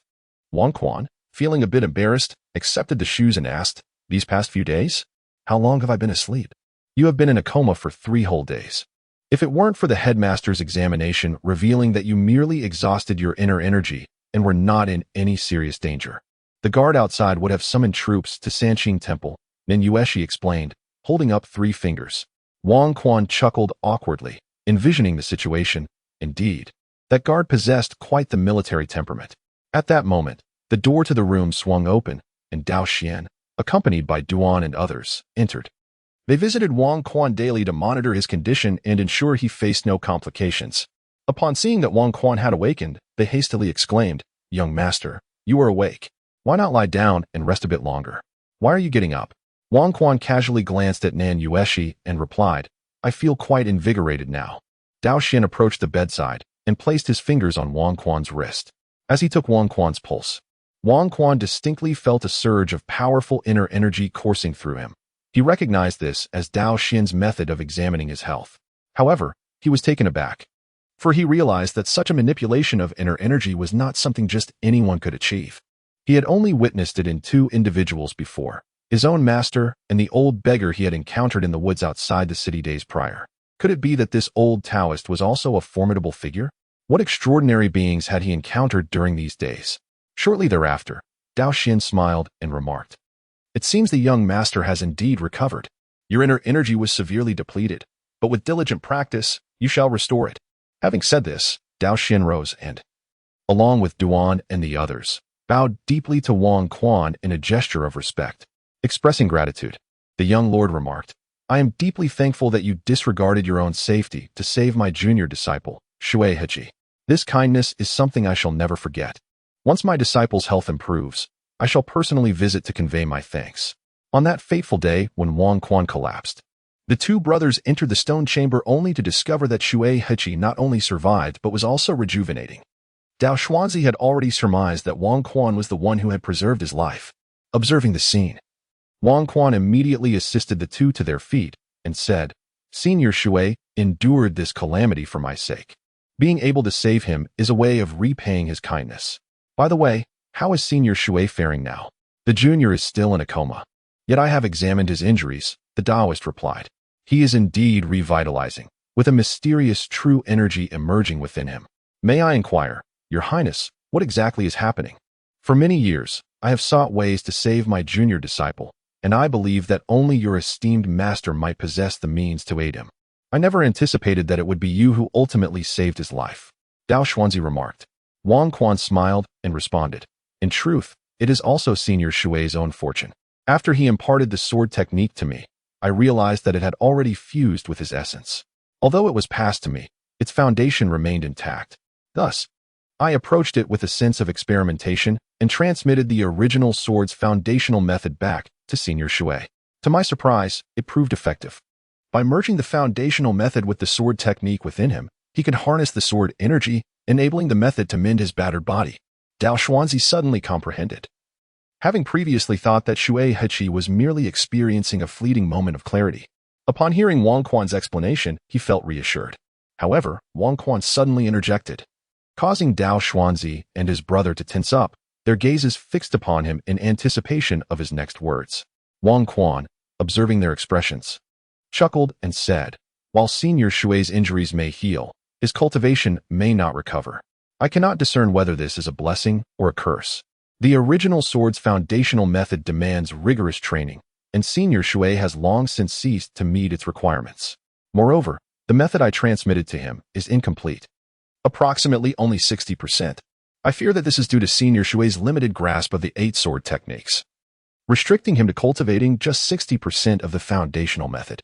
Furthermore, he cannot pursue any other martial arts in this lifetime, where he risks falling into madness. His cultivation of internal energy must adhere strictly to the foundational method. As for the extent of his future cultivation, that will depend solely on him. No one else can assist him." Finally, Dao Xuanzi and his companion exhaled in relief, smiling as they said, "That is of no concern. The fact that our junior disciple can retain his life is the best news for us. Even if he cannot practice other martial arts, it matters not. The original sword is inherently one of the most formidable martial arts in the world. Even with just 8 techniques and an incomplete foundational method, what does it matter? As long as our junior disciple is willing to diligently train in the future, his martial prowess is sure to flourish." To take a step back, even if my junior brother were to lose all his martial prowess in the future, as long as the two of us are present, we can ensure his life remains safe and worry-free. After this, Wang Quan nodded in silence. Following some further conversation among the few individuals in the room, Dao Xuanzi and his companion departed, leaving only Wang Quan and Nan Yueshi behind. The atmosphere grew awkward in an instant. The two sat by the table, not uttering a single word. Seizing the opportunity while sipping his tea, Wang Quan discreetly glanced at Nan Yueshi, only to find her smiling at him. His face flushed crimson, and he began to rub his knees nervously, momentarily at a loss for words or actions to alleviate the discomfort. Chapter 37. The Wrath of Gods and Men. Nan Yueshi gazed intently at Wang Quan, finding his flushed face increasingly endearing, and she couldn't help but smile. Wang Quan felt a surge of warmth ignite within him at her gaze. No, this young lady was clearly teasing him, and he must not show any signs of weakness. He quickly turned his head to meet Nan Yueshi's eyes. As they faced each other, the atmosphere gradually shifted from awkwardness to a delightful ambiguity. After a considerable pause, Nan Yueshi propped her chin on her hand and flashed a sweet smile at Wang Quan, which utterly disarmed him. Cough, cough. Wang Quan seemed to choke on his own saliva. After a couple of coughs, he seized the opportunity to avert his gaze from Nan Yueshi and earnestly lifted his teacup to take a sip. Hee. Nan Yueshi observed Wang Quan's actions and stifled a giggle behind her hand before saying, "Does an elder brother know that staring at a girl for too long is rather impolite? But you were the one staring at me first. Is it permissible for you to gaze at me, yet not for me to gaze at you?" Wang Quan retorted. "However, you are a grown man. No one has ever claimed that a girl staring at a grown man is impolite, have they?" Nan Yueshi teased. Wang Quan found himself momentarily speechless. This young lady had quite the sharp tongue, and Wang Fuguo had indeed lost fairly to her. "All right, I shan't tease you further. Shouldn't you be returning to the city? There are numerous matters awaiting you in the capital," Nan Yueshi stated. Wang Quan was perplexed. Upon his return to the capital, he could hardly claim to have anything significant to attend to, aside from the affairs his father had entrusted to him. Noticing his confusion, Nan Yueshi continued, "Are you not strategizing for my elder brother? After coming to Sanqing Mountain, did you not enlist Wang Shi for assistance?" Wang Quan recalled that before leaving the city, Nan Dazong had approached him, expressing interest in the daughter of the Prime Minister, Li Daren, and seeking his advice on courting techniques. However, he had departed for Sanqing Mountain the very next day, leaving Wang Fuguo to assist Nan Dazong. Indeed, that was the case. But I am no expert in matters of the heart. Do not heed Nan Dazong's wild claims. I have hardly encountered many women in my life, knowing only a handful besides you. Where would I have acquired the reputation of a romantic? Wang Quan hurriedly clarified. "Oh, so your elder brother sought your counsel because you are already a seasoned veteran in love? How surprising. It seems you are indeed a charming and flirtatious gentleman." Nan Yueshi teased with a playful smile. "I have already stated that Nan Dazong is merely speaking nonsense. Throughout my life, I have hardly met many women, aside from you. The number of girls I know does not exceed 5. How could I be deemed romantic?" Wang Quan replied, somewhat flustered, not wishing to tarnish his noble image in Nan Yueshi's eyes. "Is that so? It appears that your younger sister has misunderstood her elder brother. I believe you, like Uncle Wang, must also be a person of deep affections," Nan Yueshi replied with a sweet smile. Wang Quan chuckled and waved his hand dismissively, his expression reflecting humility, as if to say, "Oh, not at all. It is merely a common affection, unworthy of comparison to my father's." Nan Yueshi was well aware that Wang Quan was not the type of person to take offense easily. She merely sought to tease him. If he were to discern her true intentions, it might lead to a perplexing state of mind, perhaps even exasperating him to the point of distress. "What do you mean by this, Yueshi? Is there an issue at hand?" Wang Quan inquired, puzzled. "Brother, you have been at the Sanqing Temple for nearly a week, and there are matters concerning Wang Shi that you may not yet comprehend. However, it is rather difficult for me to articulate them. I implore you to return to the capital swiftly, and all will be revealed in due course," Nan Yueshi explained. Outside the gates of the capital, Gao Xiong drove the carriage hastily towards the entrance, while Wang Quan remained seated, motionless within, occasionally casting sidelong glances. Upon hearing Nan Yueshi's words, he sensed something amiss and grew curious about the troubling circumstances surrounding Wang Shi. Without delay, he summoned Gao Xiong and descended the mountain. Along the way, Nan Yueshi borrowed a carriage from them. Just as they were about to board, she caught up, declaring her intention to return to the capital alongside them. Inside the carriage, Wang Quan occupied the main seat, with Nan Yueshi seated to his right. The awkwardness of the moment resurfaced. Throughout the journey, they exchanged but few words. Wang Quan considered himself not a bashful individual, nor one who would lose his tongue in the presence of beauty. Yet, ever since encountering Nan Yueshi, he felt a persistent inferiority in her presence, which left him somewhat unsettled. As the carriage entered the city gates, They were fortunate to avoid any trouble from unruly characters like He Miao. However, upon peering through the carriage window, Wang Quan was met with an unexpected sight. Someone pointed at their carriage and shouted, "Everyone, take heed. The scoundrel Wang Quan has returned to the capital." Instantly, the bustling street fell into a hush, only to be broken moments later by a cacophony of voices that encircled their carriage, hurling insults. Wang Quan was bewildered. He had always conducted himself discreetly upon his return, so why did it appear as though he had incited the wrath of the masses?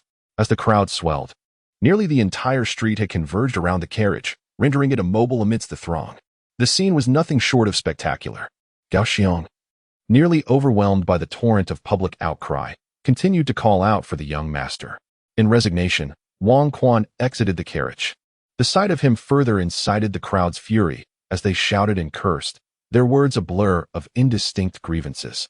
Suddenly, an egg was hurled at him, narrowly missing its target, followed by a barrage of rotten fruits and vegetables. Wang Quan, with his fingers poised, gestured forward, and all projectiles aimed at them were deflected.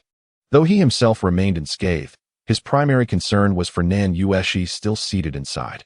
"Esteemed villagers, I am Wang Quan. Might I inquire why you have detained us and addressed us with such vitriol? Have I offended you in some manner?" Wang Quan projected, his voice resounding like that of a lion, commanding attention amidst the clamor. The crowd fell silent, and from their midst emerged an elderly man, who scoffed, "Humph! Are you truly unaware of your own misdeeds? Your esteemed family, the Wang clan, has long been revered for expanding the territories of the great Qing dynasty, and we hold you in high regard.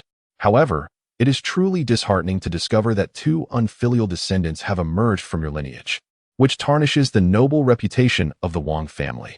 We cannot turn a blind eye to your misdeeds simply because of your family's past achievements." Wang Quan, too, found himself perplexed. Upon returning to the capital, he pondered if he had committed any acts that would provoke public outrage. Suddenly, he recalled what Nan Yueshi had previously mentioned, that Wang Fuguei seemed to have engaged in some unspeakable actions. Yet, those were Fuguei's transgressions and bore no relation to him.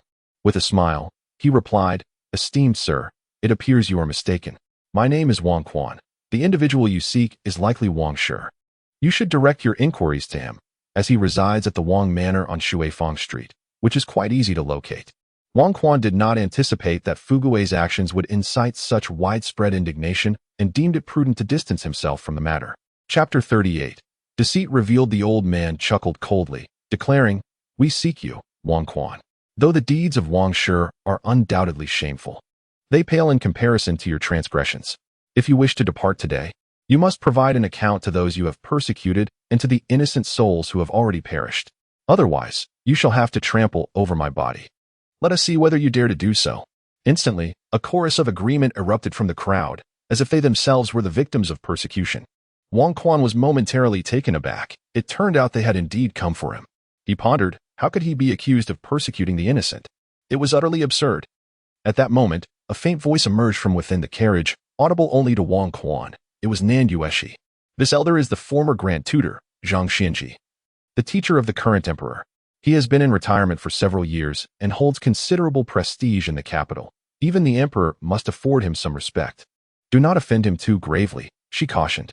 Wang Quan forced a bitter smile. "I am not the one seeking to offend him. He is the one slandering me. Just because he is esteemed, does that grant him the liberty to unjustly brandish heinous accusations?" With a resigned shake of his head, he replied, "Elder, after listening to your lengthy tirade, I feel as though I am burdened with countless crimes, almost convincing myself of such absurdities. Pray, enlighten me as to what atrocious acts I have committed that provoke such universal outrage." Zhang Xianji regarded Wang Quan with disdain, his voice sharp. "I cannot believe you still attempt to defend yourself at this juncture. You truly bring shame upon your father, Wang Xiao." At this remark, Wang Quan's anger flared. The old man launched into an unfounded tirade, disregarding the truth of the matter, exhibiting utter irrationality. Zhang Xianji then extracted a paper filled with writing from his sleeve. "And read aloud, Wang Quan, aged 19 and yet not quite 20, a resident of the capital, son of Wang Xiao of the Martial Achievement Prince's Manor. At the tender age of 9, you leveraged your family's influence to spy on the princess bathing in the palace, subsequently using this as leverage to coerce her into a marriage pact. Shortly thereafter, you were whisked away by your father to the northern frontier. There, Emboldened by your family's power, you engaged in egregious acts of tyranny, having abducted women at the mere age of 15 and even subjected one to violence before her husband, forcing him to witness the atrocity, after which you callously ended their lives and concealed your heinous deeds. Each of these vile acts is meticulously documented in this letter, too numerous to recount, and I am too ashamed to elaborate further. Wang Quan's mind struggled to comprehend the gravity of the accusations. The events from the palace were not as he had been portrayed, and he had never committed such acts in the northern frontier. He retorted, "Elder, I am unsure from whence this letter originates, but the reality is far from your assumptions. The incident at the palace was merely a coincidence. Moreover, shortly after my arrival in the northern frontier, I apprenticed under a mentor and never resided there long enough to commit such acts of abduction. This is entirely fabricated. If you doubt me, you may inquire with him. He is my father's deputy and can attest to my innocence." Wang Quan then pointed towards Gao Xiong. At this moment, the entourage sent to escort the fifth princess from Nanning had returned to the capital, and the main contingent had already established their encampment outside the city, leaving only a small group to enter. Shortly after their arrival, they encountered a crowd gathered in the street, vocally denouncing something. Nanning commanded an inquiry. Discovering that a carriage was encircled by the populace, who seemed to be condemning its owner, the path ahead was obstructed, necessitating the carriage to be stationed at the periphery of the throng, with guards forming two lines to maintain order. Due to the height of the carriage, the interior was visible, and one could hear a young man within addressing an elder opposite him. "Wang Quan, he is associated with the Duke of Wuqing. Naturally, he would speak in your favor. Do not presume us to be fools. Perhaps he was complicit in your misdeeds from the very beginning." This remark incited Wang Quan's fury. He could endure slander against himself, but not against Gao Xiong, a valiant general who had earned immense respect for his service to the people. In a cold tone, he retorted, "You were once the Grand Tutor. I trust you possess the means to ascertain whether I, the heir, have truly resided in Beisai all these years. The letters in your possession are rife with slander against me, and I shall uncover the identity of the perpetrator. Yet, such matters are trivial now. I demand an apology from you. Do you know who he is? He is the general who has fought valiantly for you in the northern territories. How dare you humiliate such an individual?" Wang Quan's voice escalated, resonating with intensity, causing Zhang Ziyan's to step back repeatedly. Zhang Ziyan's face flushed crimson from the rebuke, and he indignantly responded, "The distant land of Beisai is indeed a challenge for you, given the supremacy of your Duke of Wuqing's household, who can confirm his valor on the battlefield. Following you, he must be of dubious character. Even if he fought, he could merely be a coward. Let us not even delve into Beisai. What have you done here in the capital? Upon your arrival, you resorted to violence, gravely injuring a young master of the He family. Was that not an abuse of your family's power? Moreover, you have been accused of harassing unmarried women. Do you know that several young ladies' families have lodged complaints against you? What do you have to say for yourself? Do you still wish to argue?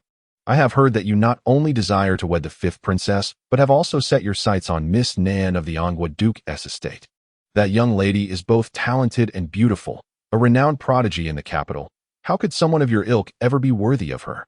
Truly, a toad aspires to eat swan meat." Wang Quan's countenance darkened further, yet he endeavored to suppress his mounting fury, declaring loudly, "I have stated before that I will investigate every slanderous remark made against me. Now, what I seek is your apology. Are you so advanced in age that your hearing has failed? Shall I elucidate this for you?" Upon hearing this, Zhang Ziyan's retreated a few steps, eyeing the assembly around him, and remarked, "I am the teacher of the current emperor, the former grand tutor of the court. What credence can be given to the words of a mere child like you? To think you would demand an apology from me, dream on. Today, the purpose of stopping you is to restore justice to the world. Do not divert the topic. Do you wish to escape unscathed?" The surrounding crowd erupted once more, as if they yearned to consume Wang Quan whole. With a grim expression, Wang Quan disregarded Gao Xiong's attempts to restrain him and stepped down from the carriage, striding towards Zhang Ziyan's. Standing before Zhang Ziyan's, he coldly declared, "Apologize, or would you prefer to meet the same fate as He Miao? How outrageous! I am the esteemed teacher of His Majesty, the former grand tutor of the court. Dare you speak to me in such a manner?" Zhang Ziyan's retorted furiously. A sharp crack echoed through the air as Wang Quan struck him, and Zhang Ziyan's fell to the ground, his left cheek swelling rapidly. Blood, mixed with a few teeth, spilled from his mouth. The crowd, startled, recoiled, leaving Wang Quan and Zhang Ziyan's in stark relief. Zhang Ziyan's cries, akin to a pig's squeal, erupted as he incoherently raged. I am the instructor of His Majesty. How dare you strike me? I shall inform His Majesty and accuse you of grave disrespect. Wang Quan placed his foot upon Zhang Xian's, stating, Teacher of His Majesty? Grand Tutor? Is that all you can utter? Do not presume that your title grants you immunity. Even if you were the Emperor's son, I would still strike you down today. You claim I bully the weak. Let me now demonstrate my dominance over you, old fool. Chapter 39. I am the elder sister on a nearby rooftop. Huang Dingtian was gnawing on a roasted chicken while observing the commotion below. Upon hearing Wang Quan's words, he could not help but burst into laughter, muttering to himself, what a clever lad. Truly the offspring of Wang Xiao, just as delightful as his father. With that, he resumed his feast, engrossed in the spectacle. Just as Wang Quan's fist was about to descend upon Zhang Xinji, a voice suddenly rang out from the edge of the crowd. Stop. The moment the words were spoken, the crowd parted as if choreographed, creating a clear path. Yet no one approached. At the end of the pathway stood a carriage, flanked by a host of imperial guards. It was evident to all that the occupant was either of royal blood or a noble relation. Wang Quan halted his fist and turned his gaze towards the carriage. The door swung open to reveal an exceptionally beautiful young lady glaring at him. Her beauty was truly rare, and among the few maidens Wang Quan had encountered, only Nan Yushi could be likened to her. A nearby guard stepped forward and announced, the fifth princess has arrived. Kneel and pay your respects. At the announcement, the crowd swiftly knelt in reverence.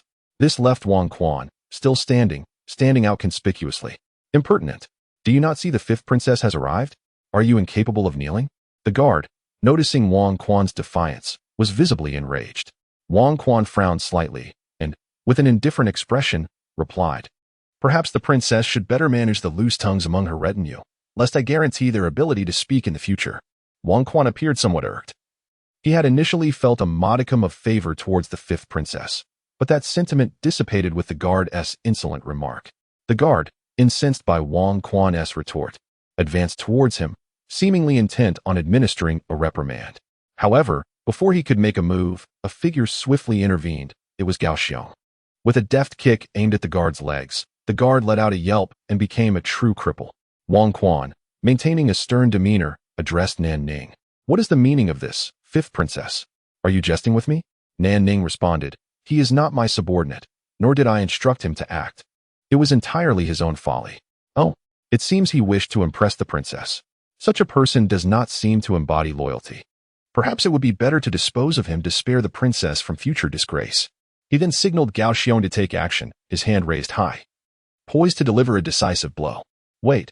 Nan Ning interjected, regardless of the circumstances, he is still a member of the Imperial Guard.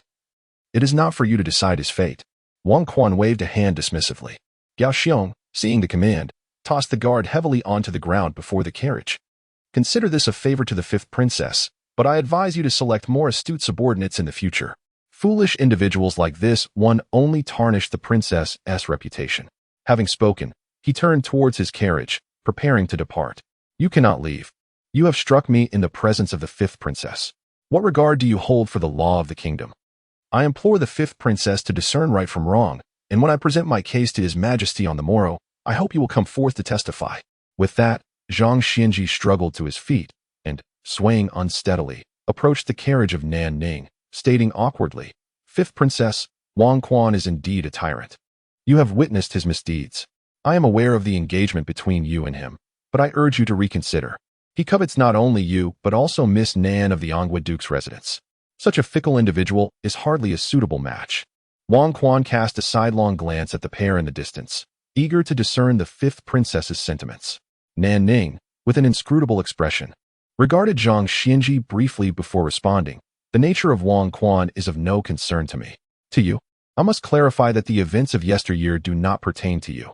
We are both victims in this affair. In an effort to resolve the conflict, I was compelled to propose a fictitious engagement as a pretext. If you have misunderstood, I offer my apologies. However, I shall never wed you. I hope you can grasp the reality that we inhabit entirely different worlds.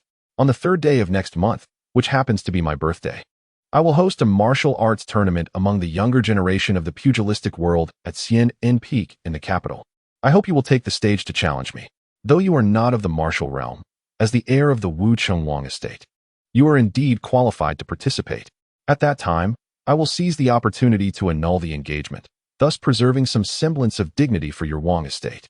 Rest assured, I shall show mercy, ensuring your defeat is not too humiliating, allowing for a modicum of honor to remain for the Wuqing Wang family.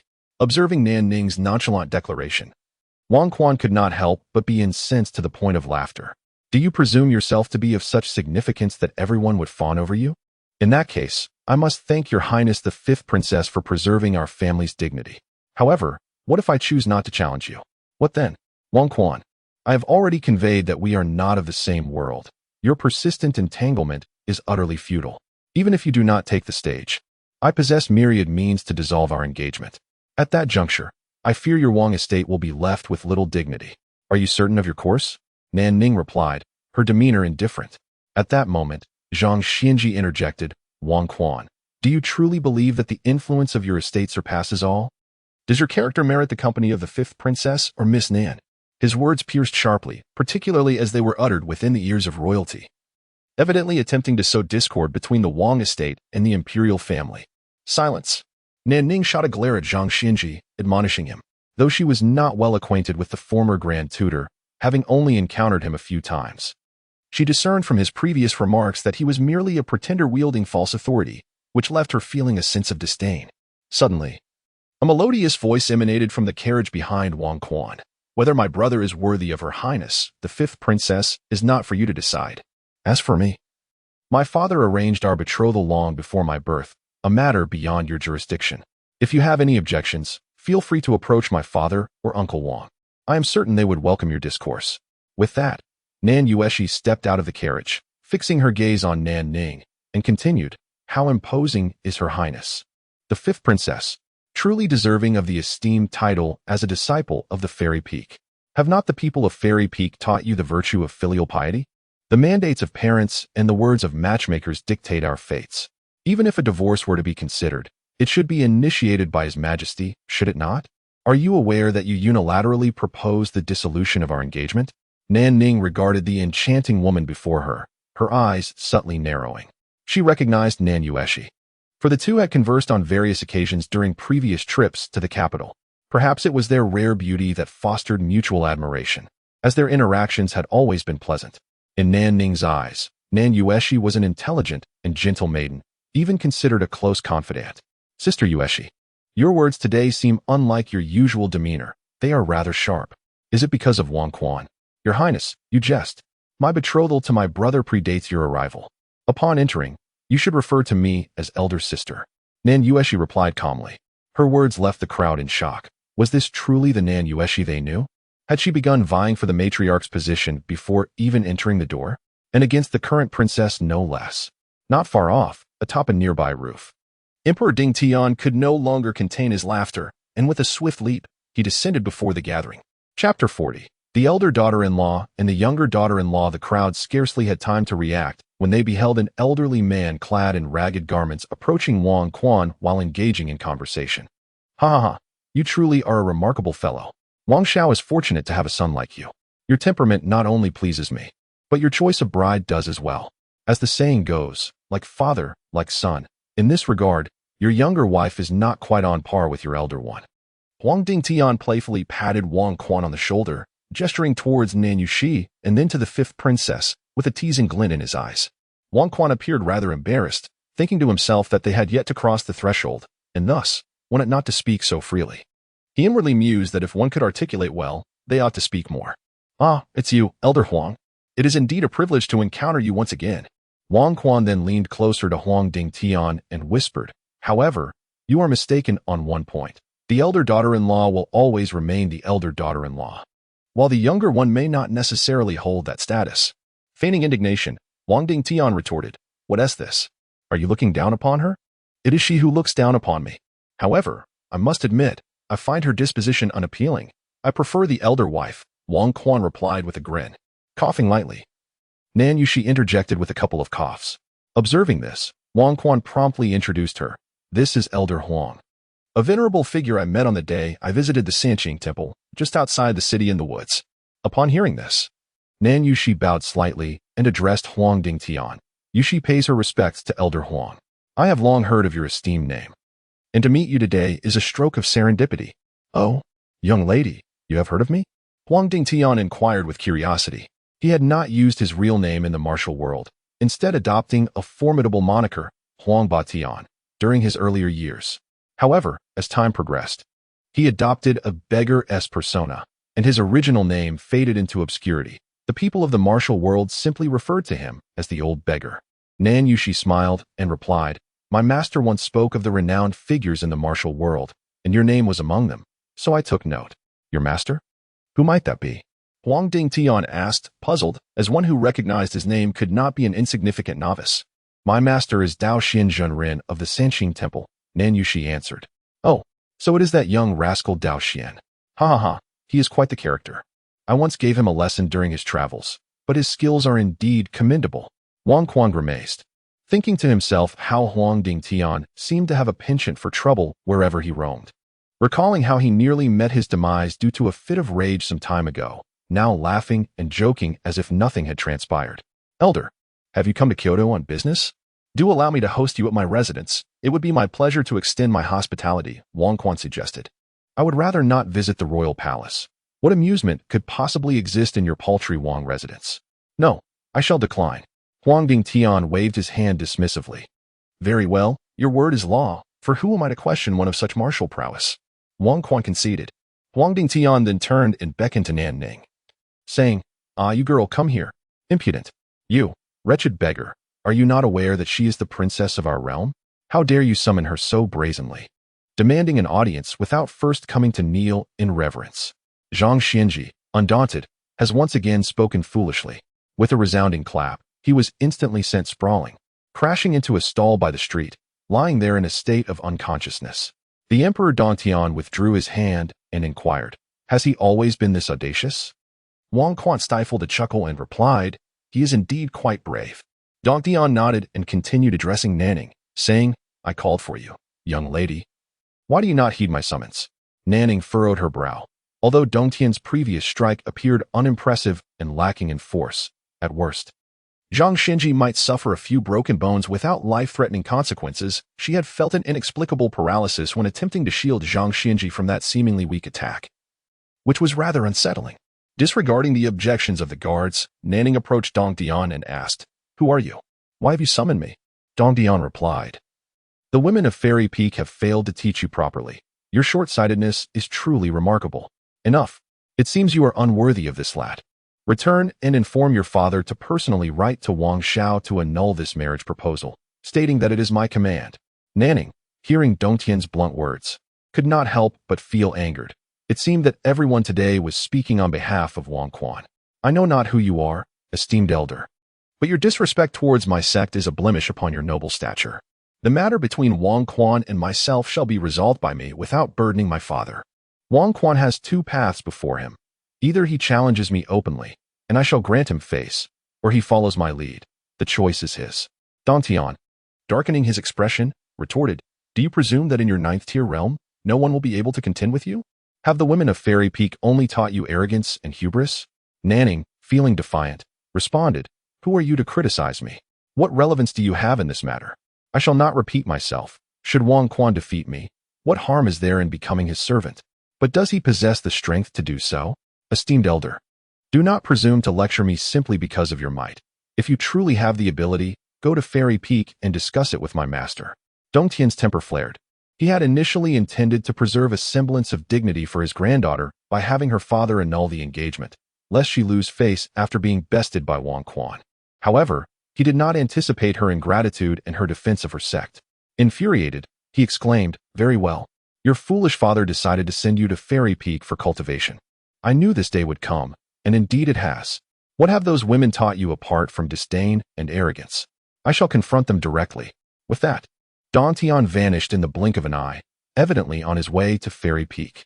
Wang Quan mused, The fifth princess truly knows how to bring trouble upon her sect. Observing the situation, would the emperor be fearful of the Fairy Peak? However, Nan Ning discerned an underlying implication in the emperor's words. This old beggar seemed to have an acquaintance with her father, and he appeared to hold him in little regard, even with formidable martial prowess. One should not speak too audaciously in the capital, unless... Nan Ning promptly inquired of Wang Quan, Do you know the esteemed elder we just encountered? What is his name? Wang Quan chuckled mockingly. What? Are you seeking to uncover his identity to inform your sect? I suppose I can indulge you. His surname is Huang, but I shall withhold his given name. You'll have to investigate that yourself. However, allow me to offer a word of caution. Even if you discover who he is, it will be of no consequence. You must absolutely refrain from invoking the name of the fairy peak to intimidate him, for it would be utterly futile. Such an action would only serve to provoke him, and in the end, it is your fairy peak that will suffer the repercussions. As Wang Quan relished in his mischief, Nan Ning furrowed her brow, pondering the significance of the surname Huang. Or perhaps it was Huang. Without further ado, she turned on her heel and departed with her entourage. Chapter 41. The misdeeds of Wang Fuqiu upon witnessing the departure of the fifth princess. Zhang Xinji was also escorted away by the guards, and the crowd no longer dared to trouble Wang Quan, promptly dispersing. However, Wang Quan's reputation was irreparably tarnished. Suddenly, Nan Yueshi inquired, Brother, that esteemed elder's surname is Huang, correct? Indeed, have you not heard of him? Wang Quan replied. Nan Yueshi hesitated momentarily before tentatively asking, So is it Huang, or is it Huang? Wang Quan was momentarily bewildered by her words, as the phonetics of the two surnames were identical, leaving him momentarily flummoxed. What do you mean by Huang? What are you talking about? Suddenly, Wang Quan's voice trailed off, and his expression shifted to one of astonishment. He then pointed towards the sky, incredulously exclaiming, Are you suggesting he is of the royal surname? Nan Yueshi nodded and softly remarked, From his previous statements, it is quite possible he is of royal lineage. Moreover, did he not claim to believe in Huang? Perhaps he has already conveyed this to you. And it is you who misunderstood. Wang Quan was utterly shocked. He could not reconcile the image of the imposing figure with that of a royal. Regardless, whether his surname is Huang or Huang, it matters little to us. Let us return home, he declared, shaking his head. Returning home is indeed necessary.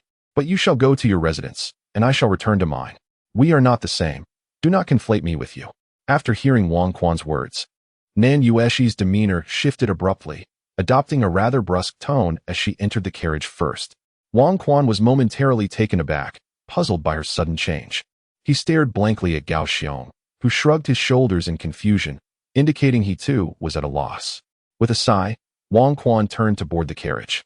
But just as he was about to lift the curtain, a voice from within interrupted. It is improper for a man and woman to be too familiar. How can a solitary man and woman share the same carriage? Your Highness, it would be best for you to sit outside and drive. Wang Quan's hand, which was poised to draw back the curtain, halted abruptly. Embarrassed, he settled onto the outer seat. Fortunately, the carriage was spacious enough. Otherwise, he and Gao Xiong would have found it cramped.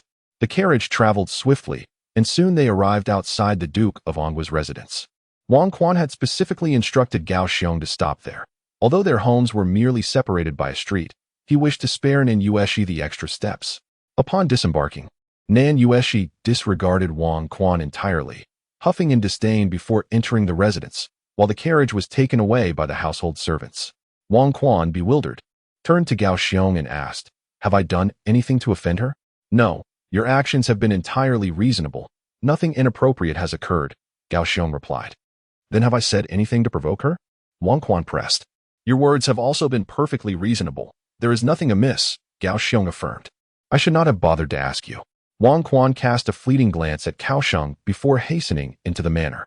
Within the courtyard, Wang Fuguei sat in a despondent stupor, seemingly lost in thought, occasionally exhaling a deep sigh. The tea and snacks laid out on the stone table remained untouched. The servants of the manor circled around where Fuguei sat, nearly driven to despair by the constant sound of his sighs in recent days. He had become the embodiment of negativity. Upon entering the courtyard, Wang Quan immediately spotted Wang Fuguei, who was slumped beside the stone table, oblivious to his presence as he lamented. Wang Quan suddenly placed a hand on Fuguei's shoulder, a gesture that would surely startle anyone else. However, Fuguei slowly lifted his head, sighed, and said, Elder brother, you have returned. Wang Quan took a seat beside him and inquired, I've heard that you've encountered some troubles. What exactly is the matter? And why are you here instead of at home? Sighing again, Wang Fuguei remained silent. Wang Quan, feeling a sense of urgency, recognized that whatever had befallen Fuguei must be significant, given the extent of his despondency.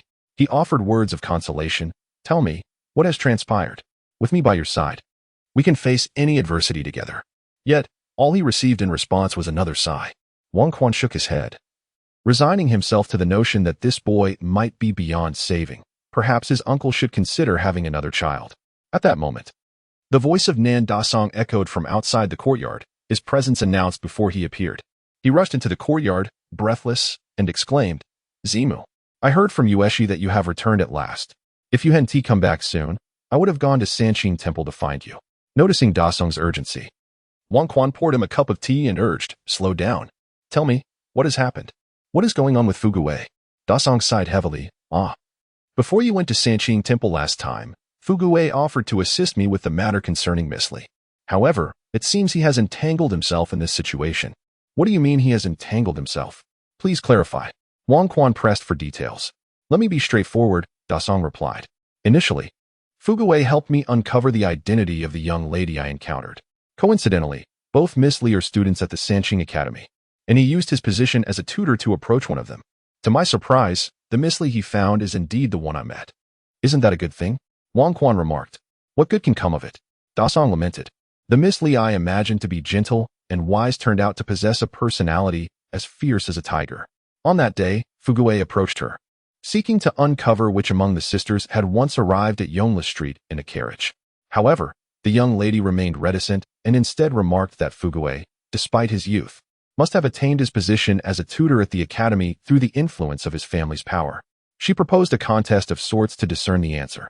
Consequently, her classmates emerged one by one to engage Fuguwei in a battle of poetry and prose, to which he, undaunted, bested them all, earning their admiration. Yet the young lady was not satisfied. She insisted on a contest of martial prowess. Although Fuguwei was merely a scholar, he was undeterred by the fact that his opponent was a woman. Nevertheless, she proved to be a formidable practitioner, swiftly bringing him to the ground. After her victory, she laughed and departed, taunting Fuguwei for lacking the demeanor of a martial family. This time, it was Fuguwei who felt aggrieved. Just days prior, he had invited her out, only for it to culminate in a drinking contest, which left them both thoroughly intoxicated and sharing a bed in an inn. The people of the Li residence, noticing her absence from home that night, dispatched searchers throughout the city. Ultimately, they discovered the two of them in disheveled attire on the bed, clearly having engaged in something untoward. In the aftermath, the Li household sent a maid to investigate, who found traces of blood on the sheets. And soon the entire city was aware of the scandal. Chapter 42, The Secret Admiration of Wang Fuguwei. Wang Quan was taken aback. In this era, a woman's virtue was deemed more precious than life itself. Should a woman lose her purity before marriage, she would be subjected to public scorn, regardless of whether she was a victim of coercion or acted willingly. However, as Wang Quan pondered this, he exclaimed in astonishment, "Are you implying that the lady you admire has fallen to Fuguwei?" Nan Dasong, with a bitter expression, replied, "The lady I have my eye on is the virtuous Miss Li from the Li family, not someone like her. If Fuguwei has taken advantage of her, so be it. The pressing issue now is what to do." Just yesterday, Fuguwei was released from the prison of the Dali Temple, only to be nearly beaten to death by Uncle Wang. Now, he is not even allowed to enter his own home and is forced to seek refuge in your Wang residence. Why was he imprisoned again? Wang Quan inquired. The Li family, upon learning of their daughter's disgrace, could not possibly let Fuguwei go unpunished. They had him detained at the Dali Temple, and had it not been for the young Miss Li's tearful pleas to release him, he might still be languishing in jail. Wang Quan nodded thoughtfully and said, "It appears that Miss Li harbors some affection for Fuguwei. We have no other options. He must marry her. By the way, is she beautiful?" Nan Dasong scratched his head and replied, "As for her looks, she is exceptionally lovely, though her temperament leaves much to be desired.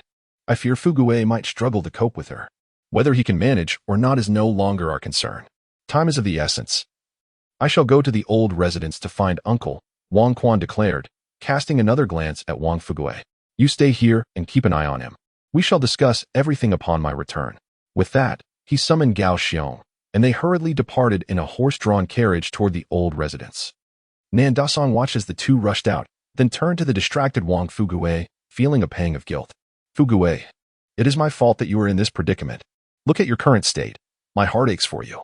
At the residence of the chief minister, Li Daren, the entire family had gathered in the main hall. The atmosphere was notably tense, with some faces etched with worry, others displaying anger, and some remaining expressionless. A voice broke the silence. "Perhaps we should allow Wang Shi to come and propose." The speaker was Li Wenxing's eldest son, Li Jiahe. Li Wenxing had 2 sons and 3 daughters. The eldest, Li Jiahe. The second son, Li Zongxing. The eldest daughter, Li Minglan. And the 2 youngest, twin daughters, Li Ruoxi and Li Rusi, the latter being the one wronged by Wang Shi. Absolutely not. That scoundrel Wang Shi has committed such despicable acts. He is utterly unforgivable. How dare he think he can marry our little sister? Such delusions. Li Zongxing retorted angrily. Li Jiahe, with a pained expression, added, I wish nothing more than to tear Wang Shi apart, but our sister's reputation is paramount. Who in the capital does not know that our little sister has been sullied by him? Alas, it is a situation we find ourselves powerless to change. Li Zongxing's hand slapped against the adjacent tea table as he sighed in despair. Is it possible that the wicked among us can escape punishment and brazenly marry our little sister? If all men in this world are like this, then what purpose does the law serve? The hall erupted into a cacophony of voices, each person expressing their opinions in a lively manner. Li Wensheng, seated at the head of the table, wore a stern expression as he surveyed the raucous scene before him. Suddenly, with a resounding bang, he slammed his palm down onto the table, causing tea to spill onto the floor. Instantly, silence fell over the crowd, all eyes turning to Li Wensheng as he declared with a grave face, This matter is for me to decide. There is no need for further discussion. Everyone disperse and attend to your own affairs. With that, he strode out of the hall, while his second son, Li Zongxing, attempted to voice a protest, only to be restrained by his wife. They understood that in this household, Li Wenxing's word was final. Once he made a decision, it was immutable. As Li Wenxing walked away, he arrived outside Li Ruoxi's chamber, recalling the words spoken to him by Li Ruoxi the previous night. She had come to his study, revealing that Li Ruoxi had secretly harbored feelings for Wang Shi and wished for him to facilitate a union between them. Li Wenxing found it hard to believe. Though his 2 daughters were twins, their personalities were starkly opposed. The elder, Li Ruoxi, was graceful and scholarly, while the younger, Li Ruoxi, was free-spirited and boyish. Wang Shi, a celebrated scholar, had achieved success at the tender age of 17, with an illustrious future ahead. Had Li Ruoxi claimed affection for Wang Shi, Li Wenxing might have accepted it, but the notion that Li Ruoxi had feelings for him was simply unbelievable. Determined to clarify Li Ruoxi's sentiments, he hesitated outside her room for a moment before knocking on the door and entering. Inside, he found Li Ruoxi sitting tearfully at the tea table. Upon noticing her father, she quickly wiped her tears and rose to pay her respects. Li Wenxing gestured for her to refrain from formalities and took a seat beside her. After a moment of silence, he inquired, I heard from your sister that you have feelings for the young man from the Wang family, Wang Shi? Li Ruoxi was taken aback for a moment before responding. If father already knows, then why ask me? Do you truly like that lad? What is it that appeals to you about him? He is a scholar, just like your father, yet you have always expressed disdain for my type of literary man. Li Wenxing pressed further. Remembering Wang Shi's impressive demeanor in the academy, Li Ruoxi's cheeks flushed as she replied, I do not dislike men of your age who engage in literary pursuits. Rather, it is not that I have an aversion to someone like Wang Shi. Li Wenxing's expression darkened. It seemed her distaste was not for scholars, but rather for older, less attractive ones. She evidently favored the youthful charm of someone like Wang Shi. When did you begin to like him? Do not tell me it is a recent development. He inquired once more. Li Ruoxi lowered her head, shyly remarking, It has been several years now. I still vividly recall the first time I encountered him at the academy. He stood out in the crowd like a crane among chickens, captivating all attention. At that moment, I thought Wang Shi was quite handsome. As time passed, his reputation within the academy grew, and before long, he excelled in the spring examination, achieving the status of a top scholar. On the day the results were announced, I noticed that others who succeeded were overwhelmed with joy, some even weeping with happiness. Yet, he remained remarkably composed, as if his success was a matter of course. This serene demeanor truly earned my admiration. Later, due to his tender age, he was unable to assume an official position and instead took on the role of an instructor at the academy. This delighted me further, and I secretly attended his lectures, finding his teachings far superior to those of the veteran instructors at the academy. However, I soon discovered that he frequently conversed with Miss Nan Yueshi, the sister of the southern nobleman. I initially feared he held affections for her, which saddened me for a time. Yet, I later learned that his interest was merely to compete in literary prowess with Miss Yueshi, and he ultimately lost. I found myself feeling for him once more. It struck me as peculiar that a young woman would study so extensively, and I worried about the possibility of Wang Shi developing feelings for her. Given her beauty and amiable nature, even I found her likable. However, shortly after the young master Wang Quan returned to the capital, news of her betrothal to Wang Quan emerged, which eased my concerns. Just a few days ago, Wang Shi suddenly sought me out. I was genuinely pleased at first, but upon hearing his intentions, which were to inquire about my sister, I could not contain my irritation. I spoke harshly and even struck him. Thus, the matter stands. Chapter 43. The royal authority is still young. Li Wensheng listened to Li Ruoxi's words, his expression darkening with each passing moment, his teeth clenched in frustration, his cheeks puffing out in agitation. All he sought was a simple answer regarding a time. There was no need for such elaborate details. He was taken aback by the depth of his young daughter's feelings for that scoundrel Wang Shi, and fury surged within him at the thought of confronting Wang Shi with the intent to teach him a lesson. Li Wensheng hurriedly interjected. What does that boy want to know about your sister? Does he harbor feelings for her? No, it is not that. Li Ruoxi quickly clarified. I misunderstood him. He was merely inquiring about my sister on behalf of you, she's elder brother. It seems that on the day my sister visited Wenyuan Pavilion to purchase books, the Nan family's elder brother happened to see her in a carriage. Ever since that encounter, he has been unable to forget her, which is why he sent Wang Shi to investigate which of us he should pursue. However, in an attempt to vex Wang Shi, I deceived him by claiming that I was the one he saw that day. Upon hearing this, Li Wensheng suddenly recalled words spoken by Nan Zhan in the palace that day, a realization dawning upon him. It appeared that the lad from the Nan family had designs on his daughter as well, a threat that was indeed insidious and unforeseen. Li Wensheng then subtly inquired, as for your dealings with Wang Shi, was it of your own volition, or did he, perchance, coerce you? Li Ruoxi's face flushed crimson, and tears began to cascade down her cheeks. Observing her distress, Li Wensheng erupted in indignation, springing to his feet and exclaiming, was that scoundrel forcing you? Speak to your father. I shall ensure you receive justice. Do not think for a moment that he is merely a scion of a noble house. Even if he were an heir or a prince, I would not let him off lightly. Seeing her father in a rage, Li Ruoxi hurriedly pulled him back into his seat, saying, Father, it was not coercion. That day, after I had bested him in a scuffle, he sought me out for a rematch. I suggested we compete in drinking instead, and we ordered some wine at the Drunken Immortal Pavilion. To our misfortune, we both became inebriated and stumbled into a room. When we awoke, we found ourselves surrounded by the housemaids and wet nurses. Li Wensheng listened intently to Li Ruoxi's account, his stern demeanor softening into one of understanding. He then asked, given the circumstances, should Wang Shi's family come to propose marriage, would you accept? Ruoxi, you must think this through carefully. Wang Shi's affections towards you are not as profound as yours for him. If you do not wish to marry, your father will support you for life and ensure you never hear a word of gossip regarding your name. I promise you that. With tears streaming down her face, Li Ruoxi looked at her father and suddenly threw herself into his embrace, sobbing, Father, in the past, I have been an unfilial daughter, causing you great worry. I promise I shall never do so again. I am truly sorry. Li Wensheng gently patted her back, saying, It is all right, my dear. I shall always provide for you. For as long as you live, I am more than capable of sustaining you. I fear not the burden of your needs. With a soft chuckle, Li Ruoxi broke free from Li Wensheng's embrace and declared with righteous indignation, How can that be? How could I allow you to support me? That Wang Shi has done such things to me. From now on, he must take responsibility. If he does not come to propose, I shall create a scene at his home. Li Wensheng stood in stunned silence, realizing that she still harbored thoughts of marriage. After all he had said, she had not listened at all.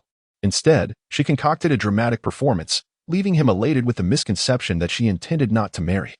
She spoke of causing a ruckus at his home if he failed to propose, yet had she not just proclaimed that she would no longer burden him? Indeed, he was no longer troubled. Rather, he was exasperated to the point of despair. In the old residence of the Wang family, Gao Xiong drove the carriage swiftly to the estate. At that moment, in the grand hall, Uncle Wang held a teacup, immersed in his drink, while Wang Quan watched him awkwardly. Since arriving at the old residence and encountering his uncle, Uncle Wang had remained silent, sipping tea. Wang Quan could no longer endure the silence and spoke up. Uncle, we must resolve my younger brother's situation swiftly. After all, she is the daughter of the Prime Minister's household, and we cannot afford further delays. In my humble opinion, we should first pay a visit to apologize, and then proceed with the proposal and marriage. Prolonging this matter is detrimental to both the Li and Wang families. What if my brother possesses remarkable marksmanship? Should the Li family's daughter become pregnant, the situation would become even more complicated. Uncle Wang looked up at Wang Quan, took another sip of tea, and remarked, "Have matters at the Sanqing temple been settled? When will you return to the capital? Goodness, what time is it? The matters concerning Fuguwei are pressing. And yet you concern yourself with mine. Am I your son, or is Fuguwei your son?" Wang Quan retorted, "All has been taken care of. I returned to the capital just this morning and hurried here upon hearing of my brother's situation." He continued, "It is indeed crucial that we reach a resolution soon. You must take more interest in this matter, uncle." Setting down his teacup, Uncle Wang regarded Wang Quan and said, "For now, all we can do is wait. As the heir of the Wang family, you shall one day inherit the title and must familiarize yourself with courtly affairs. I am well aware that the best course of action is to propose to the Li family, yet it cannot be initiated by us. Consider who might be best positioned to broach this subject." Wang Quan was momentarily taken aback by his uncle's unexpected inquiry and tentatively suggested, "The esteemed Lord Li?" Uncle Wang shook his head and smiled. "The proposal cannot be initiated by the Wang family, nor can it be by the Li family. Here is a hint. What similarities and differences exist between our families?" Pondering deeply, Wang Quan contemplated the similarities and disparities between the Wang and Li families. Suddenly, he looked up with a spark of realization, exclaiming, "It must be His Majesty. This matter can only be resolved by the Emperor's decree." Uncle Wang nodded in satisfaction and smiled, saying, "You grasp the situation quite well. Our Wang family holds military power, standing prominently above others, while Li Wensheng, as the Prime Minister of the court, is the foremost among civil officials and equally wields significant authority. This is the commonality between him and our Li family. In the court, he often finds himself at odds with military generals. However, does he truly have an innate inclination to oppose them? No, it is rather that, in his official capacity, he cannot afford to be too close to military figures, which delineates the difference between him and us. I believe you understand the reason behind this."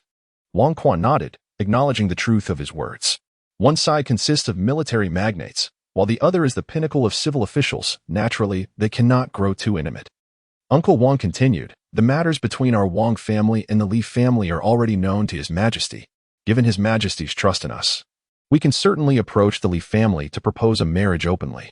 However, His Majesty may not dwell on it, but other officials could easily entertain fanciful notions. Indeed, the path forward seems to lead solely to marrying a daughter of the Li family, yet this cannot be initiated by us, nor can it be instigated by the Li family themselves. I trust Li Wensheng is well aware of this. Thus, we must wait for the Emperor's decree before proceeding. For now, let Wang Shi stay at the Wang residence for a few days. He should not return home, as I can see he is quite troubled." Wang Quan hesitated for a moment before nodding in agreement, realizing that in this capital city, every event unfolds with deeper implications, and he himself is still too young to perceive the full intricacies. Chapter 44. What should I do? Within the royal palace, upon returning to the capital, Nanning hastened to her mother's chambers in the Ziyun Palace. Having been under the tutelage of her master from a young age, she had resided on Fairy Peak, and no official princess residence had been established for her in the capital. Thus, she always returned to Ziyun Palace. Upon seeing Nanning's return, Empress Wen was overwhelmed with emotion, her eyes brimming with tears as the mother and daughter shared their heartfelt confessions. However, their reunion was brief, as Nanning soon had to pay her respects to her father, the emperor, and they agreed to converse again that evening. The Emperor Hongyu typically conducted his affairs and rested within the Yangju Hall, a habit he had cultivated over many years. Therefore, after leaving Ziyun Palace, Nanning did not summon any palace maids or attendants, but instead made her way directly to the Yangju Hall, eager to pose a few inquiries to her father. "Oh, fifth sister, you have finally returned to the capital. It has indeed been a long time." A voice filled with delight suddenly rang out nearby. It was Crown Prince Huangyan, who happened to be passing by and greeted her warmly. Seeing her elder brother, Nanning quickly returned the greeting. "I pay my respects to you, Crown Prince brother." "Why, fifth sister, do you treat me as a stranger? Have you grown distant after being away for 2 years?" Huangyan feigned annoyance. Nanning chuckled and replied, "Brother, you jest. I have simply matured and must now adhere to the proper decorum." Huangyan responded with a playful admonition, "Even if you have matured, there is no need to observe such formalities with your brother." Nanning nodded with a smile. "Did you just come from father?" "Yes, I was just discussing the land reform decree with father. You may not be aware, but the populace in Jinzhou is in an uproar over land issues. Thus, Father has tasked me with implementing the decree, and I must depart today. Knowing you return to the palace, I thought to visit you in Ziyun Palace before leaving. I did not expect to encounter you here. You must be on your way to pay your respects to Father. Am I right? Nanning nodded. You have worked hard these years, assisting Father with state affairs. Upon your return, we must gather and catch up. Huangyan smiled. Indeed. I may be away for about 10 days. You should extend your stay this time. Once I return, we shall invite our siblings to gather together. Oh, and let us include Wang Quan as well. It has been nearly a decade since you last saw each other. At the mention of Wang Quan, Nanning's expression became somewhat uneasy, yet she refrained from contradicting her brother. Before leaving the capital, Huangyan needed to bid farewell to the Empress, while Nanning was also on her way to see Emperor Hongyu. So after their brief exchange, they each went their separate ways. Wang Quan returned home from the old residence. Nansong and Wang Fugui were still seated in the courtyard, and upon seeing Wang Quan's return, Nansong hurriedly approached and inquired, "What happened?" Wang Quan glanced at the listless Wang Fugui and said, "What else can we do? We wait.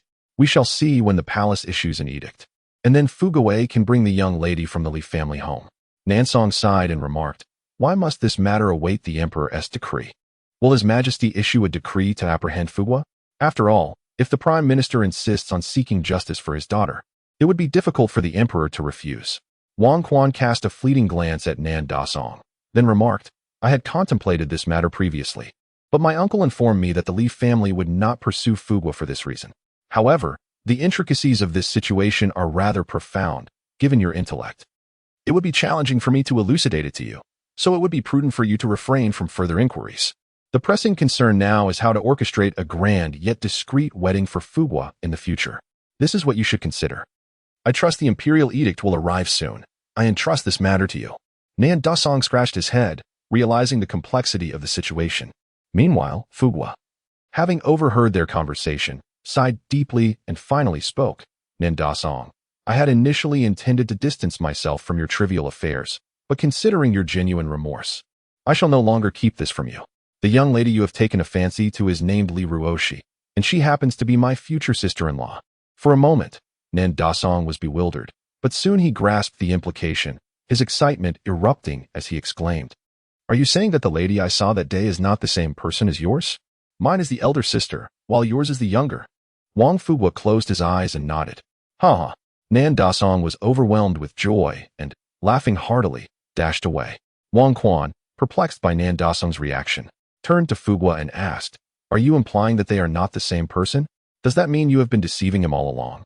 Wang Fugua shook his head, explaining, "Initially, Li Ruosi claimed to be the same person, but later, during a drinking bout, I vaguely heard her state that the individual from that day was not her and questioned why I was inquiring about her sister instead of her. In the midst of this conversation, she even slapped me." Wang Fugua looked up at Wang Quan. "Brother, yes, I believe that the young lady from the Li family might harbor feelings for me. What should I do?" Wang Quan, puzzled, responded, "What do you mean? What should you do? Haven't I told you?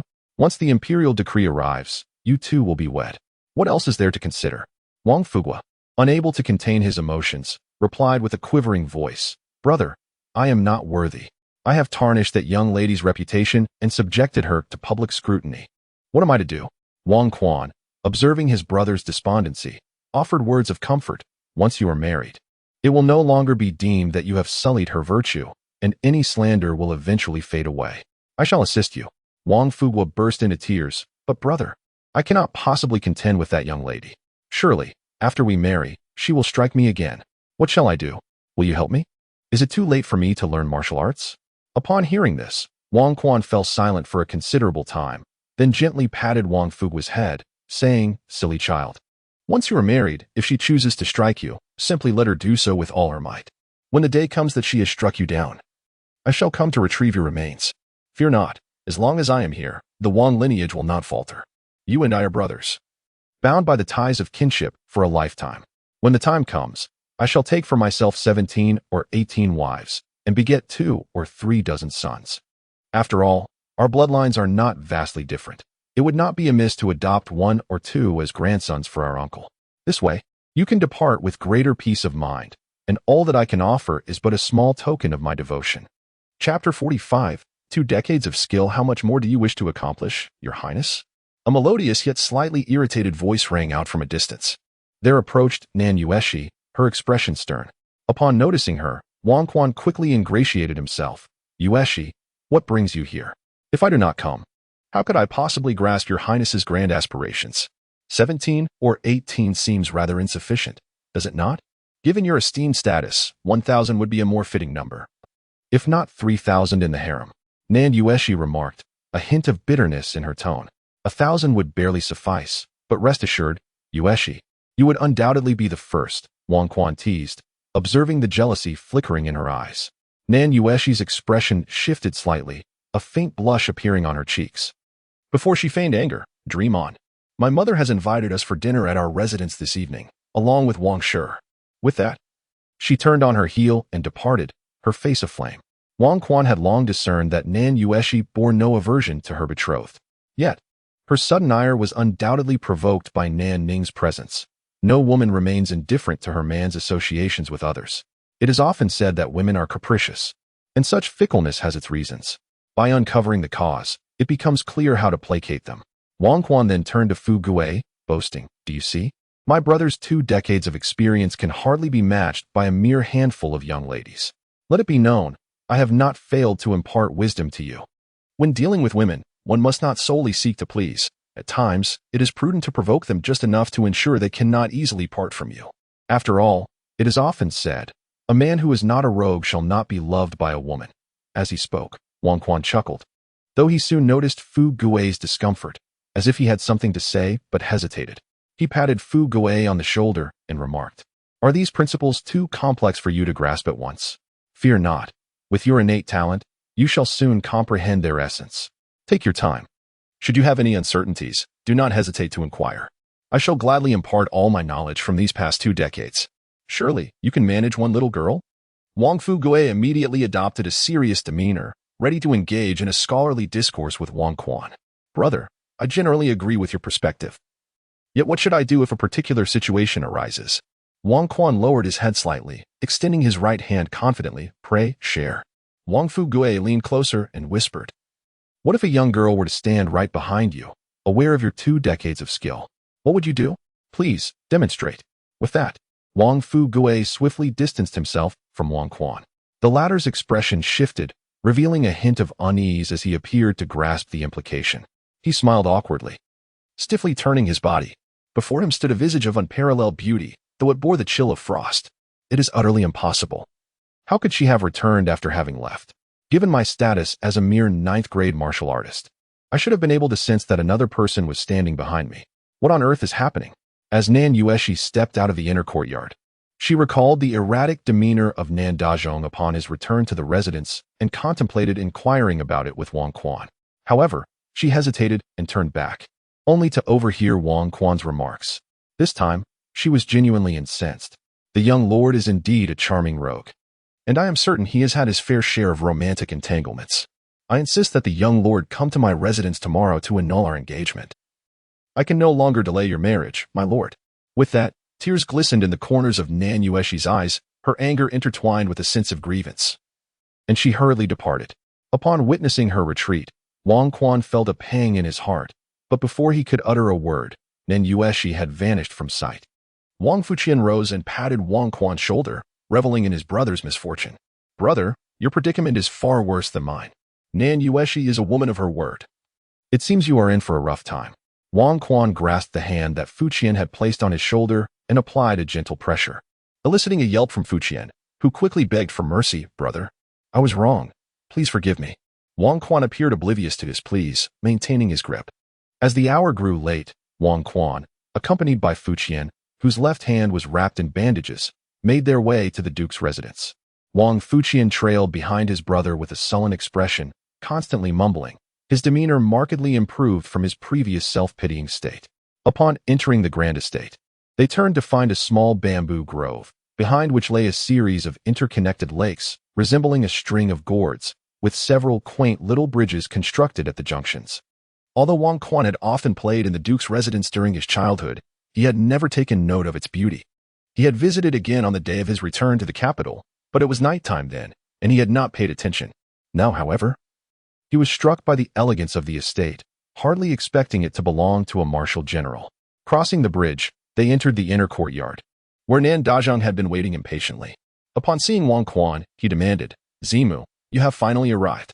If you had delayed any longer, I would have come to find you. What have you done to Yueshi?"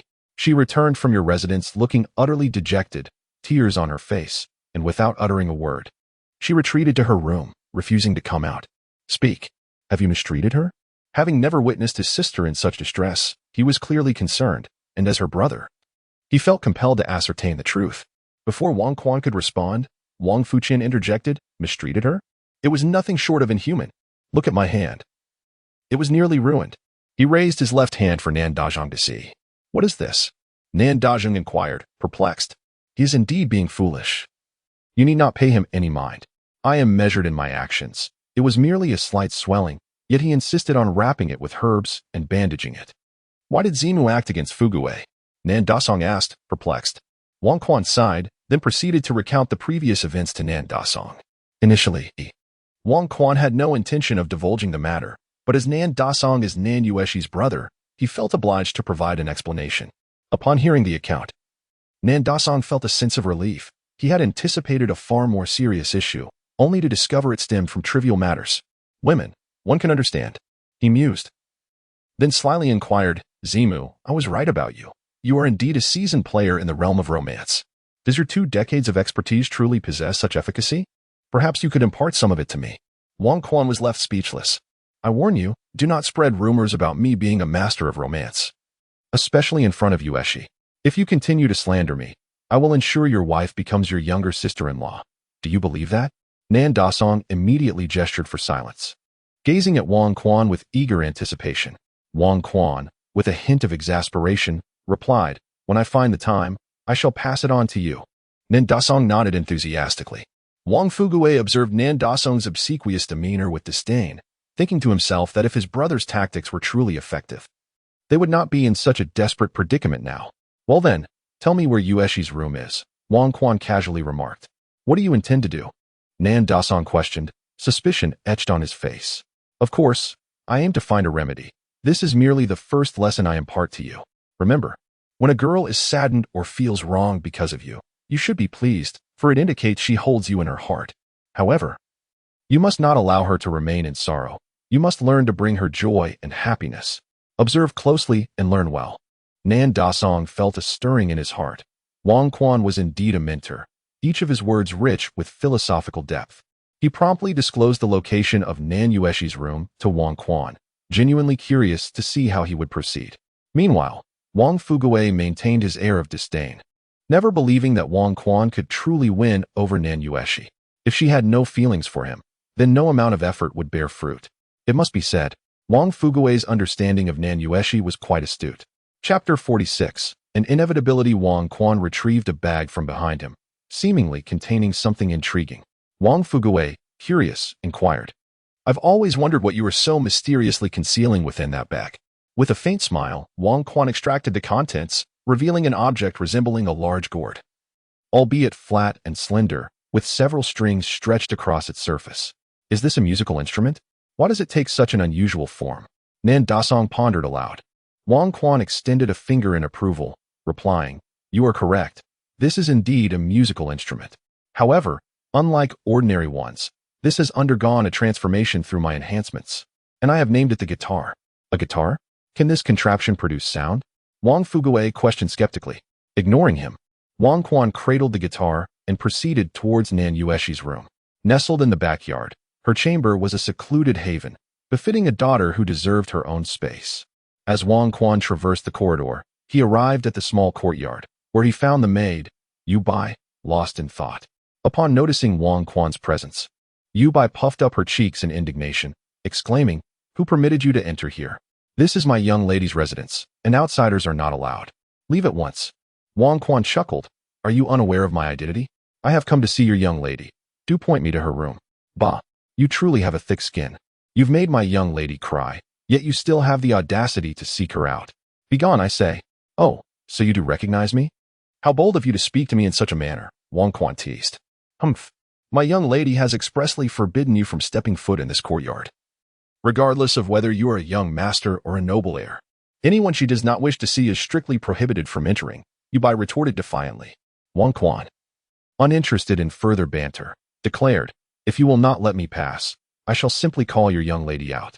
He then shouted towards the row of rooms, Yueshi, I'm here. Come out, please. I acknowledge my mistake from earlier. Allow me to explain. A profound silence ensued, with no response from within. Outside the courtyard, a pair of eavesdroppers expressed their disbelief. Is this all it takes? Wang Fuguei even let out a chuckle. If this is how he intends to win her over, she might as well not be called Nan Yueshi. Wang Quan scratched his head and continued, Yueshi, the earlier incident was truly a misunderstanding. I was merely jesting with Fuguei. Do not take it to heart. After a brief silence, a voice from within replied, what sort of person is the young master? What concern is it of mine? I believe I have already made my position clear to you. Kindly take your leave. It was Nan Yueshi's voice, tinged with a hint of grievance and sorrow, as Wang Quan's earlier words had left her feeling like a mere plaything, subject to his whims. Upon hearing this, Wang Quan felt a profound ache in his heart, and he promptly spoke. Yueshi, since my departure from the capital to the northern frontier, I have not continuously resided there. Shortly after my arrival, my father entrusted me to an elderly man, who took me to a mountain where I became his disciple. From that moment onward, I lived amidst the mountains, with 5 senior brothers and 2 senior sisters preceding me. They treated me with the utmost care, like a younger brother. Thus, for a decade, the only women I encountered were my 2 senior sisters. It was only recently that my sect permitted me to descend from the mountain, as I have many matters to attend to, one of which is to dissolve my engagement with Princess Nanning. Our affair has always been a farce, never intended to be taken seriously. Upon my return to the capital, my uncle Nan informed me of his intention to marry you to me. Initially, I was resistant, for both of my betrothals were orchestrated by others, causing me considerable discomfort. I cannot bear the thought of marrying someone I have scarcely seen, no matter how beautiful or virtuous they may appear in the eyes of others. However, the first time I laid eyes on you at Sanqing Temple, the sensation you evoked within me was extraordinary. At that moment, as you acknowledged me, my heart seemingly ceased to beat. When I regained my composure, I realized that you were the one destined to be my bride. The joy I experienced upon discovering that you were the little girl from my childhood, the one who chased after me calling me brother, and that you were indeed the fiancé, Nan Yueshi, was unparalleled. Never have I felt such elation as I did in that moment. Thus, Yueshi, you are unequivocally the one I am meant to marry, whether you consent or not. I am determined to make you my wife.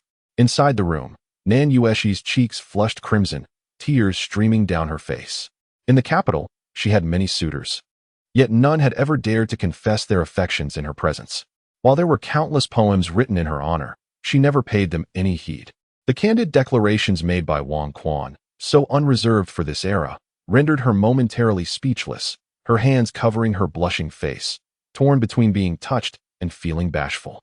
Beside her stood her mother, Mrs. He. Upon hearing that Nan Yueshi returned home in tears from the Wang residence, she had come to her daughter's room, offering consolation while simultaneously denouncing Wang Quan. Yet, Mrs. He wore an expression of helplessness, bemused by Wang Quan's audacity. Thankfully, this was within the confines of their home, for if others were to overhear, they would surely find it laughable. Outside the courtyard, a pair of eavesdroppers were crouched by the wall. When Wang Quan finished his heartfelt confession, they were both taken aback. Nan Dasong felt a surge of respect for Wang Quan. Indeed, he was a master in the realm of romance, his approach distinctly unorthodox. After a prolonged silence within the room without any response, Wang Quan began to doubt whether he had adequately expressed his sentiments. Thus, he continued, Yueshi, to convey my admiration for you, I have composed a melody that I wish to sing for you. Please listen closely. Wang Quan then took the guitar, and beautiful chords resonated in the air. After a brief prelude, he began to sing. It's hard to forget the first time I saw you, a pair of captivating eyes. Your figure lingers in my mind. Your presence is inescapable. Holding your hands, feeling your tenderness, it truly takes my breath away. Inside the room, Nan Mu's eyes widened in astonishment.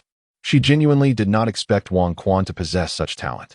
Upon hearing him sing about holding Nan Yueshi's hands and feeling breathless, she scrutinized Nan Yueshi with her enchanting gaze. At that moment, Nan Yueshi's face flushed crimson like a ripe apple.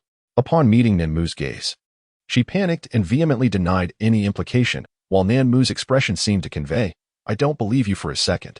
Nan Yueshi's emotions were indeed tumultuous. She felt a mixture of gratitude, shyness, and a hint of happiness. Yet, predominantly, she wished for Wang Quan to cease, lest she lose her composure and rush out to confront him. Unbeknownst to Wang Quan, he was completely absorbed in his performance. Your innocence, I wish to cherish. Seeing you wronged brings me sorrow. Oh, I fear I may fall for you, yet I dare not draw too close. Outside the small courtyard, the duo eavesdropping by the wall had been rendered utterly speechless. They had never encountered such audacious words, yet the lyrics resonated deeply with them. The peculiar guitar he played, combined with Wang Quan's voice, produced an unexpectedly enchanting melody. How had he achieved such a feat? At that moment, Nan Dazheng had completely surrendered. Wang Quan had become his sole emotional mentor, with no second choice in sight. Although Wang Fuguei maintained a facade of defiance, inwardly he was captivated and had to concede that his elder brother possessed remarkable prowess in matters of the heart. It seemed he would have to seek his counsel in the future. Chapter 47. The royal authority should be my teacher. I fear that I may inadvertently fall in love with you. Perhaps one day, I will be unable to restrain my feelings. Longing only brings me torment. Loving you is beyond my control. Wang Quan was completely immersed in his own melody, unaware that he could still strum a guitar and sing in this world. A wave of inexplicable sentiment surged within him, and his eyes grew misty with emotion. Meanwhile, the maid, Yu Bai, was so flustered that she could hardly utter a word, covering her ears and closing her eyes, too shy to listen intently. Yet, Wang Quan's voice seemed to possess an enchanting power, striking directly at her heart. As his song concluded, the gentle chords from his guitar continued to resonate, a tune and timbre that were entirely unfamiliar to those present, yet remarkably beautiful. Yu Bai lifted her gaze to Wang Quan, noticing a sorrowful expression etched on his face, with tears glistening at the corners of his eyes. In that moment, she felt that her mistress was truly fortunate to have such a devoted man as Wang Quan. Although his words were somewhat flirtatious, what girl does not cherish sweet nothings from her beloved? As the chord progression concluded, Wang Quan began to sing once more. Difficult to forget, the first time I saw you, a pair of enchanting eyes. Inside the room, Nan Yueshi's blush had spread to her neck. Even her ears were tinged with pink. She lay weakly against the table, too bashful to lift her head, her little feet tapping restlessly on the floor as she shyly implored, Mother, please go out and tell that scoundrel to stop singing. If he continues, how will I ever face anyone again? At that moment, Nan's mother also felt a flush creep onto her cheeks. She had never before encountered such overt expressions of affection. Wang Quan was indeed quite flamboyant, a true rascal. Yet, she couldn't help but regard him with newfound respect. Only he could evoke such a shy demeanor from her daughter. She wondered what merit he had accumulated in his past life to earn Yueshi's favor. It was evident that her daughter was on the verge of forgiving Wang Quan. He had the ability to bring her joy after causing her sorrow, proving himself to be quite adept in matters of the heart. With a sigh, Nan's mother rose and declared, Alas, daughters cannot be kept. I shall not interfere in your affairs. You must resolve them yourselves. With that, she slipped out through the side door. Mother, don't go, Nan Yueshi exclaimed, her shyness giving way to urgency as she lifted her head. Yet, her mother's figure had already vanished, leaving her alone in the room.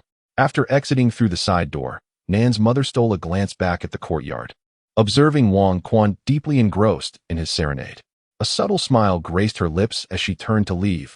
At that moment, Wang Quan appeared increasingly agreeable to her. Inside, Nan Yueshi found herself at a loss. The thought of stepping outside was more daunting than death itself. So, she could only muster her utmost voice, blushing furiously, to call out, Wang Quan, please stop singing. You, come in. Yet how could Wang Quan possibly be heard amidst such a sound, akin to that of buzzing flies? The more he sang, the more immersed he became, his voice growing louder, drawing the household servants and maids to gather quietly around him. The servants were genuinely impressed by Wang Quan's passionate expression of love, some nearly bursting forth with cheers. The maids, their cheeks flushed, lingered to listen to the bold declarations of affection, their hearts swelling with envy for their young mistress. They mused that if only a man would express such devotion towards them, they would likely be overwhelmed with happiness. Seeing that the serenade outside showed no signs of abating, Nan Yueshi called out once more, her voice tinged with shyness, nearly brought to tears. Although Wang Quan still did not hear her, the maid Yu Bai caught her words and, blushing, hesitantly interrupted him. Your Highness, please cease your singing. The young lady requests your presence inside. What? Wang Quan, lost in his song, was momentarily confused by the interruption. The young lady says you should come in. Please stop singing. Ah, all right, all right. Wang Quan replied with a smile.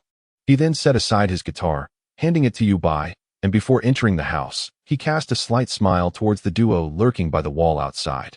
Did you see how the master operates? Take note. Nan Dongsong slowly rose, deep in thought, and nodded vigorously towards Wang Quan. Fugui, Zimu is indeed an extraordinary talent of our time. He ought to be my mentor. Wang Fugui remained silent for a moment, then glanced towards the nearby room and cheekily retorted, Dongsong, is there any way to secretly observe what transpires in your sister's chamber? Nan Dongsong lowered his head, pondering seriously, but then shouted, Scram, who would allow a brother to spy on his sister's room? Though he was indeed curious, he could never bring himself to do such a thing. Inside the room, upon entering, Wang Quan was met with the sight of Nan Yueshi pouting with her rosy cheeks, glaring at him. Wang Quan smiled awkwardly and promptly seated himself beside her. Did I invite you to sit? Nan Yueshi exclaimed in anger. Wang Quan immediately sprang up, an awkward smile on his face as he gazed at the irate Nan Yueshi, her adorable expression and flushed cheeks making her irresistibly endearing. Seeing the foolishness of Wang Quan, Nan Yueshi begrudgingly said, You may sit. Wang Quan promptly settled back beside her, grinning. Yueshi, have you forgiven me? Nan Yueshi, blushing and looking down, nervously fidgeted with her hands before murmuring after a lengthy silence. Did you truly mean what you said earlier? What words? Oh, I meant every word. I swear.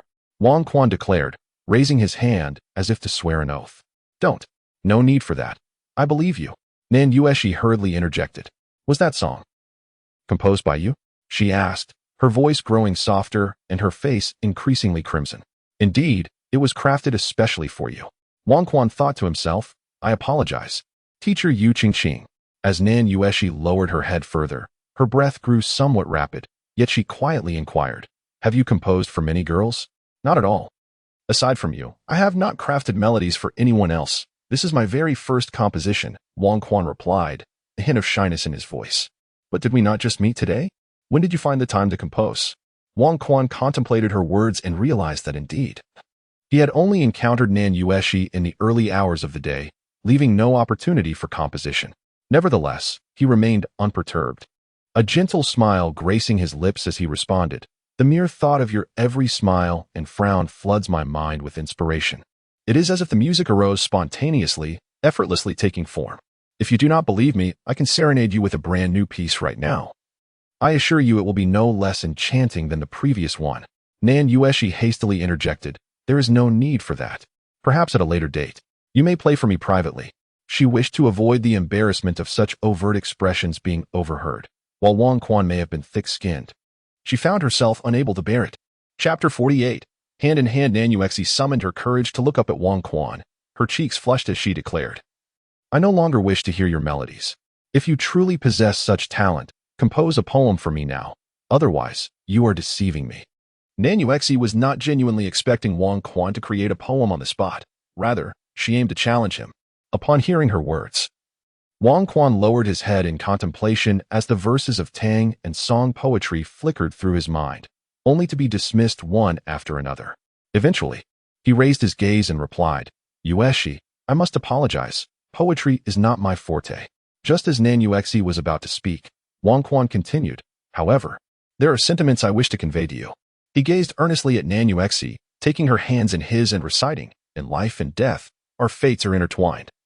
And together, we shall make our vows. Hand in hand, we shall grow old together.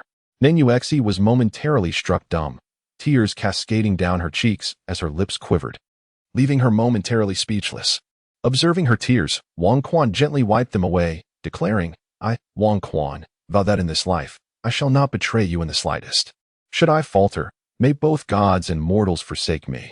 With that, he produced a beautifully crafted blue hairpin from his breast pocket.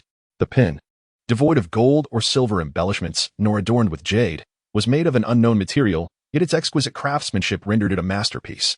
Presenting the hairpin to Nan Yueshi, he explained, This was given to me by my father, who told me it belonged to my mother. When she passed away, she entrusted this pin to my father, saying that if I ever encountered a girl I cherished, I should gift it to her. Now, I bestow this hairpin upon you.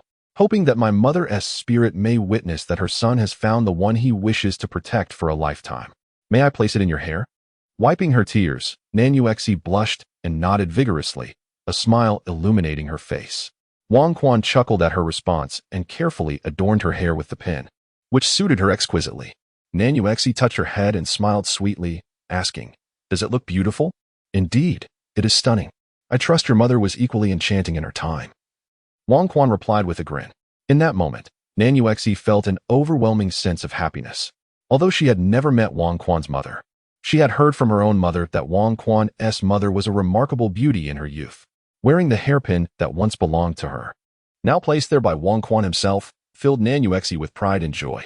Suddenly, a thought struck her, and she urged, You should step outside for a moment." "Why?" Wang Quan asked, puzzled. "Just go out and fetch you by. Hurry." Nanuexi pouted, nudging him toward the door. With a bemused expression, Wang Quan exited the room and made a gesture to Yu Bai, who waited in the courtyard, before taking his guitar and departing. Young Bai trotted into the room, and upon entering, she observed Nanuexi smiling while touching the exquisite hairpin adorning her head. With a gasp of surprise, Young Bai exclaimed, "Miss, where did you acquire such a delicate hairpin? It is truly exquisite." Eager to touch it, she was swiftly admonished by Nanuexi. "Quickly, fetch me some water. I need to wash my face. And bring some rouge and powder." Nanuexi whispered, "Miss, haven't you always refrained from using rouge and powder? What has prompted you to use them today?" Young Bai inquired, puzzled. Nanuexi had never relied on cosmetics, even in her natural state. None in the capital dared to claim superiority in beauty over her. "Just do as I say. Why must you ask so many questions?" Nanuexi replied, slightly embarrassed. Young Bai stuck out her tongue and giggled as she dashed away. Wang Quan exited Nanuexi's courtyard and made his way directly to the main courtyard of the estate. Initially, he intended to seek out Fu Gui and the others. But he soon spotted his father-in-law, Nanzhan, who was sipping tea as if awaiting his arrival. Wang Quan hurriedly bowed and said, "Uncle, were you waiting for me?" Nanzhan glanced up at Wang Quan and replied, "Please, have a seat. I have matters to discuss with you." Wang Quan promptly sat across from Nanzhan. After taking a sip of tea, Nanzhan spat out some tea froth and stated, "Today, His Majesty has placed Princess Nan Ning under house arrest in Ziyun Palace." "Why? Did not the fifth princess just return to the capital today?" Wang Quan asked, perplexed. It was common knowledge that the emperor held a deep affection for Princess Nan Ning. Why, after such a long absence, would she be confined upon her return? "When you returned to the capital today, did you encounter Nan Ning in the bustling market?" Nanzhan inquired. "Indeed, we crossed paths, but we exchanged only a few words before parting." "What does that have to do with her confinement?" Wang Quan responded. "Did you also come across an old man dressed as a beggar in the market?" Nanzhan continued his questioning. Wang Quan furrowed his brow and replied, "Yes, we did encounter that old man. On the day I left the city for Sanxing Temple, I saw him again in the woods outside the city. His martial prowess is truly unfathomable, unmatched by ordinary individuals." Nanzhan pondered. "That is certainly the case. Do you know who he is?" Wang Quan answered. "He mentioned his surname is Huang, but Yueshi and I have deduced that he must be of royal lineage. Indeed, he is of royal blood, being the emperor's paternal uncle, and by the line of mentorship, he is also a master to both your father and me. Thus, you should refer to him as master." Nanzhan clarified. Wang Quan was momentarily taken aback. His father's master? Why had he never heard of this before? He quickly pressed, "Does this have any connection to the fifth princess's house arrest?" When the emperor learned that it was due to Nan Ning's provocation of the emperor that he ascended to a mortal peak in a fit of rage, and then she spoke of retreating from their engagement, he became even more incensed. In his fury, he confined her to Ziyun Palace, Nanzhan explained. King Wang pondered, questioning why His Majesty insisted on marrying him to Nanjing. Was it solely due to his status as the heir? Shaking his head, he dismissed the thought, resolving that he would never wed Nanjing. He then inquired, "Is that old man in any danger, ascending Fairy Peak alone?" Nanzhan scoffed, "Rest assured. With the current occupants of Fairy Peak, even doubled, they would be no match for His Majesty. Even if their ancestors were alive, they would pose no threat. At least on the surface of the martial world, aside from your master, no one could defeat His Majesty. Moreover, he is not intent on annihilation. He merely seeks to discipline those arrogant women who are unaware of their own limitations." "Then why did His Majesty become so furious?" Wang inquired. "His Majesty's anger stems from her arrogance and disdain for others. Nanjing foolishly believes she can easily overpower you. And when the time comes to propose a cancellation of the engagement, His Majesty would find it difficult to refuse. But can she truly best you? Speak honestly. I cannot discern the extent of your abilities. Wang smiled faintly and replied, if it were a true contest, I could defeat 10 of her. However, on the day of the duel, I would allow her to emerge victorious. Chapter 49. The Disappearance of Merits. Nanjan squinted, gazing at Wang Quan, and inquired, what realm have you truly attained? I have heard that Nanning has transcended to the 9th tier. Can you contend against 10 9th tier opponents? Wang Quan chuckled. Among the 9th tier, there exists a distinction in strength. Just as the 5th princess and my uncle are both at the initial stage of the 9th tier. Yet how many moves could the 5th princess withstand against you? You can discern my cultivation level? What realm have you reached? Nanjan exclaimed in disbelief. To perceive another's realm, one must either practice specialized techniques or possess strength far superior to that of their opponent. Wang Quan belonged to the latter category, since mastering the atomic sword technique. He felt his power had surged remarkably. Previously, he could not gauge Nanjan's realm, but upon returning, he realized he could. Wang Quan replied with a smile. I have merely practiced some techniques. My realm is only at the 9th tier. Nanjan stared at Wang Quan in disbelief, speechless. How could this young lad, at such a tender age, have attained such heights? It seemed his words held weight after all. He truly exemplified the prowess of Wang Zhao's son. Could it be that talent is indeed hereditary? Wang Quan, smiling, glanced around and then asked, where are Fukir and the others? The edict has arrived from the palace. Your second uncle has sent someone to summon that rascal Wang Shi back to discuss the proposal for tomorrow's visit to the Li residence. Daizong has gone along as well. Nanjan replied, his tone laced with discontent. Alas, I had spoken boldly in front of Li Wensheng.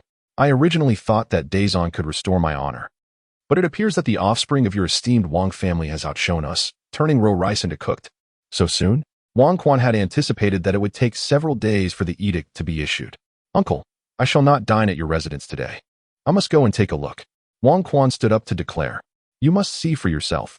After all, you will accompany them to the Li residence tomorrow. Off you go. Nanjan waved his hand dismissively. Why must I go to the Li residence? It is not I who am proposing. Wang Quan protested in confusion. You insolent lad, do you not understand the customs? Your father's lineage has only you, and since he is not in the capital, your second uncle's son is proposing.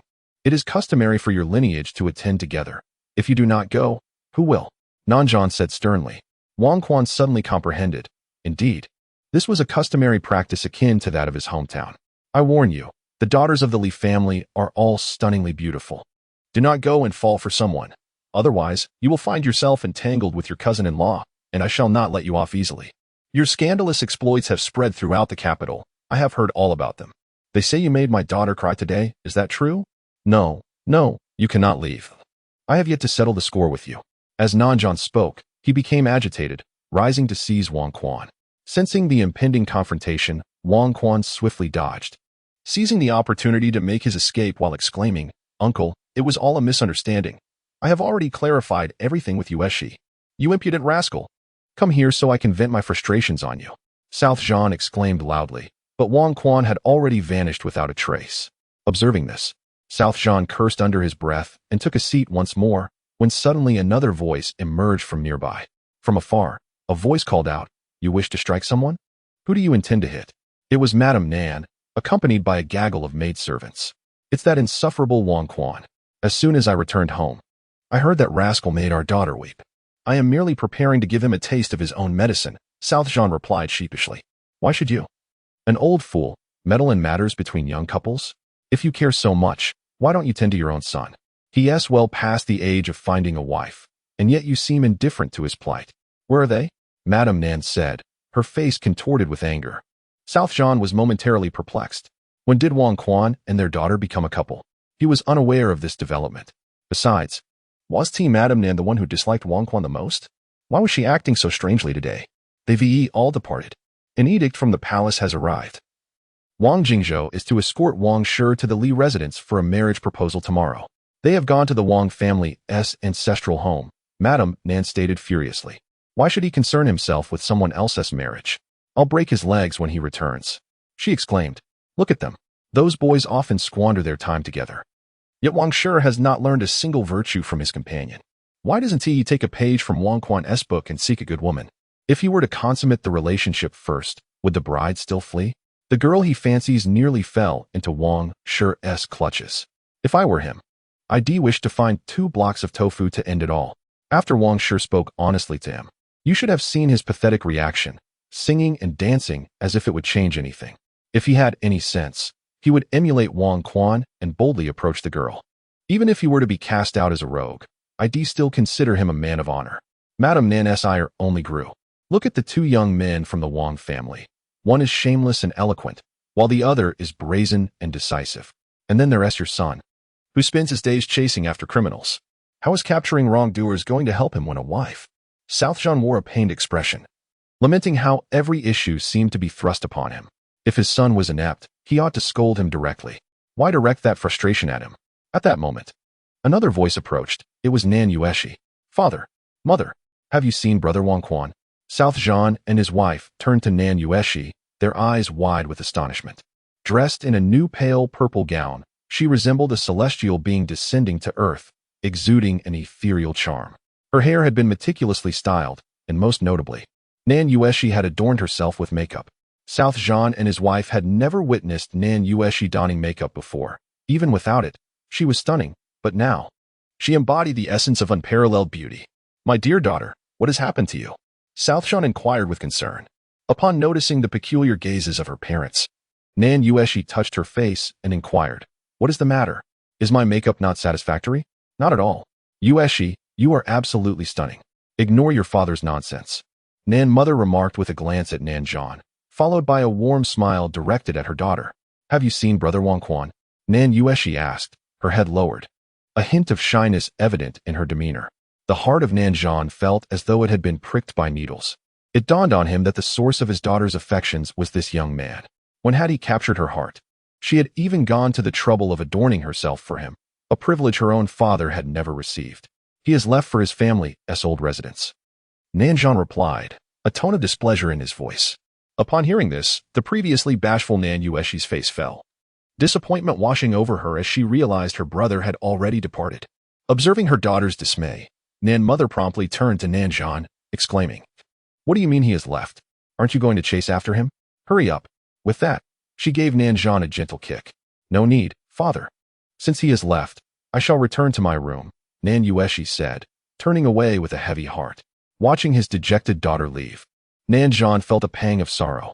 Suddenly, his gaze inadvertently fell upon the ornament adorning her hair. Wait, what is that you are wearing on your head? Nan mother called out to Nan Yueshi, her curiosity piqued. Chapter 50. The Divine Weapon. Lan Ming as Nan Yueshi turned around and gently touched the hairpin in her coiffure. She smiled and remarked, this hairpin was a gift from my brother Wang Quan. Nan Jean, captivated by Lady Nan's words, shifted his gaze to the hairpin adorning Nan Yueshi's hair, examining it closely, and then exclaimed in astonishment, this is not. Before he could finish his sentence, Lady Nan interjected, so it was indeed given to you by Wang Quan. I wondered why I had never seen you wear it before. Could this be a token of affection? Nan Yueshi's cheeks flushed a delicate hue as she shyly replied, and no. Lady Nan chuckled. Since this hairpin was gifted by that young man, you must take good care of it. What if you were to lose it if you wore it on your head? Casting a glance at her silent father, Nan Yueshi responded, I understand, mother. I shall put it away right now. With that, she turned and departed. Once Nan Yueshi's figure had vanished from sight, Nan Jean, still in shock, turned to Lady Nan and exclaimed, that hairpin? Lady Nan, bowing her head in brief contemplation, replied, given the appearance of that hairpin and the fact that it was gifted by Wang Quan, it appears there can be no mistake. Wang Quan truly harbors genuine feelings for our Yueshi. Nan Jean paced anxiously, then declared, but that is Lan Ming. Although it has sustained some damage, it remains an extraordinary divine weapon recorded on the divine weapons list. Does Wang Quan not understand the significance of what he has given to Yueshi? This cannot stand. We must return the hairpin to him. While Wang Quan may be thoughtless, we cannot simply accept it. Lady Nan rolled her eyes at Nan Jean and remarked, what of the divine weapon? Did not Sister Ling wear it as an ordinary hairpin back in the day? Besides, it was not gifted to you, so why the urgency?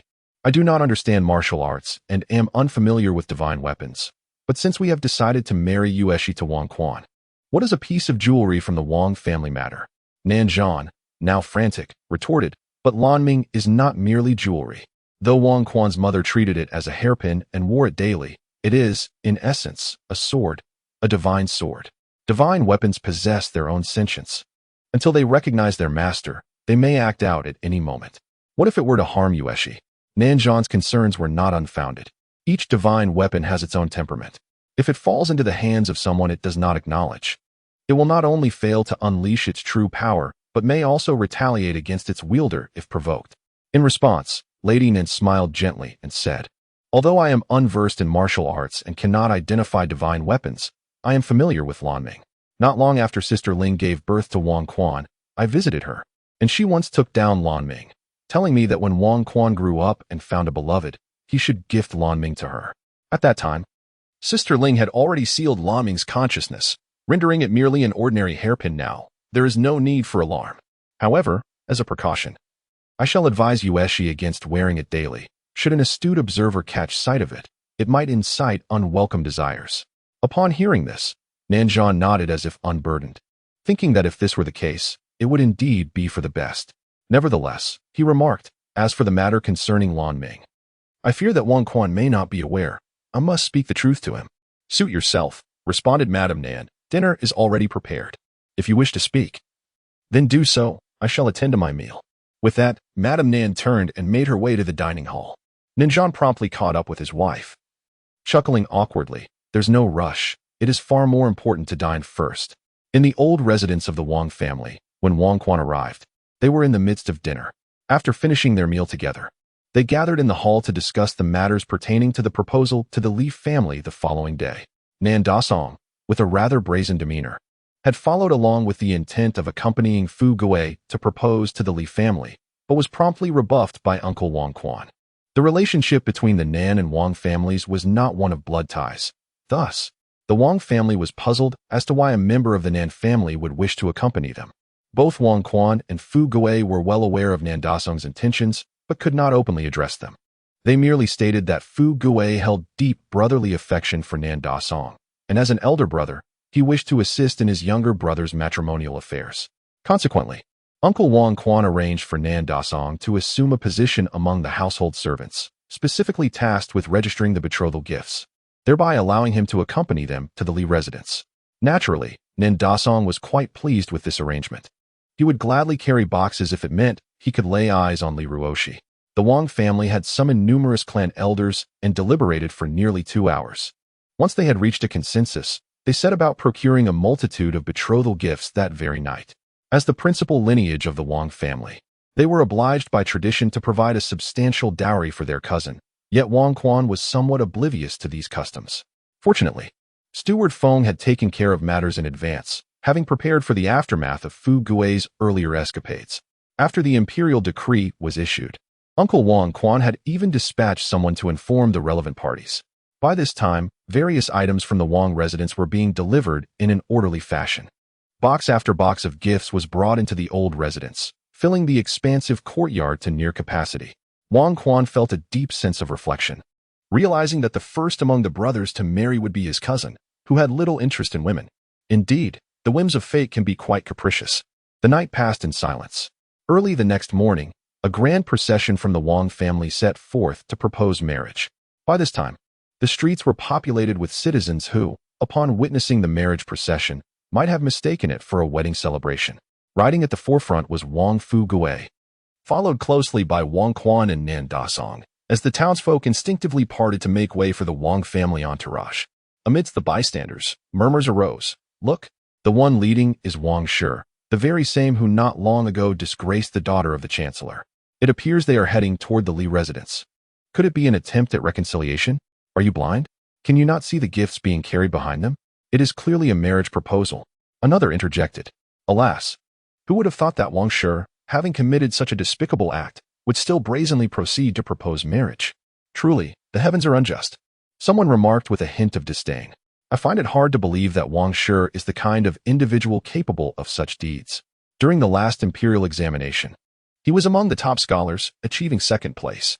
At that time, he was merely a teenager, which speaks volumes about his remarkable intellect. Not to mention his illustrious family background. If he truly harbored affections for the young lady of the Li family, he could have simply proposed. Why resort to such underhanded tactics, which only serve to invite public scrutiny? He cannot possibly be so foolish. At this moment, A scholar dressed in traditional attire interjected. Upon hearing his words, a profound silence fell over the assembly. Wang Shi's reputation as a talented individual was indeed well known in the capital, and the scholar's argument held some merit. At that juncture, another young man scoffed and remarked, "Your reasoning is merely an appeal to the heart. The truth is, neither of the Wang brothers possesses any redeeming qualities." After committing such despicable acts, Wang Shi still dares to approach the Li residence to propose, attempting to salvage the young lady's reputation. But take a look at Wang Quan. He gestured toward a figure behind the wealthy individual. That Wang Quan, as the heir to the Marquis of Wuqing, is engaged in the most sordid activities. Just recently, you all must have seen the flyers that circulated throughout the capital. And only yesterday, he brazenly assaulted the esteemed Zhang Xian, a respected elder, in broad daylight, displaying an audacity that is utterly appalling. Upon finishing his statement, his countenance darkened, as if he bore an irreconcilable grudge against Wang Quan. Instantly, the crowd erupted into animated discussions once more. Chapter 51. The peculiar actions of the chief minister and his second uncle. Though the road was broad, and the voices exchanged at the roadside were hushed, Wang Quan distinctly heard the words of the man. Casting his gaze in that direction, he found the individual glaring at him with a venomous stare. Even when their eyes met, the man remained unwavering. Wang Quan was perplexed. The man was aware of his status, yet dared to regard him with such hostility. Did he truly believe Wang Quan to be a bully and not fear retribution? With a bemused shake of his head, Wang Quan concluded that matters were becoming increasingly intriguing. Who could be so deliberately sullying his reputation, and what could be their motive? Once he concluded his current affairs, he would surely unmask this individual. At the residence of Chief Minister Li, the imperial decree had been directed at the Wang family, but Li Wensheng was equally informed. They had made no special preparations, and after finishing their morning meal, they had been waiting in the hall.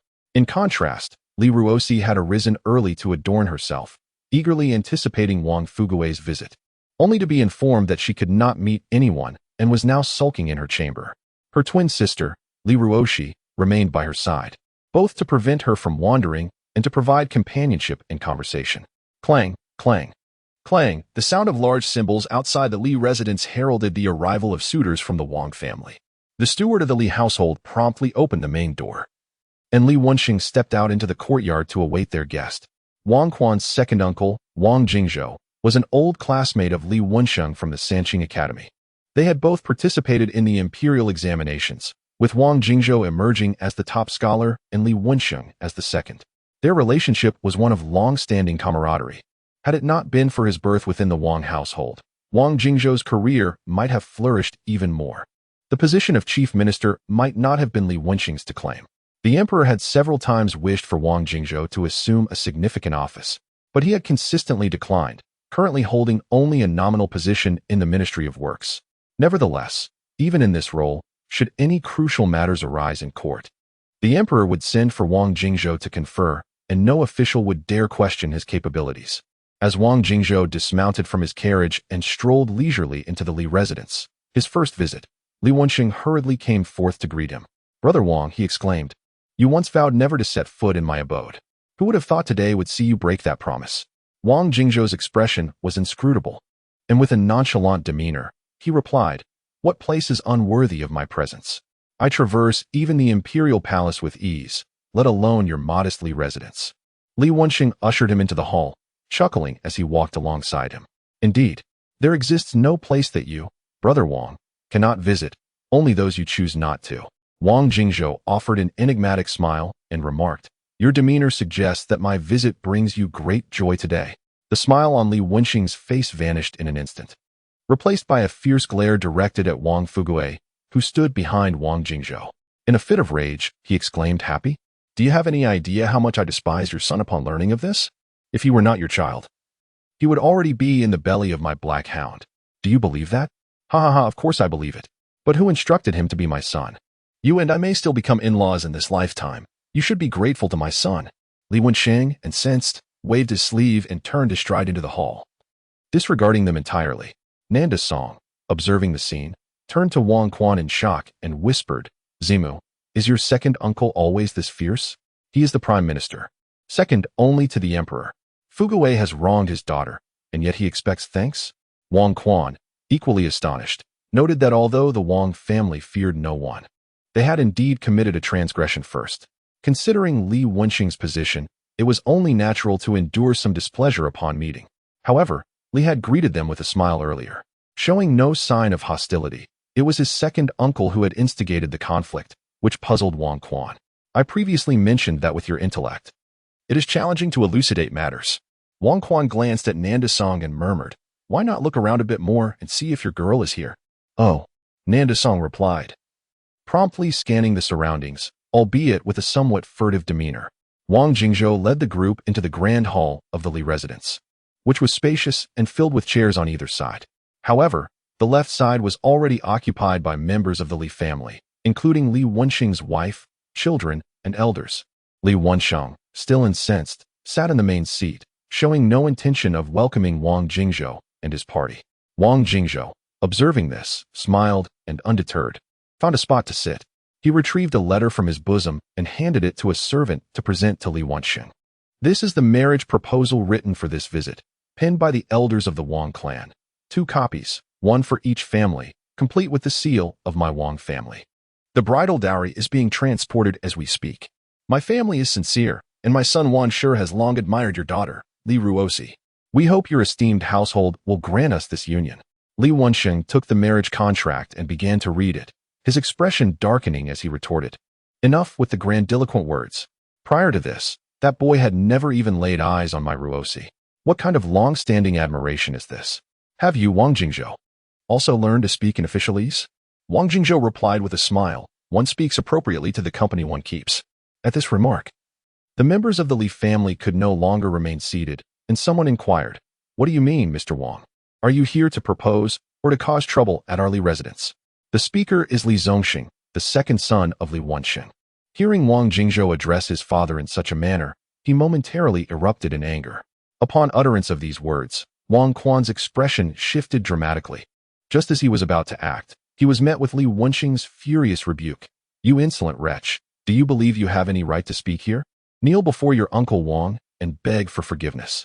Li Wenxing's thunderous admonition stunned everyone present in the Li household, including Li Zongxing, who, despite his shock, defiantly retorted, "Father, the Wang family has made it abundantly clear that they are not sincerely seeking a marriage alliance, and their words are so callous. Do they truly think our Li family is made of clay?" With a resounding crash, Li Wenxing slammed his palm onto the nearby tea table, sending cups and tea cascading to the floor. Enraged, he bellowed, "Outrageous! Did you not hear what I said? Someone, throw this insolent youth out." The members of the Li family held their breath, having never witnessed Li Wenxing in such a furious state. Meanwhile, the Wang family observed coldly, remaining silent. Wang Quan sensed an odd tension in the atmosphere, yet could not pinpoint its source. He glanced at his second uncle, who had instigated trouble since arriving at the Li residence, yet now appeared indifferent as Li Zongxing was dragged away. As the involved party, he did not utter a single word of intercession, which was decidedly uncharacteristic of his uncle. What scheme was this old man truly concocting? Chapter 52, The In-Law. Brother Li Zongxing was expelled, leaving the Li family in a state of silence. Li Wenxiang, his face darkened, turned to Wang Jingzhou and said with a grim expression, "Are you satisfied now?" Wang Jingzhou replied with a faint smile, "That should suffice. Let it be." "Humph." Li Wenxing snorted coldly, then reluctantly took out the family seal and stamped it on both marriage contracts, returning one to Wang Jingzhou. After examining the contract, Wang Jingzhou remarked, "You have yet to provide your daughter's birth date. I have affixed the seal of the Li family. What more do you require? As for Ruosi's birth date, I shall personally fill it in on their wedding day." "You need not concern yourself with that," Li Wenxing replied, his expression still somber. "I have but one request concerning your son. He must treat my daughter well. If I discover that he dares to bully Ruosi, I shall not care whose son he is."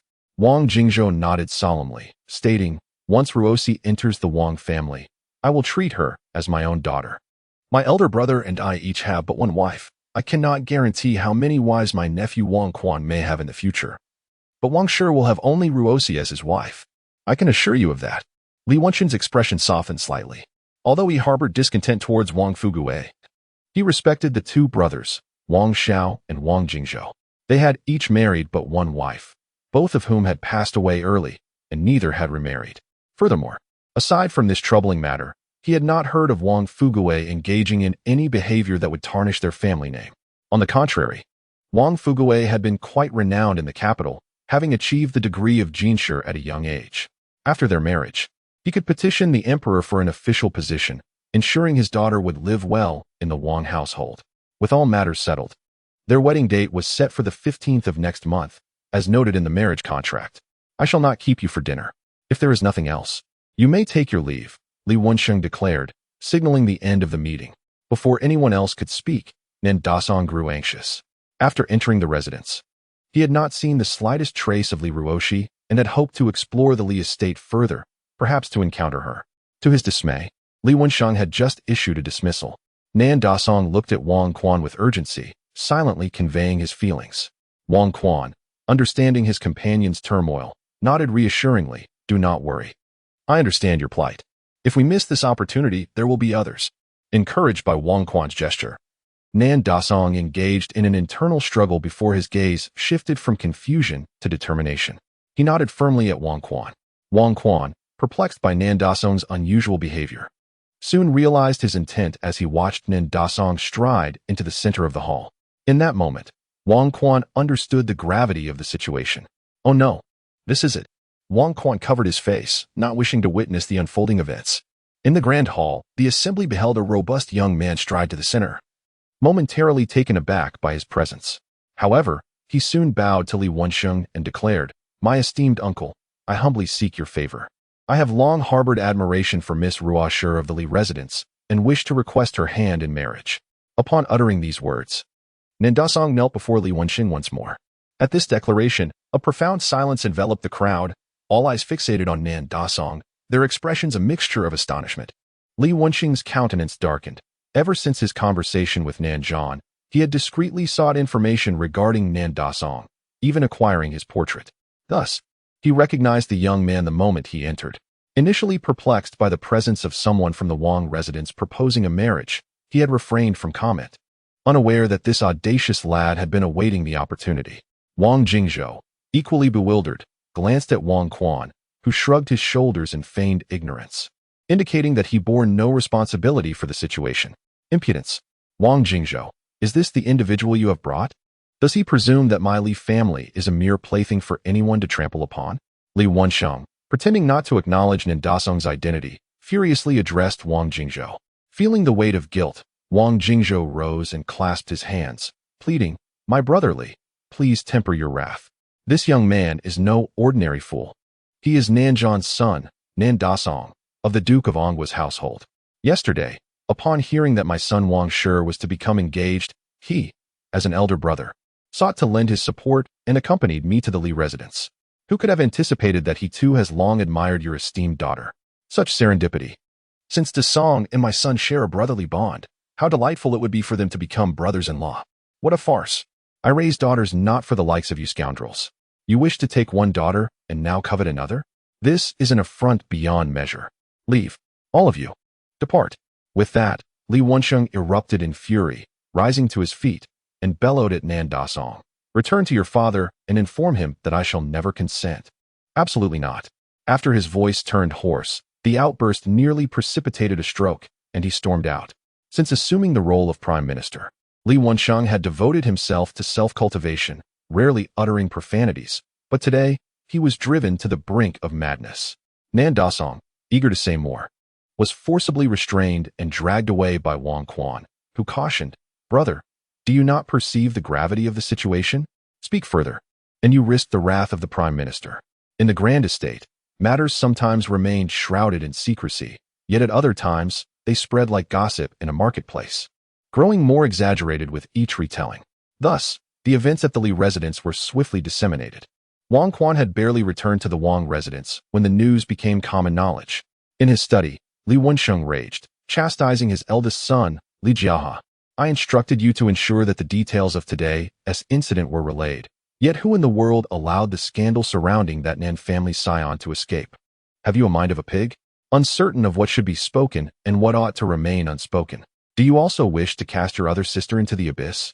Did you not proclaim that all matters of today should be disseminated? Why then, do you lay the blame upon me?" Li Jiahe expressed with a sense of grievance. "You." Li Wensheng raised his hand, nearly striking Li Jiahe across the face. But he halted, engulfed by a tumult of anger and helplessness, bellowing, "Get out! Just get out!" Li Wensheng sank despondently into the armchair, resigned to destruction. Let it all be obliterated. It was one thing for outsiders to infuriate him, but to find the source of his greatest ire was none other than his own son. With such turmoil, how could he possibly safeguard his daughter? Chapter 53. The terror of Lan Ming at the residence of the Duke of Anghua. Laughter erupted as Nanzhan exclaimed, "Aha! What madness has old Li Wensheng succumbed to, revealing everything? It's utterly hilarious." Nanmu chimed in, "Matsuo has performed admirably this time. Since Li Wensheng has already disseminated the news, why not seize the opportunity and approach the Li family to propose for Matsuo?" Upon hearing the news from the Li household, Nanmu regarded her son, Nandamsuo, with newfound respect.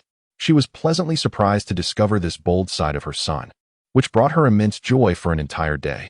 Now, the entire capital was aware that Nandamsuo had taken the initiative to propose, albeit somewhat unceremoniously, showcasing his affection for the young lady of the Li family. This development would surely facilitate a formal proposal from the Nan family, leaving no room for objection, even from His Majesty himself. Yet, despite the mirth, Nanzhan countered, "No, we cannot proceed, not at this moment. Li Wensheng has just become engaged to the Wang family. We must refrain from provoking him further.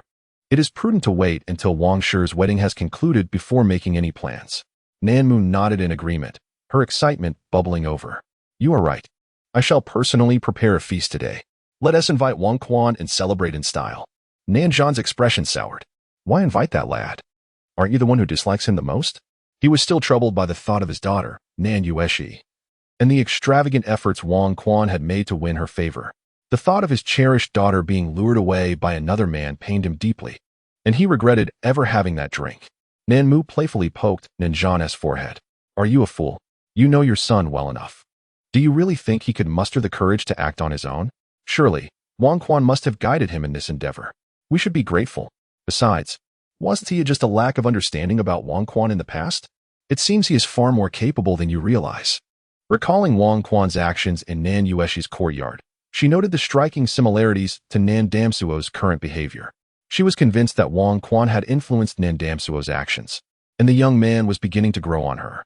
However, Nanzhan remained unconvinced, dismissing Wang Quan as merely a schemer with dubious methods, unlikely to achieve anything substantial. "Damn it, the more I see that lad, the more I detest him." In the secluded courtyard of Nan Yueshi, she examined the hairpin gifted by Wang Quan with great scrutiny. Ever since her parents had seen the pin the previous day, she sensed something amiss. Her father's hesitance and her mother's peculiar remarks had piqued her curiosity. Yet, after examining the pin for so long, she could discern no difference in material or craftsmanship compared to other hairpins. Setting the pin down, she rubbed her eyes, puzzled and perplexed. Suddenly, an idea sparked in her mind. Grasping the pin, she channeled her inner strength into it. After a considerable duration, there was still no response.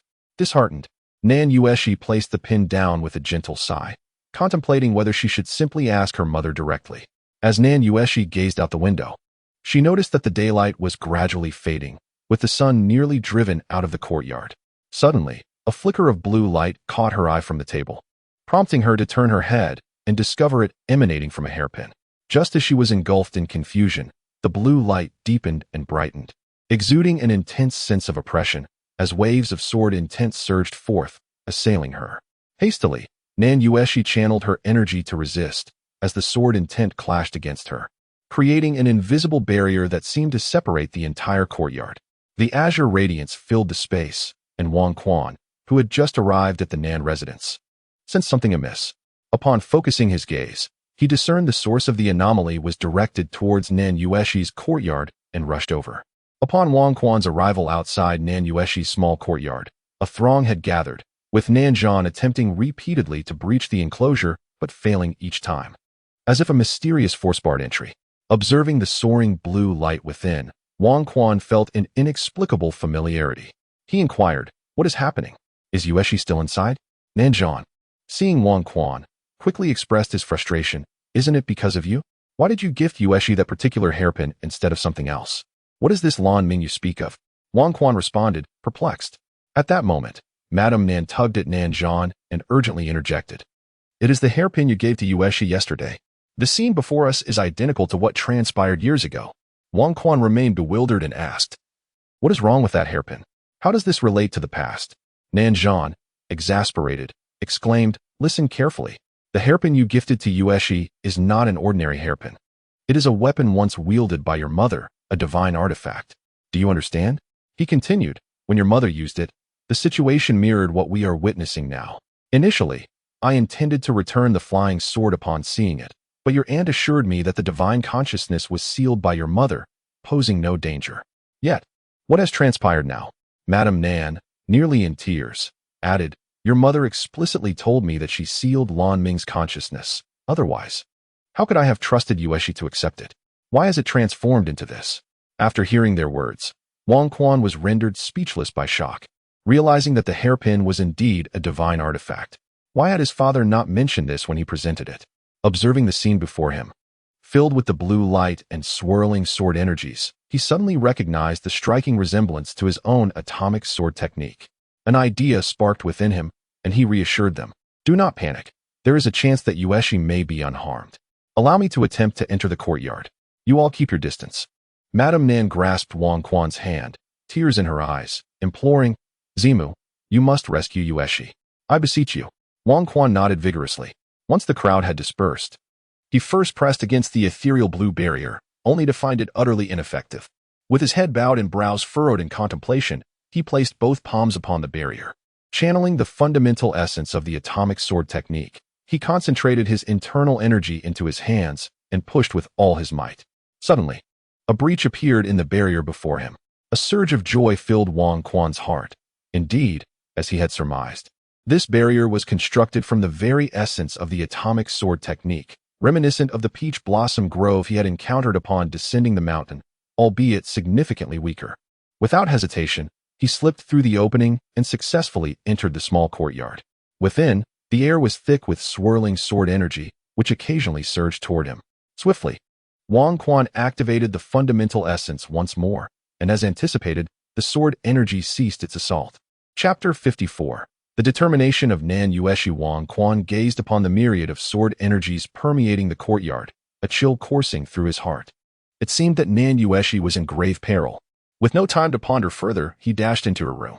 With a loud crash, Wang Quan flung open the door and scanned the interior, discovering Nan Yueshi seated cross-legged at the table, her eyes closed.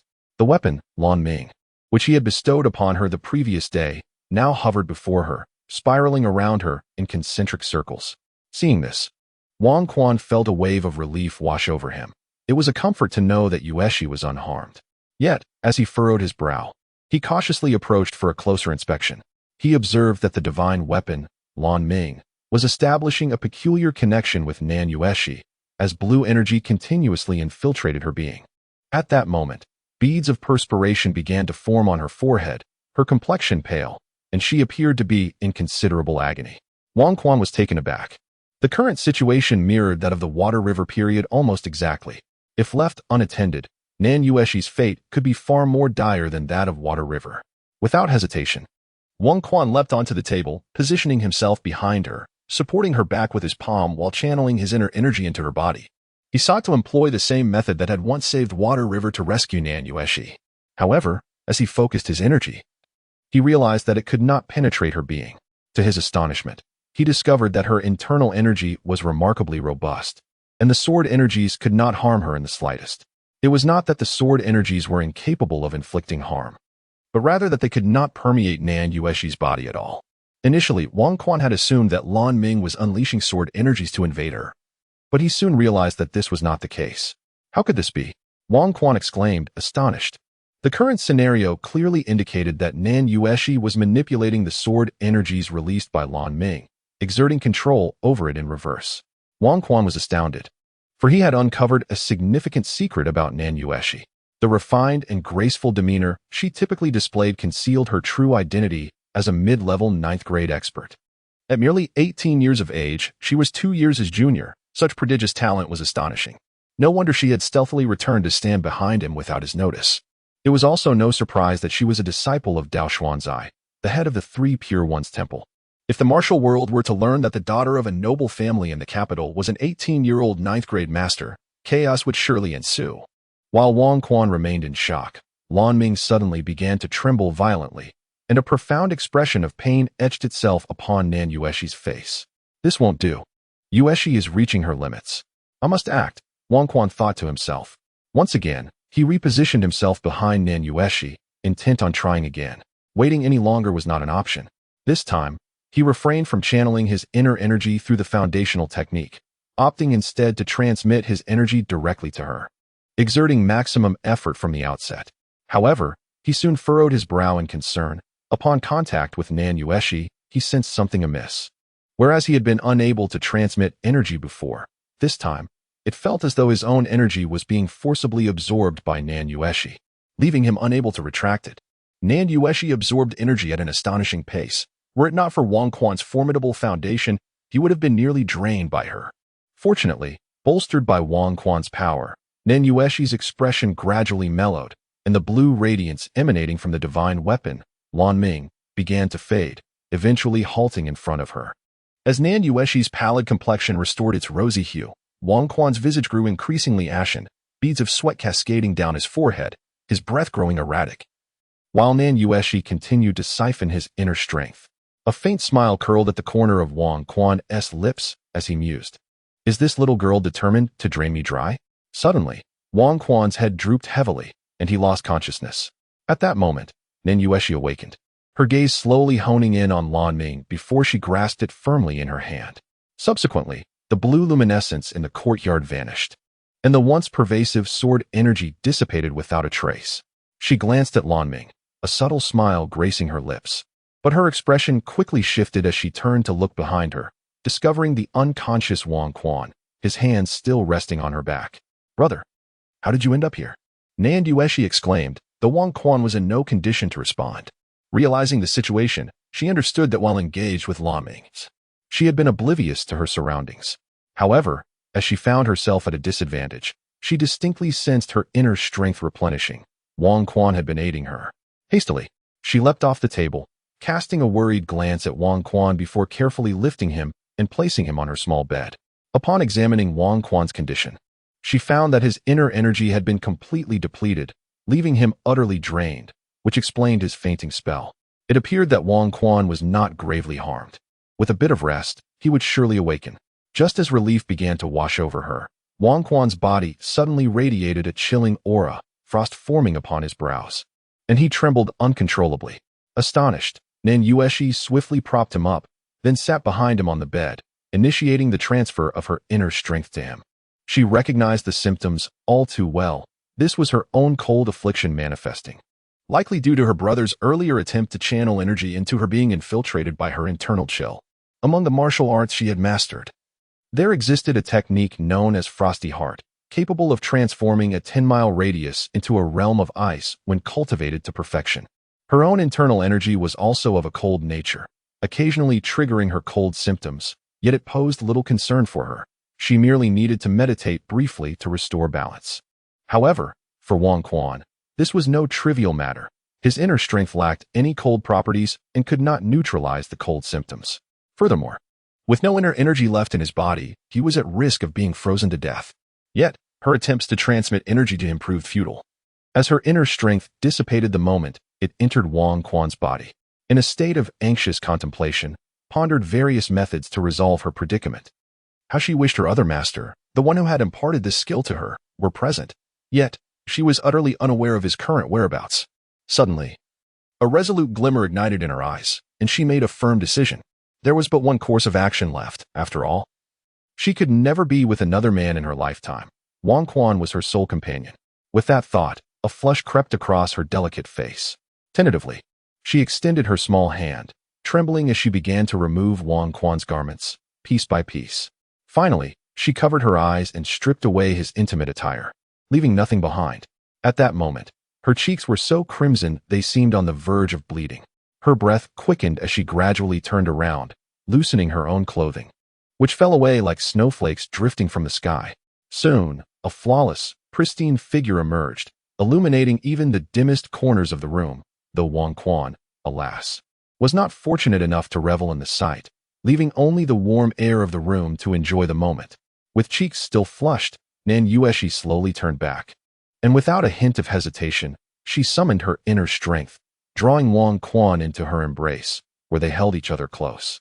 Chapter 55. The divine weapon protects its master. Outside the small courtyard of Nan Yueshi, Nanzhan and the others witnessed the vanishing of the blue radiance. Along with the disappearance of the blue barrier that had separated the courtyard, a wave of joy surged within them. Observing this, Madame Nan rushed forward, only to be halted by Nanzhan, who gently advised, "Madam, please wait here. I shall enter with Songer to investigate. If it is safe, then you may come inside." With tear-filled eyes, Madame Nan nodded and replied, "Do be careful." After escorting Madame Nan a safe distance from the small courtyard, Nanzhan and Nan Dazong cautiously stepped inside. To their relief, everything appeared normal, just as it always had. Nan Dazong, puzzled, remarked, "Father, it seems that all is well here. Why did that blue light appear so terrifying before?" Nanzhan, his expression grave, surveyed the surroundings with equal confusion. He vividly recalled the scene from years ago when Ling Qingji had unleashed her power. Not only had he witnessed it, but he had also been one of the participants. During their training near the capital, he and Wang Xiao had encountered the slightly younger Ling Qingji, who, for reasons unknown, had attacked Wang Xiao. Seeing this, Nanzhan rushed to assist Wang Xiao. Realizing she was no match for the two, Ling Qingji had summoned the Lanfeng. At that time, Wang Xiao was already at the mid-stage of the 9th rank, while Nanzhan had just entered the 8th rank. The moment they engaged with Ling Qingji's attack was one he would never forget. It felt as though he had plunged into hell, enveloped in a barrage of fierce sword energy within a completely sealed space. Had Ling Qingji not withdrawn her power in time, they might have perished. Subsequently, Ling Qingji and they had reconciled, and from then on, she grew closer to Wang Xiao, ultimately bearing him a child named Wang Quan. Gradually, Nanzhan pulled his thoughts back to the present and glanced towards Nan Yueshi's room.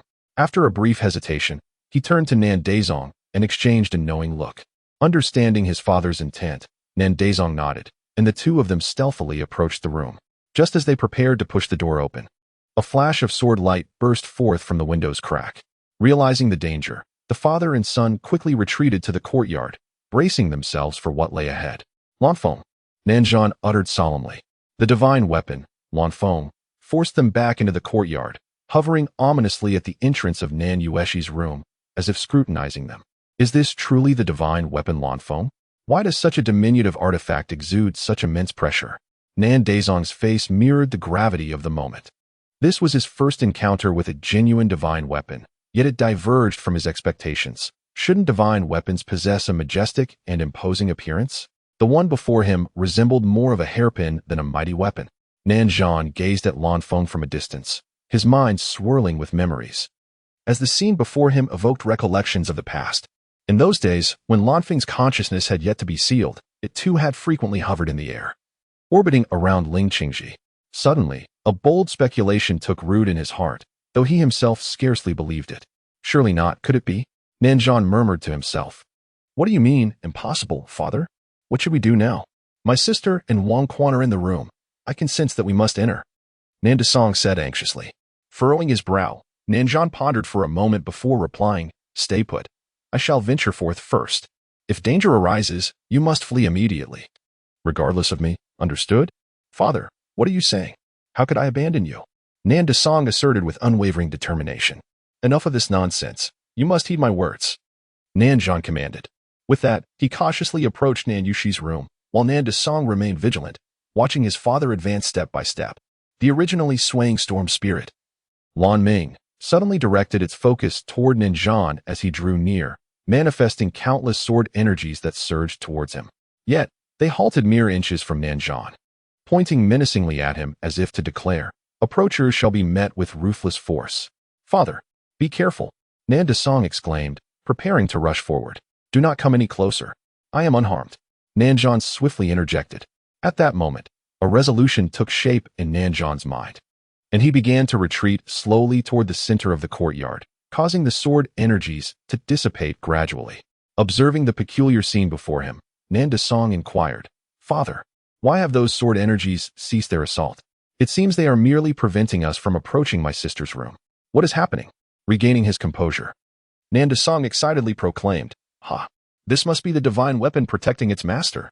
Someone within the room has surely tamed this Lan Ming, either Wang Quan or Yushi. Whichever it is, this is a momentous blessing." Nanzhan recalled how, in years past, Lan Ming had similarly guarded its master, Ling Qingji.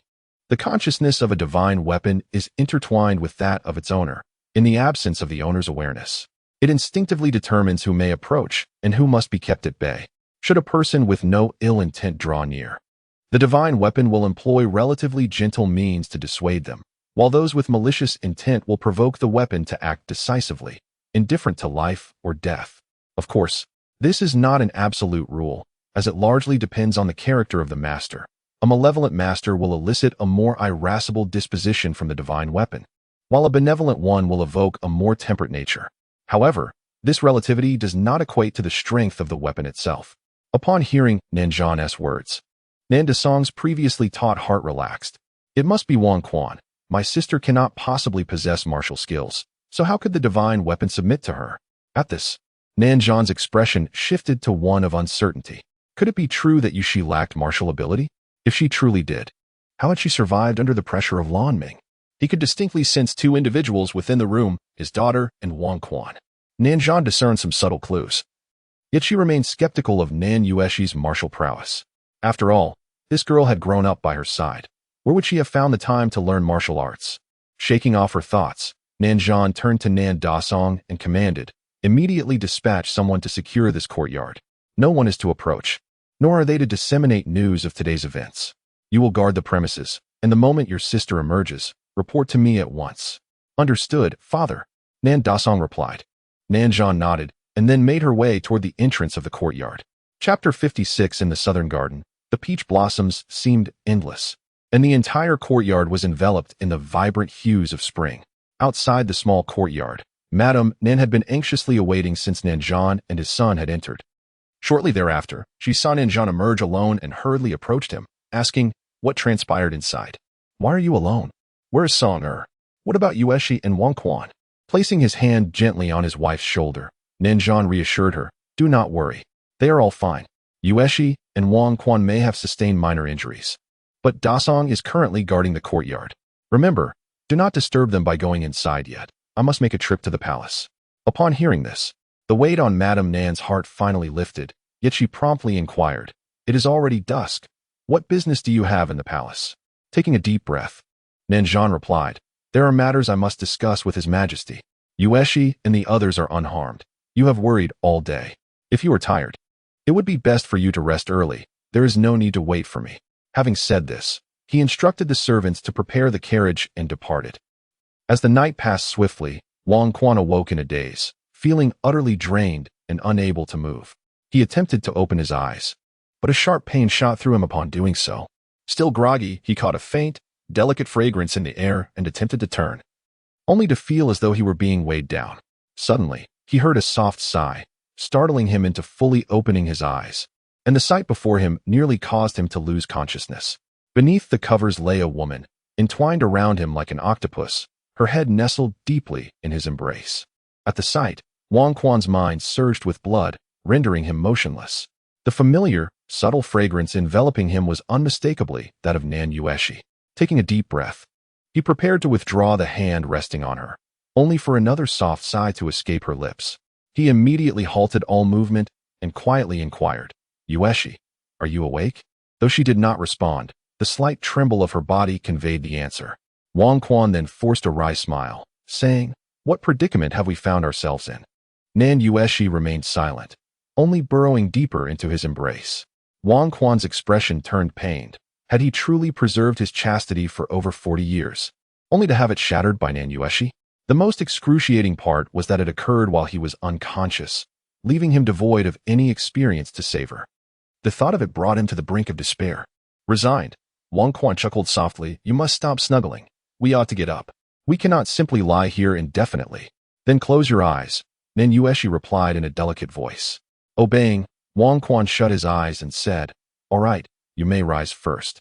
Nan Yueshi slowly stirred, glancing up at Wang Quan and confirming that he had indeed closed his eyes. She then swiftly rose and wrapped herself in the covers. Ah, Nan Yueshi exclaimed in surprise. Upon hearing the call, Wang Quan hastily opened his eyes and inquired, what is the matter? What has happened? He beheld Nan Yueshi, who was covering her eyes and gesturing aimlessly at him. Wang Quan could not help but chuckle, What's the fuss? I am just an ordinary person. Is this not quite normal? Who told you to snatch all the blankets? And by the way, did you remove my shirt and insult me? Shouldn't you take responsibility for that? Bah, Nan Yueshi retorted, her cheeks flushed. I was saving you. Don't misinterpret my intentions. Quickly, put your clothes back on. Wang Quan chuckled again, refraining from further teasing her, and began to rise to dress. Just as he moved, perhaps due to Nan Yueshi having leaned against his arm all night, his arm suddenly went numb, and he collapsed back onto the bed. Seeing this, Nan Yueshi rushed over to support him, exclaiming, "What's wrong? Are you still feeling unwell? If so, you shouldn't get up. Just lie down and rest a bit more." She then reached out to check his forehead for fever, completely oblivious to the fact that the blanket had slipped away. Gazing at the view before him, Wang Quan felt a surge of warmth and replied, "I feel fine, but resting together sounds delightful." With that, he lunged toward Nan Yueshi. Startled by his sudden action, she had no time to react before he silenced her with a kiss, causing her to stammer, "Brother, not today?" At that moment, Wang Quan was oblivious to her words. Suddenly, the door creaked open. Nan Dazhong, upon hearing the sound, turned to see Nan Yueshi assisting Wang Quan out of the room. He hurried over but was promptly pushed back by Lan Ming. With a helpless glance at the pair, Nan Dazhong observed Nan Yueshi wave her hand, causing Lan Ming to obediently rest in her palm, resembling a delicate hairpin. In astonishment, Nan Dazhong rushed to help Wang Quan and asked incredulously, "Sister, did you tame this divine weapon?" With a gentle look at Wang Quan, Nan Yueshi replied, "It was brother Wang Quan who assisted me. Otherwise, how could I have managed it? Even he was injured in the process." Wang Quan smiled wryly, realizing that she wished to keep her true abilities hidden from her family. Given her earlier help, he decided to support her. He nodded at Nan Dazhong, saying, "This was left by my mother, as I promised to gift it to Yueshi. I shall certainly assist her." Nan Dazhong slowly nodded. "Zimu, you truly are a real man. This kindness will not be forgotten by the Nan family." Wang Quan turned to Nan Yueshi with a smile, choosing silence. Then, Nan Dazhong slapped his forehead in realization and exclaimed, "I almost forgot. You both are fine now. I must report to father. Yueshi, take good care of Zimu." With that, he hurriedly departed. Wang Quan and his companion observed the hurried Nan Dazhong, unable to suppress their amusement. "Brother, allow me to assist you to the hall for a moment of respite," Wang Quan suggested with a smile. Nodding in agreement, the two gradually made their way towards the grand hall of the estate. Just as they departed the small courtyard, Madame Nan arrived with a food box, intending to deliver a meal to Nan Dazhong. Unbeknownst to her, Nan Yueshi had already emerged. Upon entering the courtyard, she discovered it was eerily deserted. Nan Dazhong was nowhere to be found. Raising her gaze, she noticed that the door to the room stood ajar. Madame Nan hurriedly approached the room, calling out, "Yueshi, Wang Quan, are you both unharmed?" Upon entering, she found it equally vacant. Displeased, she muttered, "These children, they could at least inform me when they leave," causing me to make a fruitless trip. She prepared to exit the room. However, just as she turned to leave, she suddenly halted, straining to catch a peculiar scent wafting through the air. With cautious steps, Madame Nan approached the bedside and inhaled deeply, realizing the odor emanated from that very spot. She lifted the quilt for inspection and was taken aback by what she discovered. In a flash, she discarded the quilt, a faint blush rising to her cheeks as she exclaimed in indignation, "Has this boy been so reckless? Truly absurd." After a moment of contemplation, she decided to lift the quilt once more, scrutinizing the bed thoroughly. Yet, despite her efforts, she found nothing amiss. After her inspection, Madame Nan exhaled in relief, murmuring to herself, "This mischievous boy still possesses a modicum of restraint." Chapter 57. The True Strength of Nan Yueshi in the Grand Hall of the Nan Residence. Nan Yueshi supported Wang Quan as he settled into a chair.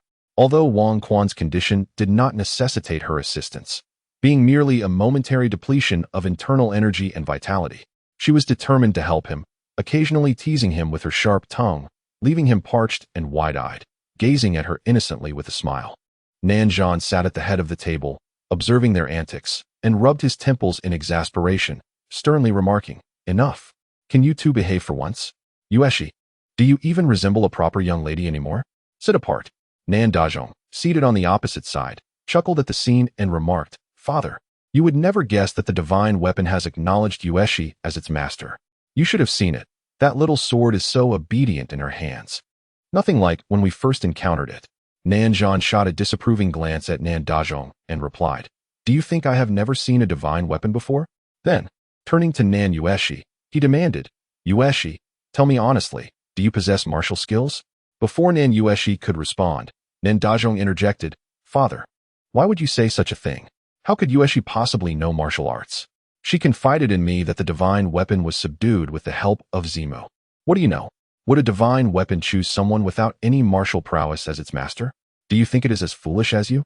Though Nan Dazhong was momentarily taken aback by Nanzhan's retort, he soon realized the validity of his father's argument. While it is true that a divine weapon chooses its master based on fate, it is inconceivable that one devoid of any combat skills could command such a weapon. At that moment, all eyes turned to Nan Yueshi. With a wry smile, she gazed at them and reluctantly admitted, "Father, I did not intend to keep this from you. I just did not know how to explain it. I have indeed practiced martial arts." "Who did you learn from?" Nanzhan inquired, needing to ascertain the identity of her instructor in case that person harbored ill intentions. "My master in martial arts is Dao Xian, the head of the Three Pure Ones." Nan Yueshi candidly responded, "While studying at the academy, I occasionally ascended the mountain to learn from him." Upon hearing the name Dao Xian, Nanzhan felt a slight relief. He was familiar with Dao Xian, albeit not intimately, and recalled that Wang Quan's mother had mentioned him as well, suggesting he was not a malicious individual. Nevertheless, Nanzhan lamented, "You, a young lady, should simply focus on your studies at the academy. Why must you delve into martial arts? Our family has no need for you on the battlefield." With her head bowed in silence, Nan Yueshi resembled a child who had committed a transgression. Observing her demeanor, Nanzhan felt a pang of sympathy and continued, "Well, if you wish to learn, so be it. Consider it a means to strengthen your health. Just remember, do not expose the divine weapon before outsiders. One must understand that possessing precious stones invites envy, while the precious stones themselves may bring trouble." Lifting his teacup, he added, "With your meager skills, should someone covet your divine weapon, can you truly protect it? By the way, what level have you reached?" Nan Yueshi spoke slowly. "I have not practiced martial arts for long. I have just barely reached the mid-stage of the 9th rank." Uffed. Nanzhan spat out his tea, his eyes widening in disbelief as he asked, "What did you say? What rank?" "Mid-stage of the 9th rank," Nan Yueshi replied with an innocent gaze directed at Nanzhan. He slumped back into the armchair, speechless for a long while. Wang Quan, too, looked at Nan Yueshi with astonishment. He had already guessed her strength yesterday, but hearing her confirm it today still left him somewhat shocked. Nan Yueshi was only 18 years old, 2 years younger than himself, yet her realm was the same as his. This world truly was astonishing. Suddenly, Nan Dazhong sprang to his feet, eyes wide as he exclaimed, "You say you are at the 9th rank? Quick, strike me with a punch." Nan Yueshi looked at him, amused. "Why would I hit you? What if I accidentally hurt you?" Nan Dazhong stubbornly insisted, "I don't believe it. How much strength can a little girl possess? Come on, hit me. Give it your all." He pointed to his chest. Nan Yueshi glanced at her father, who had sat up, and said, "Yes, go ahead and strike him. His skin is tough, so you needn't worry." With a resigned shake of her head, Nan Yueshi replied, "Then you should first use your energy to defend yourself." Nan Dazhong immediately began to channel his energy, assuming a defensive stance. "Come on." Nan Yueshi gently raised her fist and swiftly struck Nan Dazhong's chest. Caught off guard, he did not evade in time and was sent flying backward, crashing into a chair before landing heavily on the ground. Hastily, Nan Yueshi rushed to help him up. "Elder brother, are you all right? I told you not to." Nan Dazhong stood, brushing off the dust, and exclaimed in wonder, "I'm fine." "So you really have reached the 9th rank." Nanzhan hurried over to check on him, shaking his head in disbelief. "Yueshi, you should hit me too and let me see. I refuse to believe this." Wang Quan quickly intervened, saying, "Uncle, you need not test it. Yueshi has truly reached the 9th rank. When I entered the room yesterday, she had nearly subdued Lan Ming. I would not mistake this." After hearing Wang Quan's words, the father and son finally accepted this reality.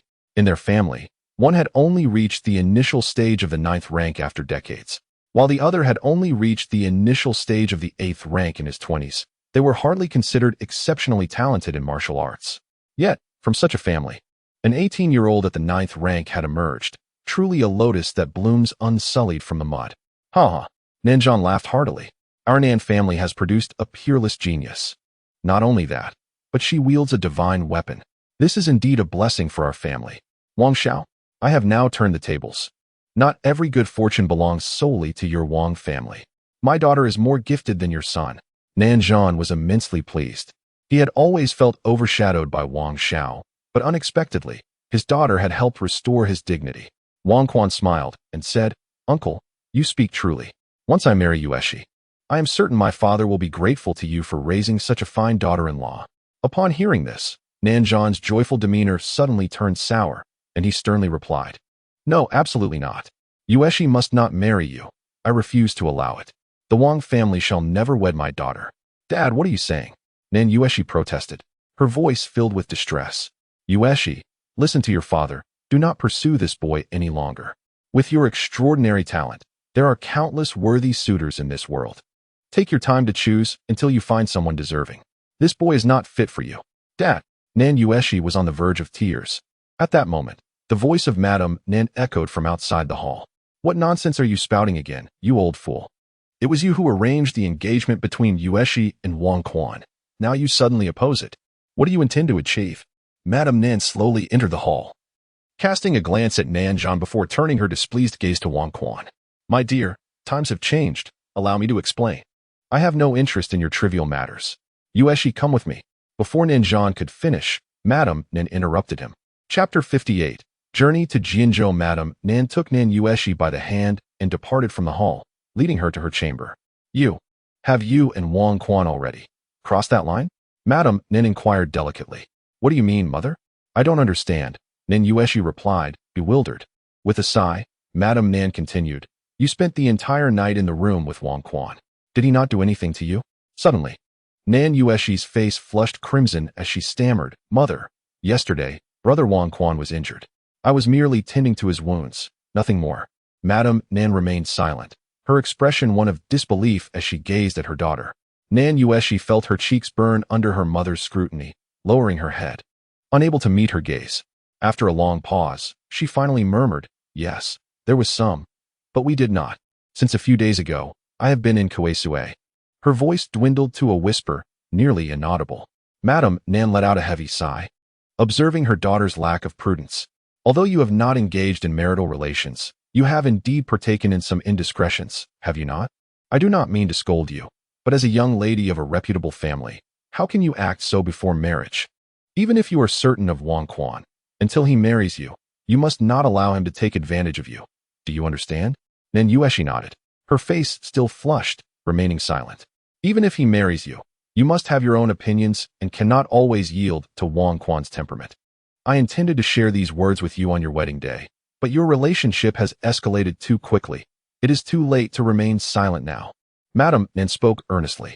Nan Yueshi kept her head down, accepting her mother's admonition.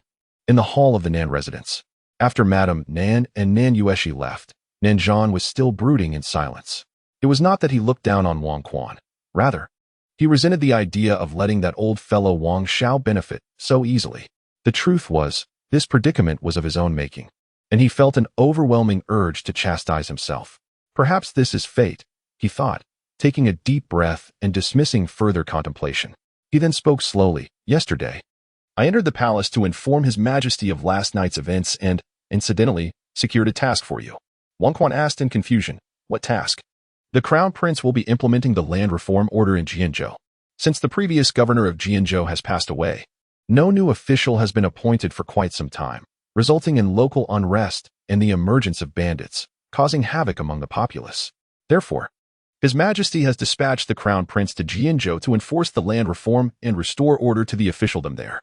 Your duty is to assist him and ensure his safety." Upon hearing this, Wang Quan questioned, "If Jianzhou is not safe, why send the Crown Prince there? Would it not suffice to send an envoy? Do you think being a Crown Prince is an easy task? These are the paths he must traverse." He desired to inherit the throne, yet he understood that notable achievements were requisite, as well as a profound understanding of court affairs.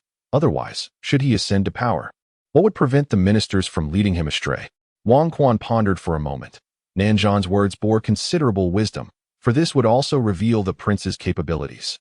If he proved to be inept, it would be better to replace him sooner rather than later. However, Wang Quan had little interest in this matter and shook his head, replying to Nanzhan, "I shall not go. I have a multitude of affairs to attend to. Besides, I have not yet assumed an official position." So why should this concern me? Rubbish. Upon your return to the capital, you squander your days idly, aside from perpetually seeking out our Ueshi. What else do you have to occupy your time? Do not think I am unaware. That guard by your side is none other than your father's deputy commander. Such talent is wasted by your side. It would be far more gratifying to lead troops to Jianzhou and accomplish some tangible deeds. Nanzhan exclaimed in anger. Wang Quan, in resignation, replied, He was assigned to me by my father. What can I say? Moreover, there are those in the capital who are covertly tarnishing my reputation. I must unearth them, lest they perceive me as a pushover. Your reputation hardly requires their assistance in its destruction. You have already squandered it yourself. If you travel to Jianzhou and accomplish something of merit, others will naturally restore your honor, Nanzhan retorted. Wang Quan lowered his head in contemplation for a moment before responding. Very well, I shall venture to Jianzhou. How many men should I take with me? Nanzhan produced a half piece of a jade pendant and handed it to Wang Quan, saying, You shall go alone. Gao Xiong will lead 5,000 elite soldiers. You two will part ways, and upon reaching Jinzhou, seek out a blacksmith on Wenyuan Street. Present this half-jade pendant to a burly man with a beard, and he will instruct you on the next steps. Upon hearing this, Wang Quan wore a look of skepticism and replied, You are making this sound so mysterious. Why do I feel as though you are leading me into a trap? Nanzhan ignored his remark and continued, In any case, His Majesty has already issued a command. You are to depart at dawn tomorrow, riding swiftly towards Jinzhou. If all goes well, you should return in about 10 days, ensuring you can participate in the martial arts competition in the capital. Such haste. My internal strength has yet to be fully restored. Wang Quan exclaimed anxiously. Why must you have so many concerns? Once you arrive in Jinzhou, you can take your time to recuperate. Opportunities for action will be scarce. Nanzhan replied impatiently. At that moment, Nan Dasong interjected eagerly. Father, may I accompany you as well? Nanzhan scoffed. You foolish boy. Did I not decree that you serve a year in the 6 doors? It has only been a few months. You are far from returning to the military. Upon hearing this, Wang Quan realized there was a deeper story behind it. He had initially thought Nan Dasong was merely working as a constable in the 6 doors. However, it seemed he had made a mistake in the military and was subsequently punished by being sent to the 6 doors. Curiously, he inquired, What transgression has Nan Xiong committed?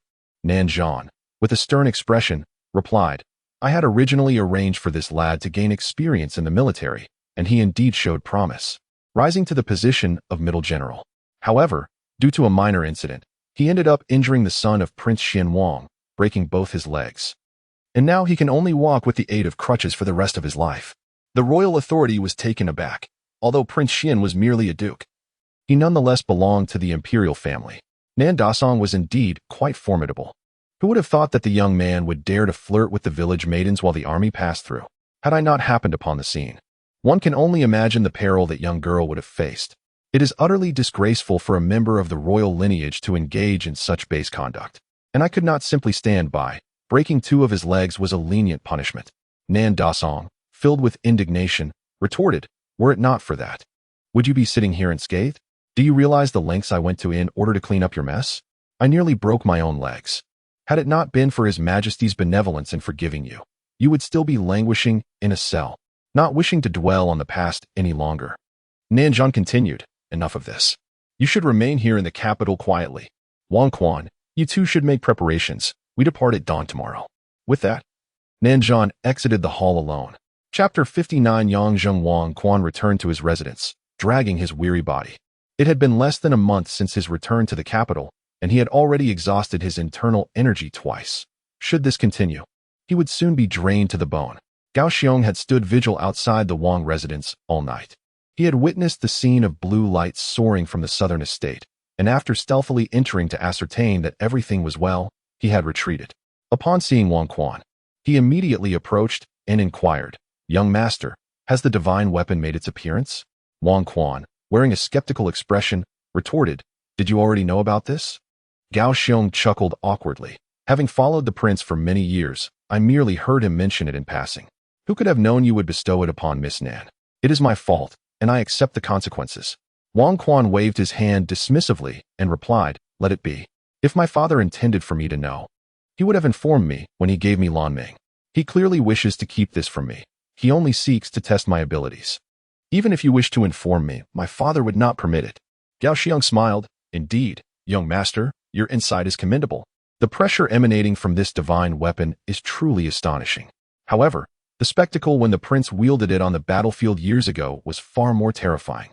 With each strike, countless enemies perished. Reflecting on that scene, Gao Xiong felt a twinge of fear in his heart. Upon hearing Gao Xiong's words, Wang Quan furrowed his brow in confusion. Did my father also use this divine weapon in the past? But wait, Lan Ming has always been sealed. How could he have wielded it? Gao Xiong responded, equally perplexed. Surely, young master, you were unaware?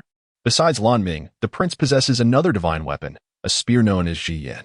When the prince wields it, he strides through the ranks of the enemy, leaving a trail of devastation that instills terror in their hearts. Wang Quan was astounded. He had never imagined that his father possessed another divine weapon, with Lan Ming included, that made 2 divine weapons in their family. In this world, there were only 10 divine weapons in existence, and their Wang family possessed 2. Who could he appeal to for justice in this matter? Suddenly, Wang Quan recalled the first time he met his father. A spear had been thrown at him during that encounter. Truly, a father who resorts to divine weapons upon their first meeting. Shaking his head, he chose not to comment on his father's actions and proceeded into the estate, making his way to the residence of Steward Feng. As he traversed several corridors, he spotted Steward Feng in a courtyard, gathering a group of servants and issuing instructions. Wang Quan paused at a distance, waiting for the attendants to disperse before approaching. Steward Feng remained as diligent as ever, quietly managing the affairs of the entire Wang estate. However, given his advanced age, he delegated most tasks to the servants. Steward Feng, your health is not well. There is no need for you to oversee everything personally. You should take the time to rest. Young master, I am merely passing the time. I take no issue in observing the operations of the estate. There is little else for me to do, so you need not worry, Steward Feng replied with a smile.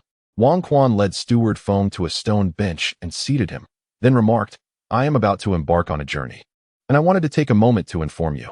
Steward Feng, with a hint of concern, inquired, the heir has just returned to the capital. Where could you possibly be going? Will you return? Wang Quan smiled gently. It is merely a trip to attend to some affairs in another province. I shall return shortly, so do not worry. Upon hearing this, Steward Feng nodded slightly, but then added, however, there is a matter for which I require your assistance. What is it, my lord? Please feel free to command, Steward Feng responded promptly. Some years ago, my father dispatched a group of soldiers' remains back to the capital. Could you send someone to inquire if any of their widows or kin are still alive? If so, please ensure they are well taken care of. There is no need for elaborate arrangements. Simply ensure their lives are a bit more comfortable, Wang Quan requested softly. Steward Feng chuckled. Are you seeking the family of the soldier who shielded you from arrows on the battlefield? Wang Quan replied, you are aware of this matter, Grandpa Feng. Steward Feng smiled. When the prince returned, he informed me. Rest assured, the families of those martyrs who returned to the capital have been well cared for. With that, Steward Feng called out, bring Yang Zheng here. Wang Quan looked at Steward Feng with confusion. The steward quickly reassured him, do not be anxious, my lord. I have someone for you to meet. Wang Quan had an inkling of what was to come, and soon after, a boy of around 15 or 16, clad in simple garments, hurried over. Upon reaching them, he knelt before Steward Feng and asked, what is your command, Grandpa Feng? Steward Feng replied, what are you doing kneeling before me? Hurry, pay your respects to His Highness. The boy promptly bowed again and said, Yang Zheng pays his respects to His Highness. Arise, Wang Quan instructed, then turned to Steward Feng. This is. His name is Yang Zheng, the son of the soldier Yang Jianchuan, Steward Feng explained. Yang Jianchuan perished in battle, and upon learning of her husband's fate, his mother was heartbroken and soon passed away herself. They were left with only a 5-year-old boy, who is Yang Zheng. I took him into my household, and though he was disinterested in academics, I taught him how to manage the affairs of the estate. To my surprise, he possesses remarkable intelligence. In recent years, as my health has declined, he has been instrumental in managing both minor and major matters, including the recent issues with the second young master's household. Wang Quan gazed intently at Yang Zheng, who met his gaze with unwavering fortitude. Suddenly, Wang Quan spoke, your father, in a sense, perished for my sake. Had I not been so headstrong and insisted on going to the battlefield when I was but a child, perhaps your father could have survived that war, and your mother would not have left this world so soon. All the misfortunes that befell your family stemmed from my actions. Are you aware of this? Yang Zheng slightly lowered his head, contemplating for a moment, before raising it to gaze at Wang Quan and saying, I have never seen my father since childhood. It was only my mother who raised me in the outskirts. Even when the children from nearby villages mocked me as a bastard without a father, I still felt a sense of happiness, for my mother loved me dearly. She was the finest mother in the world. However, upon receiving the news of my father's death, my mother fell gravely ill and soon passed away. At that time, I harbored a deep resentment towards my father. He had died, yet he still burdened my mother with sorrow, leading her to follow him into the afterlife. After her passing, Grandpa Feng brought me to live in the Wang residence. He has been the kindest person to me since my mother. I understood that he wished for me to pursue my studies, but I refused. I only wanted to assist Grandpa Feng in any way to repay his kindness. As I grew older, I began to learn certain truths. I discovered that my father had fought on the battlefield to protect our homeland. He was a hero. Yet, he died because of you. I felt an undeniable bitterness. Why did you survive while my father had to perish? Why could he not think of his own son, but instead focused on your life and death? Wang Quan cleared his throat, a bitter expression on his face, and replied, Indeed, why? Yang Zheng looked deeply into Wang Quan's eyes, his demeanor grave as he stated, Because you cannot die. Why can't I die? Wang Quan continued to inquire. Because you are the sole heir of the prince. If you perish, the Wang family will face extinction. The prince will be heartbroken and may make erroneous decisions in his grief. On the battlefield at Baisai, circumstances change in the blink of an eye. How could he withstand the might of the northern barbarians, let alone reclaim lost territories? Therefore, my father's actions were not misguided. Even if you are seen as a useless being, a mere puddle of mud, any soldier in the army, faced with the same situation, would willingly sacrifice themselves for you. My father's encounter was both his misfortune and his honor, and as his son, I rightfully feel a sense of pride. Chapter 60. Boarding the cargo ship to Jinzhou, Wang Quan wore a pained smile, momentarily at a loss for words. After a brief silence, he inquired of Yang Zheng, Given your tender age, when did you come to such profound realizations? Yang Zheng paused, then replied, I accidentally uncovered the truth at the age of 10, and by 12, I grasped its essence. Wang Quan nodded, his heart stirred with astonishment. A mere 12-year-old had managed to comprehend such insights. Reflecting on his own experiences at that age, he had been ensnared in the arduous practice of martial arts, oblivious to such wisdom. Very well, you may leave for now. I need to discuss some matters with your grandfather Feng, Wang Quan stated. Yang Zheng offered a polite bow to Steward Feng before turning to depart. Observing Yang Zheng's retreating figure, Steward Feng remarked, Your Grace, please do not hold it against Yang Zheng. He is thoughtful, albeit a good boy. Having been by my side for many years, I know him well. I hope you will grant him an opportunity in the future. Wang Quan, contemplative, responded, Is it your intention for him to succeed you, Grandfather Feng? Steward Feng chuckled softly. No. If he merely operates within the Wang residence, his talents would surely be stifled. The opportunity one envisioned for him is far grander. Although he is reluctant to attend the academy, his innate gifts are unparalleled, excelling in every regard. After undergoing some trials, I wish for him to have a chance in the military, which has long been his aspiration to follow in his father's footsteps. Wang Quan pondered for a moment before saying, I have also noticed that he harbors no fear of me. In fact, this is quite advantageous. Given his abilities, serving in the military would be ideal, and I would not oppose it. However, he is still quite young and requires further time to mature. Steward Feng smiled. That is indeed the case. With this perspective, I harbor no regrets. His words struck a poignant note, akin to a final farewell, evoking an involuntary wave of sorrow in Wang Quan. Though their time together was brief, he understood that Steward Feng had devoted his life to the Wang family, remaining unmarried and childless, treating Yang Zheng as if he were his own grandson. Time swiftly passed, and the following day arrived. The night prior, he had conferred with Gao Xiong and subsequently bid farewell to Nan Yueshi at the southern residence. Thus, early this morning, he selected a fine steed and set out alone from the city. Following the route provided by Nanzhan, he aimed to reach Yunzhou in the neighboring province, where he would embark on a cargo ship, the swiftest means of travel. Yunzhou was not far. With determination, he could arrive within a day. By dusk, Wang Quan reached Yunzhou. After inquiring at the riverside dock, he learned that the earliest official vessel would not depart until the following morning. Consequently, he sought accommodation at a nearby inn. The inn's lobby was moderately populated, filled mostly with sailors resting and dining, the air alive with lively conversation. Wang Quan sought a spot near the wall. Ordering a couple of small dishes and some wine, he began to dine alone. At that moment, the voices of a nearby table reached his ears. Have you heard?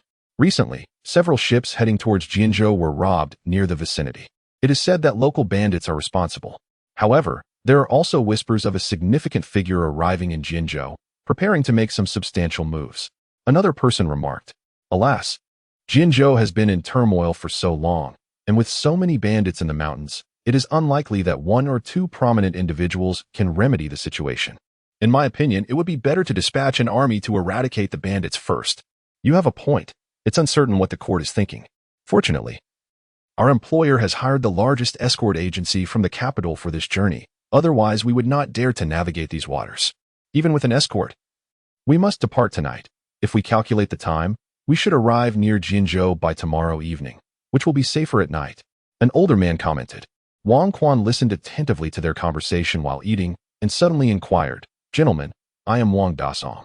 May I ask if you are sailors traveling by boat? The group turned to him, surprised by the sudden question, and one of them replied, Yes, what is it? Wang Quan smiled and said, I am on my way to Jinzhou to visit relatives. Would it be possible for me to accompany you on your ship? One of the older men, appearing skeptical, responded, What brings you to Jinzhou at this hour? It is quite chaotic there, and our ship is merely a cargo vessel. It does not dock in Jinzhou. So traveling with us would be of no use. Wang Quan smiled and explained, I hail from the capital. My aunt has married into Jinzhou.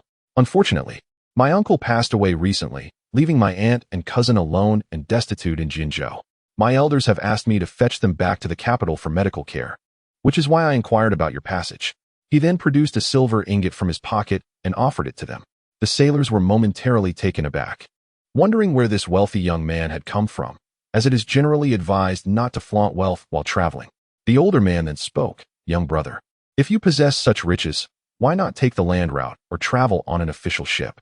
It would be more comfortable, and you would not have to endure the hardships of our cargo vessel.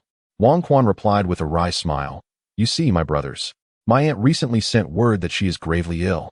I wish to reach Jinzhou as swiftly as possible to bring them back to the capital for treatment. I cannot afford any delays. His face bore an expression of deep concern, which startled the sailors. The older man seemed moved by his plight and said, I did not expect you to be such a filial person. Here is what we will do. Keep your silver for now. After we finish our meal, you can meet our captain. If he agrees, we will travel together. However, I must make it clear that we cannot dock in Jinzhou, and we can only drop you off upstream or downstream. Agreed. Wang Quan responded with a smile. After finishing their meal and en route to the dock, the elder introduced himself to Wang Quan. My name is Chang Shun, but everyone calls me Brother Shun. Do not be deceived by my appearance. Although I may seem older, I am merely in my 30s. These gentlemen beside me are my brothers. The captain is my elder brother. He is quite a principled man and not particularly easy to converse with. Upon our arrival, I will speak on your behalf, but if that does not yield results, I shall be at a loss. Very well, Wang Quan replied after greeting each of them. In truth, Chang Shun was rather commendable. Previously, he had intentionally displayed his silver coins, hoping they would offer him a ride, yet he seemed unfazed by the gleaming silver. Instead, he was moved by the fabricated tale Wang had woven. Chapter 61. The mysterious captain. The streets were not far from the dock, and within a quarter of an hour, the group arrived at their destination. The night was splendid, with not a single cloud in the sky. A crescent moon accompanied by a myriad of twinkling stars illuminated the entire river surface. Tonight is delightful, and the river is calm. A true blessing for those of us accustomed to sailing, Chang Shun remarked to Wang Quan. Wang Quan smiled faintly, but remained silent. At the dock, numerous vessels of varying sizes were anchored, some belonging to local fishermen and others to the authorities. Chang Shun pointed to a sizable cargo ship among them, saying, This is our vessel. We are transporting a shipment of silk to the south. There are quite a few people aboard. So wait here for a moment while I speak with the captain. Wang Quan nodded appreciatively, replying, Thank you so much, Brother Chang. Chang Shun waved his hand dismissively and said, No need for thanks. Your filial piety is commendable, and I am more than willing to assist you. With that, he boarded the ship. Wang Quan watched Chang Shun's departing figure, then turned his attention to the workers busily unloading cargo. Feeling somewhat restless, he stepped aside, found a pillar to lean against, and closed his eyes to begin regulating his internal energy. After a night of meditation, his energy had recovered by about 20%. and his body felt less weak than before. However, a lingering sense of unease made him wary. He wanted to be prepared for any unforeseen dangers. Yet, with so many people around, he could not openly meditate and settled for resting against the pillar. In less than a quarter of an hour, Chang Shun returned from the ship, only to find that Wang Quan was no longer in his original spot. After scanning the area, he discovered that Wang Quan was leaning against the pillar, fast asleep. A soft sigh escaped him. It seemed young Wang had been traveling tirelessly. Such filial devotion was indeed moving. In this era, a married daughter was often likened to water that had been spilled, and it was rare for someone from a seemingly wealthy family to exhibit such benevolence towards a married aunt. Chang Shun approached quietly and gently tapped Wang Quan's shoulder, saying, "Young Wang, our captain has agreed, but you must pay 2 taels of silver and can only sleep in the storeroom. You cannot wander the ship at night. How does that sound?" Wang Quan had sensed Chang Shun's presence even before he emerged. Feigning sleep was merely to observe Chang Shun's reaction. Upon hearing his words, a pang of guilt struck him for his earlier misgivings. He responded with a smile, "No problem at all, as long as I can board the ship." He then handed Chang Shun a silver ingot, which appeared to weigh 10 taels. Chang Shun hurriedly replied, "2 taels is sufficient. I cannot provide change for such a large sum." Wang Quan chuckled, "No need for change. Let the remainder be my treat for the brothers to enjoy some drinks. That is far too generous." "I must decline," Chang Shun insisted. "Please accept it. This amount is trivial for me. I owe you for allowing me to board. If you do not take it, I shall not feel at ease," Wang Quan urged. Upon hearing this, Chang Shun reluctantly accepted and said, "Very well. I shall provide you with the captain's breakfast tomorrow morning." Wang Quan laughed heartily, exclaiming, "Haha, splendid. Let it be so."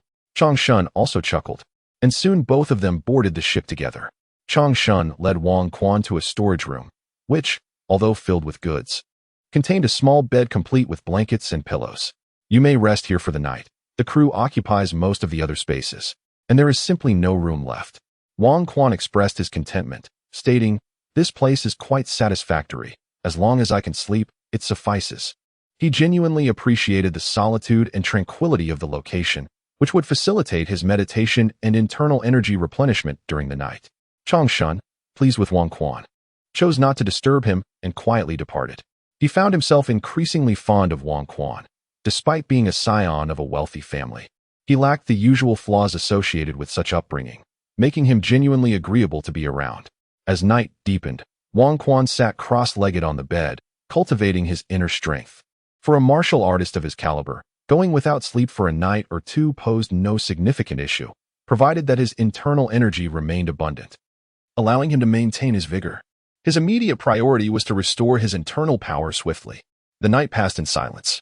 The following morning, Chang Shun indeed brought him an exceptionally lavish breakfast, considering the conditions on the ship. Wang Quan found himself both amused and bewildered, as he had merely jested about the arrangement, never expecting it to be taken seriously. The cargo ship navigated swiftly along the river and, by afternoon, had already reached Pizhou, adjacent to Jinju. If they had opted for land travel, the journey would have undoubtedly taken far longer. After another 2 hours, they had entered the territory of Jinju, and soon they approached a riverbank where Chang Shun had arranged for them to disembark. Wang Quan ascended to the deck, preparing to leave the vessel. In this season of blooming flowers and warm breezes, one's spirits naturally lifted. At that moment, a voice beside him inquired, "Are you the passenger who boarded last night?" Wang Quan turned to see a middle-aged man addressing him. "And you are?" He replied. "I am the captain of this ship," the man answered. Wang Quan, upon hearing this, clasped his hands in respect and said, "Ah, so you are the esteemed captain. I am grateful for your kindness in allowing me passage on this vessel." "Passage? That is a term I have not heard before, yet it is quite fitting," the captain chuckled. "You do not appear to be what the townsfolk describe you as." Wang Quan. Wang Quan's expression shifted slightly, but he quickly regained his composure and replied, puzzled, "What do you mean, Wang Quan? My name is Wang Dasong, surely." "You must be mistaken." The captain, with a knowing smile, responded, "Enough of the pretense. If you wish to conceal your identity, at least choose a more plausible name. Why borrow the name of that rascal Nan Dasong?" With a furrowed brow, Wang Quan scrutinized the captain, his voice low and serious. "Who exactly are you?" The captain let out a scoff and said, "What does it matter who I am? I am here to impart a crucial lesson. When you traverse the world in the future, Either do so under your true identity or disguise yourself with utmost sincerity. If you wish to conceal your identity, you must first learn to craft an appropriate new persona, preferably that of an ordinary individual. You should also take great care in your appearance. Look at your current attire. It unmistakably marks you as a scion of a noble family. Your name is equally chaotic, as if you fear others might not recognize you. Not everyone possesses the kind-heartedness of my brother. Wang Quan, with a cold gaze, pressed further, "Who exactly are you? How do you know my identity?" The captain replied, "Who I am is not something you have earned the right to know. Remember my words. We shall soon disembark. So prepare yourself." With that, the captain turned and departed from the deck, leaving Wang Quan in a state of grave contemplation. Chapter 62. A failed encounter. Wang Quan gazed disdainfully at the departing figure, his heart brimming with contempt. "Who do you think you are, coming here to scold me? If I had not yet regained my strength, I would have relished the opportunity to teach you a lesson, given your utterly pretentious demeanor." At this moment, Wang Quan felt quite displeased. Even the warm river breeze failed to evoke a hint of joy within him. The vessel moved swiftly, and soon a stretch of riverbank appeared ahead. This was the point where Wang Quan would disembark. As the ship gradually slowed, approaching the riverbank, several sailors retrieved a small boat from the right hold of the cargo ship, lowering it into the water with an iron chain. Wang Quan leaned over the side of the ship, observing that the large vessel remained at a considerable distance from the riverbank. Any further approach would risk grounding the cargo ship. Thus, they had no choice but to row across in the small boat. At that moment, one sailor vaulted over the ship's railing and landed deftly in the small boat, creating only the slightest ripples on the river's surface. Wang Quan, witnessing this, raised an eyebrow in surprise. This seemingly inconspicuous sailor exhibited remarkable skill. The small boat was at least 5 meters below the deck, and while his jump was impressive, the absence of splashes was truly exceptional. "Should I lower you down with a rope?" The captain gestured from the helm at the rear of the deck. Wang Quan turned to cast a dispassionate glance at the captain, then turned back, raising his right hand above his head to give him an exaggerated middle finger. Although the captain did not grasp the meaning behind this gesture, Wang Quan felt a sense of satisfaction in doing so. After all, it was essential to remain cheerful in life. Subsequently, Wang Quan too leapt over the railing, mirroring the sailor's earlier feat, causing only gentle ripples to dance across the water's surface. The small boat glided slowly towards the shore. On the deck, Chang Shun emerged, observing Wang Quan's retreating figure. He turned to the captain and remarked, "Brother, is he truly the young master? He appears to possess remarkable skills, judging by what I just witnessed.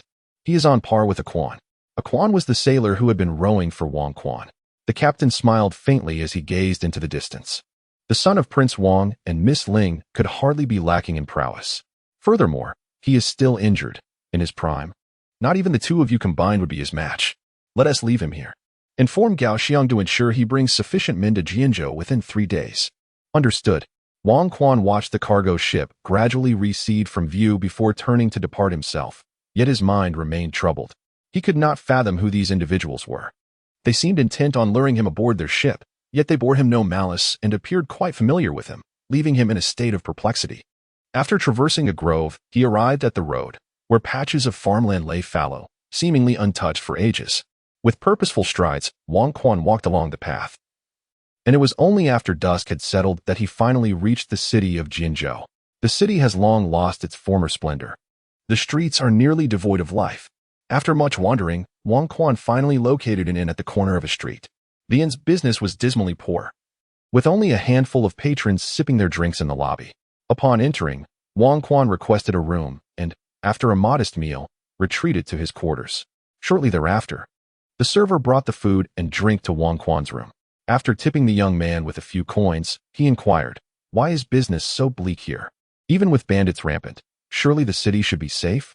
The server glanced around cautiously, ensuring no one was eavesdropping, and replied in a hushed tone, "It seems the guest has done his homework before arriving. Alas, ever since the former governor passed away, we have been without proper leadership. You can see what has become of the once thriving Jianzhou. First, the landlords exploited the farmers, then the bandits rose to power. And now the officials must heed the bandits' whims. Tell me, can Jianzhou ever recover?" Wang Quan, puzzled, asked, "Has the court not sent a new governor?" "No," the server replied. "For reasons unknown, there has been no new magistrate appointed." After a moment of silence, Wang Quan said, "Oh, it's nothing. You may return to your duties. Once the server departed, Wang Quan fell into deep contemplation. This was peculiar. Jianzhou was not a remote place. How could it have changed so drastically? Why had the court not dispatched a new magistrate following the former governor's death? And why were there no military efforts to suppress the bandits? Everything seemed profoundly strange. As night gave way to dawn, Wang Quan, having practiced his internal energy, managed to sleep for an hour. After a modest breakfast in his room, he departed the inn, prioritizing a visit to the crown prince. Nanzhan had instructed him to seek out a bearded blacksmith on Wenyuan Street upon his arrival in Jinzhou. The daytime city was a stark contrast to the night, bustling with activity. Wang Quan first visited a tailor to purchase a simple outfit, then, through inquiries with passers-by, he arrived at Wenyuan Street and found the blacksmith shop. To his dismay, the shop was deserted, with even the forge's fire extinguished, indicating it was closed.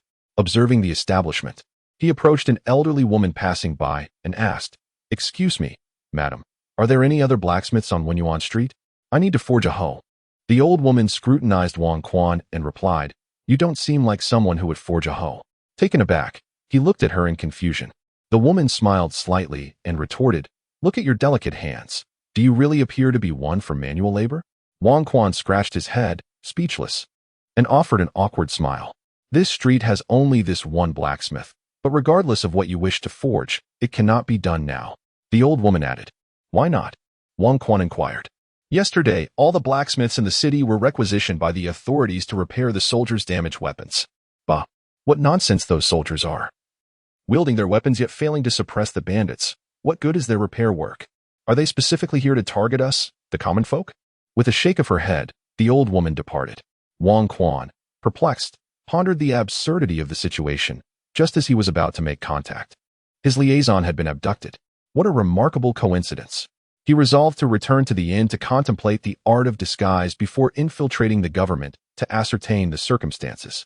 Initially, he had intended to approach the prince directly, however.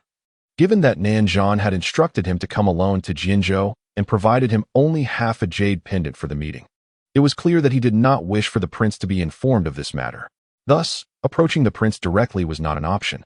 Wang Quan could not help but reflect on the truth in the boatman's words. Indeed, his meager tricks could be seen through even by the elderly women along the road. It appeared he was rather inept, and he needed to seriously consider how to blend into the government.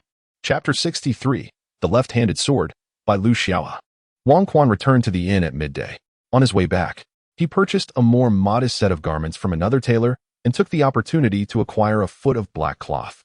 Once he arrived at the inn, he changed into his plain attire, fashioned a mask, and proceeded to the government office. The government office was situated in the southeastern part of Jinzhou City, typically guarded by a heavy military presence. However, the soldiers lacked formidable skills, possessing only basic martial arts. Wang Quan effortlessly evaded their patrols, scaling a wall in a secluded corner. By fortune or fate, he found himself overlooking the training grounds, which, though not vast, was currently bustling with blacksmiths summoned by the authorities, forging iron. Wang Quan lay atop the roof tiles, surveying the surroundings. He observed over 20 blacksmiths laboring diligently, when suddenly, his gaze fell upon a middle-aged man with a bushy beard among them. A chill ran through Wang Quan. It appeared this was the individual he sought. Yet, soldiers were stationed in the courtyard, preventing him from recklessly confronting the man. As Wang Quan contemplated his next move, he noticed the bearded man casting a glance in his direction. Their eyes met, and Wang Quan's heart raced. How had this man detected his presence? The bearded man furrowed his brow and subtly shook his head. Wang Quan understood immediately. The man was clearly signaling that he did not wish for him to reveal himself at that moment. Wang Quan nodded in acknowledgement and slowly retreated. On his way back to the inn, Wang Quan was lost in thought. He resolved to return in the evening to see if the blacksmiths would be allowed to leave after their work. If the government detained them, he would need to infiltrate the office that night. Suddenly, as he walked through the streets, Wang Quan sensed two powerful auras clashing nearby. His expression shifted, and he hurried toward the source. In a dilapidated alley, two men stood facing each other, one appearing to be in his 20s, the other in his 30s. Wang Quan quietly climbed onto a nearby rooftop to observe them. The older man addressed the younger one. "What faction do you represent, young prodigy, that you pursue me so relentlessly?" The younger man replied with a laugh. "Originally, I intended to journey to the capital, but unexpectedly encountered your band of mountain bandits along the way. I had no desire to involve myself in such matters. Yet you chose to kill in front of me, helpless civilians, no less. The more I learned, the more I discovered that you are the infamous second-in-command of the so-called Dragon and Tiger Gang, preying upon the innocent in Jinzhou. By eliminating you, I shall be doing the people a service. The second-in-command laughed heartily. What a joke. In this world of the survival of the fittest, what does it matter to kill a few? Don't tell me that with your skills, you've never taken a life? The young man scolded with a stern expression. You scoundrel. Martial arts are not meant to harm innocent people, yet my skills are specifically designed to eliminate individuals like you. The second-in-command scoffed in disdain. Just based on you? You are still too inexperienced. If you have the capability, catch up with me first. With that, he executed his technique and swiftly fled. The young man hurriedly pursued, declaring, I wonder where you think you can escape to. Your minions are still waiting for you to join them. Wang Quan observed the direction in which the two had vanished. Pondering for a moment, both were undoubtedly formidable masters, and from their conversation, it became apparent that one was the second-in-command of the local bandit organization. Wang Quan was keen to discover the true nature of these bandits, so he promptly followed after them. Gradually, Wang Quan trailed the two until they exited the city, stopping near the edge of a forest to engage in combat. He quickly concealed himself in a nearby thicket to observe stealthily. The two were locked in a fierce battle. From a distance, it appeared they were evenly matched, yet Wang Quan noticed that the second-in-command was beginning to tire. After exchanging a powerful palm strike, both landed on the ground, but the young man stood firm, while the second-in-command staggered back 2.5 steps. I have proclaimed your death is due today, the young man declared sharply. Ha! I have also stated that, based on you, you are still too inexperienced. The second-in-command retorted darkly. Suddenly, a flash of blade emerged from the forest, hurtling towards the young man in an instant. Reacting swiftly, the young man unsheathed his long sword to defend himself, but was still forced back several meters by the impact. Bowing slightly, he gradually stood upright, maintaining a composed demeanor as he called, Who dares to strike from the shadows? Show yourself. As he spoke, a middle-aged man clad in black leapt from the woods, brandishing a knife aimed at the young man's head. Simultaneously, the second-in-command joined the assault, and the three were soon entangled in a fierce struggle. The young man wielded his sword in his left hand to fend off the black-clad man's blade, while simultaneously defending against the second-in-command's punches, momentarily finding himself on the defensive. In less than a brief skirmish, the young man found himself overwhelmed by the two adversaries. In a moment of carelessness, he was struck on the shoulder by the knife-wielding man, causing him to retreat abruptly. Aren't you quite the fighter? Weren't you here to take my life today? The second-in-command mocked upon witnessing this. The young man knelt on the ground, clutching his left arm, his face pale as he gazed at the knife-wielding man. Enduring the pain as he spoke, you employ the blade techniques from the Xian sect of the Tianxian Dizong. Are you one of its members? The black-clad man regarded the young man with a stoic expression before replying, There are many sword masters in the martial world, but few wield their sword with their left hand. Given your youth and the technique you employ, you must be Lu Xiaohe, the prodigy of the Tian sect. With a composed demeanor, Lu Xiaohe responded, You recognize me? Indeed, you are a member of the Tianxian Dizong. Why would a person from the Tianxian Dizong ally with a band of mountain thieves? Upon hearing this, the second-in-command chuckled and remarked, What are you talking about? My elder brother is the leader of our Longhu village. At these words, Lu Xiaohe's expression darkened ominously as she fixed a piercing gaze upon the man in black. The Tianxian Dizong, as its name implies, is comprised of 3 sects, the Tianzi sect, the Xuanji sect, and the Dizi sect. Its influence is vast, unmatched except by the mountains themselves, and it is renowned throughout the martial world. The crux of the matter lies in the strict discipline enforced by the Tianxian Dizong. It is inconceivable for any disciple to engage in wrongdoing, and should there be any such occurrence, the sect would swiftly rectify the matter. The man in black, maintaining a stoic demeanor, addressed Lu Xiaohe.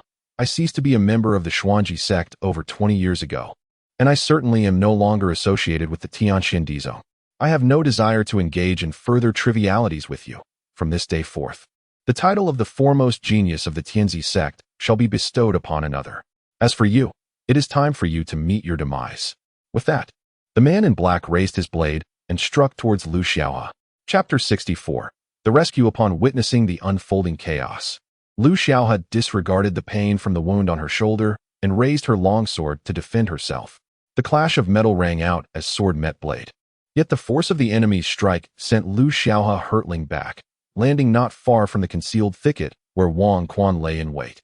The man in black, thwarted in his initial assault, leapt high into the air, intent on delivering a fatal blow to Lu Xiaohe. Her face went pale as she beheld the murderous blade advancing towards her, leaving her momentarily helpless. She could hardly fathom that this day might mark her end. Suddenly, from the nearby underbrush, a figure emerged and swiftly reached her side, seizing the long sword from her grasp just in time to parry the incoming strike. The sound of steel clashing once more echoed as Wang Quan met the assailant's blade. Both combatants momentarily retreated, yet only to launch themselves back into the fray with renewed fervor. The air was thick with the sound of clashing weapons, sparks flying as the two fought fiercely, locked in a deadly dance. As Wang Quan and the man in black battled, the second in command, with a darkened expression, stealthily approached Lu Xiaohe, preparing to strike her down with a sudden blow. Sensing the imminent danger, Wang Quan quickly redirected his sword towards the second in command, who, caught off guard by Wang Quan's vigilance, was sent reeling from the unexpected attack. Though Wang Quan had successfully saved Lu Xiaohe, he found himself injured by the man in black's blade aura and promptly retreated to her side. The man in black, his expression as stoic as ever, addressed Wang Quan, stating, "I have navigated the treacherous waters of this martial world for 30 years.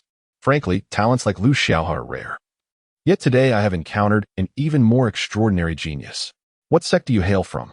State your name, for after your demise, I shall personally lay you both to rest and erect a monument in your honor, a testament to your remarkable gifts." Wang Quan furrowed his brow.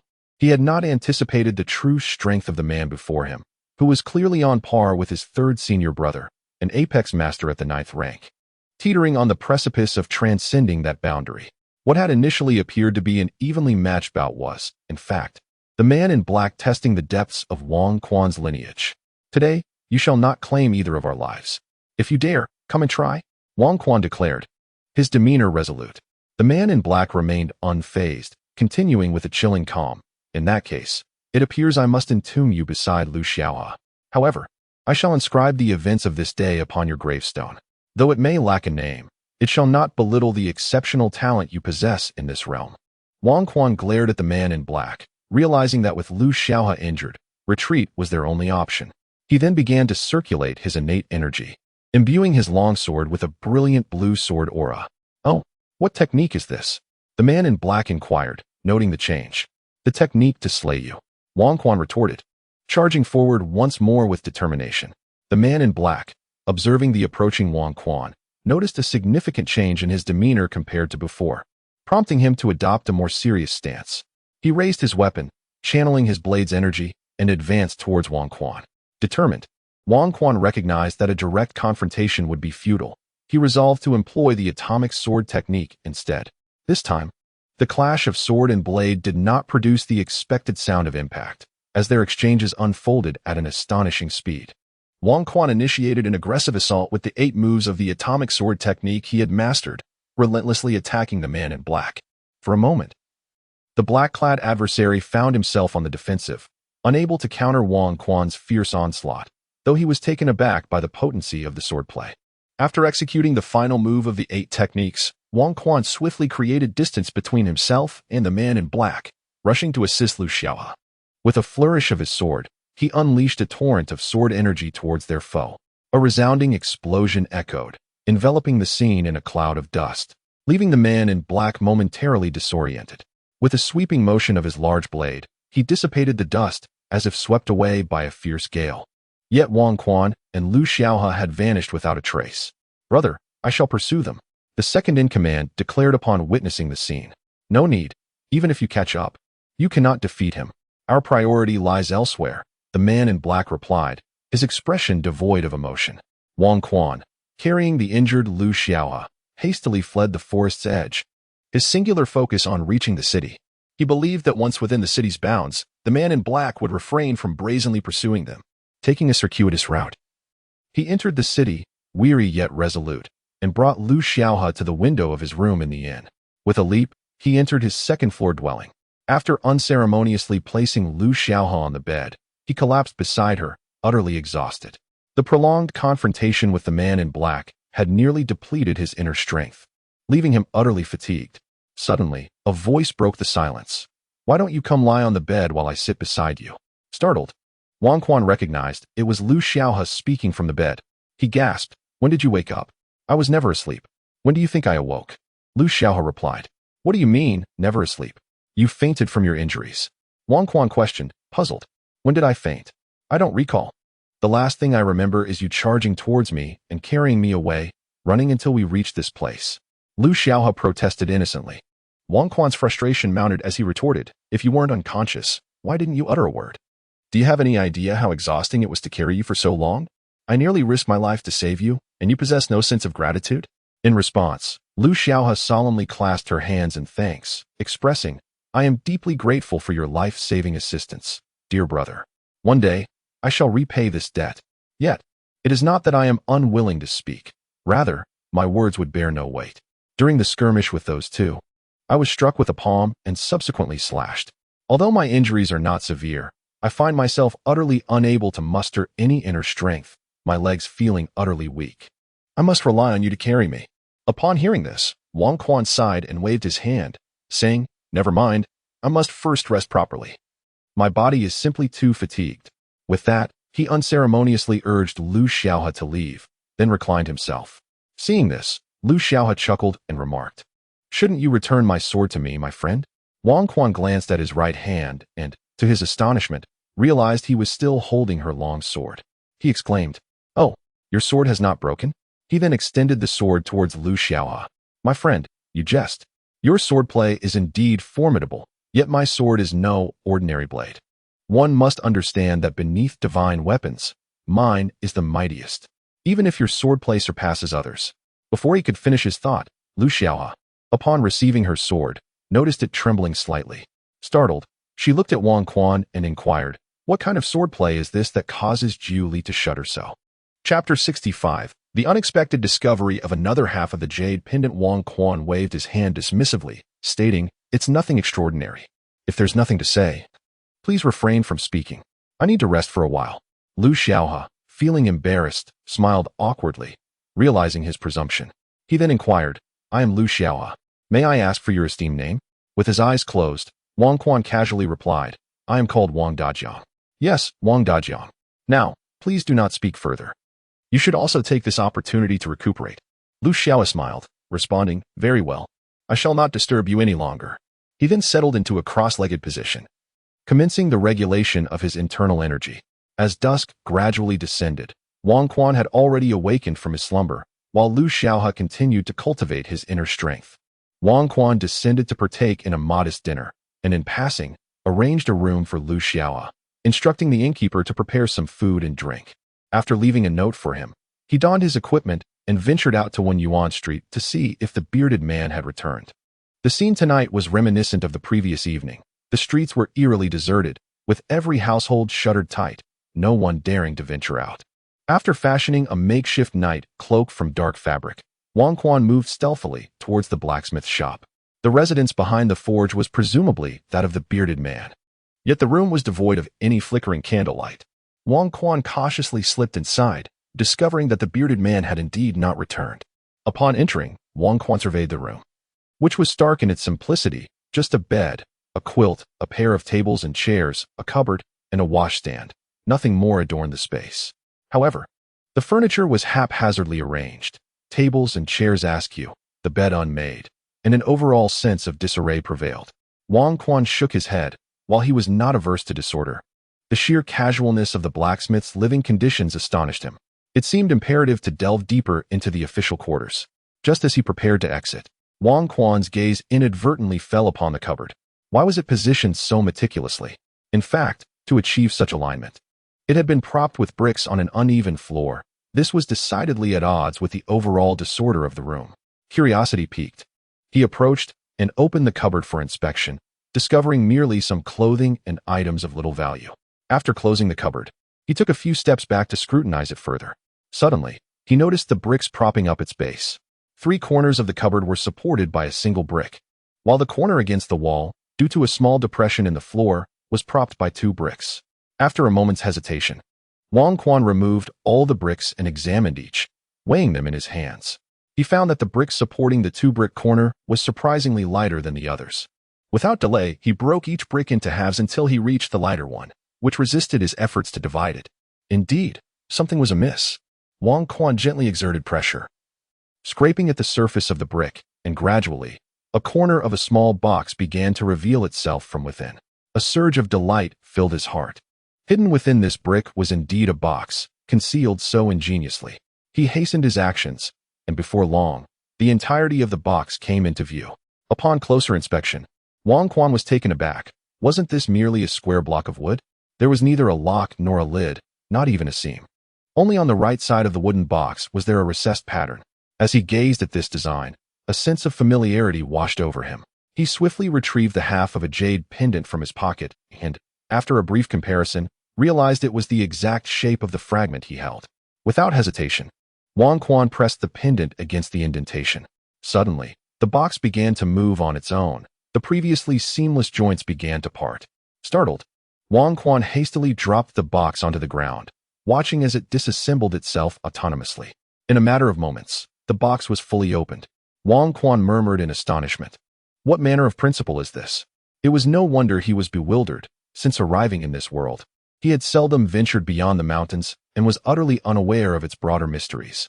Peering into the now opened box, he discovered another half of the jade pendant lying within. He picked it up and realized that it fit perfectly with his own half. Pondering this revelation, he found himself at a loss. Wasn't the jade pendant a token of meeting? Now that its other half had manifested, was there truly a need to seek out that bearded man? Just then, he recalled the man shaking his head earlier that day, perhaps signaling him not to pursue him. With that thought, he set aside his musings, restored the room to its former state, and returned to the inn. Inside the inn, Wang Quan pushed open the door to his room, only to find Lu Xiaohe still meditating, though the food on the table had been cleared away. Hearing someone enter, Lu Xiaohe looked up, and upon recognizing Wang Quan, he ceased his inner focus. Observing this, Wang Quan remarked, "Did I not make it clear in the note I left for you? Your new room is right next door. What are you still doing in my room?" Lu Xiaohe smiled. "I wish to wait for your return to express my gratitude." Wang Quan sighed. "Enough. Now that you see me, feel free to express your thanks quickly, and then be on your way." Lu Xiaohe continued, "I understand we are both people of the world, and if my expression of gratitude seems excessive, let it be unspoken. Should you require anything in the future, dear Wang, I shall not hesitate to assist. Then please return to your own room." Wang Quan insisted. "Not in a hurry," Lu Xiaohe replied. Wang Quan's expression shifted slightly. This young man was quite something. Just a moment ago, he had been fervently declaring his willingness to assist, and now he was claiming to be in no rush? Lu Xiaohe chuckled. "I have a few questions I wish to discuss with you. You appear to be a few years younger than I am. It feels somewhat inappropriate for me to continue addressing you as Brother Wang. What would you prefer to call me?" Wang Quan responded dismissively. Lu Xiaohe pondered for a moment before saying, "How about I call you Xiao Wang?" Wang Quan immediately erupted in anger. "You are the little turtle. How could you speak to your savior in such a manner?" Lu Xiaohe instantly sensed the impropriety of her words and stammered, No, that's not what I meant. How about I call you Jiang then?" "Humph." Wang Quan scoffed and retorted, "Then I shall refer to you as Xiao here. It is quite fitting, after all. Jiang and Xiao here." Lu Xiaohe paused, her expression somewhat awkward, and then rose to her feet, saying, "Perhaps it's best to leave it at that. I will return and contemplate this matter further. We shall discuss it again later." With that, she hastily exited Wang Quan's room as if escaping. Chapter 66. Is Jianzhou on the brink of betrayal? After witnessing Lu Xiao depart from the room, Wang Quan eagerly retrieved the two pieces of the jade pendant from his pocket, scrutinizing them intently. The dim candlelight flickered like a lone star, and Wang Quan repeatedly joined and separated the jade fragments, attempting to uncover any hidden clues, but to no avail. Perhaps fatigued from staring, he tilted his head back and pinched the bridge of his nose, opening his eyes to observe his shadow cast upon the wall. Suddenly, an idea struck him. He picked up the candlestick and aligned the two jade pieces together, using the faint glow of the candle to project the shadow of the pendant onto the wall. As he focused intently on the silhouette, he discerned faintly inscribed the words "You Lion." Wang Quan, taken aback, leaned closer to confirm his sight. Indeed, it was the name of the very inn he was currently residing in. What a remarkable coincidence. Contemplating for a moment, he descended the stairs and approached the counter, where the innkeeper appeared troubled, frowning as he calculated his accounts. looking as though he had suffered considerable losses. Wang Quan approached and inquired, "Innkeeper." "Ah, esteemed guest. How may I assist you?" The innkeeper replied, smiling as he lifted his gaze. "Has a man with a full beard ever visited your establishment?" Wang Quan asked. The innkeeper shook his head thoughtfully. "Business has not been flourishing of late. I remember most of my guests, and I do not recall anyone fitting that description. However, I was absent for a few days about a month ago. Would you like me to inquire with her servant?" Wang Quan's initial disappointment rekindled with hope as he nodded in agreement. "Servant, come here," the innkeeper called out. The servant, who had been pouring tea for another table, hurried over upon hearing his master's summons. "Yes, what is your command, master? Please inform this esteemed guest if you have seen a bearded man visit our inn," the innkeeper instructed. "Indeed," the servant replied with certainty. Wang Quan's expression shifted slightly, prompting him to ask, "How can you be so sure?" "Of course I remember. Over a month ago, that bearded man with an unkempt appearance reserved a room for a full week. Yet, he only stayed on the first and last days, being absent for the rest of the time. After he departed, I tidied the room and discovered that he had hardly touched anything. Everything remained as it was. I mean, doesn't that seem like a waste of wealth?" Wang Quan realized that the blacksmith must have concealed something within that room. He quickly inquired, "Do you recall which room he occupied?" "Certainly. It was room 14, right next to yours. Wasn't that room also booked by you?" Wang Quan understood immediately. It was the room Lu Xiao had stayed in. It seemed he would need to concoct an excuse to request a room change. After bidding farewell to the innkeeper, Wang Quan pondered as he ascended the stairs and gently knocked on Lu Xiao's door. Knock, knock, knock, knock, knock, knock. After 2 firm raps on the door, the absence of a response suggested that the occupant was likely not present. Otherwise, even in slumber, one could hardly fail to hear such persistent knocking. Wang Quan pondered whether he should seize the opportunity to enter and conduct a search. He nodded to himself and was about to proceed when he suddenly heard a voice emanating from his own room. "I am right here in your room. What business do you have knocking at my door?" Wang Quan promptly returned to his chamber, where he found Lu Xiao seated at the tea table. With an expression of exasperation, he remarked, "What brings you back to my room again? Were it not for your gender, I might suspect you were smitten with me. Or perhaps you possess a peculiar fondness for short sleeves." The more Wang Quan contemplated, the more he believed this notion plausible. And he regarded Lu Xiaohe with a look of disdain, maintaining a cautious distance. Unfazed by Wang Quan's words, Lu Xiaohe chuckled and replied, "Rest assured, my dear brother Dajiang, I am a perfectly normal man, devoid of any eccentricities. And what, pray tell, brings you to my quarters?" Wang Quan inquired. "Have you not yet discerned the reason?" Lu Xiaohe countered. Wang Quan gazed at him in bewilderment, his expression akin to that of a fool. "After much contemplation, I have decided to call you Brother Dajiang, and you shall refer to me as Brother Lu. Thus, we shall navigate the world together as brothers. How does that sound?" Wang Quan's countenance was a tapestry of complex emotions as he shook his head while slowly applauding. "Very well, let it be as you say. We shall adopt these titles." Wang Quan could no longer endure the conversation. Should it continue, he feared he would be ensnared in Lu Xiaohe's chatter indefinitely. Despite Lu Xiaohe's formidable martial prowess, Wang Quan felt an inexplicable unease about him and resolved to keep a safe distance henceforth. Seeing Wang Quan's satisfaction, Lu Xiaohe nodded contentedly and then retrieved a letter from his pocket, presenting it to Wang Quan. "This must be what you seek." Wang Quan was taken aback.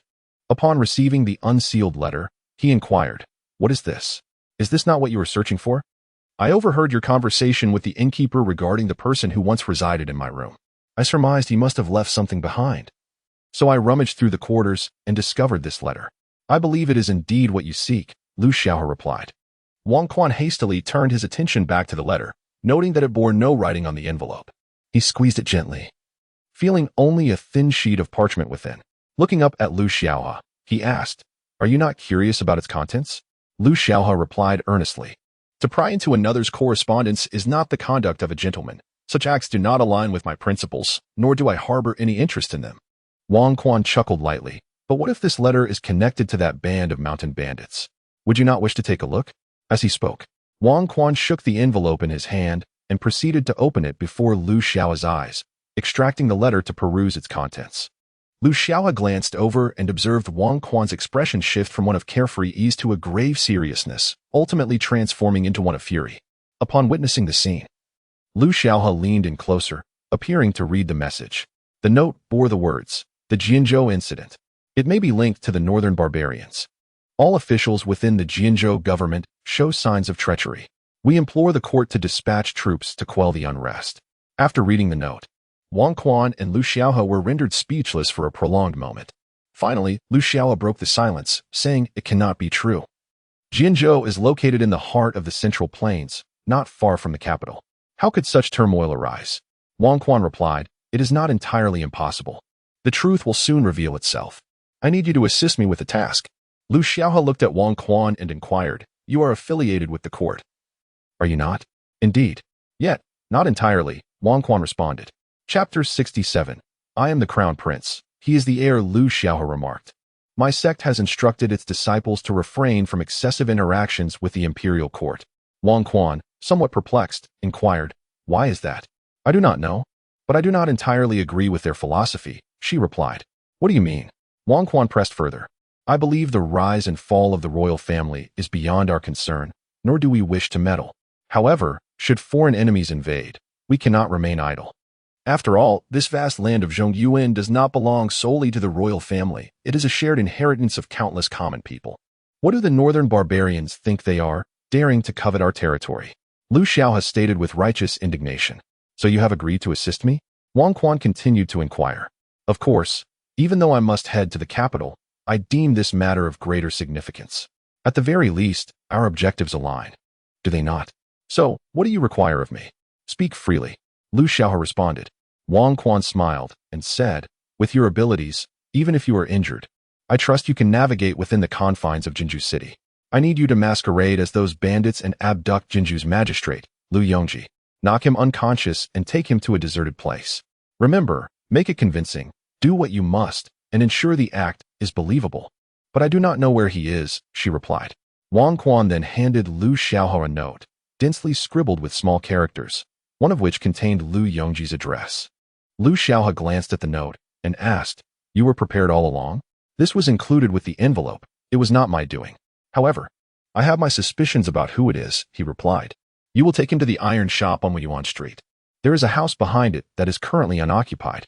Lock him inside after you render him unconscious, and we will discuss matters upon my return. Remember to be discreet. He then provided her with the address. Where are you going? Lu Xiaohe inquired. Tonight's main event certainly cannot proceed without my involvement. With that, Lu Xiaohe retrieved her night attire from her bag and stealthily slipped out through the window. Witnessing this, Wang Quan could not help but feel a sense of admiration. This was the essence of a wanderer of the martial world. Look at her equipment. That is true night attire. After she departed, Wang Quan donned his own inferior night garb, gradually blending into the shadows of the night. Within the Jinzhou City government office, Wang Quan stealthily infiltrated, advancing towards the inner hall. Shortly thereafter, he arrived at the residence formerly occupied by the governor, where the current crown prince was now residing. Crouching low and moving swiftly along the wall, he approached the governor's chamber. Just as he was about to push the door open, a voice resonated from within. Indeed. You have come. Wang Quan furrowed his brow and entered the room. At that moment, Crown Prince Huang Yan, dressed in his inner garments, slowly rose, his hair disheveled, as though he had just awakened. You knew I would come, Wang Quan murmured softly. I sincerely apologize. I am quite uncertain whether you are arriving tonight or tomorrow night. Thus, as I waited, fatigue overtook me, and I succumbed to slumber. Huang Yin said with a hint of regret. Let us depart. If we do not leave now, you may find it impossible to escape tomorrow. I can leave, but what of the officials who accompanied me? If I depart, they shall all perish. They will not perish. It is your failure to leave that truly invites death. I find your reasoning amusing. You place your life in my hands. Yet you do not fear that I may falter? I previously mentioned our meeting that my father trusts Uncle Wang, and I can trust you too. What does it matter to entrust my life to you? Huang Yin replied with a faint smile. Wang Quan chuckled helplessly, uncertain whether this prince was exceptionally wise or simply mad. Spare us the superfluous words. Let us go. In an instant, Huang Yin donned his garments, hastily tied back his hair, and followed Wang Quan's lead, stealthily avoiding the patrolling guards. In a secluded corner, Wang Quan grasped Huang Yan's arm and leaped, successfully escaping the government office. The two hastened along the streets of the city, progressing toward Weiyuan Street. Suddenly, Huang Yin declared, we cannot proceed to Weiyuan Street. It is unsafe after the incident. Let us divert to Anshuan Street. where I have arranged for a house to be purchased. Much safer there.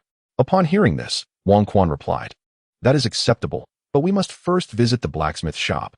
I had someone take Lu Yongji there, and we must rescue him first. You captured Lu Yongji? I knew I did not misjudge you, Huang Yin said with a faint smile. I am well aware he is not the mastermind. But no one in the government knows more than he does. Tomorrow, the capital's army will arrive. Whether we can apprehend them all depends on him. How do you know the army is coming tomorrow? Do you possess an intelligence network? Huang Yin inquired, astonished.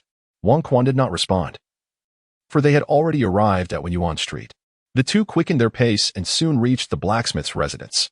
Just as Wang Quan was about to push the door open, a voice emerged from within. Who is it? Upon hearing this, Wang Quan recognized it as the voice of a middle-aged man in his 40s, yet discerned it was Lu Xiaoha's disguised voice. He then altered his own voice slightly and replied, It is I. Creak. Lu Xiaoha opened the door and welcomed Wang Quan and Huang Yin inside. Your disguised voice is quite unpleasant. Did your master not teach you? Lu Xiaoha remarked. Wang Quan shot him a glance, disregarding the comment, and soon noticed a middle-aged man unconscious on the floor, none other than Lu Yongji, the Tongpan of Jinzhou. Hurry, carry him. We must leave now, Wang Quan declared sternly. Hearing the seriousness in Wang Quan's tone, Lu Xiaoha asked no further questions and promptly dragged Lu Yongji along. Following Wang Quan out, Anchuan Street lies to the east of Jinzhou City, neither too close nor too far from the government office. Akin to the distance between Jinzhou and the capital, separated by two streets. Huang Yin purchased a modest estate, and as Wang Quan and his companions arrived, the gates of the courtyard opened automatically. A middle-aged man emerged to welcome them inside. They proceeded to the grand hall, and while Wang Quan was still pondering the situation, the middle-aged man addressed Huang Yin, saying, Your Highness, we have resided here for over half a year, and there is no cause for suspicion. Huang Yin nodded in acknowledgement and gestured for the man to take his leave. Your Highness? What does that mean? Is he truly the heir of the Wucheng Wang Manor? Lu Xiaoha inquired, perplexed, looking at Wang Quan. At that moment, Wang Quan found himself at a loss for words and could only remain silent. Noticing his reaction, Huang Yin let out a light chuckle. What's wrong? Did I say something incorrect? Wang Quan, exasperated, shook his head and replied, What heir? He is the crown prince.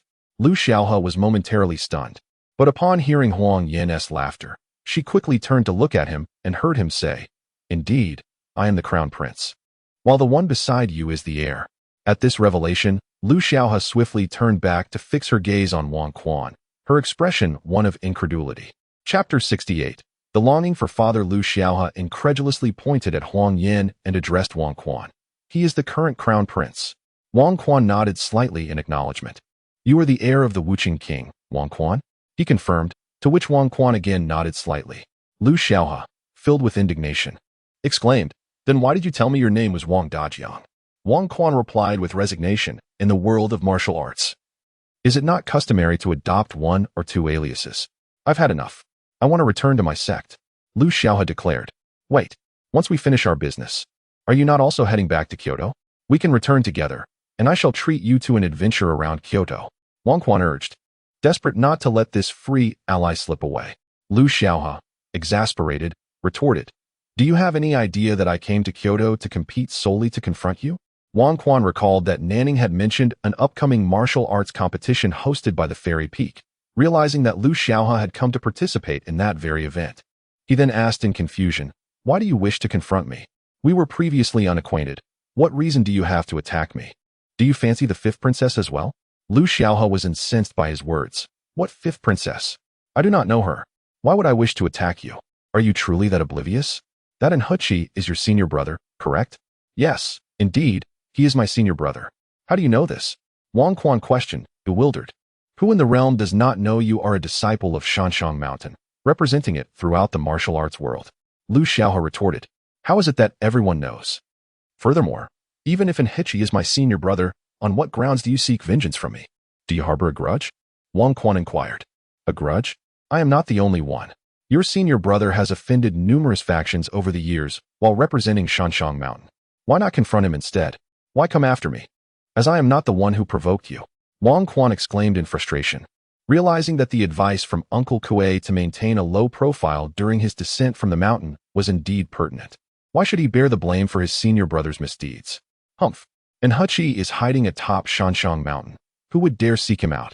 You, as the representative of Shanshang Mountain in the martial arts world, are naturally the one they will hold accountable. I shan't hesitate to inform you that the majority of those above the 9th grade who came to Kyoto for the competition are here to confront you. Prepare yourself mentally, Lu Xiaohe said earnestly. Wang Quan was left speechless, and then, with a fierce expression, he thought darkly, and Huchi, you wretched scoundrel. You truly mean to put me in danger, forcing me to shoulder the blame. I should never have saved you. And who was it that leaked my whereabouts? May you all meet a miserable fate. At the northern border, Wang Xiao, typically robust and vigorous, was conducting a meeting with his soldiers when he suddenly let out a series of great sneezes, nearly causing the tent to collapse. The soldiers promptly inquired, "Has the prince caught a chill?" Quickly summoned the military physician. Wang Xiao waved his hand dismissively. What nonsense about summoning a physician? My health is perfectly fine. Would you care to test the strength of my palm? The general quickly retreated, exclaiming, Your Highness, are you truly unscathed? Why did you suddenly act this way? Wang Xiao, perplexed yet amused, burst into laughter. Perhaps my son Wang Quan in the capital is missing his father. Ha ha ha. Following this, the soldiers within the tent erupted into laughter as well. In Jianzhou, Lu Xiaohe observed Wang Quan's gritted teeth and promptly offered consolation, if it truly comes to that. Considering you saved me, I shall refrain from striking you this time. Let us consider this matter settled between us, shall we? Preposterous. Am I to fear this ragtag bunch? I shall confront as many as come. I will not retreat. Wang Quan declared, his fury palpable. In truth, he recalled the words of his 5th senior brother before descending the mountain, advising him to uphold the mountain's reputation. If he were to falter, the consequences in the nether cave would be unbearable. Besides, unless they all came at him in a shameless horde, whom should he fear? Enough of this idle chatter. You shan't escape. We must discuss tomorrow's affairs, Wang Quan asserted, sitting upright. Huang Yin chuckled. You have yet to explain how you know the army will arrive tomorrow. Wang Quan cast a glance at Huang Yin. You utilized that burly blacksmith as a decoy, luring me to the back room of the smithy, where I discovered the other half of the jade pendant. You further manipulated the pendant, leading us to find a letter at the inn. Beneath the stationery lay another note, detailing much information regarding the officials in Jianzhou. However, Lu Yongji's details were inscribed in a different script. Though subtle, I discerned it. Clearly, there is an issue. Either he is the mastermind or possesses a crucial clue. Wang Quan fixed Huang Yin with an inscrutable gaze and continued. One thing puzzles me. If you have uncovered everything, why not lead the troops directly to quell the chaos? Why risk yourself alone? Residing in a den of thieves within the government? Huang Yin replied with a smile. I have stated my belief in you, and that is sincere. However, should you truly be oblivious, I possess means of self-preservation. Do you know why no new governor has assumed office in Jianzhou for such an extended period? It is by my design, as I advised His Majesty against sending anyone to Jianzhou for the time being. I understood that no matter how many officials were dispatched, they would either be slain or assimilated by those in power. I await the moment when the situation in Jianzhou becomes untenable, at which point my father will surely send me to govern. The blacksmith is my subordinate, and the jade pendant was delivered by me to General Nan, along with some intelligence. Upon receiving this information, he will undoubtedly seek an audience with my father. Given my understanding of my father, he will certainly send you to Jianzhou. As for the convoluted nature of my plans, there are 2 reasons. First, you are to solve this case, thereby generating support for you in the capital to preemptively dispel any baseless rumors against you. Second, the tone of Huang Yin gradually softened as he continued. Secondly, this case cannot be resolved by me. I believe you have noticed that the individuals involved extend far beyond those inscribed on the letter. Several ministers in the capital are implicated as well. Wang Quan shook his head, a hint of disappointment evident. So you hesitate to take action, knowing you will need their support after your succession. Thus, you leave me to be the scapegoat? Huang Yin offered a bittersweet smile, shaking his head as he replied. What do those ministers amount to? If I desire, I could dismantle the majority of them without a trace. Their support is of no consequence. Huang Yan's words trailed off as he glanced at Lu Xiaohe, who momentarily appeared taken aback, then comprehended instantly. With a smile, she rose and exited the hall. After witnessing Lu Xiaohe's departure, Huang Yin continued, If I wished to be emperor, even if all the ministers opposed me, I would find a way to ascend. Yet I have also contemplated stepping beyond the confines of the capital to explore the world. I truly do not desire the throne. However, I am compelled to take it. The eldest prince has been frail since childhood, lacking even the ability to sire heirs. Despite numerous concubines over the years, he has only fathered a daughter. The other princes are either too young or incapable of being relied upon, save for the third brother. Wang Quan inquired, furrowing his brow. What about the third prince? He cannot escape involvement in the recent affairs of Jinzhou. Chapter 69. Listening to Rain. Listening to stories in the city of Jinzhou. A gentle drizzle began to fall today, enveloping the entire town in a mysterious, misty shroud. Early this morning, Wang Quan and his companions arose. And after partaking in their morning repast, Wang Quan made his way to the long bench on the corridor outside. Just beyond the corridor lay a lotus pond, closely connected to the residence. With a box of fish food in hand, Wang Quan reclined on the bench, occasionally teasing the small fish swimming in the pond. Before long, Crown Prince Huang Yan and Lu Shaohe arrived at the bench. Huang Yan promptly seated himself beside Wang Quan, tilting his head to observe the fish that danced in response to Wang Quan's antics, a subtle smile gracing his lips without uttering a word. Meanwhile, Lu Shaohe stood nearby, holding a sword in his left hand, arms crossed, his expression unreadable, forming a triangular formation with the two.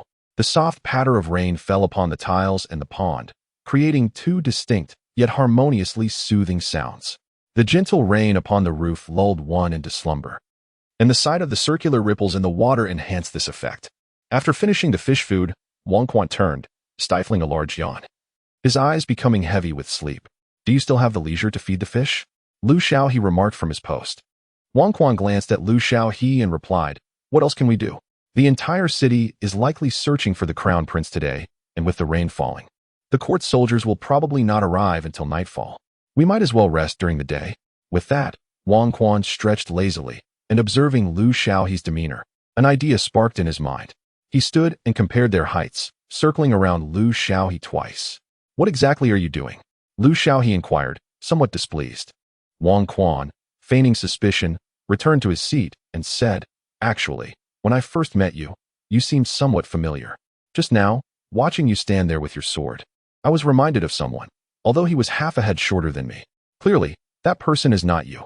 Upon hearing this, Lu Shaohe lowered his head in contemplation for a moment.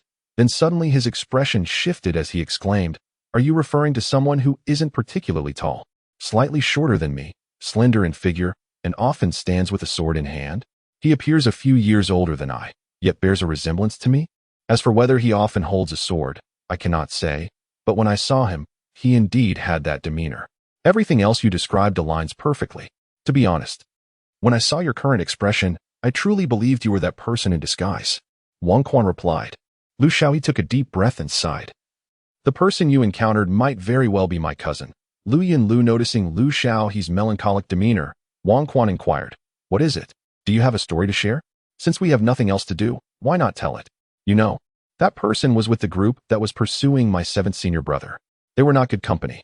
Huang Yan, intrigued, fixed his gaze upon Lu Shaohe. He had already learned the previous night that Lu Shaohe was a disciple of the heavenly Xian Earth sect. Now, he had the opportunity to listen to a tale, which might provide him with some insight into the martial world. Lu Shaohe cast a cold glance at Wang Quan and his companion, then remarked, there is nothing of significance to discuss. With that, she turned her back to them and gazed out at the curtain of rain in the courtyard. The downpour intensified, splashing upon the stone tiles in the yard and sending droplets flying. Even the fish in the pond dared not surface, hiding beneath the water's surface.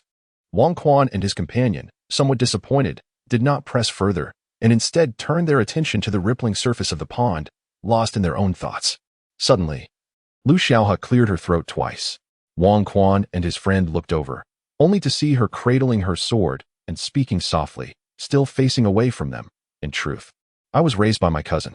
Aside from the martial arts my master taught us, all my daily needs were taken care of by him.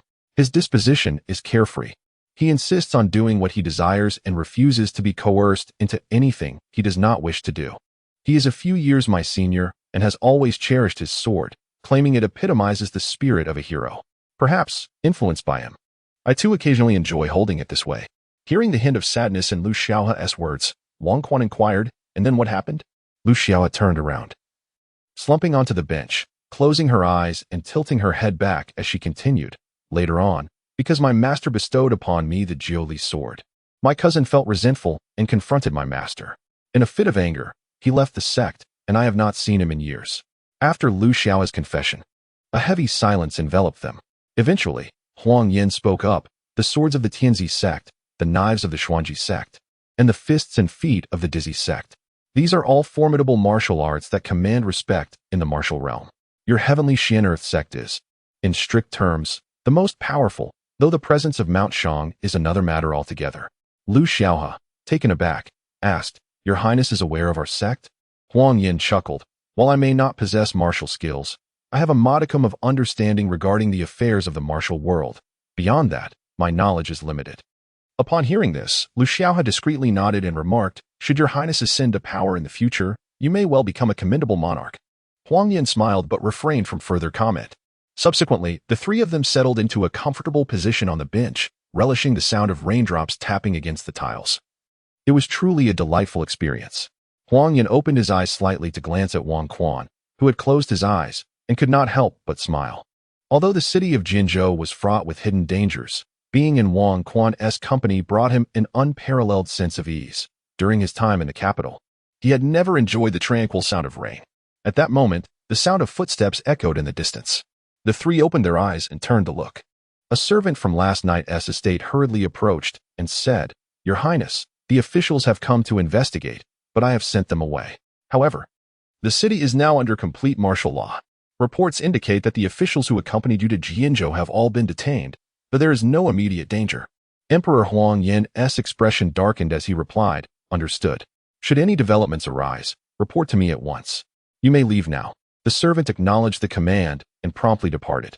Huang Yin turned to Wang Quan and said, I am aware that you dislike complications and prefer to avoid excessive involvement. I shall find a way to rescue those officials from the capital, but there is one task that you must undertake. What task? Wang Quan inquired, puzzled. 50 miles outside the city, on the mountains, there resides a band of brigands. Most of them are merely marauders disguised as northern barbarians. Your mission is to capture their leader alive, for he may possess vital intelligence. Chapter 70. The battle outside the city. The second-in-command was manageable, easily subdued. Yet the leader posed a different challenge altogether. His formidable blade was not to be trifled with. You yourself mentioned earlier that the swordsmanship of the Xuanzi sect is renowned throughout the martial world. Moreover, his cultivation level is exceedingly high. Even with my abilities combined with Lu Xiaohe's, we might still find it difficult to contend with him, Wang Quan remarked. Huang Yan's expression shifted as he turned to Lu Xiaohe, inquiring, What do you mean? Is that chief affiliated with your Tianxindi sect? Have you encountered him before? Lu Xiaohe responded promptly, Judging by his swordsmanship, he is indeed from the Xuanzi sect, and his martial prowess seems to be inherited from them. However, he claims to have left the sect over 20 years ago. I believe he speaks the truth. Given his level of cultivation, he would not have been an inconspicuous figure within the sect, and I surely would have heard of him. What level of cultivation does he possess?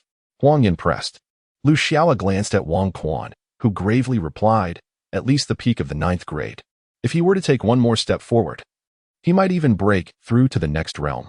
A breakthrough to the 9th grade is a rarity even within our Tianxindi sect. I am uncertain of the exact numbers, but I have only personally witnessed one such individual in the sect, Lu Xiaohe added. Huang Yin lowered his head in contemplation for a moment, then queried, Is it feasible to besiege him with a large force? Wang Quan chuckled, Indeed, it is feasible. Even the mightiest warrior is like an ant attempting to shake a tree in the face of overwhelming numbers. However, it ultimately depends on the size of our forces. For someone of his caliber, along with his unidentified number of subordinates, I reckon we would need at least 10,000 elite soldiers to ensure their complete capture. Huang Yin nodded slightly, his mind already formulating a plan. As time slipped away, the sky darkened, and a torrential rain continued to pour outside, punctuated by the occasional rumble of thunder. Wang Quan stood by the corridor outside, observing the relentless downpour, when suddenly, a faint cry of an eagle pierced the air. Shortly thereafter, a hawk soared toward him. Wang Quan quickly extended his hand to catch it. Upon landing in his palm, the hawk appeared nearly lifeless, motionless. Swiftly, Wang Quan cradled it and brought it inside, placing it gently on the table. Is this your source of information? Huang Yin remarked as he emerged from a side room. Wang Quan nodded, then carefully removed a small bamboo tube from the hawk's talons. After opening the lid, he shook out the paper within. He handed the note to Huang Yin and stated, Gao Xiong has arrived with 5,000 elite soldiers near the outskirts of Jinzhou City. Now, you must make a decision.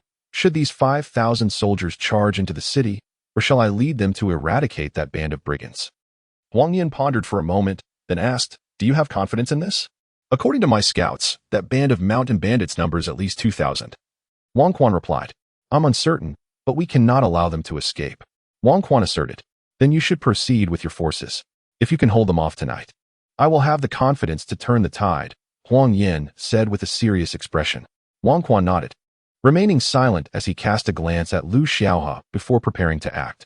Before departing, he turned back to Huang Yin and declared, Upon my return, I expect you to recount in detail the specific motives behind the northern barbarians' perilous journey to Jinzhou, and take good care of this falcon. Huang Yin nodded in acknowledgement. Outside the city of Jinzhou, darkness had fully descended. Amidst the dense grove of trees, Gao Xiong sat astride his steed, occasionally gazing at the distant city walls. Raindrops incessantly dripping from his armor, forming almost a continuous stream. At that moment, a subordinate approached and inquired, General, shall we not enter the city? As he spoke, rain continued to spray forth. Let us wait a moment. The young master has yet to respond. Suddenly, arrows whistled through the air, striking several soldiers. A voice erupted. Enemy attack! Enemy attack! In an instant, a throng of assailants surged from all directions, overwhelming the grove with the clamor of clashing blades. Gao Xiong turned his head and shouted, There are ambushers. Prepare for battle. He promptly turned his horse towards the advancing foes. Yet, just as he moved a few paces, a shadow darted past, toppling Gao Xiong from his mount. Fortunately, he reacted swiftly, executing a somersault in midair before landing firmly on his feet. Drawing his sword and fixing his gaze upon the dark figure not far away, rain battered their faces as a flash of lightning illuminated the scene. In that fleeting moment, Gao Xiong beheld the sinister grin of his opponent, who taunted, Where do you think you're going? Your adversary is me. Huh, then come and try? Gao Xiong retorted fiercely. He flicked his wrist, shaking off the raindrops from his sword, and lunged at the figure. The opponent, remarkably agile, sidestepped Gao Xiong's strike and retaliated with a palm thrust. Swiftly, Gao Xiong retracted his sword and twisted his wrist to parry the incoming blow, creating distance between them. Another lightning flash illuminated the previously dark grove for a brief moment. Seizing the opportunity, Gao Xiong charged at his opponent once more, and the two engaged in a fierce struggle. Meanwhile, Wang Quan and Lu Xiaohe, taking advantage of the stormy night, swiftly departed from Huang Yan's courtyard. Hastening towards the city outskirts, soldiers patrolled the streets, yet the duo managed to evade capture and successfully exited the city. Upon reaching the very spot where Wang Quan had once rescued Lu Xiaohe, a flash of lightning revealed a figure standing at the edge of the trees. Instantly, they halted, and in the flicker of lightning, Wang Quan discerned the expressionless face of none other than the leader of the bandits. Realizing this, both Wang Quan and Lu Xiaohe drew their swords, standing defiantly against the bandit leader, allowing the rain to drench them, neither willing to make the first move. At that moment, beside Wang Quan, Lu Xiaohe whispered her grievances. In the prince's courtyard, there are numerous swords. Why must you insist on wielding mine? And why should I be compelled to use such an ordinary blade? Hurry and return it. Wang Quan fixed his gaze on the dark silhouette of the chief not far away and murmured, Who said your sword is superior? Spare me the chatter. Let's proceed. Just as the two prepared to make their move, the chief spoke first. If you choose to depart now, I will spare your lives. Considering I once studied the arts at Xuanzi Gate, after tonight, I shall no longer make an appearance within the Great Qing territory. Humph. Do you believe you can leave unscathed while I stir chaos in the Great Qing dynasty? Wang Quan scoffed. This is your final opportunity. The chief's tone was flat and devoid of any emotion. Wang Quan and his companion did not respond, maintaining their stern expressions as they felt their swords quiver slightly in their grasp, and once again, a flash of lightning illuminated the scene. Chapter 71. The Dark Magic of the Abyss, Stubborn as a Mule. With a fierce shout, the leader of the bandits swung his mighty blade, unleashing a colossal wave of sword energy directed at Wang Quan and his companion. A thunderous crash resounded as they deftly twisted their bodies, one to the left, the other to the right, evading the onslaught. The ground bore witness to a deep gash, stretching ominously from the bandit leader's feet to behind Wang Quan and his ally. Recognizing the urgency of their plight, Wang Quan urgently called out to Lu Xiaohe, Do not hold back any longer. Unleash your full potential. or we may very well perish here today. Do you even need to say that? Lu Xiaohe retorted. Upon hearing this, Wang Quan rose with resolve, raising his sword before him. A brilliant blue energy enveloped the Jiuli sword as he charged towards the bandit leader. Not one to be outdone, Lu Xiaohe followed suit, confident that his own swordsmanship rivaled that of Wang Quan. In that moment, the bandit leader lifted his blade, declaring, on that day, you managed to escape. Today, I shall send you to your doom. He acknowledged that Wang Quan's swordsmanship was unparalleled, the finest he had ever encountered. Yet, he understood that the disparity in their realms could not be entirely bridged by technique alone. With swift precision, the bandit leader countered the approaching duo with 2 fierce strikes, successfully neutralizing their initial assault. Wang Quan and Lu Xiaohe swiftly repositioned themselves, and Wang Quan gravely instructed, I shall take the lead in the attack. You wait for the opportune moment to strike. Understood. Lu Xiaohe nodded in agreement. With no other recourse, Wang Quan resorted to the atomic sword technique. Channeling the essence of his inner energy, he swung the Jiuli sword forward with all his might, unleashing a torrent of sword energy that surged towards the bandit leader. The bandit leader's eyes widened as he raised his blade high, executing another strike of the broken cloud technique to intercept the oncoming sword energy. The energies clashed violently, resulting in a resounding explosion, yet the sword energy continued its relentless advance. What? It didn't get blocked. This is impossible, the bandit leader exclaimed, panic rising in his voice. He hurriedly swung his blade again, narrowly fending off the incoming sword energy. In that moment, Wang Quan emerged from the tumult of sword energy, lunging directly at him. Another round of this trick? It won't work, the bandit leader declared, retreating hastily. Wang Quan responded with a cold chuckle, remaining silent as he executed the 8th move of the atomic sword technique with practiced ease, determined to showcase its formidable power to this emotionless adversary. Step by step, he pressed the bandit leader towards the edge of the forest, seemingly wearing him down. What is going on?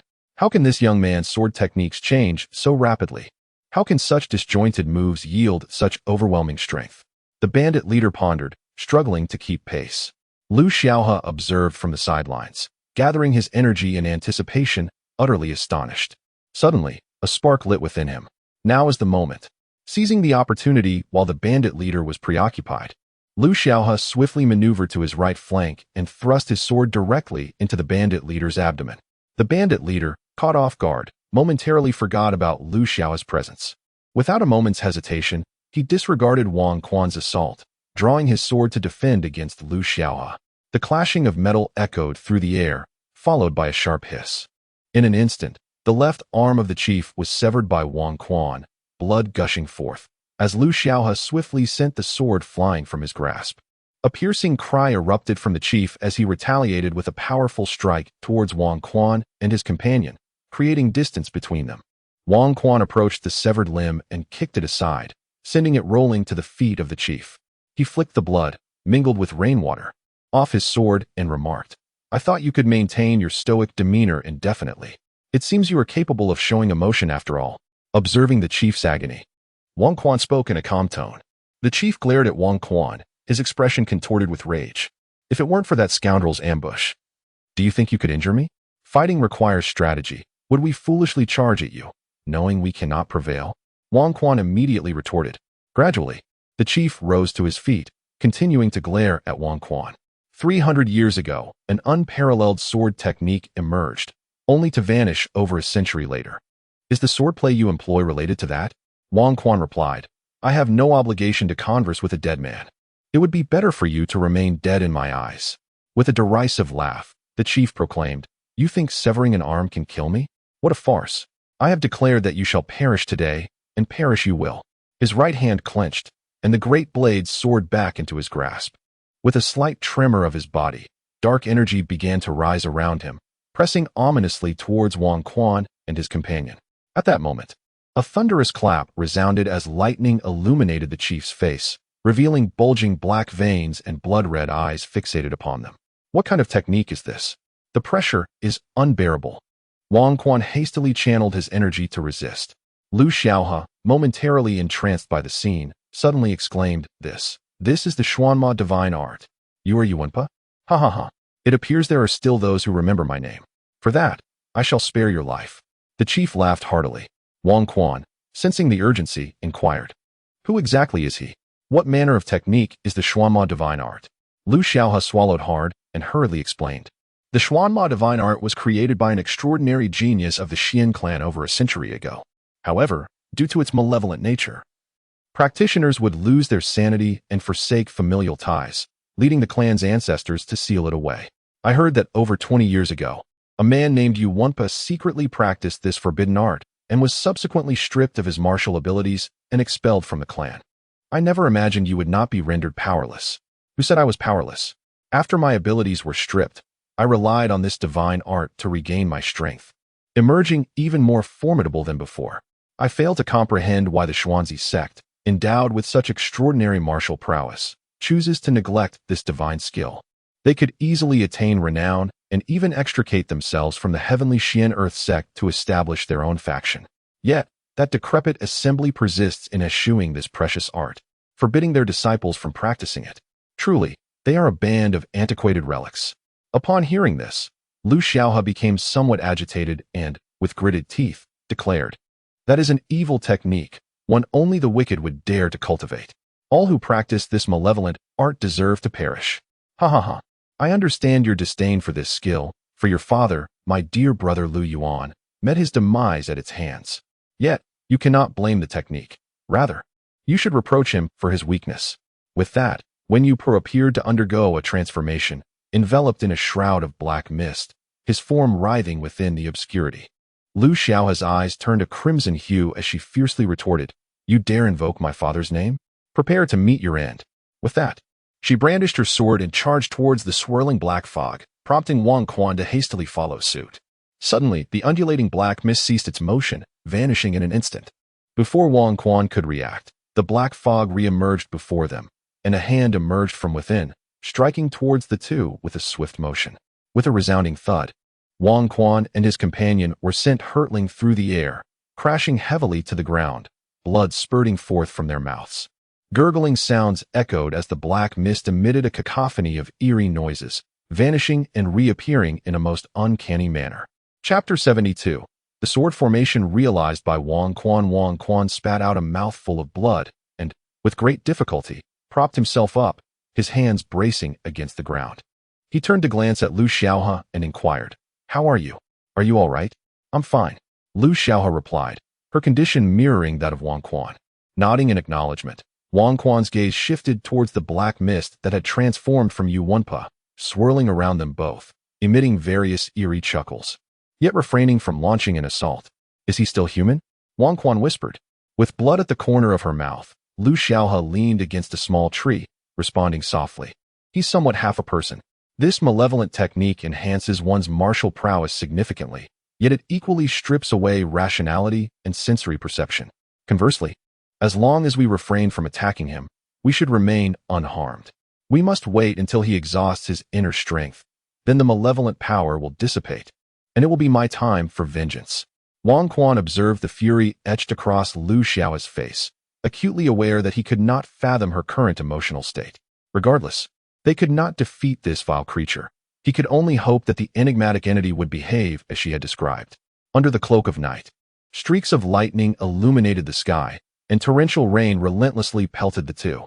Wang Quan remained still, scrutinizing the pattern of black mist, seemingly confirming Lu Xiaohe's assertion that as long as he stayed motionless, Yu Wenpa would not locate him. Suddenly, a rustling sound emerged from the forest, and soon after, a blood-soaked figure clad in armor limped into view, wielding a long sword and carrying a severed head, blood dripping steadily to the ground. The newcomer was none other than Gao Xiong, and the head he held belonged to the second-in-command who had ambushed Wang Quan in the woods. Upon learning that the bandit leader had intercepted Wang Quan, Gao Xiong rushed to his aid. Wang Quan recognized Gao Xiong from a distance, but his heart was not filled with joy. He gestured urgently, but Gao Xiong appeared oblivious to his presence. As the thunder rolled and lightning flashed through the dense forest, Gao Xiong, illuminated by the electric light, finally caught sight of Wang Quan, who lay half prostrate on the ground, blood at his lips, his eyes wide open in a deathly glare. A chill ran through Gao Xiong upon seeing this, and he disregarded the severed head in his hand, casting it aside as he sprinted towards Wang Quan, calling out, "Young master, hold on. I'm here." Wang Quan's mind raced with 1,000 curses. He wished Gao Xiong had not come, for he was about to become a target himself. Indeed, before Gao Xiong could cover much ground, a mass of black mist suddenly appeared before him. Before he could react, he felt his body being lifted into the air, and the intense pain within his insides caused him to spew forth a mouthful of blood. Witnessing this, Wang Quan could no longer hesitate. Seizing the Jiu Li's sword beside him, he turned to Lu Xiaohe and instructed, "Let us employ the same strategy as before. You wait for the opportune moment to strike." Upon speaking, he unleashed a formidable strike towards Yuanpa, yet the enigmatic black mist paid no heed to his technique. In the blink of an eye, it vanished and reappeared behind Wang Quan. "Beware your back," Lu Xiaohe swiftly cautioned. Wang Quan smirked coldly. "I have been awaiting this moment." From the depths of the black mist, a hand emerged, aiming a punch at Wang Quan's back. Wang Quan deftly maneuvered his sword to block the blow and immediately pivoted, delivering a strike to either side before swiftly distancing himself. What followed was an astonishing spectacle. A mystical formation materialized beneath Yuanpa's feet, ensnaring him within its confines. Wang Quan erupted into laughter. "Huh? It proves effective. I never believed you could teleport. Your speed is merely an illusion. Now, experience the might of my sword formation." Instantly, countless sharp sword energies surged toward Yuanpa. Despite his frantic repositioning, he found himself relentlessly cornered by the onslaught of blades, trapped within the formation in a pitiable state. Witnessing this, Lu Xiaohe inquired in astonishment, "What is this? A sword formation? How did you conjure such a thing?" Wang Quan replied, "I was previously unaware, but an epiphany struck me just now. You know, a genius like me cannot be measured by ordinary standards." Earlier, when employing the atomic sword technique, he discovered numerous combinations of sword moves. While feigning unconsciousness on the ground, he devised this sword formation. Lu Xiaohe scoffed, remaining silent, yet internally astonished. Typically, those capable of crafting formations are ancient beings. She had never heard of a young individual possessing such a skill. Even someone as formidable as Yuanpa might not wield such knowledge. This art requires not only personal strength, but also a profound heritage. It is not something just anyone can master. At that moment, Wang Quan stated, "Keep an eye on that creature. I shall check on Gao Xiong." Lu Xiaohe turned her gaze towards Gao Xiong's direction and nodded in acknowledgement. Nearby, Gao Xiong lay prostrate, having been felled by a single blow from Yuanpa, blood gushing from his mouth. Previously, during his duel with the second-in-command in the woods, he had been outmatched and lured to the edge of the thicket, where a band of mountain bandits lay in ambush. Exhausted, he fought valiantly to eradicate the bandits and the second-in-command. Ultimately, when Gao Xiong staggered to join Wang Quan and the others, he believed he had stumbled upon Wang Quan's lifeless body, overwhelming despair washing over him.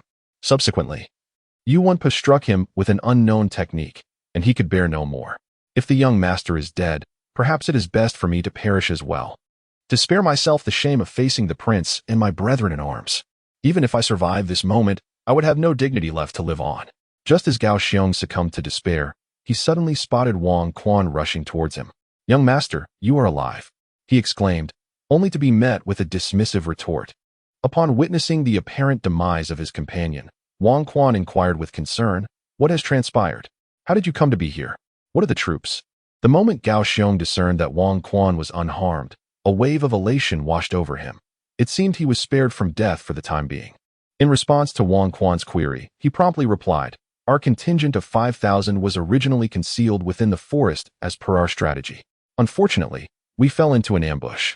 I have slain the enemy commander, yet our losses are grievous. Fewer than 2,000 remain, and among them are several wounded."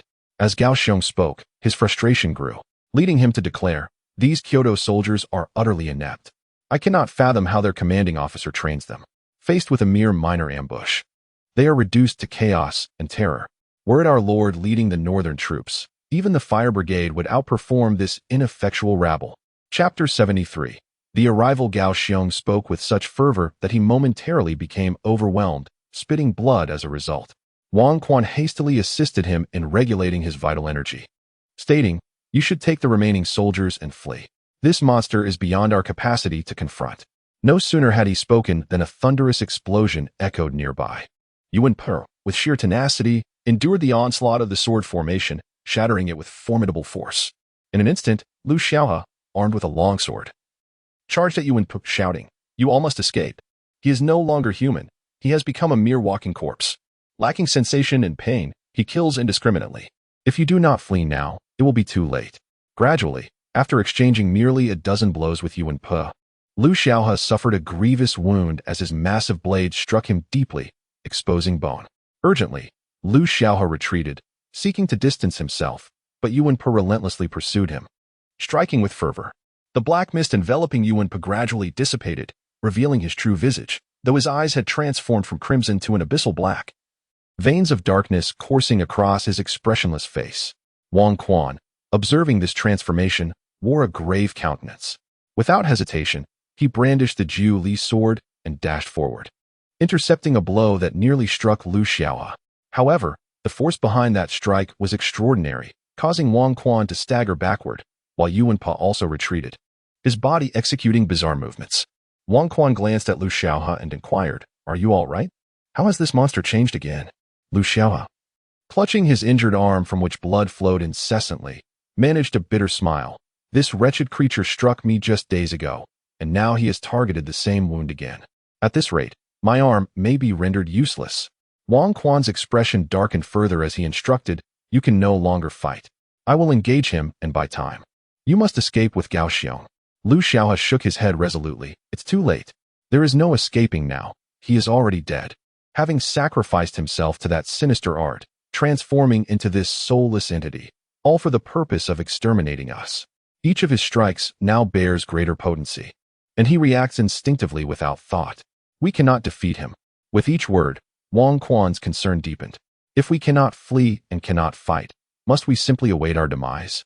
Unless we can sever his head, only then can we wait until he can no longer move, and that will signify his true death. Isn't that merely stating the obvious? If we could sever his head, what would we be discussing?" Wang Quan retorted, exasperated. Lu Xiaohe, equally disheartened, replied, "We have no other recourse. We must aim for his head. Even if we were to sever his limbs, he could still crush us with his body." No sooner had he spoken than Yuan Pe concluded his peculiar contortions and charged at them once more, sword in hand. In the blink of an eye, Wang Quan realized that he had no choice but to take a gamble.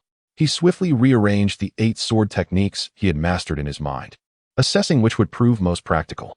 Suddenly, a glimmer of determination sparked in his eyes. "Come forth.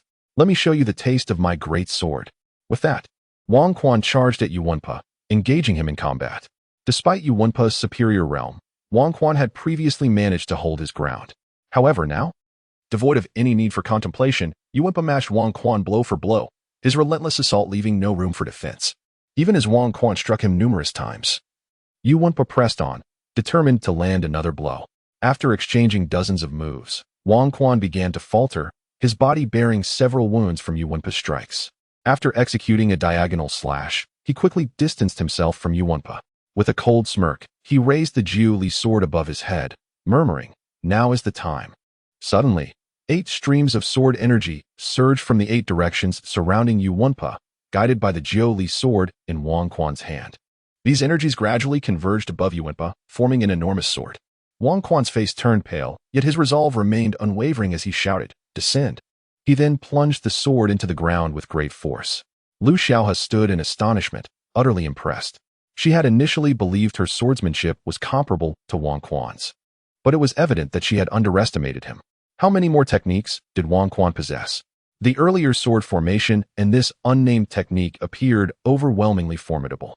Just as Lu Xiaohe was taken aback, she heard Wang Quan's voice calling out, "Descend." Instantly, the colossal sword above Yuan Pe's head descended with lethal intent. Yuan Pe raised one hand, attempting to block the massive sword, but within moments, it plunged downwards. A thunderous explosion reverberated through the air, and even amidst the torrential rain, the blast generated a significant cloud of smoke. After executing this devastating move, Wang Quan was utterly drained, the shockwave from the explosion throwing him several meters away. Seeing this, Lu Xiaohe hurriedly limped towards Wang Quan, helping him to his feet as she anxiously asked, "Are you all right? You mustn't fall unconscious." Blood spewed from Wang Quan's mouth, staining his chin crimson, yet he managed to smile faintly, despite his disheveled appearance. "How do you like that? My greatsword technique was quite impressive, wasn't it? If that monster isn't dead from this, we'll meet on the path to the underworld, companions in the afterlife." Lu Xiaohe scoffed lightly, "It seems your injuries aren't severe enough." She then turned her gaze toward the center of the explosion, where the smoke lingered, and after a prolonged silence, a massive crater revealed itself before them. It appears to be utterly defeated, Lu Xiao murmured. Wang Quan also appeared at the edge of the crater, but his expression shifted dramatically as he exclaimed, "No, it's not dead yet." Suddenly, at the edge of the vast pit, a hand clawed its way up, and gradually, the entire figure of Yu Wenpa emerged before the two. It was apparent that the left side of Yu Wenpa's body had been entirely severed, leaving only the right half intact. Even his head was partially obliterated. Yet, at that moment, he still brandished his sword and approached Wang Quan. Seeing this, Lu Xiaohe swiftly seized the Jiuli sword from Wang Quan's hand and exclaimed, "You truly have the gift of a harbinger." He then limped towards Yu Wenpa, but Yu Wenpa paid him no heed, his singular black eye fixated on Wang Quan. Lu Xiaohe swung his sword down towards Yu Wenpa's head, but before it could make contact, Yu Wenpa retaliated with blinding speed, slicing the sword aside. Lu Xiaohe crashed heavily to the ground. His internal energy, which had just begun to stabilize, was thrown into disarray once more, and he coughed up blood in astonishment, exclaiming, "How is this possible? Even in such a state, he can still exert his full strength?" Yu Wenpa disregarded Lu Xiaohe's fate, advancing step by step toward Wang Quan. Indeed, he walked, for despite having but a single leg, his movements retained the semblance of a deliberate stride. Chapter 74. A narrow escape. As Yu Wenpa drew closer to Wang Quan, Gao Xiong suddenly dashed forward and embraced him tightly. "Your Highness, you must flee," Gao Xiong shouted with all his might. Despite being held, Yu Wenpa remained undeterred in his advance. He raised his great sword and, in one swift motion, plunged it into Gao Xiong's left shoulder, severing a piece of flesh from his own body in the process. Gao Xiong's eyes widened in shock as blood poured from his mouth. "Hurry, Your Highness," he cried, glaring at Wang Quan. With a violent yank, Yu Wenpa withdrew his sword, causing Gao Xiong to be flung away, his fate uncertain. "Gao Xiong!" Wang Quan shouted in despair, his eyes welling with tears as he glared at Yu Wenpa. He attempted to move, but found himself utterly immobilized. "You vile creature, come at me. Even in death, I shall seek revenge. You shall not escape the grasp of the afterlife," he bellowed at Yu Wenpa. Yu Wenpa paid no heed to Wang Quan's words, mechanically approaching him with the raised sword, ready to strike.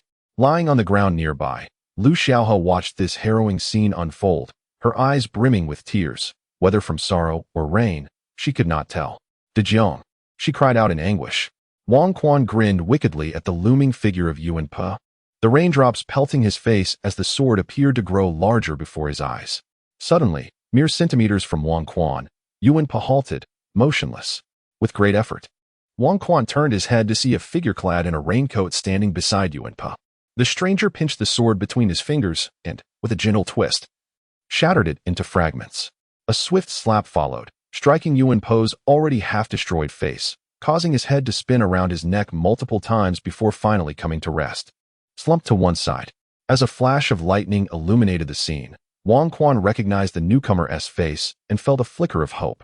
"Huang," he began to call out, but before he could finish, he succumbed to unconsciousness. The arrival was none other than Huang Dingtian, who, after being incensed by Nan Ning, had caused a ruckus at Fairy Peak before challenging various powerful factions. On his way to Tianxindi sect, he had sensed a surge of bloodlust and was drawn to the explosion that had captured his attention. Upon arrival, he witnessed the chaotic scene before him. Huang Dingtian glanced at the gravely injured Wang Quan and then lifted his hand, delivering a powerful strike to Yu Wenpa. In an instant, Yu Wenpa was reduced to a mist of blood, disappearing completely amidst the torrential rain. Lu Xiaohe, witnessing this spectacle, felt a mixture of relief and disbelief, her jaw nearly dropping as she realized that the formidable Yu Wenpa, who had so easily inflicted severe injuries on both herself and Wang Quan, had been effortlessly obliterated by this mysterious figure, leaving no trace behind. What manner of being is this? Time has flown by, and in the blink of an eye, 3 days have passed. Wang Quan slowly awakens, his gaze falling upon the beams of a room. As he stirs slightly, a wave of excruciating pain engulfs his entire body. He grimaces, glancing down at himself, only to discover he is swathed like a dumpling. With a soft sigh, Wang Quan closes his eyes. Recalling the moment he beheld the emperor, at that instant, he knew he would not succumb to death, yet as the tension in his heart dissipated, he could no longer endure and fainted. Suddenly, a voice emanates from above him. "Ah, you have awakened."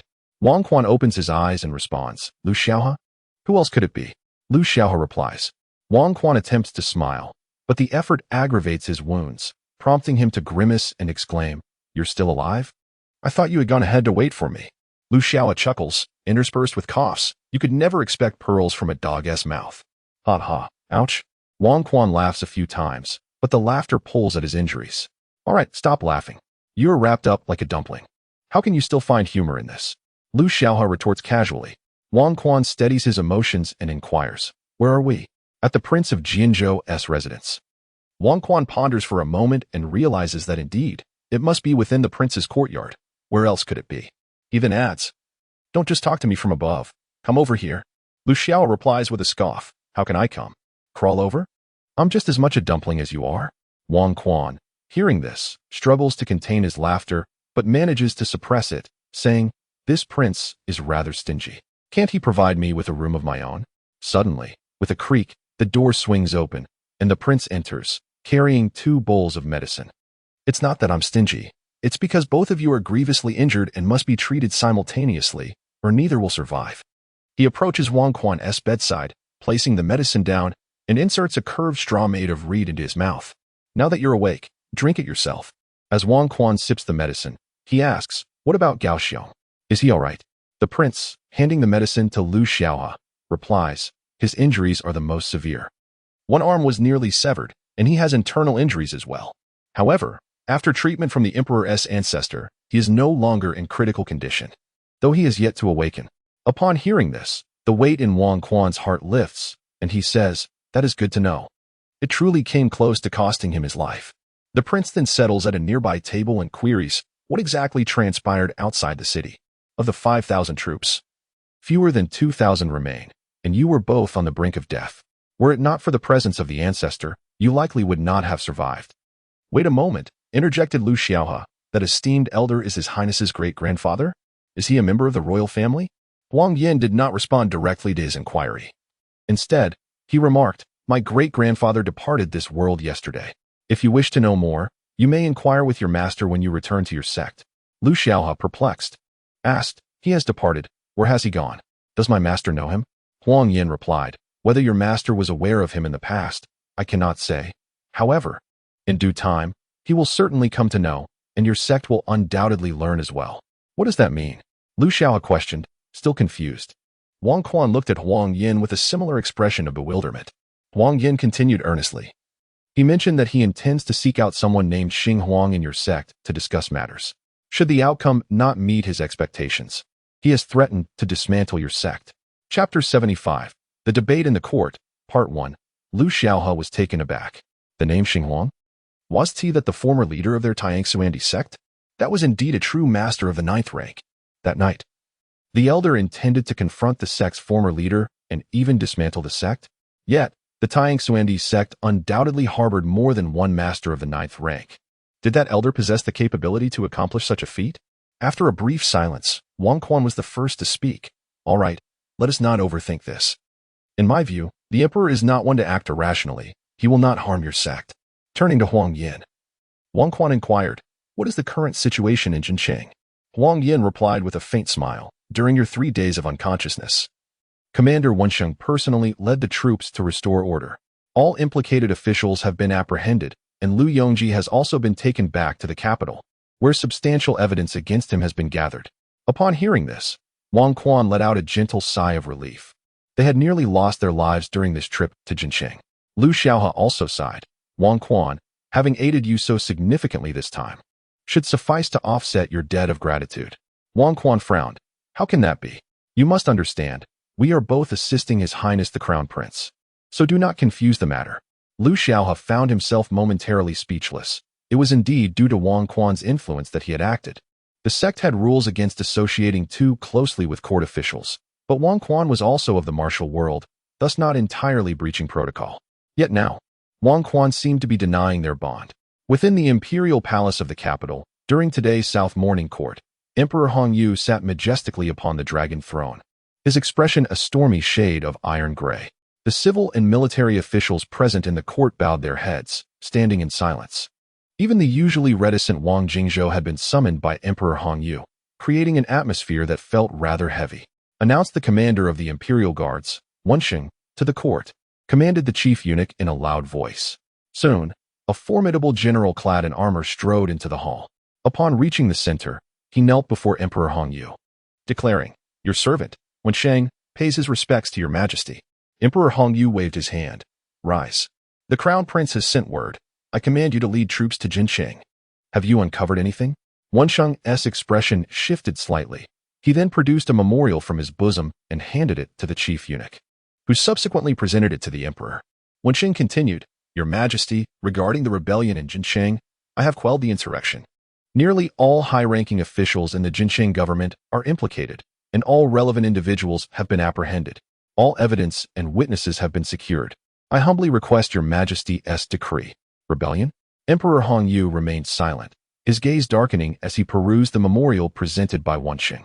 His expression grew increasingly grim, and in a fit of rage, he cast the memorial onto the court floor, exclaiming, "Is this the conduct of my subjects? What? Is this the behavior of my subjects? Traitors and rebels!" The officials in the court were taken aback by Hongyu's sudden action, prompting them to kneel and confess their wrongdoings, with the exception of Wang Jingzhou, who stood in the far corner of the civil officials, and Nanzhan, who stood at the forefront of the military officials. Observing the commotion, Nanzhan hastily stepped forward and urged, "Your Majesty, please temper your anger. Let us first hear from Wensheng regarding the situation in Jinzhou." Hongyu glanced at Nanzhan, took a moment to compose himself, and addressed Wensheng, "Please explain the nature of this rebellion. Who uncovered it? Was it the crown prince? Where is he now?"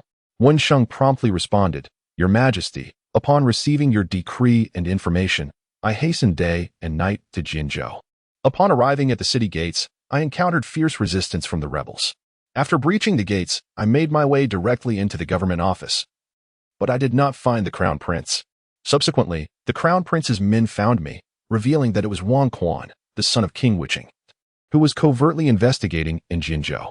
After uncovering the truth, he sensed the crown prince was in danger and rescued him from the government office. All the intricate details are documented in my memorial."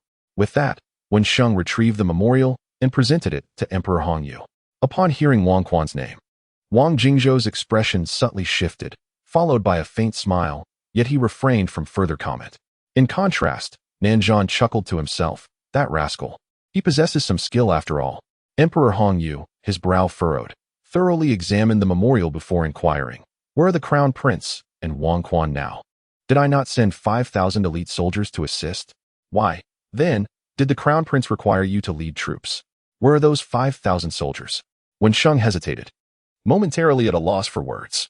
"Speak," commanded Hongyu once more, his voice resonating with authority. After a moment's pause, Wensheng gritted his teeth and replied, "The crown prince and the heir are still in Jinzhou. However, only about 1,000 soldiers remain from the initial 5,000, primarily wounded troops." Nanzhan's expression changed slightly upon hearing this, and before Emperor Hongyu could speak, he interjected, "What is the situation? Speak quickly." Realizing his abruptness, Nanzhan turned to Emperor Hongyu and clasped his hands in apology, but the emperor waved dismissively and commanded Wensheng, "Continue." Wensheng elaborated, "Outside Jinzhou, there is a band of mountain bandits. The heir verified that these bandits are spies from the northern barbarians who have infiltrated our great Qing territory. It was they who incited many officials in Jinzhou to betray us. When the 5,000 soldiers dispatched by your majesty arrived in Jinzhou, they fell into an ambush set by these bandits and suffered significant losses. When the heir received the news and went to provide support, he encountered the bandit leader en route. That leader possesses formidable prowess, having reached the peak of the 9th rank. Even I would fear to confront him." As these words echoed through the court, a profound silence ensued. Wang Jingzhou furrowed his brow, casting a worried glance at Emperor Hongyu, who, with a darkened expression, nervously inquired, "What of Wang Quan? What is his current condition?" Wensheng lowered his head and replied, "The young lord engaged in a fierce battle with another skilled martial artist outside the city of Jinzhou on a rainy night, ultimately decapitating the leader. However, he sustained grave injuries and was on the brink of death. Fortunately, a venerable elder from the martial world happened to pass by, whose remarkable medical expertise has ensured that, after treatment, he should be fine. The elder himself assured us of this. Meanwhile, the crown prince is currently awaiting the young lord's awakening in Jinzhou, and it is believed that he will return to the capital shortly." Upon hearing Wensheng's words, The court erupted into a cacophony of discussions, no longer shrouded in silence. To them, the royal powers seemed merely the privilege of a noble family. How could they possibly contend with an expert at the pinnacle of the ninth rank? Nevertheless, after absorbing this information, Emperor Hongyu, Wang Jingzhou, and Nanzhan felt a sense of relief. From Wensheng's tone, they understood that the venerable elder referred to was none other than the esteemed Emperor Ding Tian. With his presence, preserving the life of the royal heir posed little difficulty. Chapter 76, The Court Debate, Part 2. Emperor Hongyu's countenance darkened as he observed the whispering ministers below, his anger surging. The chief eunuch, having perceived the emperor's mood, bellowed, "Silence!" Instantly, all mouths were sealed, and the court fell into an eerie quietude. Emperor Hongyu turned to Wensheng and demanded, "What are the testimonies and evidence you speak of?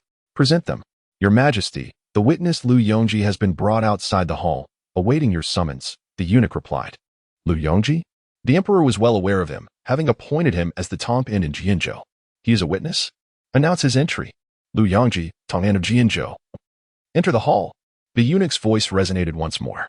Soon, 2 guards escorted Lu Yongji into the grand hall.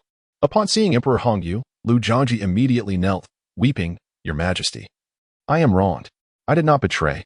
Emperor Hongyu regarded Lu Yongji with bewilderment, then glanced at Wensheng, as if questioning why no one had accused him of treachery. Wensheng scrutinized Lu Yongji, and then thundered, "Though you may not have actually betrayed us, were you completely oblivious to the events in Jianzhou? Or do you simply not wish to speak?"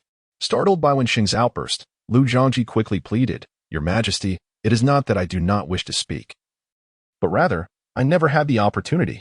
Furrowing his brow, Emperor Hongyu inquired, "What transpired?" "Speak." Lu Yongji recounted, "When your Majesty appointed me as Tongpan in Jianzhou, all was peaceful for many years, and the region flourished. However, last year, the governor, Lord Wu, suddenly passed away. Initially, I thought it was merely due to his arduous duties. Yet, I later discovered that the deputy governor, Zhang Qing, was associating closely with a group of individuals clad in the garb of rogues, behaving most suspiciously. I discreetly investigated the herbal remedies Lord Wu had taken, but to my dismay, I found that the physician who treated him, along with his servants, had vanished without a trace. Consequently, I began to scrutinize the affairs of the governor's office.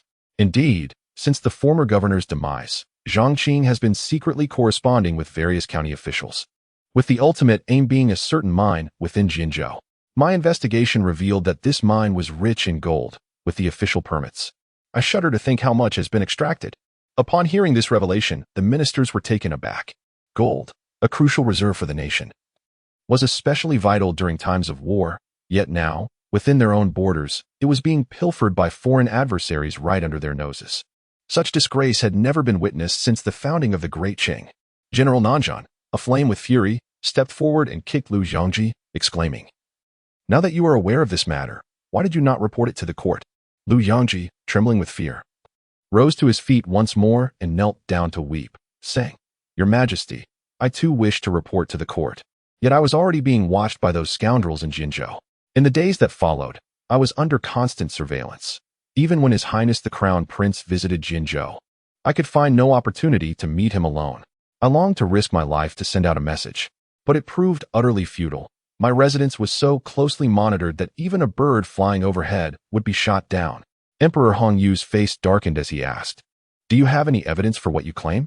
"Yes, indeed," Lu Yongji replied hastily. "One night, a man of African descent suddenly burst into my residence and eliminated those who were watching me. He then rendered me unconscious. Initially, I thought it was the work of the rebels, but later I discovered that it was the heir who had sent someone to rescue me. I was subsequently able to meet the crown prince. I disclosed to him all the correspondence between Zhang Qing and the northern barbarians, which I had hidden in a secret chamber within my estate. The crown prince has since taken possession of these letters. Among them was also a letter from the capital." "A letter from the capital? From whom?" At that moment, the chief minister, Li Wensheng, inquired gravely. Lu Yongji glanced at the chief minister and then at Emperor Hongyu, and replied, "It was from the Minister of Works, Qian Shu, Lord Qian." Upon hearing this, all eyes turned to Qian Shu, who was drenched in cold sweat. Trembling as he urgently knelt and exclaimed, "Your Majesty, I am wronged. I do not know what he is talking about. How could I possibly conspire against the state? Lu Yongji is slandering me. I am truly innocent." Emperor Hongyu regarded Qian Shu with a cold gaze, momentarily disregarding his pleas, and continued to question Lu Yongji. Where did you obtain these letters? Even if they are genuine, how could Zhang Qing have left them for you? Lu Yongji swallowed hard and continued, because my father's illegitimate daughter, my half-sister, is the wife of Zhang Qing. This matter is known to no one. Zhang Qing once confided in my sister that he kept those letters as a safeguard for himself should someone turn against him. My sister, after having seen Zhang Qing inebriated, secretly stole those letters and handed them to me. After that, she disappeared. I believe she has. What you say is indeed credible, Your Majesty, and if you harbor any doubts, you may dispatch someone to investigate my hometown. My sister's mother is still alive. Since my parents passed, I have taken her in at the ancestral home, and she should still be there. Upon hearing this, Qian Shu collapsed to the ground, repeatedly banging his head and shouting, Your Majesty, I am wronged. I am innocent.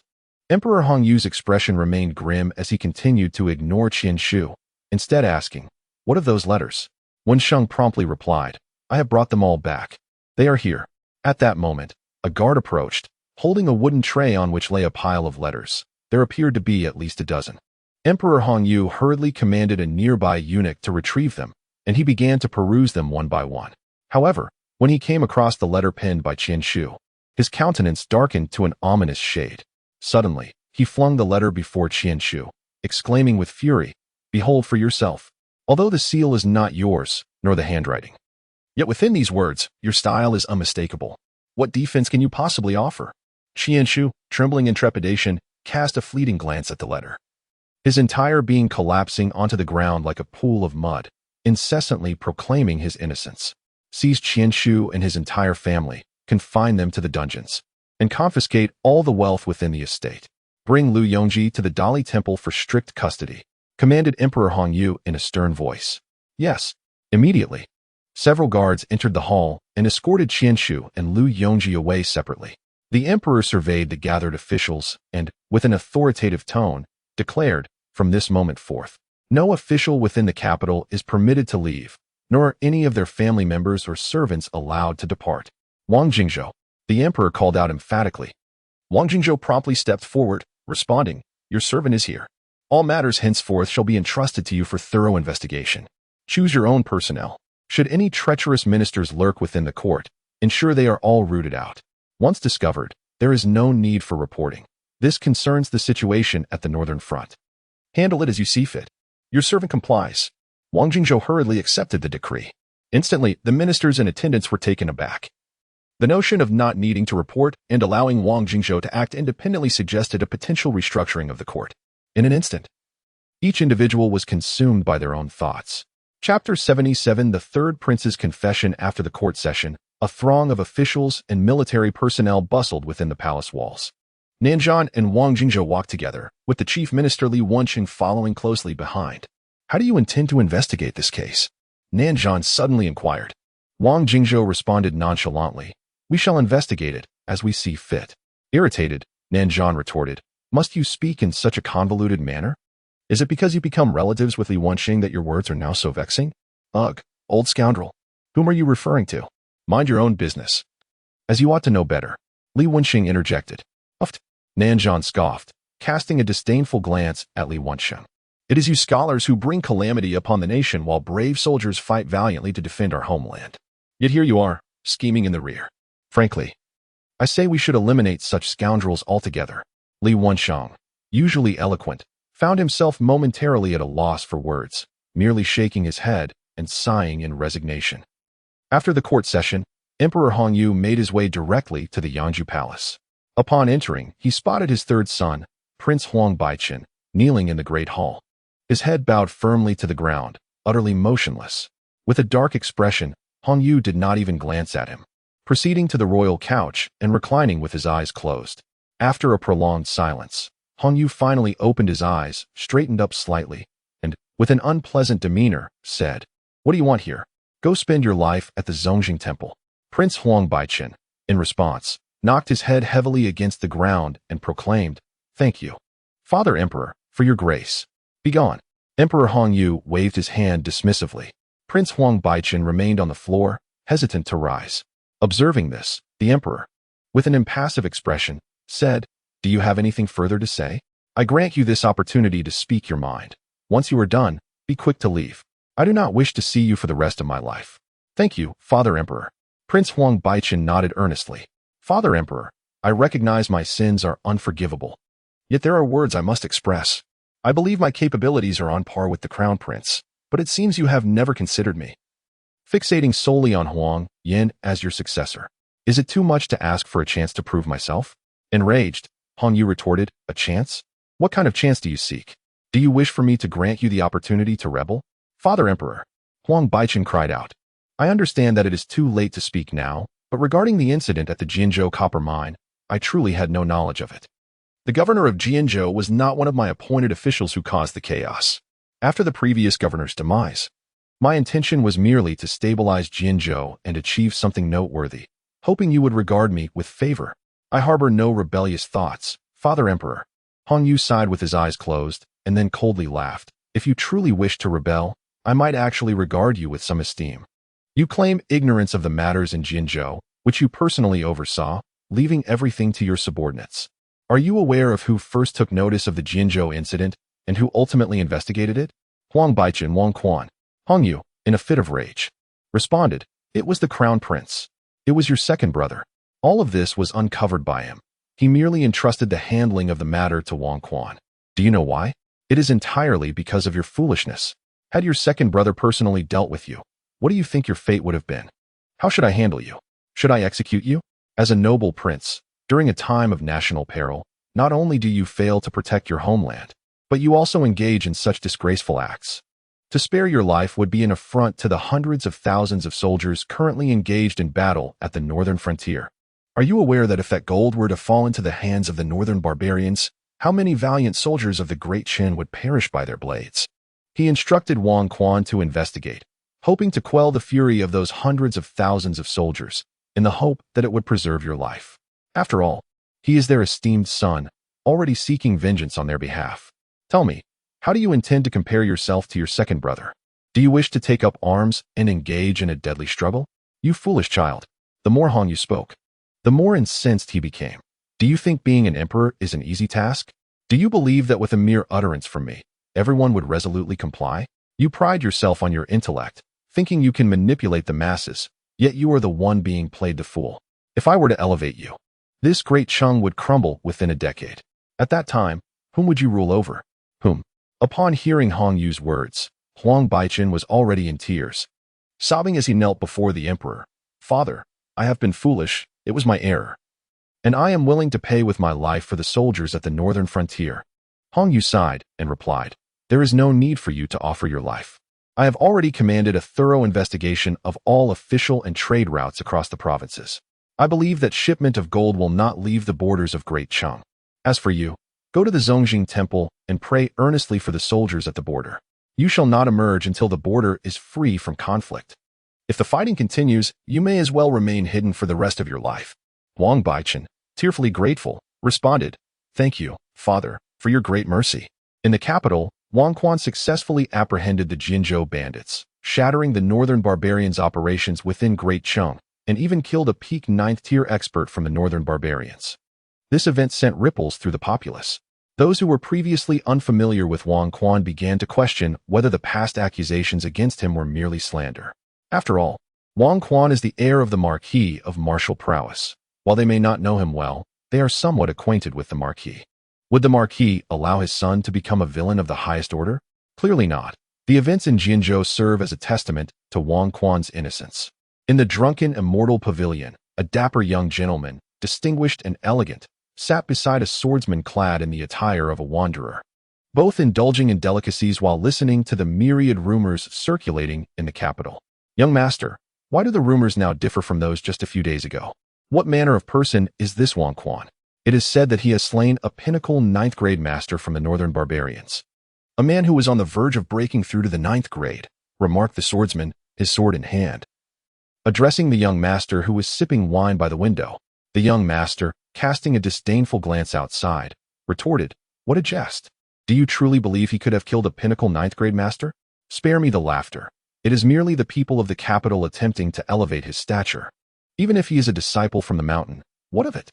In the arena, I shall undoubtedly defeat him, and then Nanning will recognize who is truly worthy of her affection. Indeed, should you choose to act, young master, I have no doubt that Wang Quan would struggle to withstand even a few of your strikes. The swordsman replied, a faint smile accompanying his agreement. Chapter 78. Return to the capital, Jinzhou. After several days of relentless rain, the entire city of Jinzhou was thoroughly cleansed of its filth. Subsequently, brilliant sunlight broke through the clouds, illuminating the newly refreshed city. In the prince's courtyard, Wang Quan and Lu Xiaohe were reclining on bamboo chairs, basking in the sun, appearing quite content.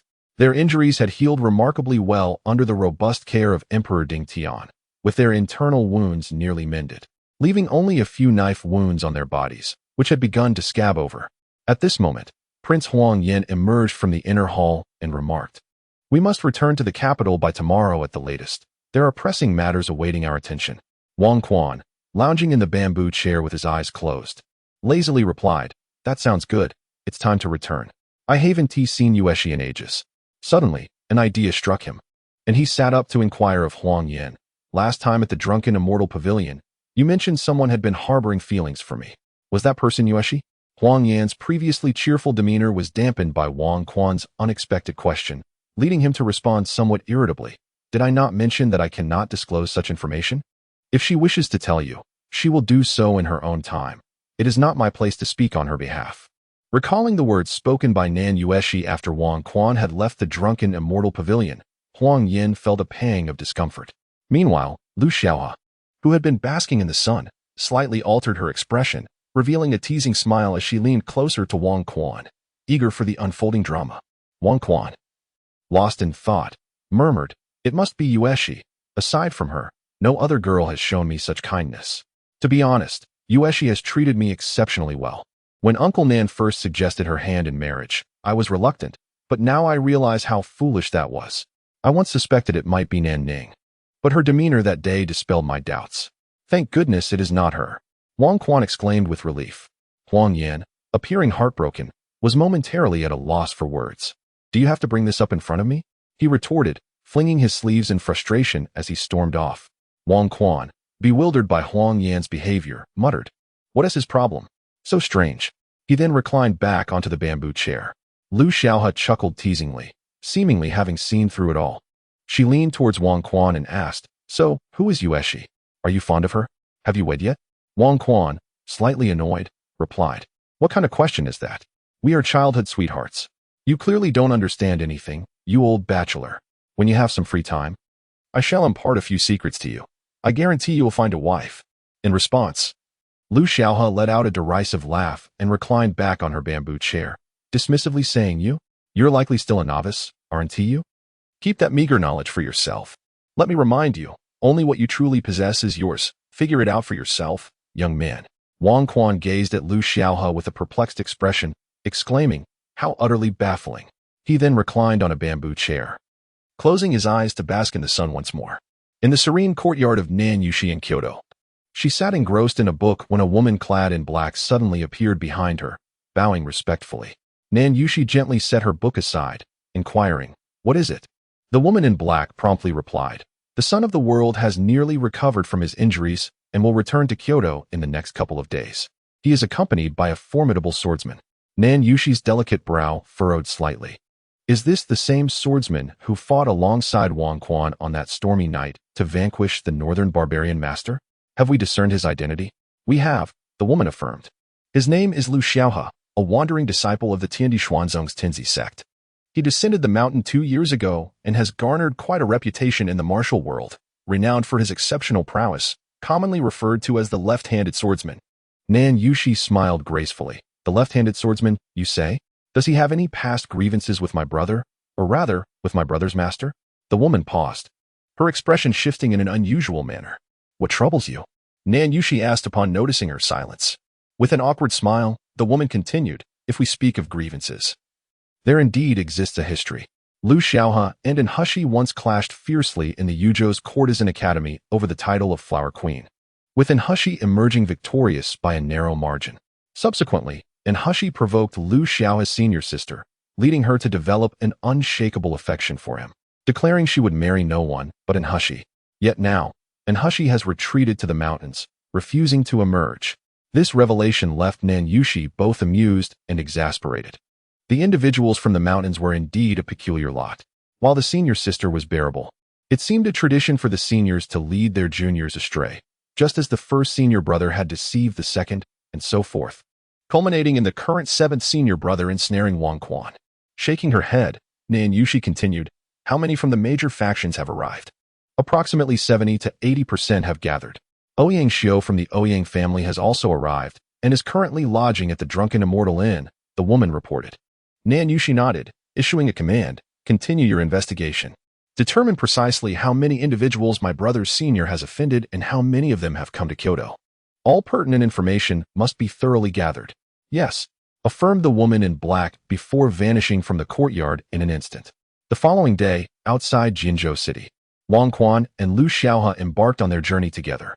Lu Xiaohe expressed a desire not to travel with the prince to avoid any misunderstandings from their sect, and Wang Quan, naturally unwilling to abandon him, accompanied him instead.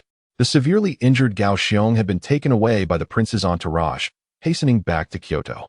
Initially, the two intended to take the overland route, but upon hearing that the river traffic had increased significantly since the pacification of Jinzhou, they altered their course midway, aiming to return to the spot where Wang Quan had disembarked upon arriving in Jinzhou, hoping to catch a boat. A small cart meandered leisurely along the narrow path within the forest, sunlight occasionally filtering through the dense foliage to grace the cart, creating a scene of serene harmony. However, the expression on the face of the driver, Lu Xiaohua, betrayed his discontent. The two had engaged in a prolonged dispute regarding who should take the reins, culminating in Wang Quan's assertion, "The debt of gratitude is greater than the heavens. It is illogical to expect the heavens to drive the cart for you." This singular remark rendered Lu Xiaohua speechless, compelling him to reluctantly assume the role of the driver, though he felt a gnawing sense of unease, as if he had been outwitted by Wang Quan. As the cart approached the riverbank, Lu Xiaohua squinted ahead and rapped on the cart's side, exclaiming, "Ah, it seems there are people by the river." Wang Quan, who had been dozing, was roused by this interruption. He promptly drew back the curtain to peer outside, a look of surprise crossing his features as he remarked, "Isn't this?" Chapter 79. A reunion with the captain. Wang Quan gazed into the distance, astonished. "Is that not that person?" As the carriage drew nearer, he discerned a middle-aged man, clad as a crew member, standing by the riverbank, beside a small boat, with a sizable cargo ship anchored not far behind him. Wang Quan dismounted from the carriage and inquired of the man, "What brings you here? Are you waiting for someone?" This individual was none other than a Quan, the crew member who had assisted Wang Quan in disembarking on that fateful day. And the ship behind him was the very vessel he had boarded. The middle-aged man offered a faint smile before responding, "Our captain awaits you on the ship. Let us proceed." With that, he boarded the small boat first. Wang Quan, wearing a perplexed expression, was immediately questioned by Lu Xiaohe, "Do you know him?" Wang Quan nodded but refrained from elaborating, pulling Lu Xiaohe onto the boat. As the small vessel drifted on the river, it soon arrived at the larger ship's hull. The crew member leaped agilely onto the larger vessel. At that moment, a voice emanated from aboard the ship. "Shall I hoist you up with a rope?" Wang Quan looked up to find it was indeed the captain. He and Lu Xiaohe subsequently climbed aboard. "What brings you here?" Wang Quan asked, his confusion palpable. "Our cargo has arrived, so naturally, we must return," the captain replied nonchalantly. Wang Quan felt an urge to express his frustration more vividly, questioning why they had sent someone to wait for him on the shore. "How did you know I would come here?" he pressed. "With the commotion you caused in Jinzhou. Who wouldn't be aware?" the captain replied dismissively. Noticing the captain's reluctance to be forthright, Wang Quan opted to refrain from further inquiries. Since boarding the ship, Lu Xiaohe had been intently observing the captain, harboring a nagging sense of familiarity, yet unable to recall where she might have encountered him. Silence enveloped the group as the vessel began to navigate the waters. The journey was slower due to the upstream current, yet it was still swifter than traveling by land. After spending some time on the deck, Wang Quan and Lu Xiaohe were assigned a cabin, as the cargo had been emptied. They were provided a room typically reserved for crew members, complete with 2 beds. Lu Xiaohe had been preoccupied since she first spotted the captain, and Wang Quan noticed her unease. "What troubles you? Is something amiss?" he asked gently. Lu Xiaohe shook her head in silence before responding. "I just feel as if I've seen that captain before, but I can't quite place it. Do you know him?" In response, Wang Quan reclined on the bed and said, "If you can't remember, then let it be. They hold no ill will towards us. I traveled on their ship from Kyoto to Jinju last time. There was a good fellow aboard. By the way, I didn't see him just now. I should inquire about him later." As he spoke, Wang Quan succumbed to slumber. As Lu Xiaohe observed the slumbering Wang Quan, he couldn't help but shake his head. After all, he had traversed the martial world for 2 years, and his vigilance naturally surpassed that of Wang Quan. Leaning against the head of the bed, he closed his eyes to rejuvenate. Though he did not sink into a deep slumber, time passed gradually, and soon dusk approached. At that moment, a knock resonated at the door of their room, jolting both Wang Quan and his companion awake. It was Ah Quan, the crew member who had just assisted them onto the ship, who entered and announced, "Dinner is served on board. Our captain requests your presence." With that, he turned and departed. The dining area of the ship was bustling, filled with crew members. A cursory glance revealed at least 20 individuals in attendance. As Wang Quan and Lu Xiaohe casually selected a seat and were about to sit down, they heard the captain's voice beckoning them from the side. "Come, sit over here." Upon looking over, Wang Quan noticed the captain seated alone at a grand table adorned with an array of food, a stark contrast to the fare enjoyed by the other crew members.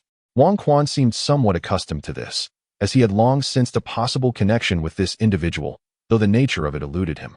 He proceeded towards the captain's table, with Lu Xiaohe following suit, feeling somewhat perplexed by the captain's apparent enthusiasm towards Wang Quan. Once seated, Lu Xiaohe was the first to inquire, "Are you affiliated with Wang Quan?" The captain poured them both a cup of wine and, with a slight smile, replied, "Not at the moment, but who can say what the future holds?" Wang Quan's expression shifted, and he exclaimed, "Are you one of my father's people?" At this, Lu Xiaohe's eyes lit up with realization, and he exclaimed, "I remember where I've seen you before. You met with an Huchi. I secretly observed from the side." The captain merely smiled faintly, refraining from addressing their comments. Instead, he remarked, "That an Huchi is quite the talent, and you, Lu Xiaohe, are commendable as well. However, as for you, young master, your experience in the martial world pales in comparison. But fret not, experience is something one accumulates over time." After raising his cup in toast to Wang Quan and Lu Xiaohe, he continued, "Currently, most martial experts from various factions have gathered in the capital for this grand competition. This event is divided into 2 tiers, contests among the younger generation and contests between the major factions of the martial world. According to your ages, both you and Lu Xiaohe would typically be classified as part of the younger generation. However, your exceptional talents and prominence in the martial world, coupled with your roles as representatives of your respective factions, preclude you from competing at that level. Thus, young master, it is imperative that you secure first place in the trials, as this will significantly influence your future endeavors." Wang Quan appeared puzzled and inquired, "Why is that?" Before the captain could respond, Lu Xiaohe interjected, "This grand competition occurs every 2 years, hosted by different top-tier factions each time. The faction that secures first place gains the initiative in the martial realm for the subsequent 2 years. In other words, for the forthcoming 2 years, no faction in the realm will dare to instigate trouble for you. In fact, should you find yourself in a predicament, you may summon individuals from other factions to assist you. As long as it does not threaten the safety of their sect, they are obliged to comply. This is a convention established collectively by all factions within the realm." The ship's captain then added, "It is sufficient that they refrain from troubling you. That way, you can live more comfortably." Wang Quan pondered for a moment and then inquired, "Why has our sect on the mountain never held such martial contests?" The captain chuckled and replied, "Your sect consists of so few members. The older brothers of your generation are disinclined to engage in such activities, while the younger disciples are far too inexperienced to manage the overall situation. Would you have your master preside over it?" "Who would dare?" Wang Quan nodded in agreement, acknowledging the truth in the captain's words. His elder, second, and third brothers were each lazier than the last. In their days on the mountain, the eldest brother acted like a madman, constantly directing him to assist with this task or that. The second brother was even more eccentric, often appearing disheveled and muttering incoherently, giving off an unmistakable air of mischief. The third brother was utterly peculiar. He spent half the year wandering and the other half at the mountain gate, occasionally erupting into fits of laughter, even in the dead of night, sending his eerie cackles echoing through the valley. Despite the master's admonitions, he remained unrepentant, until the fourth sister finally intervened and disciplined him a few times, leading to a gradual improvement in his behavior. Chapter 80. No one has money. Wang Quan pondered in distress, reflecting on how he had endured the torment inflicted upon him over the years. Have our senior brothers and sisters on the mountain ever participated in such competitions? He inquired with curiosity. If they don't hold them, wouldn't they still need to participate? Lu Xiao contemplated for a moment before replying. To the best of my recollection, they seldom engage in competitions. According to my older senior brothers, when your eldest and second brothers descended the mountain, they happened to cross paths with them while traversing the martial world. However, they seem to belong to a different echelon altogether, rendering any comparison futile. I heard that your eldest brother is particularly remarkable, having reached the pinnacle of the 9th rank by the age of 25 or 26. How could one even compete with that? Wang Quan clicked his tongue in admiration. It seems I am the first, then. I must make a good impression. Lu Xiao scoffed. The first? You are mistaken. The first is that scoundrel in Huchi. I swear, if I see that rascal again, I will pierce him through with my sword. Her mounting anger was palpable. Wang Quan, intrigued by the actions of the 7th senior brother that could incite such fury in Lu Xiaohe, refrained from asking further, fearing it might reopen old wounds. Instead, he shifted the conversation. Did my senior brother secure the top spot? He secured nothing. Before the competition even concluded, my master chased him away. Lu Xiaohe retorted. At her words, Wang Quan's heart sank. It became evident that the last grand competition was organized by their Tianxian Dizong, and the fact that Lu Xiaohe's master personally expelled his brother indicated that he was indeed a notable figure. Wang Quan forced a smile, attempting to lighten the mood. All right, enough about him. Let's eat. The night passed in silence. On the following afternoon, the ship anchored steadily at the dock in Yunzhou. Wang Quan and his companion grabbed their small bundles and disembarked. Yunzhou was not far from the capital. He planned to rest here for the night and set off early the next morning. Just as Wang Quan was about to leave the dock, the ship's captain called out to him. Hey kid. Turning around, Wang Quan saw a dark object flying towards him. He instinctively reached out and grasped it, discovering it to be an ancient token made of an unknown material. Confused, he looked at the captain, who smiled slightly. In the future, if you encounter any insurmountable troubles, go to the largest tavern or inn in the area and present this token. If they recognize it, they will assist you. Remember, my name is Wang Yu. Don't forget it. With that, the captain chuckled and vanished from Wang Quan's sight. Another Wang? Wang Quan mused, wondering if he was connected to his father. Though clarity eluded him, he shook his head and left the dock. As he walked through the streets of Yunzhou, Wang Quan remained deep in thought. Lu Xiaohe, walking beside him, remarked, he said his surname is Wang. Could he be someone from your Wang family whom you haven't met before? Wang Quan shook his head. I don't know, perhaps. Suddenly, Wang Quan's eyes sparkled with excitement, and he turned to Lu Xiaohe, saying, let us find a splendid inn and indulge in a delightful meal. Shall we? I believe that sounds wonderful. Lu Xiaohe replied, feeling a bit hungry herself, and readily agreed to Wang Quan's suggestion. Within a luxurious inn, the dining hall was filled with patrons enjoying their meals. Wang Quan and Lu Xiaohe stood before the counter, exchanging wide-eyed glances in silence. Produce the silver, Wang Quan exclaimed suddenly. Did I not pay for the carriage? How could I possibly have any silver left now? Lu Xiaohe retorted. You have no silver? If you are without funds, then what business do you have lodging at an inn? Wang Quan shot back. Lu Xiaohe, momentarily flustered, responded, as a noble air. Do you not carry silver when you venture out? Why bring me to such an opulent place if you lack funds? Wang Quan, equally exasperated, countered. Is it customary for a noble to carry silver on their person? Furthermore, how was I to know you were also without funds? A renowned wanderer such as yourself must surely have some silver. While the two were embroiled in their argument, the innkeeper interjected, Pay, if you too wish to stay. You must pay promptly.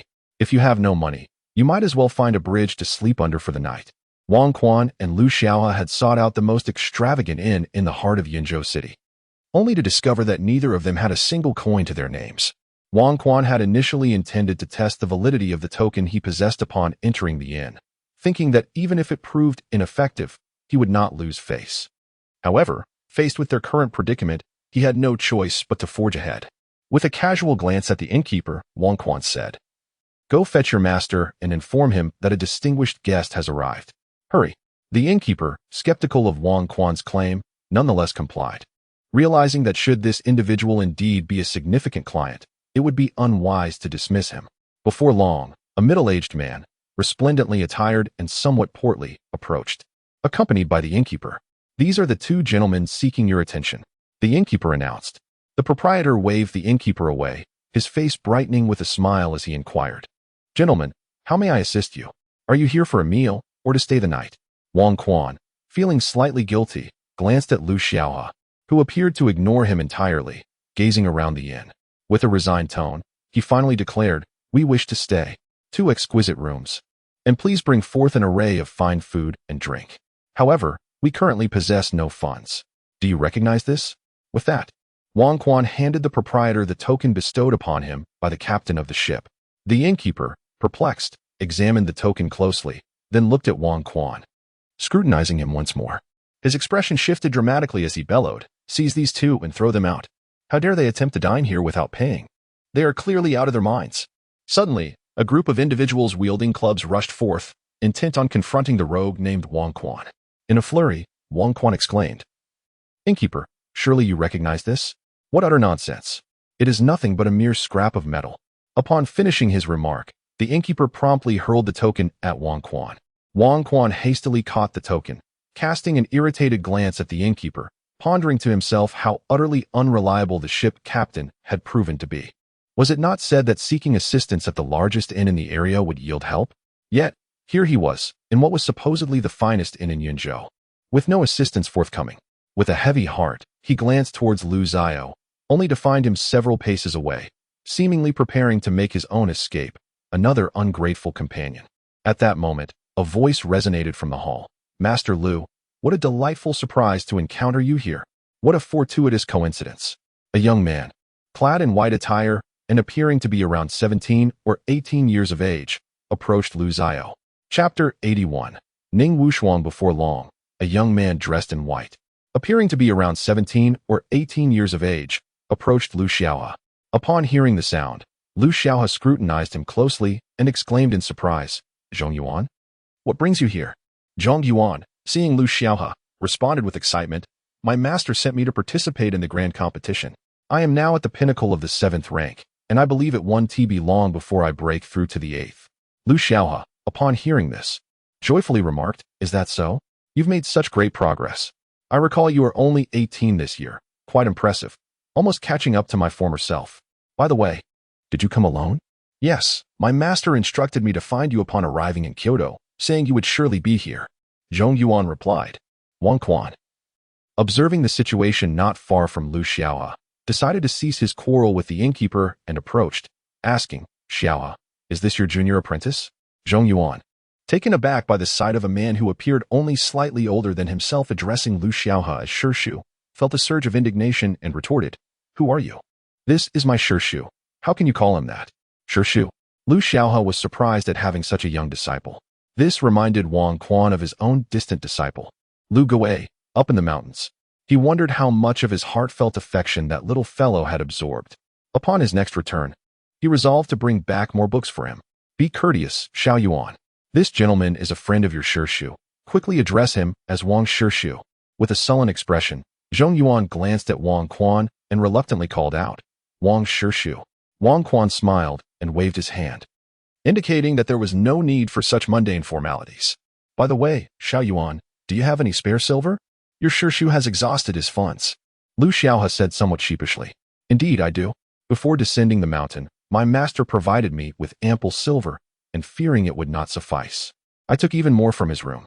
With that, Zhong Yuan pulled out a small bundle from his pack, which, upon opening, revealed a plethora of gleaming silver coins. An astonishing sight indeed. Lu Xiaohe, witnessing this, couldn't help but twitch the corners of his mouth. Had he just pilfered his master's entire stash?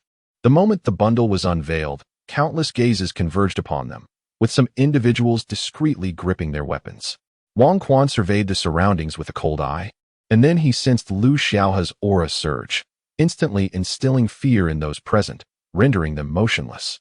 "Anyone who is not afraid of death may come forth," Lu Xiaohe declared in a chilling voice. In an instant, the once boisterous hall fell into a profound silence, but after a brief pause, a flamboyant man in his late 20s descended from the 2nd floor of the inn, speaking in a mocking tone. I wondered who it could be. It turns out to be Brother Lu. What a display of authority, scaring all these heroes and gallants. It seems the disciples of the Tianxian Dizong cannot even bear to look. Tianxian Dizong? Many in the hall thought to themselves, relieved they had refrained from acting, realizing the man belonged to the Tianxian Dizong. Upon hearing this, Wang Quan and the others turned their gazes toward the source of the voice, and they beheld the man sauntering down the stairs with an exaggerated swagger. Who is that person? Why does he appear so effeminate? It's quite repulsive, Wang Quan inquired softly. Lu Xiaohe, with a stern expression, replied, that individual is Ning Wushuang, a wanderer from the cold palace of the East Sea. Last year, in a village to the east, I witnessed him murder an entire family of 5, merely because their child referred to him as sister. I have crossed paths with him before. His strength is truly formidable. Upon hearing this, Wang Quan's countenance darkened as he observed Ning Wushuang slowly approaching their direction, lost in thought.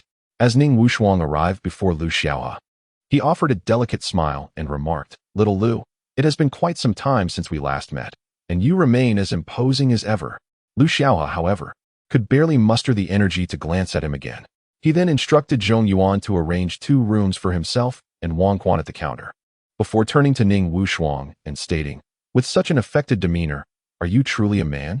If I were in your position, I would hasten to sever that which hangs between your legs. After all, it appears you have no use for it. Wang Quan, upon hearing this, couldn't suppress a laugh and quickly apologized to Ning Wushuang, saying, I'm sorry, I just recalled something amusing and couldn't help myself. Ning Wushuang's expression instantly shifted to one of chilling intensity, fixating on Wang Quan as if he were prey. Observing this, Wang Quan stepped closer, waving his hand in front of him with concern. What's wrong? Are your eyes bothering you? Why aren't you blinking? This isn't good for your health. Given your already apparent flaws, if you neglect to care for your eyes, your mother would surely be heartbroken. This time, it was Lu Xiaohe who could no longer contain his amusement. Wang Quan then turned and inquired, what about you? Have you also remembered something delightful? Lu Xiaohe, stifling laughter, nodded and added jokingly, the rooms are ready. Let us depart, lest we perish from hunger. With that, he brushed past Ning Wushuang. Wang Quan, noticing this, hurried to follow suit. As Wang Quan brushed past Ning Wushuang, that once gentle voice transformed into one of venomous malice, declaring, Little one, be aware that the cost of speaking carelessly can be quite steep. Do you truly believe that with Lu Xiaohe here, you will be safeguarded? Do you wish to die? Upon hearing these words, Wang Quan halted, sensing a shift in the atmosphere around Ning Wushuang. He slowly turned back and calmly said, What did you say? I didn't catch that. Could you repeat it? Ning Wushuang suddenly let out a laugh, turning to Lu Xiaohe with a smile. Are all the people you bring along so utterly oblivious? I'm afraid he must perish today. Though Ning Wushuang directed his gaze at Lu Xiaohe, one hand swiftly reached for Wang Quan's neck, brimming with confidence that a mere flick of his strength would extinguish Wang Quan's life. However, Ning Wushuang's brow furrowed as his gaze shifted back to Wang Quan, only to find his hand firmly grasped by Wang Quan's grip, preventing him from reaching his target. Ning Wushuang exerted all her strength in an attempt to break free from Wang Quan's grasp, but her efforts proved futile. Her expression shifted dramatically, and just as she was about to summon every ounce of her power, a sharp pain coursed through her arm. Wang Quan gazed at her with a smile, his hand tightening its grip on her arm as he twisted his wrist slowly, rendering her struggles ineffectual. A chilling crack echoed through the air, the sound of a bone fracturing. A cry of anguish escaped her lips, startling all the onlookers in the hall. They had anticipated that Wang Quan would be mercilessly defeated by Ning Wushuang, yet the tables had turned unexpectedly. Wang Quan released her arm, swiftly cradling his own arm as he stepped back, casting a malevolent glare at Ning Wushuang. In a sharp voice, he demanded, Who are you? Who exactly are you? Suddenly, Wang Quan lunged forward, seizing Ning Wushuang by the throat and lifting her off the ground. Do not look at me with such disdain, or I shall cast you into the cesspit. With a slight increase in pressure from his hand, Ning Wushuang struggled, desperately trying to free herself. Then, with a forceful throw, Wang Quan hurled her out of the inn, leaving the interior in a stunned silence. The scene they had just witnessed was truly terrifying. They were individuals seasoned in the ways of the martial world. Although they had rarely encountered the real Ning Wushuang and Lu Xiaohe, their reputations were resounding. At that moment, the renowned Ning Wushuang was being throttled and unceremoniously expelled by a youth no older than 20. Who would dare believe such a tale? Chapter 82. The arrival outside the city. Lu Xiaohe gazed in astonishment at Wang Quan. Although he was aware that Ning Wuxuang was no match for Wang Quan, he had not anticipated that Wang Quan would so effortlessly defeat him. As Wang Quan approached, having clapped his hands together, Lu Xiaohe, with a look of surprise, solemnly inquired, "Have you truly broken through to the later stage?" Wang Quan, upon hearing this, chuckled. "It seems so. After awakening from my serious injury, I felt as though my strength had surged significantly. I must have advanced to the later stage." With that, he ascended the stairs. Lu Xiaohe stared at Wang Quan in disbelief. A 20-year-old at the 9th grade later stage, such a phenomenon had not been heard of in many years. "Master Uncle, who exactly is he? How could he be so formidable?" Zhong Yuan asked, somewhat astonished. Lu Xiaohe glanced at Zhong Yuan and replied, "He is Wang Quan, the new emissary of the martial world from Mount Shang." A night passed without incident. The following morning, Wang Quan and his companions boarded a carriage bound for the capital, purchased by Zhong Yuan, whose wealth seemed inexhaustible. On the broad avenue, the carriage, driven by Zhong Yuan, sped along, while inside, Wang Quan and Lu Xiaohe engaged in conversation. There are many skilled fighters participating in this grand competition, including several at the 9th grade later stage. These individuals boast rich experiences in the martial world and extensive combat experience. "One must remain vigilant," Lu Xiaohe cautioned. Wang Quan smiled and remarked, "But aren't you also competing? Why tell me all this?" Lu Xiaohe shot Wang Quan an exasperated glance and replied, "I am indeed participating, but my goal is not to claim victory. Simply making it into the top 5 would suffice. After all, those we are competing against are, in terms of age, considered our seniors. However, with your current strength, claiming the top spot is not impossible. Just be sure to pay attention to the favored contenders. Once we reach the capital, have someone gather information." Wang Quan nodded in agreement. In the afternoon, as the carriage approached the royal city, it suddenly came to a halt. "Master Uncle, there is an army blocking the road outside. What should we do?" Zhong Yuan exclaimed. "An army?" Wang Quan was momentarily perplexed. What could the army want with them? He lifted the curtain of the carriage and stepped out slowly. At that moment, a contingent of 3,000 to 4,000 troops outside the royal city knelt in unison, calling out, "We pay our respects to His Highness the Young Master." This loud proclamation echoed even within the city, prompting many to rush out to ascertain the situation. Wang Quan stepped down from the carriage, bewildered, as a middle-aged man resembling a general approached and knelt, saying, "I am General Huang Yu, paying my respects to His Highness the Young Master." Wang Quan scrutinized the general's attire and then glanced at the soldiers nearby. Their armor was unmistakably that of his father's army. He quickly helped the general to his feet, puzzled, and asked, "General Huang, what is the meaning of this? Please, have your men rise." Huang Yu smiled and, turning to raise his hand, commanded the soldiers, who promptly stood in unison, their movements precise and efficient. Huang Yu chuckled. "The prince has instructed me to bring back 3,000 elite troops to the capital to serve as the garrison for our royal residence. After all, with the heir returning, we cannot be lacking in manpower." Wang Quan nodded in understanding and then inquired, "But that seems like quite a number. Where will the brothers camp for now?" "Do not worry, my lord. His Majesty has already decreed that they shall set up camp in a vacant area not far from the city," General Huang replied. "That is good to hear. But what brings you here?" Wang Quan asked. Huang Yu smiled. "Of course, to escort you back to the residence." "Huh?" Wang Quan expressed his surprise. "Isn't that a bit ostentatious?" "Not at all. Rest assured, my lord. I have only dispatched 500 elite soldiers to escort you home. The rest will return to camp shortly. They merely wish to see you," Huang Yu assured him. Wang Quan nodded with a slight smile, and then moved past Huang Yu to stand before the soldiers, channeling his inner strength to call out loudly, "Brothers, attention! I am Wang Quan. Long live the heir." His resounding shouts startled the townsfolk, who gathered at the city gate to witness the spectacle, their chatter buzzing with excitement. Wang Quan waved to the soldiers and continued, "In the future, when you see me, there is no need to kneel or bow.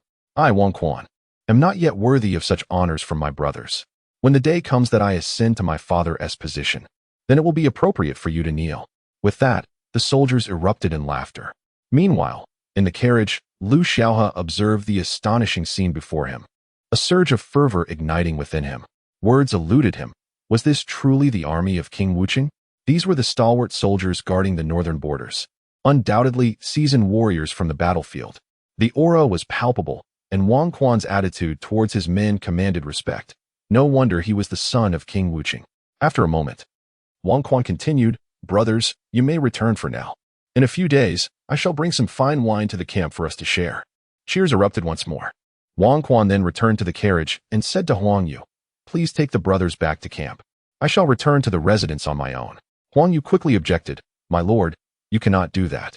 This is not merely your honor. It is the dignity of our royal house of Wuqing. The dignity of all the soldiers." Wang Quan lowered his head in contemplation. Indeed, while his personal honor mattered little, given that his father had sent men to accompany him, he must uphold the dignity of the occasion. The soldiers were so enthusiastic, he could not disappoint their spirits. Finally, he conceded, "Very well, you may make the arrangements." As he turned to mount the carriage, Huang Yu stopped him, saying, "My lord, your carriage is over there." Huang Yu pointed behind him. Wang Quan turned to see. To his astonishment, the luxurious carriage he had ridden upon descending the mountain, which Gao Xiong had arranged to pick him up. They had even brought this back from the northern borders? Wang Quan couldn't help but chuckle at the situation. He then looked at Lu Xiaohe and said, "Brother Lu, come with me and stay at my residence for a few days. I once promised to take you on a tour of Kyoto." Lu Xiaohe gazed upon the magnificent scene before her, then smiled and replied, "There is no need. I shall find an inn to stay in Kyoto. You can come to visit me whenever you are free." Wang Quan nodded in agreement, refraining from insisting she stay, for he understood that Lu Xiaohe might feel out of place, especially with Zhong Yuan by her side. After turning away, Wang Quan made his way towards the luxurious carriage. Before he reached it, he spotted someone and exclaimed, "Yueshi, what a delightful surprise to see you here." Upon hearing Wang Quan's call, Lu Xiaohe immediately turned her gaze in his direction. Yueshi, such a familiar name. Was it not Wang Quan's beloved? She then witnessed Wang Quan rush forward, lifting the enchanting figure and spinning her around twice. In an instant, the cheers of the soldiers erupted like a thunderous applause. Lu Xiaohe watched the scene with admiration, a smile gracing her lips as she thought, "Wang Quan truly is fortunate. Who would have imagined that his beloved would be such a stunning celestial beauty?" Chapter 83. Demonstrating your worth. Nan Yueshi never anticipated Wang Quan would be so audacious. When he dashed towards her, her heart swelled with joy, and to her astonishment, he lifted her in front of the crowd. As the soldiers and the surrounding citizens erupted in cheers, Nan Yueshi's cheeks flushed crimson, leaving her momentarily flustered. Ultimately, she playfully struck Wang Quan's chest a few times before hastily retreating to the carriage. Witnessing this spectacle, the soldiers erupted into a thunderous cheer once more. With a thicker skin than most, Wang Quan turned to the cheering soldiers and waved, before following her into the carriage. Lu Xiaohe, observing the scene, chuckled softly, while beside them, Zhong Yuan, recovering from his shock, asked, "Master Uncle, is Wang Quan truly the heir of the Wuqing prince's residence? Those formidable soldiers, are they genuinely the prince's guards?" What an impressive sight! Having never encountered such a scene before, Zhong Yuan was genuinely astonished. Lu Xiaohe glanced at Zhong Yuan's expression and replied with a smile, "Xiao Yuan, remember that everyone's background and circumstances are vastly different. There is no need for envy or desire for what others possess. Understand that one must act in accordance with their own abilities. Wang Quan hails from a distinguished lineage and possesses extraordinary talent. While he may seem to have it all, he bears even greater burdens.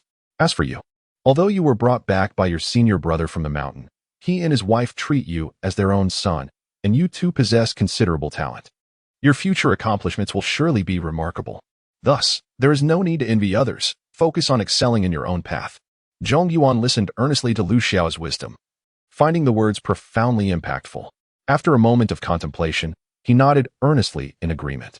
Seeing his reaction, Lu Xiaohe smiled and said, "Now, let us proceed into the city." Wang Quan, seated in the somewhat extravagant carriage, gradually traversed through the capital. A contingent of horsemen cleared the way, followed by hundreds of soldiers providing protection, creating an exceptionally grand spectacle, one that could rival an imperial procession. Inside the carriage, Nan Yueshi's cheeks remained flushed as she chose to ignore Wang Quan. She had never before felt so embarrassed in front of so many people. No, she had never been humiliated, but this time, she truly felt mortified. Wang Quan, gazing at the flushed Nan Yueshi, grasped her small hand. Startled, she attempted to pull away but was unsuccessful, leading her to exclaim indignantly, "Why were you so reckless just now, brother? How am I to face anyone after this?" Wang Quan chuckled. "What does it matter? The people of the capital already know. You, Nan Yueshi, are destined to become a member of the Wang family. What more can they say? Besides, having not seen you for several days, I truly missed you. And in a moment of impulse, I couldn't help myself. Please do not hold it against me, Yueshi. Upon hearing this, Nan Yueshi's tender heart grew heavier. She could scarcely endure Wang Quan's sweet words, so she feigned anger and said, "Humph. The people of Kyoto are not talking about me. They are discussing your impending marriage to the fifth princess, right after your competition." "What? Who said that? When did I ever claim I would marry her? If I must wed, it shall be you," Wang Quan hastily replied. "Pa, who would want to marry you? Regardless. The people of Kyoto are indeed spreading tales of your nuptials. After your achievements in Jinzhou, they believe you are well suited for the fifth princess," Nan Yueshi continued. "Rest assured, Yueshi, after the grand competition, my engagement with Nan Ning will come to an end. I will personally visit your father to propose. I care not for any prior arrangements. If I am destined to marry but one, it shall be you, Nan Yueshi," Wang Quan declared earnestly. Upon hearing his words, Nan Yueshi felt as though her heart was filled with honey, yet she maintained her playful demeanor. Tilting her head, she remarked, "Let us see how you perform." However, she soon found something peculiar in Wang Quan's earlier statement, prompting her to question with feigned irritation, "If you can only marry one, how many do you intend to wed?" Wang Quan, noticing her reaction, tilted his head and replied with a smile, "Let us see how you perform." At that moment, the carriage was filled with the sound of playful shrieks, as Nan Yueshi playfully pounded her small fists against Wang Quan's chest. Outside the carriage, the soldiers heard the commotion and curiously glanced towards it, only to be reprimanded by Huang Yu, who exclaimed, "What are you gawking at? Do you think you can eavesdrop on the affairs of the young master and his fiancée? Quickly cover your ears." Such words seemed excessive. How could one truly cover their ears? Huang Yu himself was thoroughly engrossed, a grin nearly stretching to the back of his ears. It seemed that our prince was ready to embrace grandparenthood. The ostentatious procession moved along the street, with the townsfolk instinctively parting to make way. Many recognized the entourage of the prince of martial accomplishment and speculated whether he had returned to the capital. Eventually, they realized it was the young master returning from Jinzhou. At this moment, Wang Quan's reputation in Kyoto was fully vindicated, and the citizens regretted their earlier slanders against him. Although his return was marked by considerable fanfare, the people bore no resentment. Inside the drunken immortal pavilion, Ouyang Xiao and a swordsman clutching dual blades remained in their customary spot, enjoying their drinks. They had been in Kyoto for several days, and with each passing day, Wang Quan's reputation seemed to soar, leaving them bewildered. As Ouyang Xiao sipped his drink, a voice suddenly rang out, "During your stay in Kyoto, refrain from actions that would tarnish our family's honor. Should I catch you again, I will send you back to the family immediately." Ouyang Xiao lifted his head but offered no response. Instead, the swordsman beside him respectfully stated, "I pay my respects to the young master." The newcomer was none other than Ouyang Xiao's elder brother, Ouyang Qingyu. Yesterday, Ouyang Xiao intended to enter the palace to meet Nanning, but before he could even glimpse the palace gates, he was halted by the imperial guards. It is unclear what possessed him to act so recklessly as to strike a guard.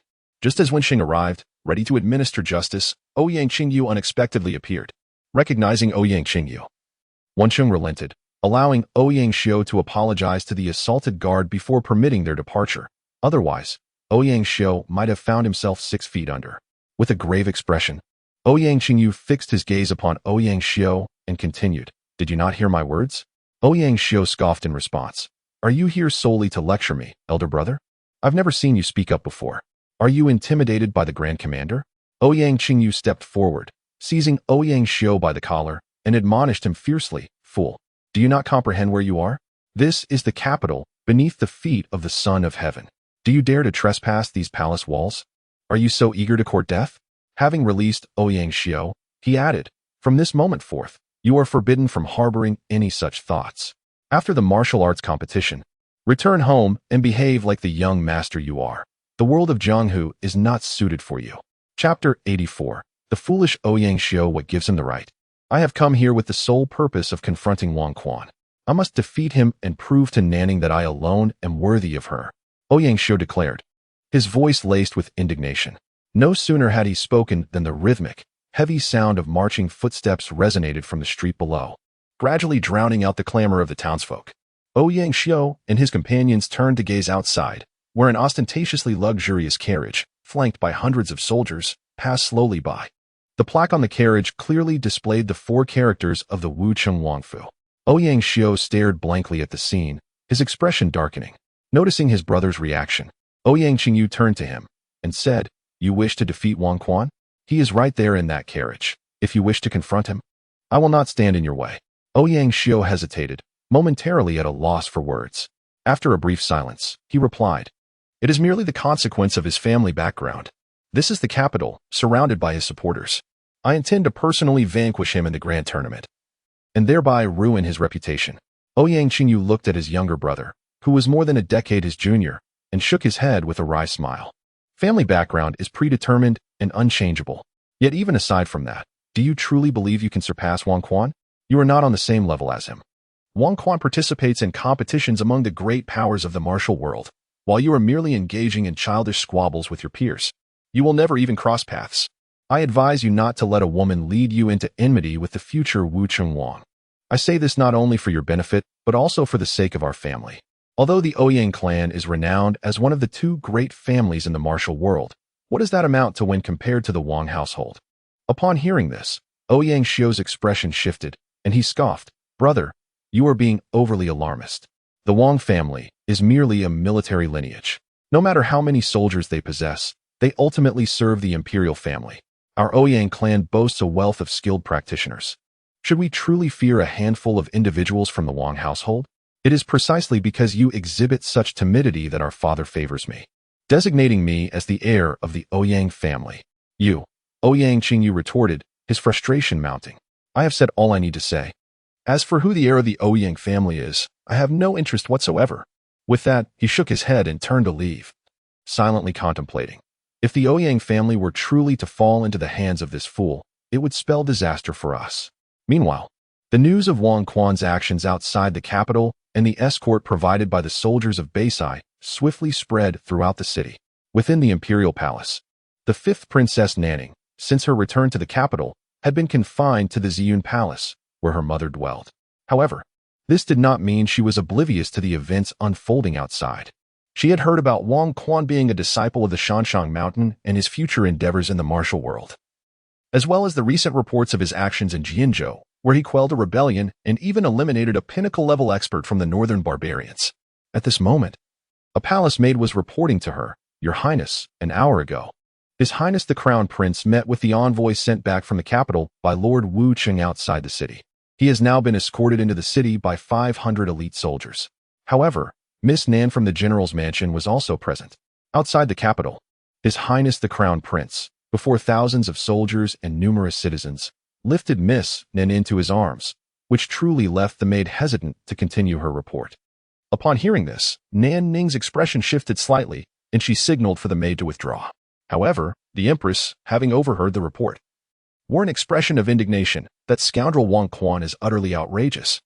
He is already betrothed to you, and yet dares to embrace another woman in front of so many people. What kind of decorum is that? The key point is, this woman is Nan Yueshi. Yueshi is the princess I personally selected for your brother, the Crown Prince, though the engagement has not been finalized. I know her character all too well. I never expected even such a well-behaved child like Yueshi to be led astray by Wang Quan. Nan Ning smiled faintly and replied, Mother, there is no need to be angry. Wang Quan's actions have nothing to do with me. I have already made it clear to him that after this great competition, I will terminate our engagement. After that, we will have nothing to do with each other. The Empress calmed herself, but then expressed her concern. Is it not said that Wang Quan killed an exceptional master from the northern barbarians? Can you defeat him? Nan Ning was taken aback. She naturally found it hard to believe that Wang Quan could slay a pinnacle master of the 9th rank. After all, he was of a similar age to her, and despite her years of arduous training on Fairy Peak, she had only just reached the initial stage of the 9th rank. Even considering that Wang Quan was a disciple of the mountain, he could hardly be much stronger than her. Besides, she was aware that it was her great-grandfather who had rescued Wang Quan in the end, making everything quite clear. Mother, there is no need for concern. Whether I win or lose remains uncertain. I am confident, Nan Ning replied with assurance. In truth, Wang Quan was not without merit. Little 5. You might want to consider him. After all, you know him well. His father and your father appear to be sovereign and minister, yet they are as close as brothers. Wang Quan is certainly better than that reckless young man who attempted to enter the palace to find you but was repelled by Commander 1. Who is that person? The Empress inquired. Nan Ning, hearing this, could only smile helplessly. He is merely someone I've met a few times. I do not know why he clings to me so stubbornly. If not for the connection between our families and my sect, I would not wish to engage with him at all. The Empress nodded slowly. I see. However, this person is quite lacking in decorum. Does he think he can enter the palace whenever he pleases? It would be best for you to keep your distance from him in the future. Nan Ning smiled and nodded in agreement. After a considerable time, Wang Quan finally arrived at the Wang residence. Upon disembarking, I initially intended to invite General Huang into the residence for a respite. However, Huang Yu declined the offer, promptly stating, if His Highness has any matters to discuss, simply send word, and my subordinates shall be at your service at any time. Having said this, he led his troops out of the city. Only after their departure did Nan Yueshi finally alight from the carriage. She did not spare a glance at Wang Quan, her anger palpable as she turned on her heel and made her way home. Observing her retreating figure, Wang Quan called out with a hearty laugh, Yueshi, please convey to Uncle Nan that I shall soon pay a visit to propose marriage. He should make the necessary preparations. Upon hearing this, Nan Yueshi turned around and retorted, Pa, you are never allowed to come to my home again. If you do, I shall have my father chase you away with a stick. Seeing her still defiant, Wang Quan dashed forward, enveloping her in his arms and planting a fervent kiss on her cheek. Ah! Nan Yueshi shrieked, fiercely struggling to free herself from his embrace. Blushing, she shot him an indignant glare before darting towards her residence. Chapter 85. The identity of Wang Yu. Wang Quan observed the panicked escape of Nan Yueshi and could not help but chuckle softly before turning back toward his residence. The servants who had initially come out to greet him vanished upon witnessing the preceding scene, leaving Wang Quan alone. Upon entering the estate, he made his way directly to Gao Xiong's chamber to inquire about his condition. However, before he could arrive, he spotted Gao Xiong seated in the courtyard, lost in thought. Appearing to be in good health, Wang Quan approached and gently patted Gao Xiong on the shoulder. Startled, Gao Xiong turned, and upon seeing Wang Quan, instinctively attempted to bow, only to be halted by Wang Quan's voice. What occupies your mind so deeply? Gao Xiong offered an awkward smile and replied, previously, I believed myself to have reached the 9th rank. Even in a world teeming with formidable warriors, I considered myself a notable figure. Yet, that recent battle illuminated my shortcomings. I was originally tasked with protecting the young master, but at a critical moment, I was utterly ineffectual. I find myself contemplating whether I am truly suited to remain by the young master's side. Wang Quan smiled gently, recalling the night when Gao Xiong had fiercely risked his life to save him. Had it not been for Gao Xiong's diversion, he might have met his demise at the hands of Yuanpa. He responded, I cannot agree with your assessment. That night, you single-handedly vanquished the second-in-command of that bandit group. Without your intervention, we would have faced 2 9th-rank experts. Furthermore, your timely arrival allowed me to buy crucial time, which is more than enough. Of course, if you wish to remain in the military, assisting my father in leading troops, I will respect your decision. However, do you not yearn to traverse the Jianghu with me? Upon hearing this, Gao Xiong quickly replied, I certainly wish to continue following the young master. It is merely that my abilities are too feeble to contribute meaningfully. Wang Quan regarded the remorseful Gao Xiong and patted his shoulder once more, saying, You are significantly older than I, so there is no need for such sentimentality. If you desire to stay by my side, focus on recuperating. Our days in the capital will not be extensive. I plan to depart after Fugyear's wedding. Gao Xiong smiled faintly and nodded vigorously. Seeing this, Wang Quan offered a few encouraging words about his recovery before preparing to leave. Just then, an idea struck him, prompting him to turn back and inquire, Do you know someone named Wang Yu? Gao Xiong was momentarily taken aback before responding, Have you met Wang Yu, young master? Wang Quan's interest was piqued, and he took a seat again, asking, Indeed, you know him. Pray, tell me about this Wang Yu. Who is he, and what purpose does this token serve? He then retrieved the ancient token given to him by the ship's captain and handed it to Gao Xiong. Gao Xiong was immediately astonished. He gave you this as well? Quickly, elaborate on who he is and the significance of this token. Gao Xiong paused briefly before responding, To be honest, I do not have a comprehensive understanding of who Wang Yu truly is. In my previous military service, aside from leading troops, I was also responsible for gathering confidential reports from various regions regarding the underworld, and it was Wang Yu who transmitted these reports. I once encountered him in the royal palace in the northern territories, where he engaged in a sparring match with the prince. They exchanged blows for over 200 moves before he was ultimately defeated, indicating his formidable prowess. Wang Quan, perplexed, asked, "Being defeated after 200 moves can still be deemed unfathomable?" Gao Xiong hastily replied, "Surely, the young master is aware that the prince is a true master of the 9th rank. Even if the prince were to go easy on him, managing to last 200 moves against him would at least require one to be at the pinnacle of the 9th rank." Wang Quan was astounded. He had no inkling that his father was such a formidable individual. He recalled Gao Xiong mentioning previously that his father possessed a divine weapon. In the realm of the underworld, how many could possibly stand against such a person? Taking a moment to regain his composure, Wang Quan continued his inquiry. "What about this token?" Gao Xiong responded earnestly. "Initially, when I began handling the underworld reports, each report bore a symbol resembling this token as an identifier. Later, when the prince needed to issue commands, I briefly utilized such a token. The prince informed me that there are 4 tokens in total.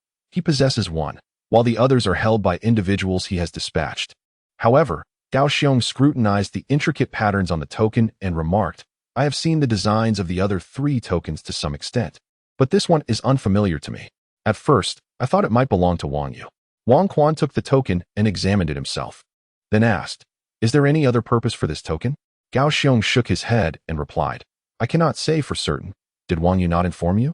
Recalling this made Wang Quan irate, and he retorted, "He told me that if I encountered difficulties, I should present this token at the largest tavern or inn in the area to seek assistance. But that sounds utterly absurd. Have you tried it?" Gao Xiong inquired. "Of course not. How could I be so foolish as to believe his nonsense?" Wang Quan denied vehemently. Gao Xiong lowered his head in contemplation before stating, "Perhaps it is not mere nonsense.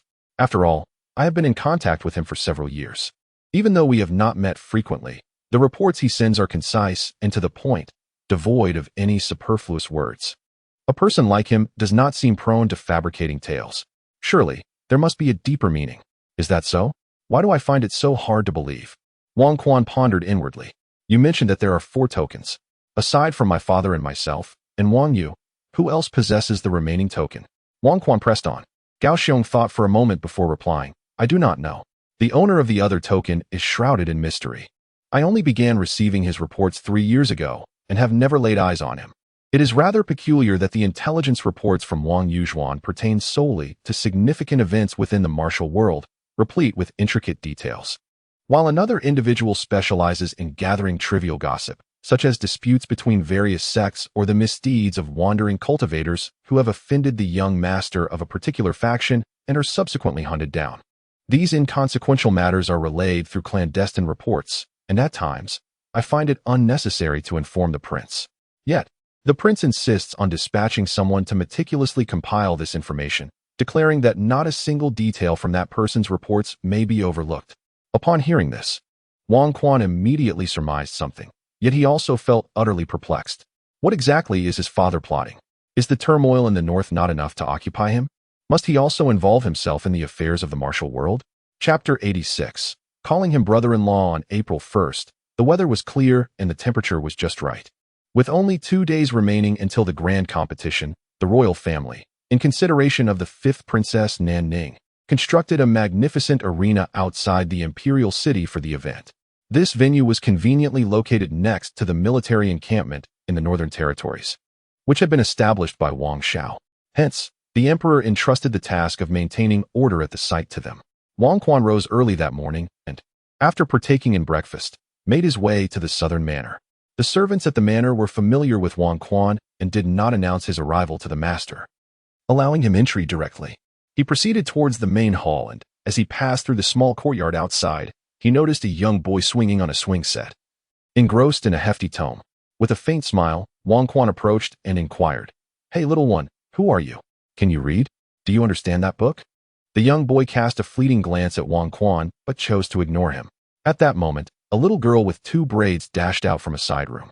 Her voice sweet and innocent as she declared, "This is my swing. You are not allowed to sit on it." Wang Quan recognized her as Nan Dazong's younger sister, Nan Yueling. A smile spread across his face as he pondered the peculiar naming conventions in the Nan family, while the names of the daughters were elegantly subtle. The eldest son was given the name Dazong, which seemed rather unbefitting for a scion of a distinguished family. Wang Quan chuckled softly and reached out to pat Nan Yueling on the head, saying, Yueling, where are your brother and sister? I need to find them for something. Nan Yueling turned her head in confusion, her innocent eyes gazing up at Wang Quan as she asked, I heard mother say your name is Wang Quan. So, you are deceiving me. You are called brother-in-law.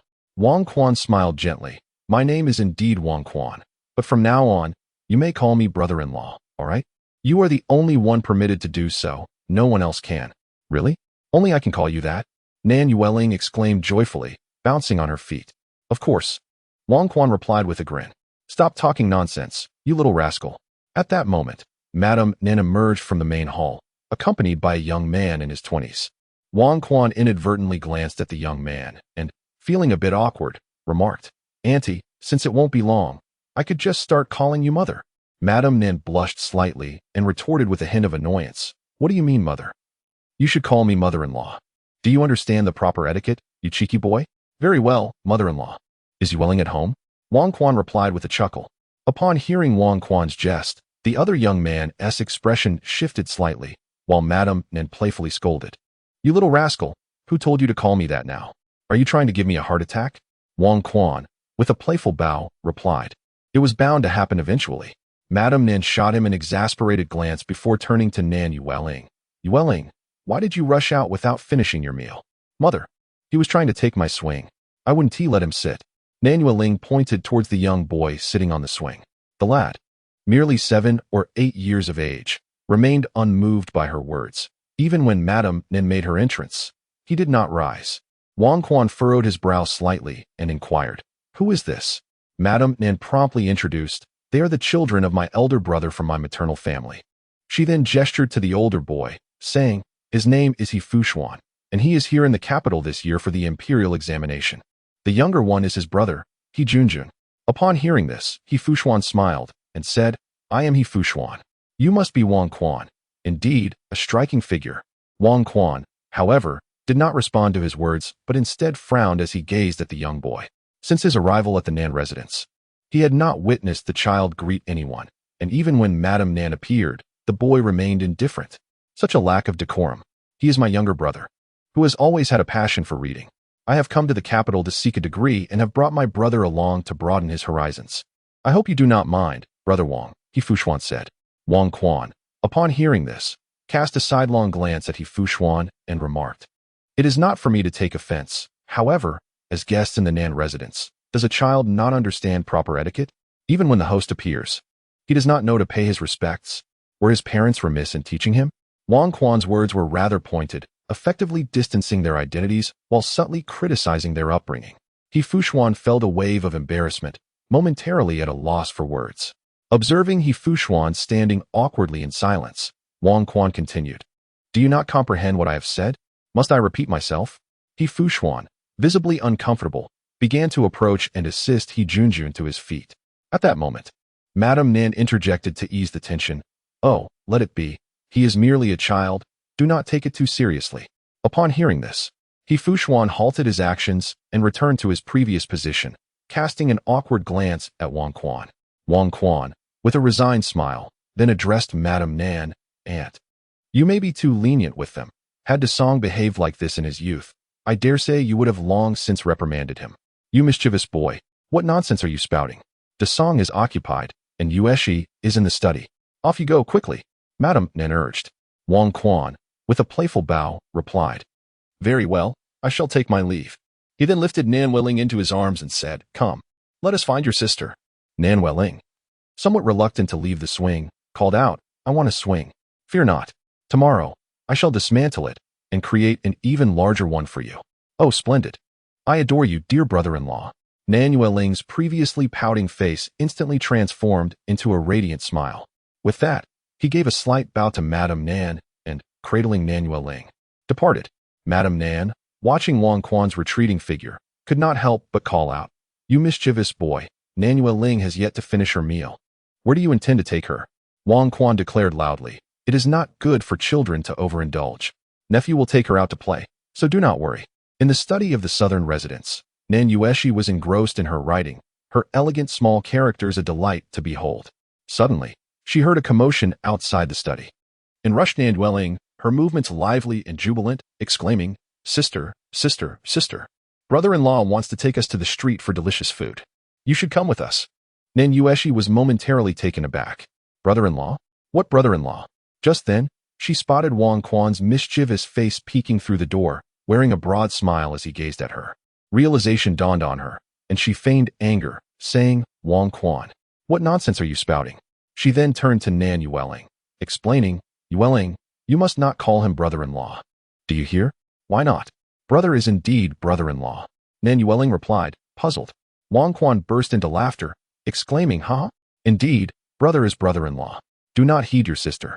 Call brother brother-in-law, and brother-in-law will buy you delicious treats, all right? All right, all right." Nan Yueling twirled in excitement, declaring, "Brother-in-law, brother-in-law, you are my favorite." Witnessing this, Nan Yueshi helplessly covered her face with her hands. Chapter 87. The 13th daughter. In the bustling streets of Kyoto, Nan Yueling rode upon Wang Quan's shoulders, with Nan Yueshi trailing closely behind them. The trio was en route to the drunken immortal pavilion. Wang Quan had ascertained that Lu Xiaohe and his companions had taken residence at the drunken immortal pavilion upon their arrival in the city. Furthermore, for many wandering heroes, the pavilion was the first choice upon reaching Kyoto, as it was renowned as the premier tavern in the city. Amidst the throngs of people, several swordsmen with blades slung across their backs could be spotted, a testament to the influx of martial artists into the capital. This surge had necessitated heightened security, with patrols of soldiers frequently appearing in the bustling marketplace. As Wang Quan and Nan Yueshi ambled along the street, they paused intermittently to indulge in candied hawthorn and playful trinkets, taking quite some time before finally arriving at the drunken immortal pavilion.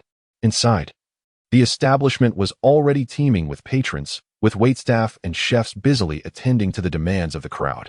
Wang Quan led the sisters directly to the second floor, where most of the scholarly students, who had come to take the imperial examination, had vacated their rooms upon the arrival of so many martial artists.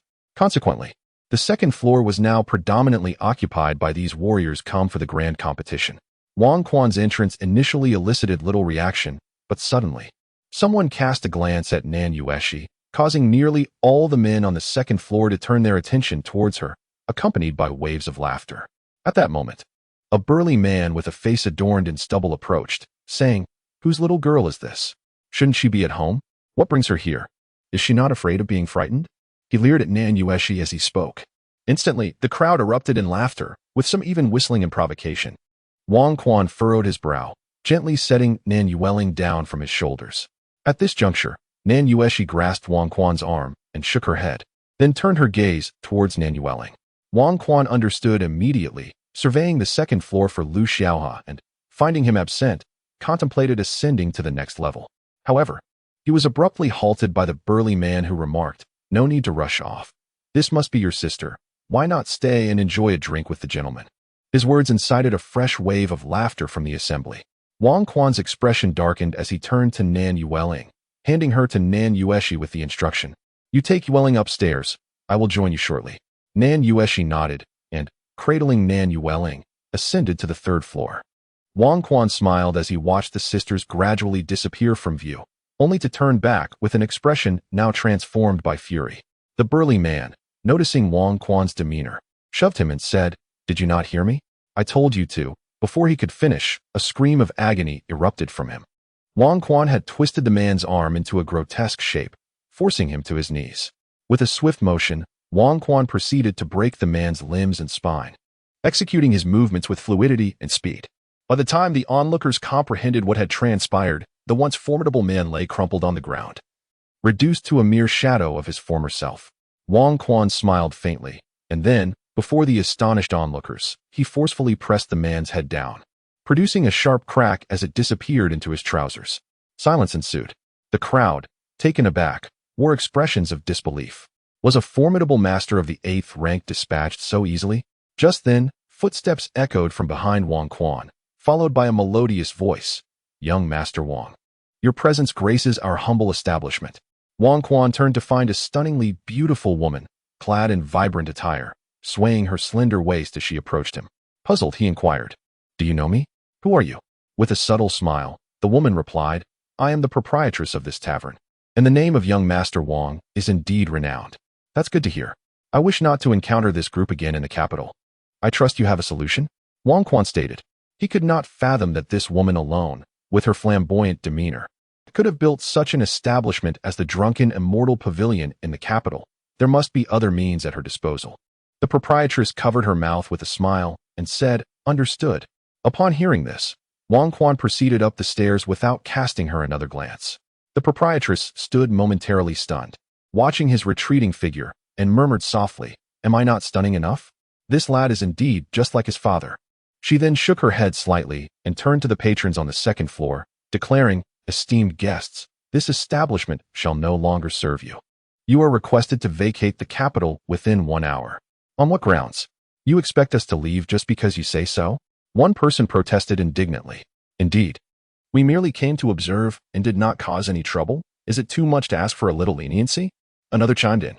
The proprietress smiled serenely and replied, "I advise you all, this is the capital, not the wilderness. Even in the wilderness, there are matters one must not interfere with, and others one must not even gaze upon. You are fortunate today that young master does not wish to spill blood. So I can grant you 1 hour to escape the capital.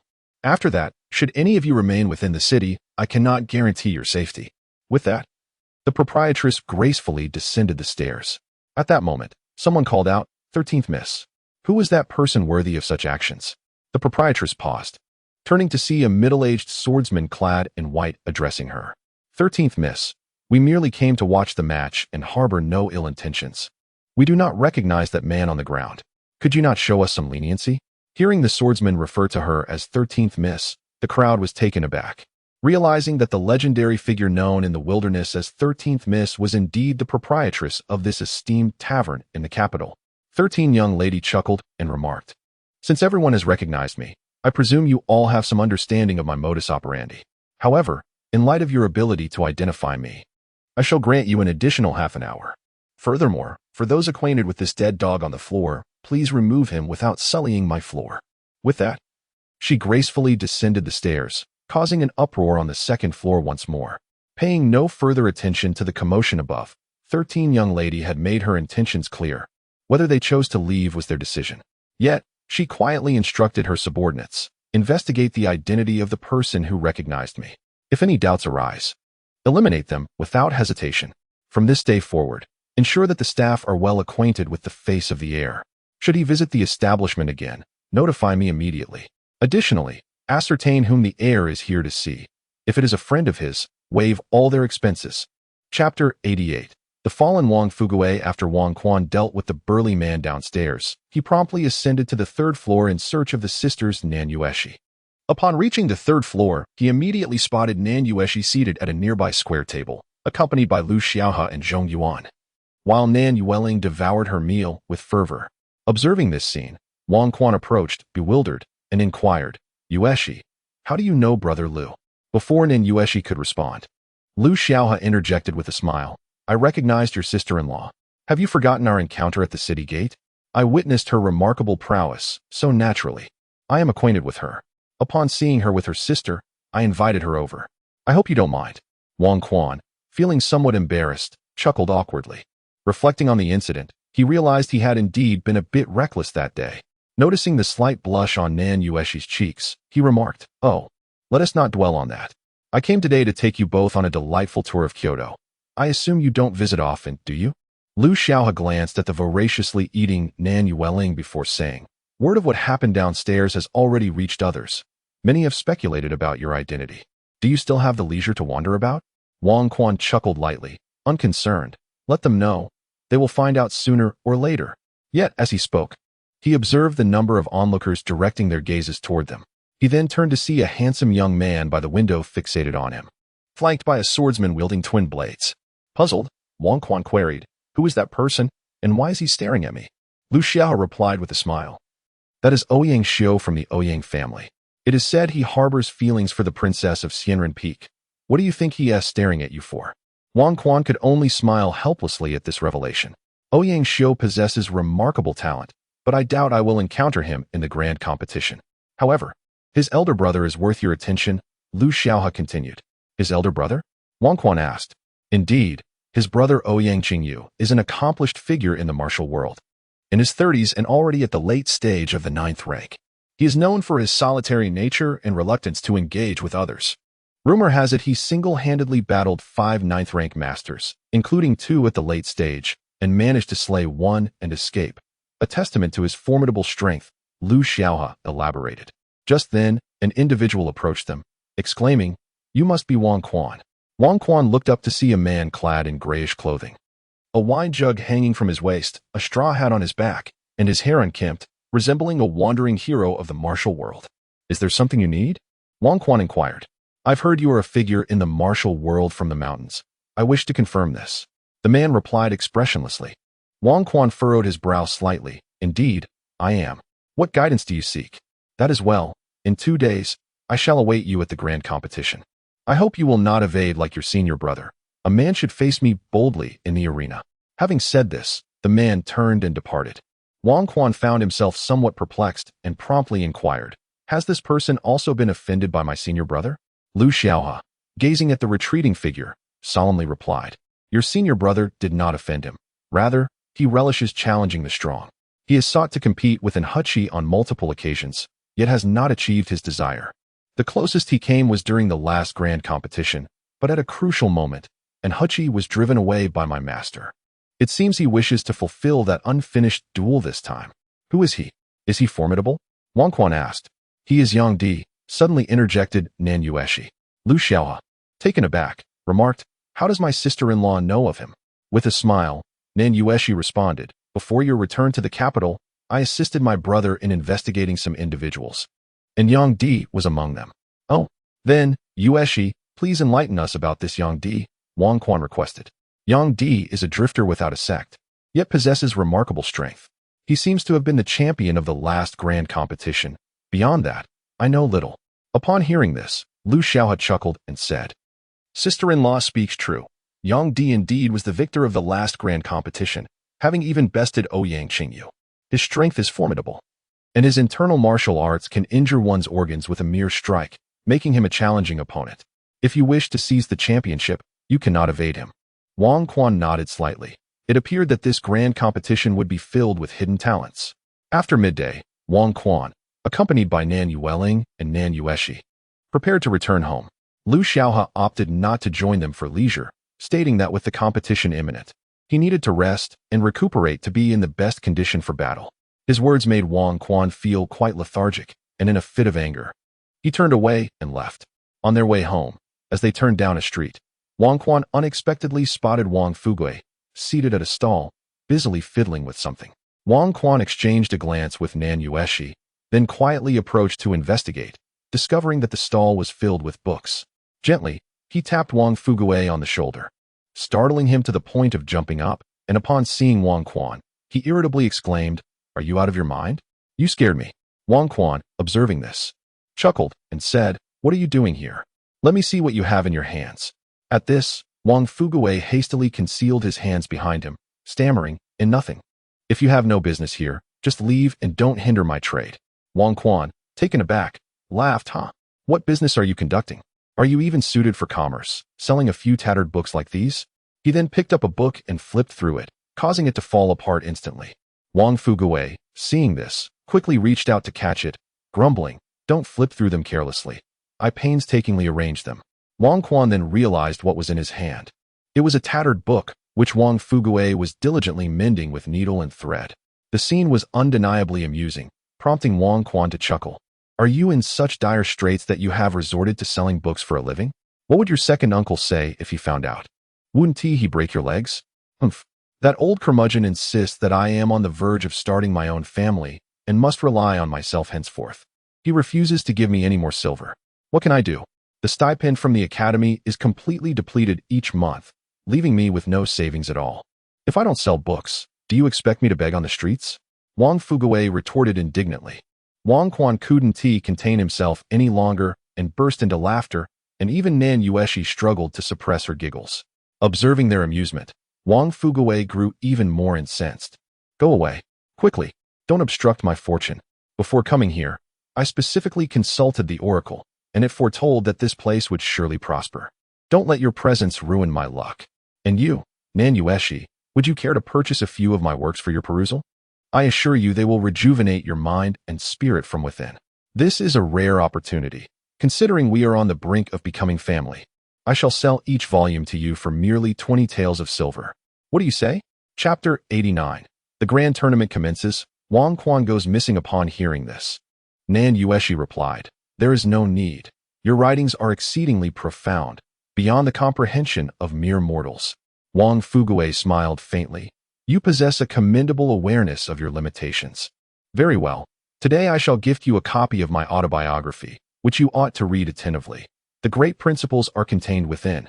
This will prevent you from incessantly trailing my elder brother and compelling him to engage in actions that may tarnish the honor of the Wang family." Wang Quan, upon hearing this, grew agitated. "One must not speak recklessly. When have I ever acted in a manner detrimental to the family's reputation?" Wang Fugue scoffed derisively. "Has my elder brother forgotten?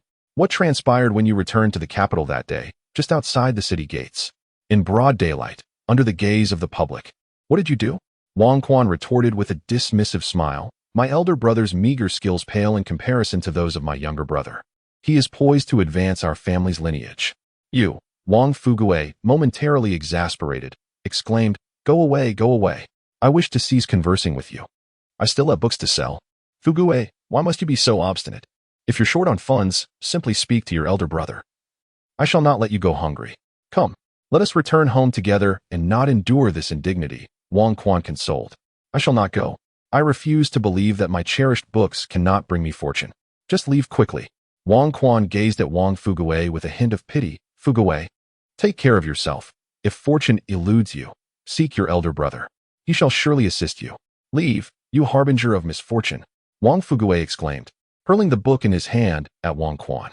However, with a swift movement, Wang Quan evaded the projectile and promptly scooped up Nan Yueling, fleeing while laughter echoed behind him. 2 days swiftly passed.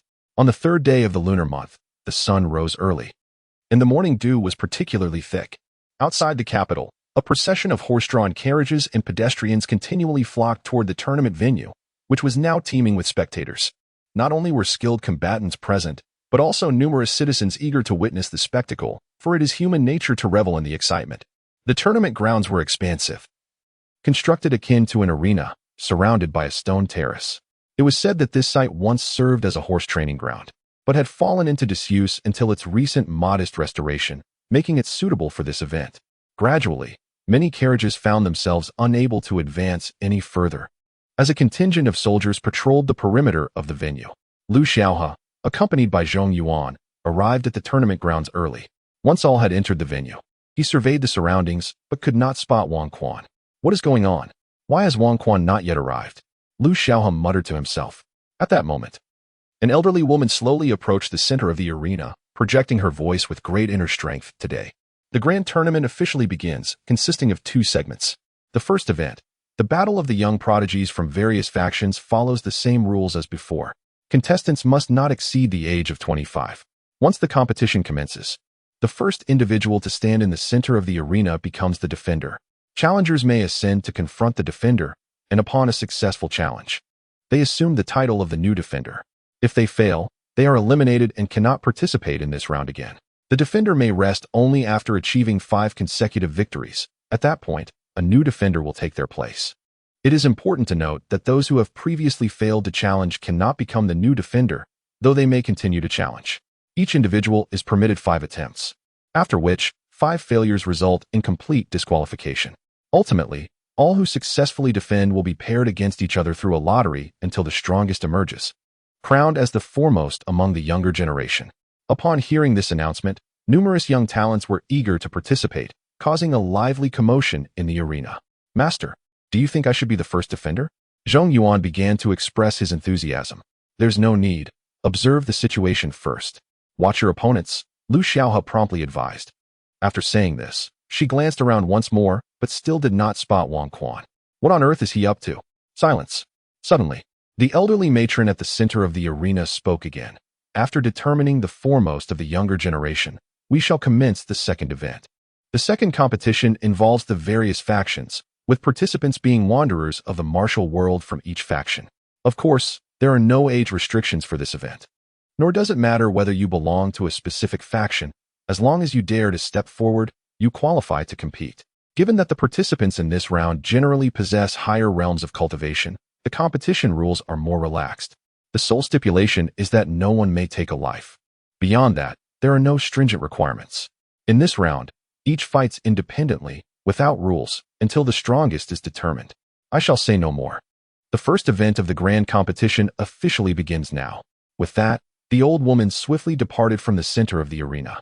At that moment, Lu Xiaohe remarked, "Master, why do I feel that the elder who spoke has an asymmetrical face, as if one side is swollen?" Lu Xiaohe, hearing this, retorted with irritation, "I told you to observe your opponents, not the elder. Whether her face is swollen or not has nothing to do with you." As they spoke, someone had already taken the stage, a young man of similar age to Lu Xiaohe, clad in black attire, with a robust physique, standing at the threshold of youth and competition. He clasped his hands and announced loudly, "I am Wu Liang from the Qingshan sect. I humbly ask for your guidance." No sooner had he finished speaking than a slightly younger and less robust young man stepped onto the stage, cupping his fists and stating, "I am Zhao Fei. Of no sect. I seek your instruction." With that, both immediately assumed stances of attack, and a fierce battle was about to ensue. Observing from the sidelines, Ouyang Xiu watched the heated contest below with a composed expression, exuding disdain. "Young master, shall you take the stage in the next round? Show them what true prodigies are," urged a warrior holding twin swords. Ouyang Xiu, with a solemn expression, declared, "I am not here to entertain these monkeys. I instructed you to search for Wang Quan's whereabouts. Have you seen him?" The swordsman promptly replied, "I have not seen Wang Quan. It seems he has not arrived." Ouyang Xiu furrowed his brow. "Not arrived? That is inconceivable. If he does not come, what will become of our dignity on the mountain? Moreover, matters concerning him and Nan Ning must be resolved today. He cannot possibly abstain from attending." Meanwhile, outside the gates of the Nan residence in the capital, Nan Yueshi, with a look of concern, inquired, "Are you certain that my brother Wang Quan was not in his room this morning? Did he return last night?" Gao Xiong also appeared anxious. "The young master mentioned he would head to the martial arts arena early today and asked me to prepare the carriage last night, intending to accompany you. However, when I went to rouse him this morning, I found him absent from his room. It seems the bedding had not been disturbed," indicating he was not there last night. "Perhaps Zimu has already set off on his own," Nan Dasong suggested. "That is impossible. The carriage is here, and the horses at the estate remain unscathed. Did the young master depart on foot?" Gao Xiang retorted. Nan Yueshi pondered for a moment, then asserted, "My brother Wang Quan should be safe. Let us proceed to the martial arts arena and investigate further." She then climbed into the carriage with Nan Dasong, while Gao Xiong urged the horses onward, heading towards the outskirts of the city. Chapter 90. The emergence of Han Yunfei at the grand tournament outside the city. The scene was charged with anticipation. "This round is won by the Qingshan sect," Wu Liangsheng announced the elderly woman's voice. A hearty laugh erupted from Wu Liang upon hearing the proclamation of his victory. He then fixed his gaze on the injured Zhao Fei lying on the ground and remarked, "Youngster, perhaps you should train for a few more years." Zhao Fei, with a face full of reluctance, cast a glance at Wu Liang before rising and turning away from the contest platform. In the stands, Ouyang Xiu maintained a stoic expression. Still no sign of Wang Quan. He inquired, "Young master, we can confirm that there is no trace of Wang Quan at the venue. It appears he has not come," replied the swordsman. Upon hearing this, Ouyang Xiu's face darkened as he struck the stone seat beside him, muttering grimly, "How could he not come? What reason does he have to stay away? Does he wish to postpone his engagement to Nanning? Dream on. Young master, please do not be enraged. In my humble opinion, it would be wise for you to first claim the title of the foremost among the younger generation. Then, Princess Nanning will naturally understand who her true dragon prince is." Silence. "This is the capital. There is only one true dragon prince. Do you wish to court death?" Ouyang Xiu retorted sharply. The swordsman promptly fell silent, realizing his error, and glanced around to ensure no one had overheard him before he breathed a sigh of relief. "Go. Continue the search. Regardless of whether Wang Quan is here or not, we must ascertain his whereabouts." "Yes," the swordsman replied, turning to depart. At the center of the arena, the elderly woman's voice resounded once more. "Please send up the next challenger. If no one ascends within 10 breaths, the defending champion claims victory." The announcement triggered a commotion in the arena, as everyone began to calculate their odds against Wu Liang. "Master uncle, should I go up?" Zhong Yuan asked, his eagerness palpable. Lu Xiaohe glanced at Zhong Yuan with a hint of exasperation. What are you so eager for? Your time will come. For now, observe closely. The ideal moment to step in is once a defender has achieved 3 victories. Zhong Yuan suppressed his impulse and nodded in agreement. As time passed, 3 breaths elapsed. Suddenly, a man of similar stature to Wu Liang leaped onto the contest platform. With a respectful gesture, he introduced himself. I am Zhao Feng, unaffiliated and without a sect. I seek your guidance. Wu Liang paused momentarily, then smiled. And what relation do you have to the Zhao Fei who just fell? He is my brother. You eliminated him. And now I shall eliminate you, fair and square. Come forth. Zhao Feng replied, his expression impassive. Very well. With that, Wu Liang summoned his inner strength. Adopting a combat stance before swiftly appearing at Zhao Feng's side, delivering a powerful punch aimed at his left chest. In the blink of an eye, Zhao Feng retreated, smirking. Have you not eaten? Your strength is rather feeble. He adeptly blocked the punch with his arm, and as he spoke, he unleashed a palm strike that manifested as a lion of energy, surging towards Wu Liang. Startled, Wu Liang hastily dodged, but the residual force still knocked him back. The cloud lion palm? I did not expect you to be a disciple of Yunyi. Wu Liang exclaimed in astonishment. Is my master's name one you can utter? Prepare yourself, Zhao Feng declared, crossing his hands to unleash another cloud lion palm. Do you think you are the only one with extraordinary skills? Wu Liang let out a mighty roar and leaped high into the air, exclaiming, Behold my Qingshan fist. A massive shadow of his fist surged towards the charging lion. With a thunderous clash, their techniques collided, resulting in an instantaneous dispersal of energy. The 2 combatants were truly evenly matched. Observing the scene, Zhong Yuan remarked, however, It seems Wu Liang is on the verge of defeat. Lu Xiaohe chuckled in response. Just as Wu Liang was about to descend, a lion, formed from the force of a palm strike, lunged at him. What, another one? Wu Liang gasped in shock, but he was unable to defend himself in time. The palm struck him heavily, sending him flying. With a spurt of blood, Wu Liang lay half reclined on the ground, furrowing his brow as he said, Are you resorting to underhanded tactics? Are you afraid to fight me head-on? Zhao Feng sneered. A technique that leads to victory is a worthy technique. Who told you my Yunshi palm could only deliver a single strike? In a life-and-death duel, you would have already met your demise. What need is there for a direct confrontation? At that moment, the voice of the elderly woman echoed. In this battle, Zhao Feng emerges victorious. The next challenger may step forward. In the stands, Ouyang Xiao observed the unfolding events with a derisive smile, muttering, Finally, a worthy opponent has appeared. Subsequently, challengers continued to ascend the stage to face Zhao Feng, each one falling without question. In the center of the arena, after Zhao Feng delivered another decisive blow, yet another challenger collapsed, blood spilling from their mouth. With this victory, Zhao Feng had achieved 4 consecutive wins. Within 10 breaths, the next challenger must take the stage, otherwise, Zhao Feng would successfully defend his title and advance to the next round. In the stands, the swordsman returned, saying, Young master, we have been unable to locate Wang Quan. Ouyang Xiao waved his hand dismissively. Let him be for now. If he does not appear, I shall force him out. The swordsman chuckled before turning his gaze back to the arena. Aren't you going to take the stage? It seems that the opponent has but 1 match left before advancing. Let's save him for now. I shall enjoy playing with him in the next round, Ouyang Xiao scoffed. Meanwhile, Zhong Yuan could no longer restrain himself, saying, Master, it is my turn now. Lu Xiaohe pondered for a moment before replying. Zhao Feng is currently riding a wave of momentum. There is no need to confront him head-on. I know you can handle him, but defeating him will only increase the risks in the subsequent 4 rounds. Do not forget that the Ouyang heir is also present. After defeating Zhao Feng, are you confident you can best him as well? It may be wiser to wait until Ouyang Xiao has taken the stage. Hearing Lu Xiaohe's analysis, Zhong Yuan nodded in agreement. Indeed, Ouyang Xiao was a formidable opponent not to be underestimated. In the center of the arena, the elderly woman's voice rang out continuously. 5 breaths, 7 breaths, 10 breaths. Time is up. Zhao Feng advances to the next round. The next round of the defending competition commenced, with the rules unchanged. Whoever ascended the stage first would be the new defender, and the contest would begin. Having said that, another individual ascended the stage, a slender young man of approximately 20 years. Upon taking the platform, he arrogantly proclaimed, I am Han Yunfei from the cold palace of the East Sea. Engaging in one-on-one battles is rather tedious. I invite 5 challengers to come forth and face me together. The moment these words were uttered, the venue erupted in a cacophony of voices. This fellow is excessively audacious. Who will join me in teaching him a lesson? Suddenly, a voice rang out loudly. I will. Count me in.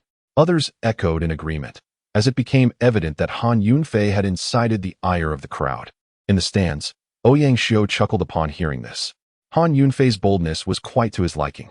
He had originally contemplated a similar approach, but had not anticipated that this character from the cold palace of the East Sea would seize the initiative. Nonetheless, it provided an opportunity to gauge this young man's true prowess. While appreciating Han Yunfei's audacity, Ouyang Xiu also looked down upon those clamoring to team up against him. It is the inept who resort to impotent rage. If one possesses true skill, they would step forward alone to demonstrate their worth. And the distinction between a hero and a coward would become abundantly clear. Chapter 91. The Martial Clan, the fall of the Martial in the arena. Voices clamored for the punishment of Han Yunfei, who only grew more audacious in response. Those who wish to step up, do so quickly. I have no time for idle banter. Suddenly, a voice rang out from the stands. Elder, is this in accordance with the rules? Upon hearing this, the elderly woman from the fairy peak turned and conferred with her companions. Shortly thereafter, she soared to the center of the arena and proclaimed, Silence. We are instituting a new rule. Should the defender himself request a 1 versus 5 match, it shall be permitted. However, should the defender be defeated, he will be utterly eliminated. Based on Han Yunfei's request, 5 challengers may now ascend. If they succeed, they must compete again to determine the next defender. If they fail, they must wait until the next defender's turn to challenge again. Each individual retains their number of challenges, and 5 defeats result in absolute elimination. Now, let the competition resume. As her words echoed, several individuals leapt onto the platform, numbering around 7 or 8. Han Yunfei, unfazed, drew a flexible sword from his waist and slashed at the crowd. Outside the arena, Nan Yueshi's carriage had come to a standstill. They could proceed no further on horseback and had to walk. Nan Dazong dismounted and pulled a member of the patrolling team aside, brandishing his token. This is your royal carriage. Ensure its safety. With that, he hurried toward the arena. Inside, Nan Yueshi, having arrived earlier, scanned the surroundings anxiously, hoping to catch a glimpse of Wang Quan. After a thorough search yielded no results, she spotted Lu Xiaohe and rushed over. Before she could speak, Lu Xiaohe exclaimed, Why did you arrive so late? Where's Wang Quan? Nan Yueshi was taken aback and inquired, Hasn't Brother Wang Quan arrived? We did not see him this morning, and he was not in his room. Is he still not here? She then relayed all she knew to Lu Xiaohe. Lu Xiaohe furrowed her brow. I arrived early and have been searching for Wang Quan, but I have not seen him at all. Suddenly, a thunderous crash resonated from the arena. Both Nan Yueshi and Lu Xiaohe turned toward the center. Witnessing Han Yunfei unleash a powerful strike that sent all 7 or 8 challengers flying, many of whom lay on the ground, groaning in pain. An immediate silence enveloped the arena. Ha ha. Delightful, simply delightful. Han Yunfei bellowed. You lot are quite impressive. Stand up quickly. Let me indulge in a few more moves. In the stands, Ouyang Xiu's previously relaxed demeanor shifted to one of gravity. Han Yunfei's recent display had instilled a sense of peril within him. Yet he had never heard of Han Yunfei before. The Eastern Han Palace had certainly hidden him well. Upon witnessing the scene, Lu Xiaohe remarked, Han Yunfei has reached the 9th rank. Given the current circumstances, he must have been at this level for some time. It is unexpected that among the younger generation in the martial world, besides Ouyang Xiu and Princess Nanning, Han Yunfei has also ascended to the 9th rank. When I entered the 9th rank, I was scarcely any younger than he is now. I have indeed heard of Princess Nanning's achievement in the 9th rank. But when did Ouyang Xiu attain it? Zhong Yuan, puzzled, responded, Ouyang Xiu should have arrived at the 9th rank even before Princess Nanning. Lu Xiaohe continued, The 9th rank serves as a watershed. Those beneath it can only safeguard themselves in the martial realm, while those above it are considered true masters. Moreover, with each minor advancement within the 9th rank, one's combat prowess multiplies several times. Upon reaching the zenith of the 9th rank, a qualitative transformation occurs, and strictly speaking, one would no longer be categorized as merely 9th rank, but rather as existing between the 9th rank and the broken 9th rank.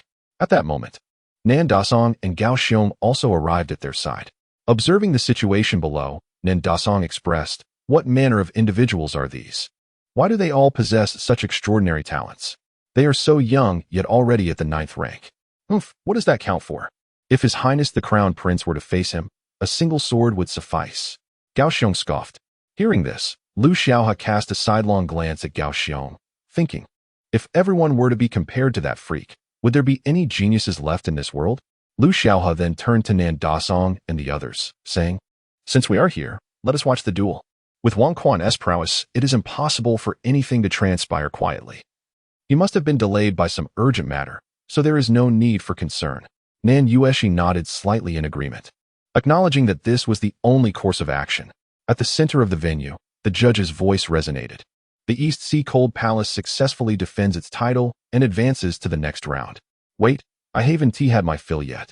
Han Yunfei protested. Come on, bring forth more challengers. Han Yunfei, there are rules to the competition. If you wish to continue, there will be plenty of opportunities ahead. Now, please leave the stage immediately. The elderly woman admonished sternly. Hearing this, Han Yunfei scoffed and reluctantly descended from the competition platform. Next contender, please take the stage. The old woman announced as soon as Han Yunfei left. No sooner had she finished speaking than a white figure suddenly appeared at the center of the venue, holding two swords and exuding an air of elegance, none other than Ouyang Xiao. Upon taking the stage, Ouyang Xiao merged his swords and clasped his fists, declaring, Ouyang clan. Ouyang Xiao, anyone wishing to spar may come forth. Let us not waste time.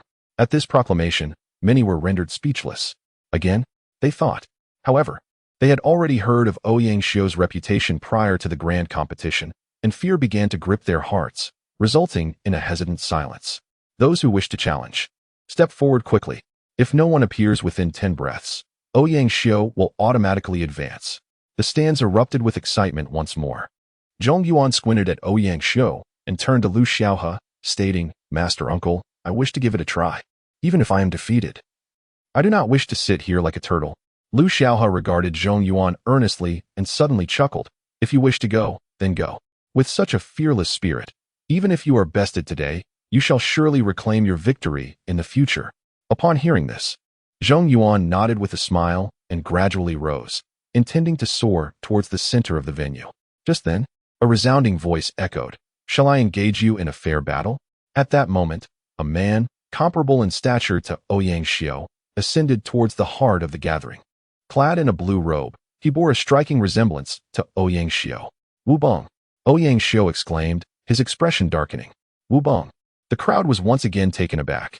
Was he not the Wu Bong of the esteemed Wu family? It was rumored that he had been forcibly confined by the patriarch of his clan. The Wu family, alongside the Ouyang family, stood as two of the most venerable clans in the martial world, their strengths long considered equal. Yet, the Wu family had always shunned affairs of the underworld and had never participated in grand tournaments before. Why, then, did he appear now? Ouyang Xiao, it has been quite some time. Wu Bong remarked with a subtle smile. Indeed, it has been a while. Were you not confined by your elder? How is it that you have emerged now, daring to stir trouble at the tournament? Ouyang Xiao replied with a cold smirk. Chapter 92. The astonishing power of Wu Bong. I did not come here to create chaos. I came to engage in combat. Specifically, to challenge you. Wu Bong declared solemnly. Upon hearing this, Ouyang Xiao's expression darkened further. Are you intent on making an enemy of me? It was your own missteps that led to this predicament. Why must you place the blame upon me?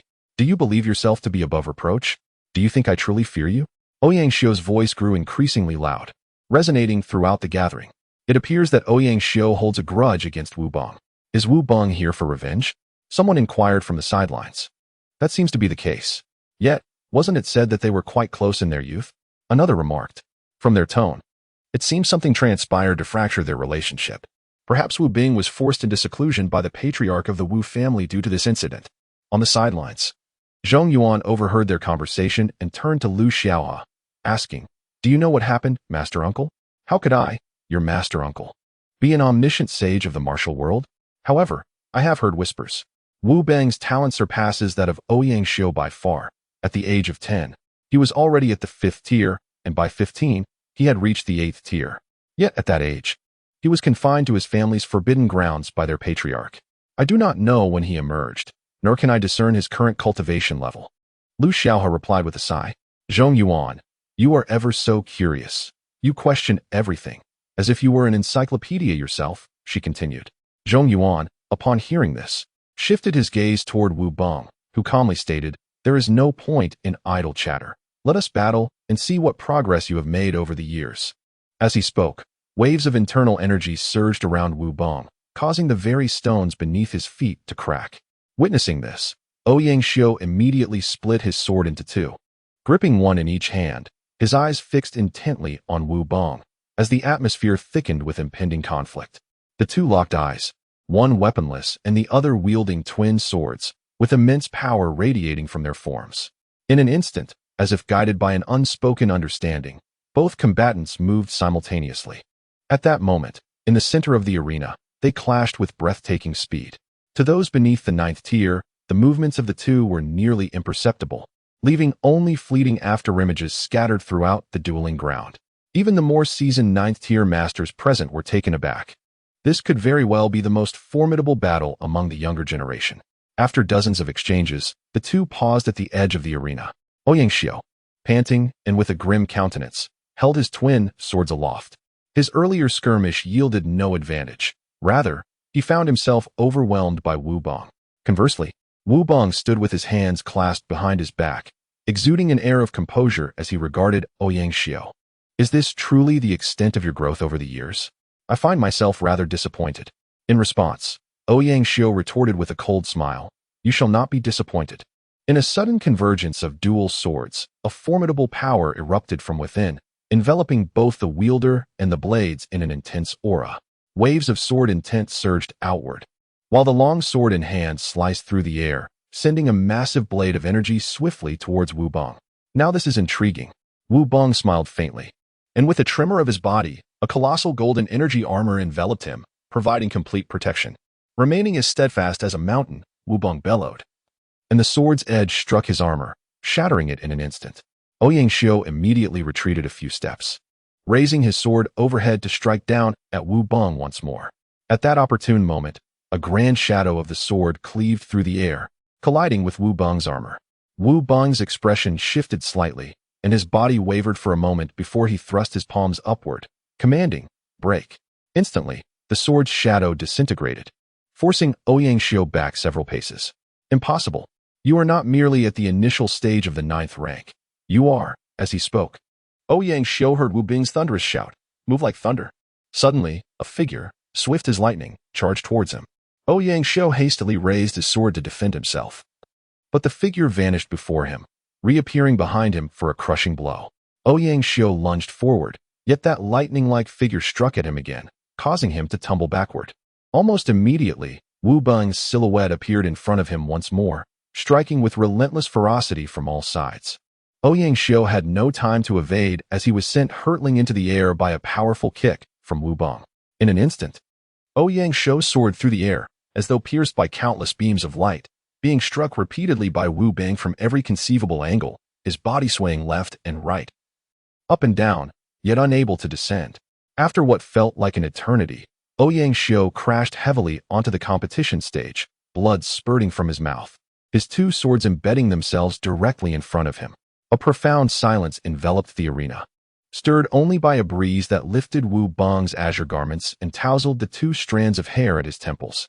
Lu Xiaohe looked gravely at the scene unfolding on the stage, astonished, exclaiming, "Ninth rank middle stage? Ninth rank middle stage?" The crowd surrounding Lu Xiaohe was struck with disbelief. A 20-year-old at the ninth rank middle stage? Just like the previous Wang Quan.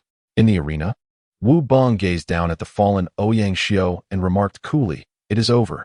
Hearing this, Ouyang Xiu, bloodied and grinning, laughed uproariously. "Ha! What does it matter if you defeat me? Your sister is already dead. Dead, do you understand? All because of you. Ha ha ha." Upon hearing Ouyang Xiu's words, Wu Bong closed his eyes and tilted his head slightly towards the sky. He did not allow anger to rise within him due to Ouyang Xiu's taunts.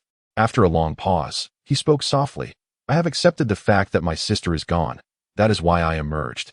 However, if I do not give you a thorough beating, my heart will inevitably stir with tumult once more. Indeed, under the gaze of so many, utterly shattering your pride brings me great joy." Upon hearing this, Ouyang Xiu, filled with rage, spat out a mouthful of blood. With an expression rife with resentment and animosity, he glared at Wu Bong and proclaimed, Do you not realize that it was I who lured you into the desolate forest that day? I was perfectly fine. It was your foolishness in attempting to rescue me that led to this. Had you not been so dim-witted, your sister would not have met her demise. Tell me, do you not long to take my life? Come now, strike me." Wu Bong, his countenance ashen, regarded Ouyang Xiao as one might a corpse. He approached Ouyang Xiao, grasped him firmly, and whispered in his ear, "So you finally confess? However, it is not yet your time to perish. I have heard of your infatuation with the fifth princess, Nan Ning. I wonder, upon witnessing you in such a pitiful state, does she mock you? Lying before me like a dead dog, you dare to challenge the throne? With but a single finger, he could extinguish your life, yet you persist in this fanciful rebellion. How utterly laughable you are." Suddenly, a voice rang out from the side. "Wu Bong, you have gone too far." The speaker was Ouyang Xiao's elder brother, Ouyang Qingyu, who approached with measured steps and remarked, "You have triumphed. There is no need to further humiliate him." Wu Bong promptly released Ouyang Xiao, offering a faint smile, "Rest assured, I shall not do anything to your worthless brother, at least not at this moment." Ouyang Qingyu regarded Wu Bong with a complex expression, momentarily at a loss for words, unsure of how to respond. Chapter 93. A sword for the sovereign. As the clock had yet to strike noon and the month of April was still in its bloom, the scorching sun bore down upon the earth. Nestled over 100 miles outside the capital city, there lay a dilapidated post station, seemingly long abandoned. Even the wide, straight road leading to it was overrun with wild grass. However, one could easily envision the bustling scenes of yesteryears that once animated this establishment. Surrounding the post station, 2 formidable guards stood sentinel in each of the 4 cardinal directions, while atop the roof sat a man, approximately 30 years of age, who gazed listlessly into the distance. Inside the disheveled hall of the post station, Sovereign Wang, beads of perspiration forming on his forehead, sat cross-legged at the center, an aura of sword energy continuously emanating from his being. Not far from him, an elderly man with graying hair concluded his meditation. Upon finishing, he opened his eyes, cast a glance at Sovereign Wang, and then slowly made his way out of the station. Noticing the elder's departure, the man on the roof swiftly descended and inquired, "Grandfather, are you well?" The old man smiled faintly and replied, "I am fine. Sovereign Wang is still inside meditating. Let us speak at a distance." The young man turned to glance inside the post station before assisting the elder to a tattered bamboo chair in the courtyard. "Grandfather, I truly do not comprehend why we have journeyed all this way to the capital, merely to support Sovereign Wang. It is not solely for Sovereign Wang. It is also to resolve your brother's emotional turmoil. Your sister perished tragically in the desolate forest while trying to save your brother. This burden must be lifted." The elder sighed. This elderly gentleman was Wu Yun, the current head of the Wu family, and the young man was Wu Lai, the brother of Wu Bong. Just last night, as Sovereign Wang was preparing to retire, he suddenly sensed an overwhelming presence passing through the Wang residence. Alarmed, he rushed outside to discover that it was none other than Wu Yun, the head of the Wu family. After exchanging a few blows with him, Sovereign Wang quickly realized he was no match for the elder, unable to land even a single strike. Just as he contemplated retreating, Wu Yun blocked his path, claiming he wished to impart his martial arts. Sovereign Wang was initially perplexed. The old man clearly had transcended the 9th realm. So why would such a powerful figure seek him out to teach him? Just when Sovereign Wang thought the elder might be delusional, he uttered 4 words that warmed Wang's heart throughout the night: atomic sword technique. Wu Lai glanced back into the post station as hall and, filled with indignation, exclaimed, "That Ouyang Su from the Ouyang family not only caused Xiao Yi's demise, but also shifted all the blame onto Xiaobang. Why not simply eliminate that vile wretch and avenge Xiao Yi?" Wu Yun sighed in response, "Now is not the time. The Ouyang family stands alongside us, the Wu family, as one of the 2 great clans of the martial world. Its power is not to be underestimated. However, this matter must be addressed by you." Upon hearing this, Wu Lai nodded resolutely. "Rest assured, grandfather, I will undoubtedly avenge Xiao Yi, even if it means pursuing that Ouyang Su to the ends of the earth. I shall see to it." Wu Yun chuckled softly and shook his head, saying, "It seems you still do not grasp the situation.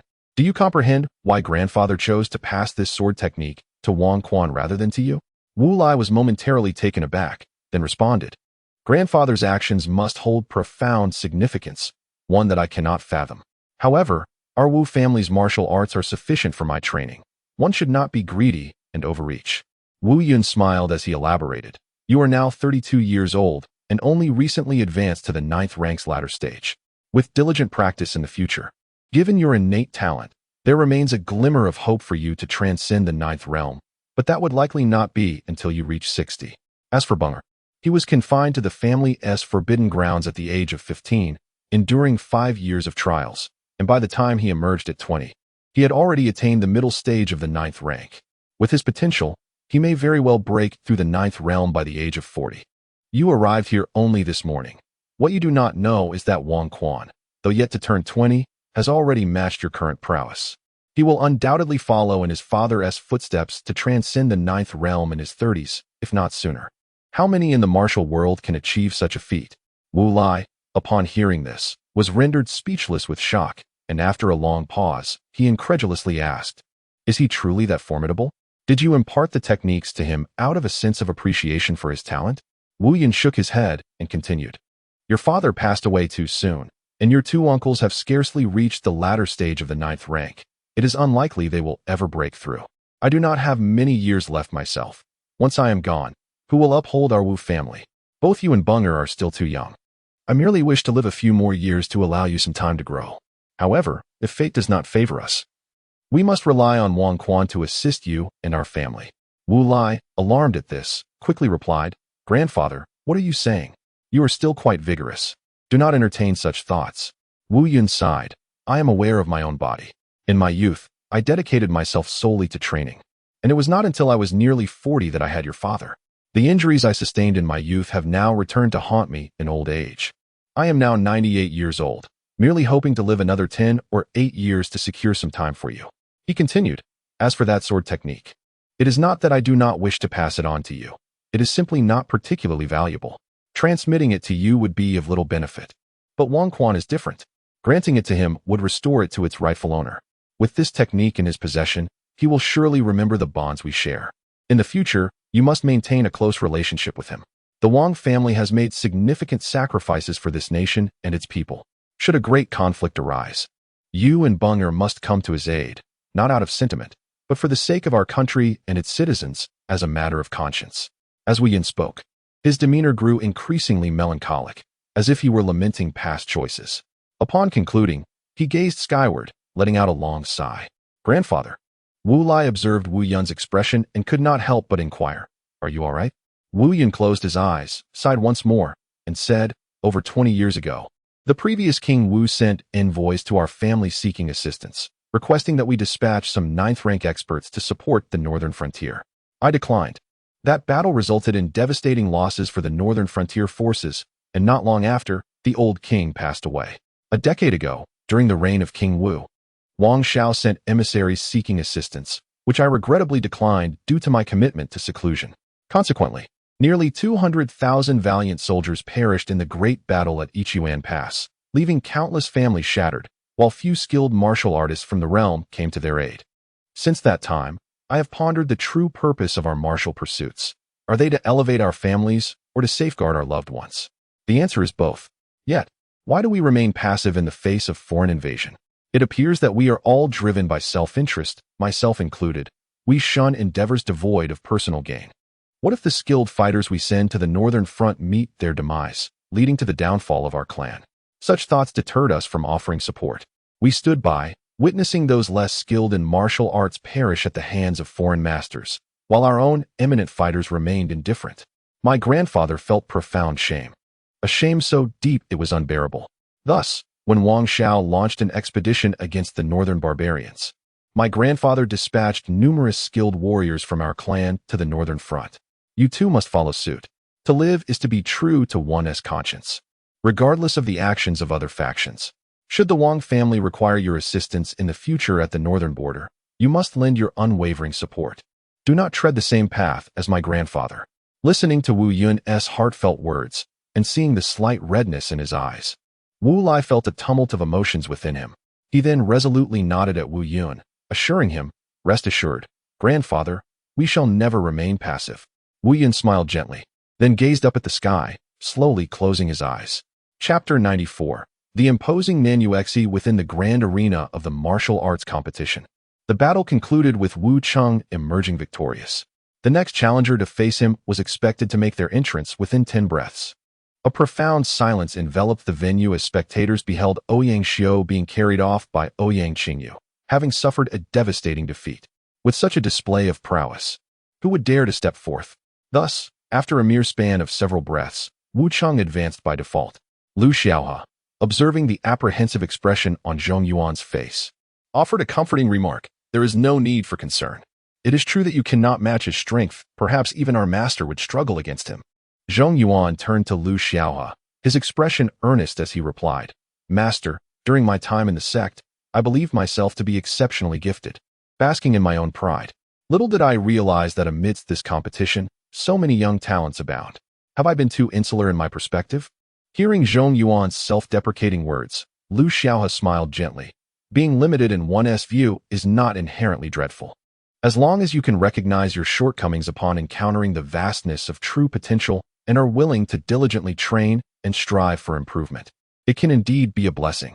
Gradually, the first round of the competition among the younger generation approached its conclusion.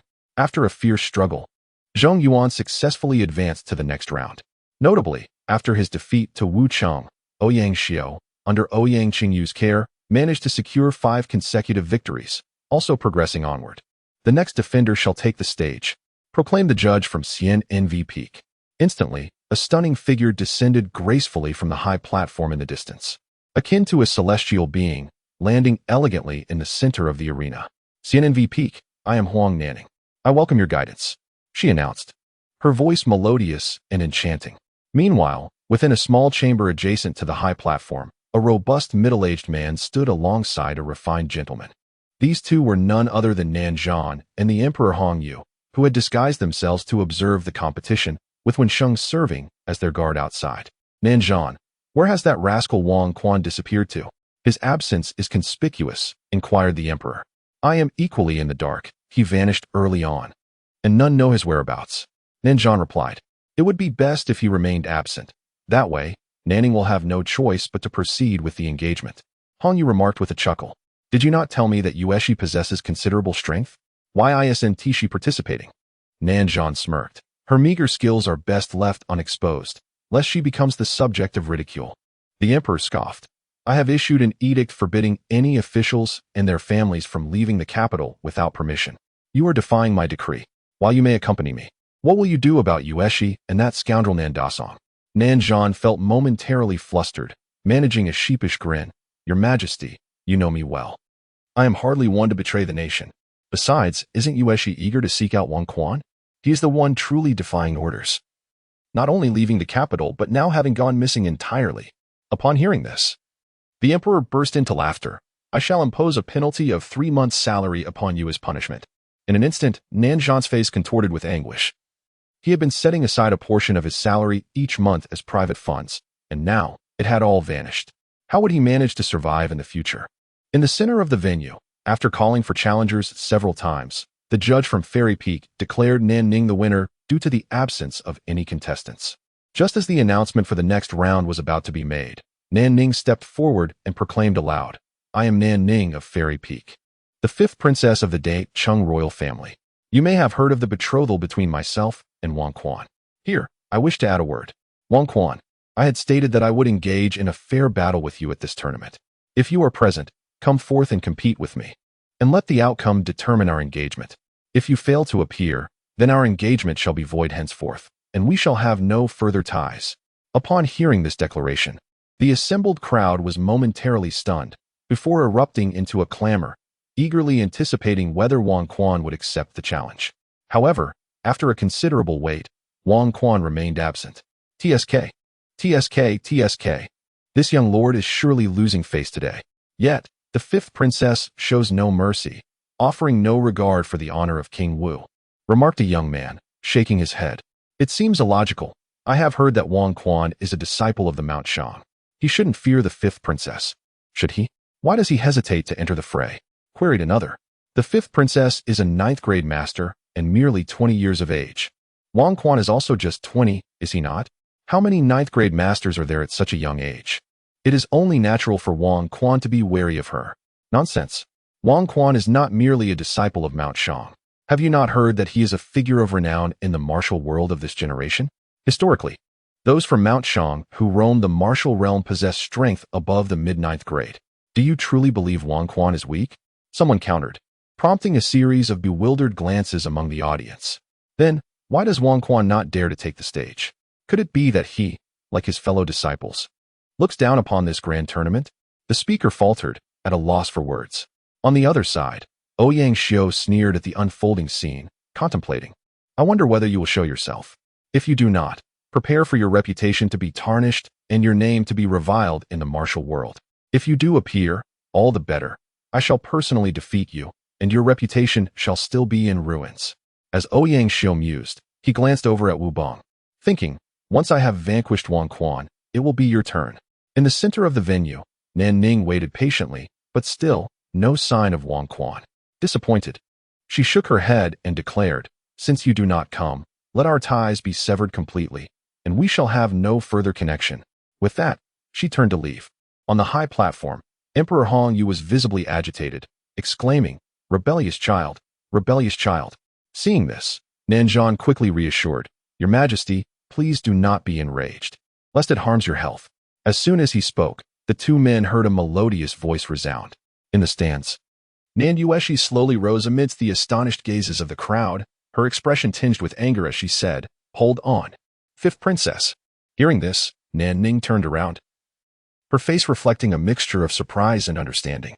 At this moment, the elder brother of the royal family was absent from the gathering, and the fifth princess took advantage of this opportunity to withdraw from the engagement, an act that seemed utterly despicable. I truly question the soundness of your mind. Or perhaps this is simply the manner of conduct characteristic of your fairy peak, Nan Yueshi said with a stern expression. Upon hearing these words, the crowd was rendered speechless in shock. Her statement was tantamount to directly challenging Nan Ning and the fairy peak. Lu Xiaohe gazed in astonishment at the profile of Nan Yueshi, shaking his head in disbelief. Although their acquaintance was brief, she had always presented herself as a figure of grace and elegance. Never had he witnessed her utter such harsh words, especially in front of so many eyes. Lu Xiaohe felt a twinge of envy towards Wang Quan. Previously, Wang Quan's family background and innate abilities had only garnered Lu Xiaohe's admiration, but at this moment, he genuinely envied him, feeling a sense of joy for Wang Quan as well. With such a captivating beauty by his side, what more could one desire? Chapter 95. Nan Yueshi confronts Emperor Nan Ning upon the elevated platform. Nanzhan gazed at Nan Yueshi with a bewildered expression, stammering as he addressed Emperor Hong Yu. Your Majesty, I shall go retrieve that girl Yueshi. How can she speak in such a manner? Wait, Yueshi is correct. I believe this ungrateful child must be out of her mind to utter such words. Let Yueshi scold her properly. Perhaps it will awaken her.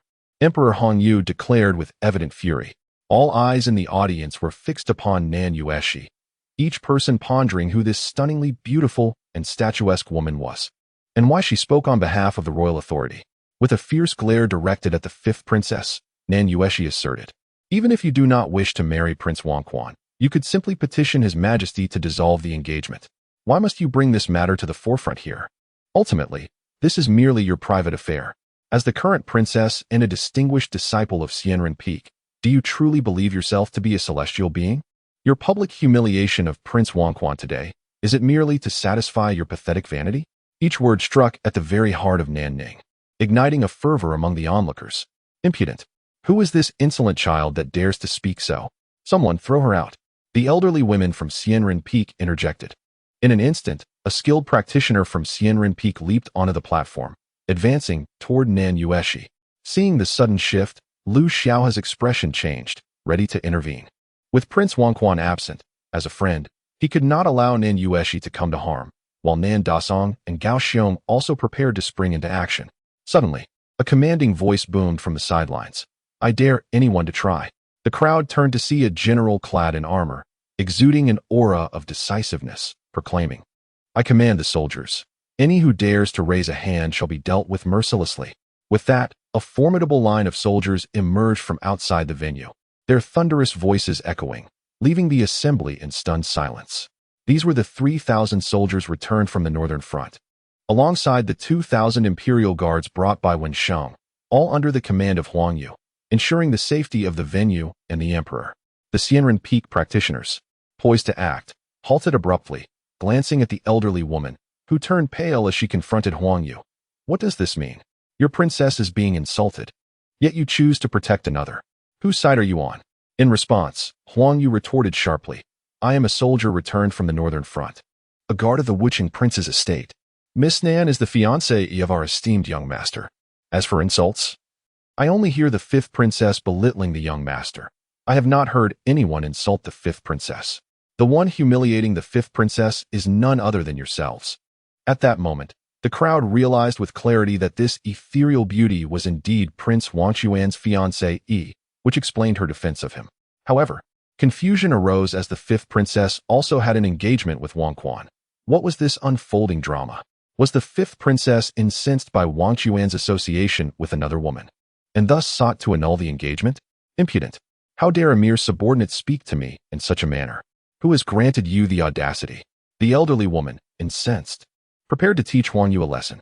Observing this, Nan Ning hurriedly restrained the elderly woman, saying, Master, please refrain. I shall resolve my own matters. With that, he turned to Nan Yueshi and declared, I have already informed Wang Quan that I would propose the dissolution of our engagement. Although I acknowledge that my actions may have been somewhat inappropriate, I shall certainly pay a visit to Uncle Wang to apologize. I offered him the chance to part ways with dignity, yet he chose not to come. Thus I must act in accordance with my own judgment. Nan Yueshi scoffed lightly before retorting. Do you truly believe that with your mere initial 9th grade capabilities, you can best brother Wang Quan? If a contest is what you desire, I, Nan Yueshi, shall gladly oblige. With that, she sprang onto the railing and gracefully soared towards the martial arts platform, executing a soft pirouette before landing elegantly not far from Nan Ning. Lu Xiaohe was taken aback, astonished by the proficiency of Nan Yueshi's movements, for she had previously never heard of her martial prowess. Upon landing on the platform, Nan Yueshi addressed the elderly woman, I am 18 years old, hailing from the Nan family of the Duke of an S estate. I should certainly be eligible to compete. The elderly woman was momentarily rendered speechless. Nan Ning, staring incredulously at Nan Yueshi, asked, You possess martial skills? Aren't you the celebrated talent of the capital? Enough of this idle chatter. Let us battle, she replied. Suddenly, the atmosphere grew tense as the two striking figures on the martial arts platform regarded one another from a distance. A gentle breeze swept through, and Nan Yueshi's countenance bore an imposing aura, her inner strength enveloping her entirely, as her light crimson silhouette darted forward like a fledgling swallow, accompanied by the whisper of the wind as she charged at Nan Ning. Alarmed, Nan Ning realized that the Nan Yueshi she had perceived as lacking martial ability was far more formidable than she had anticipated. As Nan Yueshi approached, Nan Ning swiftly evaded, countering with a palm strike aimed at her opponent, yet it missed its mark. In an instant, they became entangled in a fierce exchange, the two figures, one in red and the other in white, clashing and separating repeatedly, neither gaining the upper hand. In the stands, Lu Xiaohe gazed in disbelief at the duel below. Was this truly the Nan Yueshi he remembered? The once timid girl who would blush at the slightest provocation? Within the arena, Nan Yueshi relentlessly pressed her attack, driven by the need to defeat Nan Ning, lest her pent-up resentment remain unresolved. As the battle progressed, Nan Ning grew increasingly uneasy, her expression turning grave. Initially, she had considered holding back, not wishing to make Nan Yueshi's defeat too humiliating, but as time passed, every offensive maneuver she attempted was effortlessly countered by Nan Yueshi. Not only that, but Nan Yueshi's assaults became increasingly ferocious. After dozens of exchanges, Nan Ning found herself barely able to defend against her attacks, let alone mount a counteroffensive. When Nan Yueshi attempted a slicing strike with her hand that missed, she swiftly pivoted, delivering a powerful palm strike to Nan Ning's back. Stunned by the impact, Nan Ning seized the opportunity to create distance between them. In the stands, the crowd's gaze remained fixated on the two graceful figures on the field. And upon witnessing Nan Ning's predicament, their shock intensified. How old did that Nan Yueshi just claim to be?